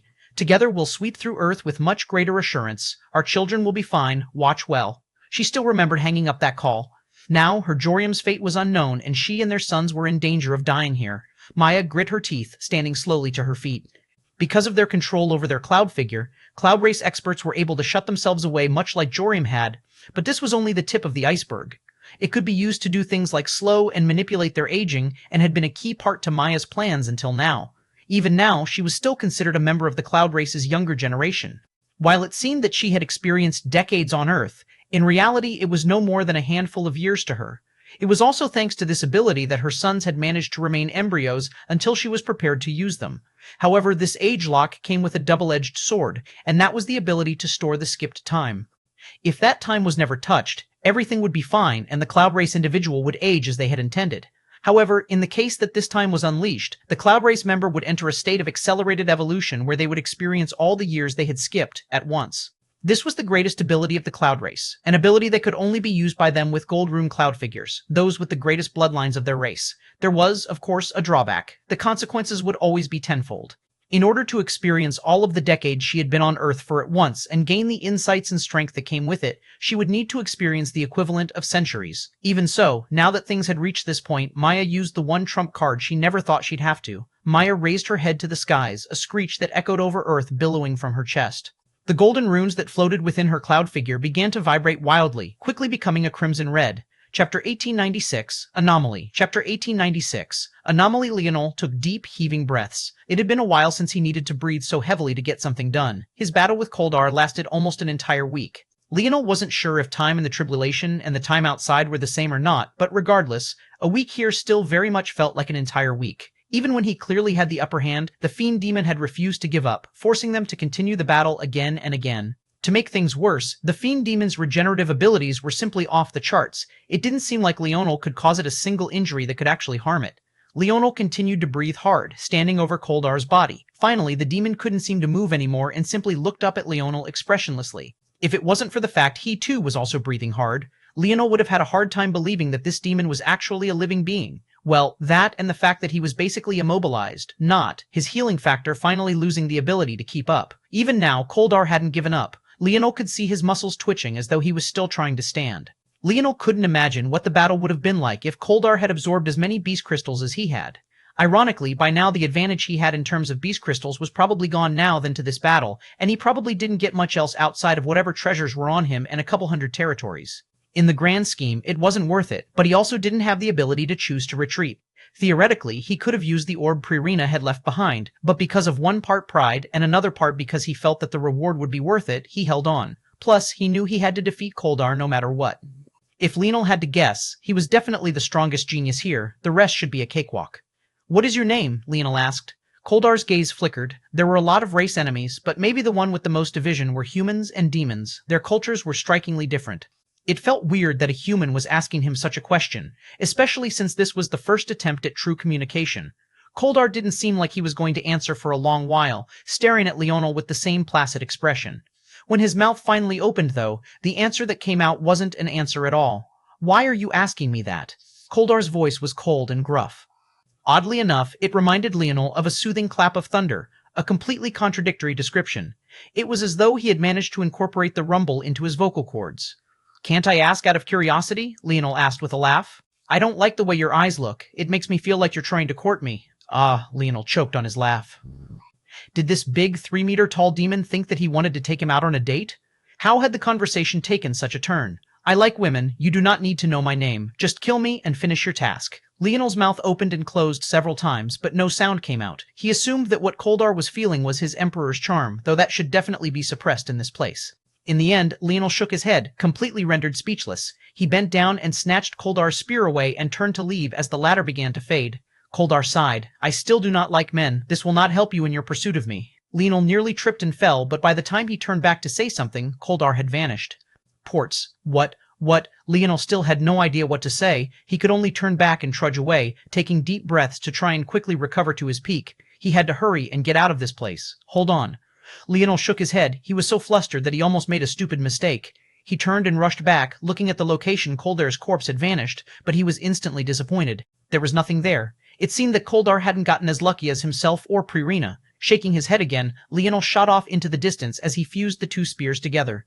Still short. Leonel felt that he was still missing around 50 or so territories to reach the gold grade. Koldar had definitely had a ton, but it wasn't quite enough. In another territory, an unknown distance away, two geniuses faced off against one another. Edrum chuckled. "Well, this is unexpected. I thought it would take us some more time before we had our final battle, but for some reason I can't find any other worthy opponents. I have a feeling that there's an anomaly this time around." Edrum's carefreeness was just as grating to Enel as it always was, but this time, rather than responding with annoyance, his expression remained solemn. He too had felt that there was something odd about this tribulation, the lack of treasure territories, the fact it was so hard to find worthy opponents. He hadn't come across any one of the other 6 outside of Edrum in all this time as well, and the only reason he had run into Edrum at all was because their territories had started off quite close. "I guess we'll have to find out which one of us gets to meet this mysterious variable between us, no?" Edrum raised his spear with a smile on his face. "It's unfortunate, though, one of us won't be able to reach the gold grade evaluation." Onel's expression became callous, his sized pairs of hands raising up, each with their own spear. With a thought, he vanished, appearing before Edrum with a deathly momentum. Chapter 1897, Who Else? Chapter 1897, Who Else? Maya aura continued to rise as she stood to her feet. Rage colored her features, but there was also a hint of helplessness within. In her lifetime, this would probably be the only time she could use this ability, and she was actually wasting it on humans. She had never felt so humiliated in her life.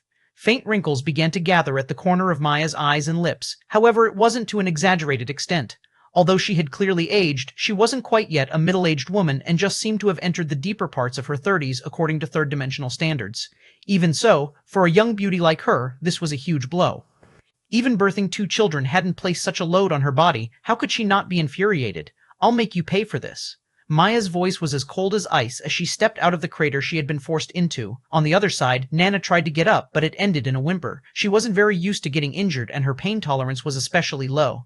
But even if it hadn't been, that strike from Galeron had left her with little to no combat prowess remaining. Galeron frowned as he looked toward Maya, looking a bit troubled. But it was hard to tell if this was because she had truly become so much more powerful, or if it was because he realized that he would probably have to deal with more wrinkles in his clothing now. "Little girl," Galeron looked toward Aina. "I will deal with her, but I'm not sure how much longer that son of mine can last." Aina's gaze flickered. She had realized this as well, but Elorin was not only a great talent, but he was also in the 7th dimension. He was beyond her currently. Let alone him, she couldn't defeat even one of the 3 he was fighting right now. However, Aina could tell that Galeron didn't mean for her to fight Elorin. Rather, he was hoping that Leonel had some kind of countermeasure to deal with the situation. And of course, how could the answer be anything other than yes? let alone the results of the tentacle womb. There were still, just as Ina was about to respond, she sensed something. Quickly, Ina flipped a palm over and took out a small mirror object. The image reflected upon it, however, wasn't her own face. Rather, it was a familiar young man raining down fists toward a white gold barrier. This young man was none other than James. The image flickered, and Ina saw an image of several Cloud Race corpses lying dead. Ina sighed. I can't tell if he's just getting all of these lucky guesses or if he's actually a god of some sort. Well, he is definitely a god in some aspects. Ina shook her head, clearing her thoughts. Apparently the cries of the Brazingers had put her in too much of a good mood. The gloominess that she had felt when she thought they had already been destroyed vanished into thin air. With a slight movement, Ina tapped the screen and James suddenly fell through the barrier. But rather than appearing on the other side of the location he had been at, he instead appeared on the battlefield by Ina, nearly falling over entirely. James popped up and snapped his neck around, seemingly ready for battle. He blinked when he realized that while everyone seemed to be embroiled in battle around him, there wasn't anyone actually attacking him. He couldn't help but frown when he saw the sheer number of Cloud Race members, though, and when he saw the screaming Brazingers, he felt a shiver warp up his spine. Finished? Ina asked. James jumped, seemingly only now realizing that there was a woman right next to him. When he saw Ina, his eyes opened wide. Did Earth make beauties like this now? Wait, oh, sister-in-law. James froze. He had seen this version of Ina once before, though it was only from afar and only for a fleeting moment. Last time he had met Leonel, ironically enough, he and Ina had broken up. It was only because of a coincidence and an encounter with the Void Palace that he recognized her. He was glad that he had caught himself from saying something stupid, but he also didn't feel like it was right to call her sister-in-law, although he had called her that for almost half a decade while they attended Royal Blue Academy. Boom, James jumped, his head snapping toward the sudden collision between Galeron and Maya. Focus, Ina said seriously. This is war. Are you ready to fight or not? James shook his head. Why was he hesitating? He had been trying to make his way here to fight in the first place. Of course I am. That's what I came here for. Well, you see him? Ina pointed to Aloran, who was practically running circles around his three enemies. James frowned. He recognized Aloran. They had had a few clashes in the past, mostly fighting over resources. It had never been anything serious, but he could feel that this person always had more than they showed. Right now, you're basically the only person on this battlefield who can deal with him. Good luck, Ina said with a smile. This wasn't even remotely true. Emna still hadn't made a move, and the remainder of Leonel's brothers were still playing low-key, supporting roles across the battlefield, hiding their true strength for an opportune moment. There was no telling how many trump cards the Cloud Race had. It was just that they had no idea that this was truly the last trick Maya had. James's mouth opened and closed. Why does it sound like you expected me? Of course we expected you. Who else would Leonel believe in if not you?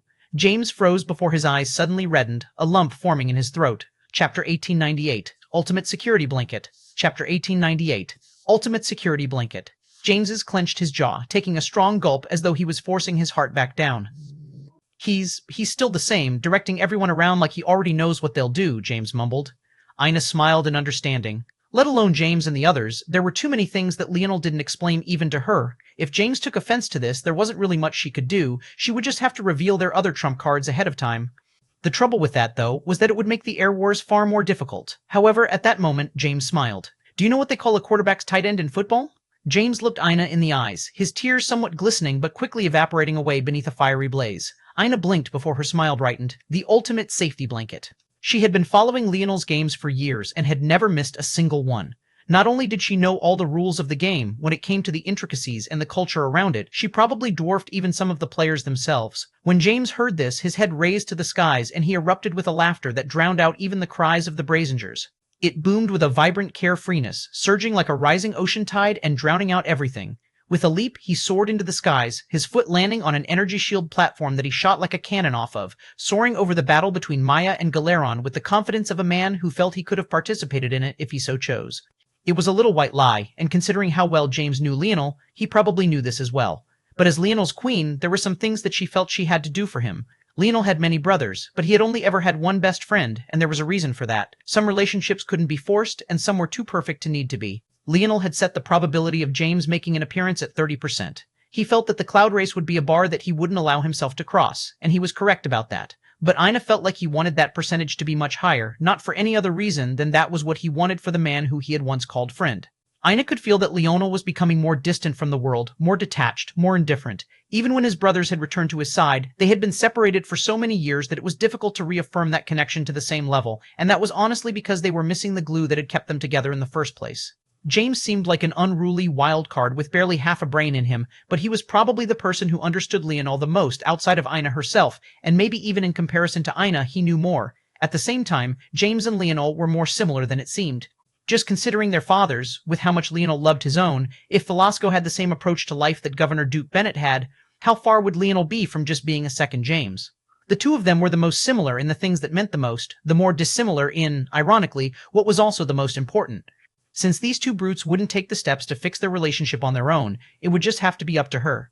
Ina smiled to herself, watching James dive into the battle and almost immediately force Elorin into a retreat. Leonel had no idea what Ina had done, but at the moment he was too frustrated to care. He felt like he had traveled everywhere possible, but he couldn't seem to gather up enough territories. No random treasure or beast territories were spawning, and even after a lot of walking, there didn't seem to be any other participants waiting. He had come across one barrier, but it blocked him from entry. He had come across such a thing before, so he just assumed correctly that there was likely a battle going on within.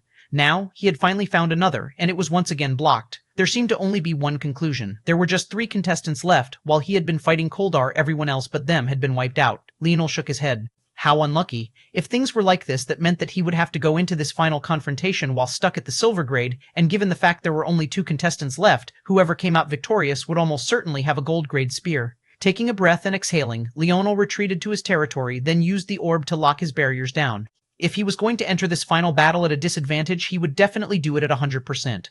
What Leonel didn't realize was how truly unlucky he was. Of the 6 strongest competitors, he had actually fought 4 of them and would now be fighting the 5th. However, due to his actions, everyone else was unlucky as well. Because he had sped up the timeline of the tribulation so greatly, less territories had spawned, and as a result, whereas in the past there would be multiple with gold grade evaluations, this time around there would only be 1 if Leonel lost this battle, and only 2 if he did manage to gain victory. Leonel collapsed into a pile of soft grass and closed his eyes, taking the first sleep he had in as long as he could remember. He wasn't even sure exactly how long he had been in this tribulation. This sleep would turn out to be invaluable. They say the sleep consolidated everything one had learned during the day, and now Leonel was consolidating weeks of training while entering a single deep sleep.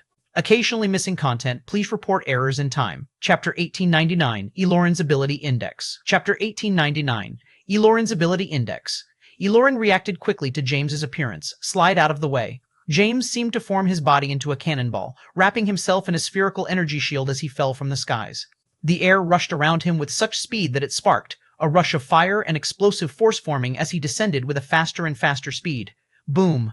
Elorin crossed an arm and his machete across his face, gliding back effortlessly as a wall of concentrated air collided against him. Although he was unhurt, he couldn't help but frown. The addition of yet another variable was annoying. The more this happened, the less he would be able to hold back. What was the cloud race doing exactly? Elorin glanced toward the battlefield and a spark of annoyance sparked in his pupils. This was the supposed cloud race? Weren't they supposed to be powerful and unmatched? Why were there so many who seemed capable of fighting them just fine? With another step, Elorin glided back further, avoiding pursuit with an ease akin to breathing. His gaze darted across the battlefield until he seemed to understand something. Under normal circumstances, the humans of Earth would stand no chance whatsoever. However, in concentrated pockets, scattered across the battlefield, there were small groups led by unconventional figures that seemed to subtly turn the tide.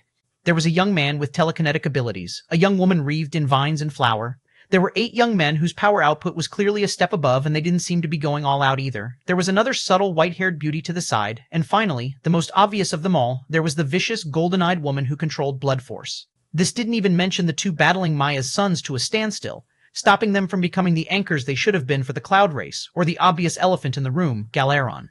These people acted like anchors on the battlefield, and there was a subtle funneling action that took place, making it difficult for the cloud race to gather up momentum or target weaker warriors. In fact, it felt as though they were all being directed by something or someone to move all too seamlessly. If Y-Star Order could hear Elorin's thoughts, he would have nodded to himself with that very familiar smug smile on his face. Without Leonel here, who better to direct the flow of the battlefield if not Y-Star Order? It was just that as a monster of the 7th dimension, these children couldn't compare to him at all. His influence could hardly be sensed at all. In fact, the only reason Elorin could sense anything was because of the specialty of his ability index. Elorin fell into silence. He had concluded already he had made the wrong bet. Suddenly, James appeared before Elorin. Elorin planned to dodge again, but his eyes narrowed when he realized that his paths of exit were all blocked by energy shields, very sturdy ones at that. James appeared with fist, and Elorin had no choice but to respond with his own blade. Bang! James didn't retreat. With his ability index, his entire body was a weapon, and he didn't fear meeting blades head-on. At least, that was what he was used to. He didn't even usually feel pain in battle because no one could force him to that extent. However, when Aloran's blade descended, danger senses alerted James instantly. James's fist opened up and the angle of the energy shield protecting him shifted. Eloran's blade slipped by, meeting slight resistance as it was parried to the side, but even so, a small layer of skin was peeling down James's knuckle. Eloran expected James to back off after suffering a small loss, but to his surprise, James pressed forward with an even fiercer punch. Without a choice, Eloran could only meet it with a fist of his own. His hand left after images in the air, stacking 3, then 4 times. Bang! Eloran took a heavy step back as James did the same. Your ability index is actually time manipulation, James said with surprise. Noah, Jessica, and Tyron were all shocked when they heard this. In between their heavy breaths, they overheard James's mumble and found it difficult to believe. Was there really such an ability index? Eloran's gaze narrowed. Unfortunately, you have a very clear weakness, and that's the need for preparation. That's why your battle style is so evasive. The danger of your ability index plummets when you don't have time to play your little chess moves. The strength of Eloran's ability index started with his eyes. He was able to see timelines and the reverberating impact of causality. He could then gather these causalities and then use them to his benefit. For example, if he saw a future where he had crossed a distance of 1 kilometer, he could choose it and cross it instantly, skipping over the time it would have taken. However, everything had a balance. If he wanted to choose a future where he had crossed 1 kilometer, he had to first observe himself crossing that kilometer in said future, and that would take time. Of course, Eloran could accelerate this time, or else his ability index would be useless. However, no matter how fast he accelerated that observation time, it would never be instant. As such, there would always be a lag between him observing the future and enacting it. That was the weakness. Somehow, James had seen through this in a single exchange, despite having never fought someone with such an ability index before. Time affinity was probably the rarest of all affinities in existence. To have a time-related ability index was even rarer than that. Eloran could be said to be one of one, a rarer existence than even savants. And yet it still took James just one exchange. It was shocking enough that Eloran spoke his first words. You have innate battle instinct. Chapter 1900, 25x. Chapter 1900, 25x, 5x. James picked at his ears. I don't know what that means, but if you're going to fight, I hope you have something better than this. If taking you down is too easy, how am I going to have the face to see the guys again? I need you to make me nice and bloody, preferably half dead. Ina was a long distance away from James's battlefield, supporting the others, but she was still paying keen attention in case anything went wrong. She wasn't entirely certain of how powerful James was, although Leonel had said it would be fine. But hearing him speak like this, her lip couldn't help but twitch. He and Leonel were really too similar, too good at pissing people off, and had mouths that were too smart for their own good. Eloran didn't say anything to James's words. Innate battle instinct wasn't something that was tangible or even a widely accepted concept. It was something he had only heard his grandfather talk about.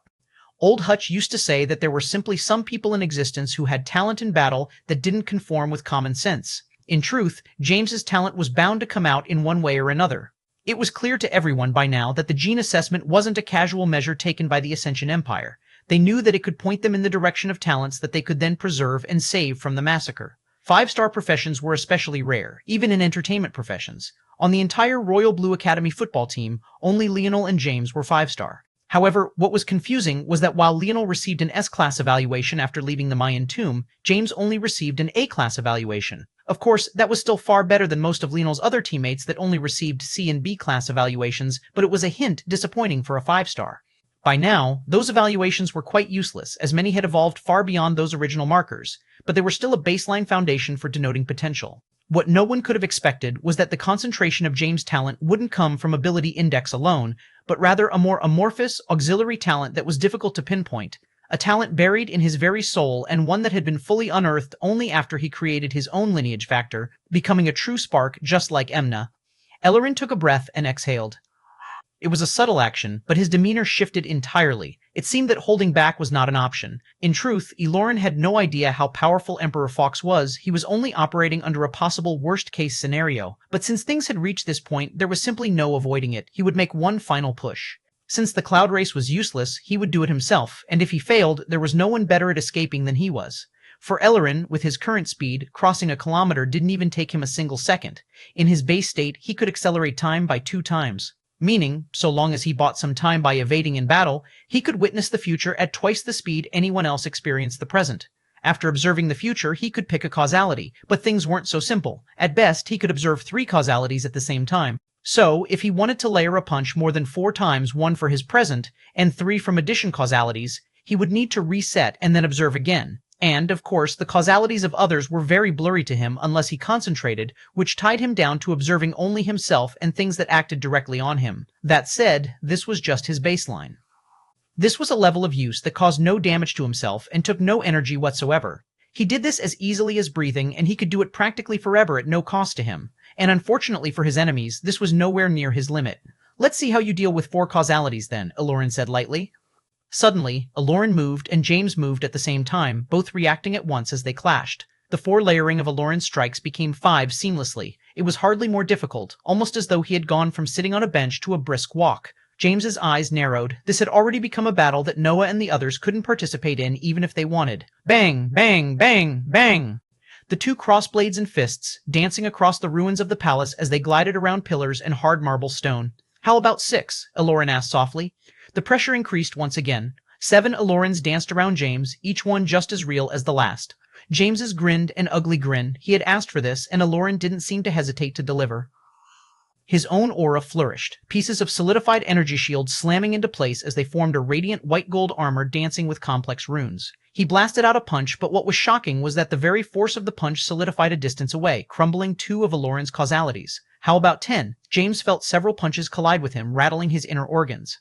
Aloran danced, his machete leaving elegant, curved streaks in the air. He seemed like a completely different person, his fierce attacks carrying shades of his grandfather as he pressed forward with greater and greater ferocity. James countered, but he quickly found himself on the back foot. He didn't feel like he was fighting one person, it felt like he was fighting 11, all of them just as powerful.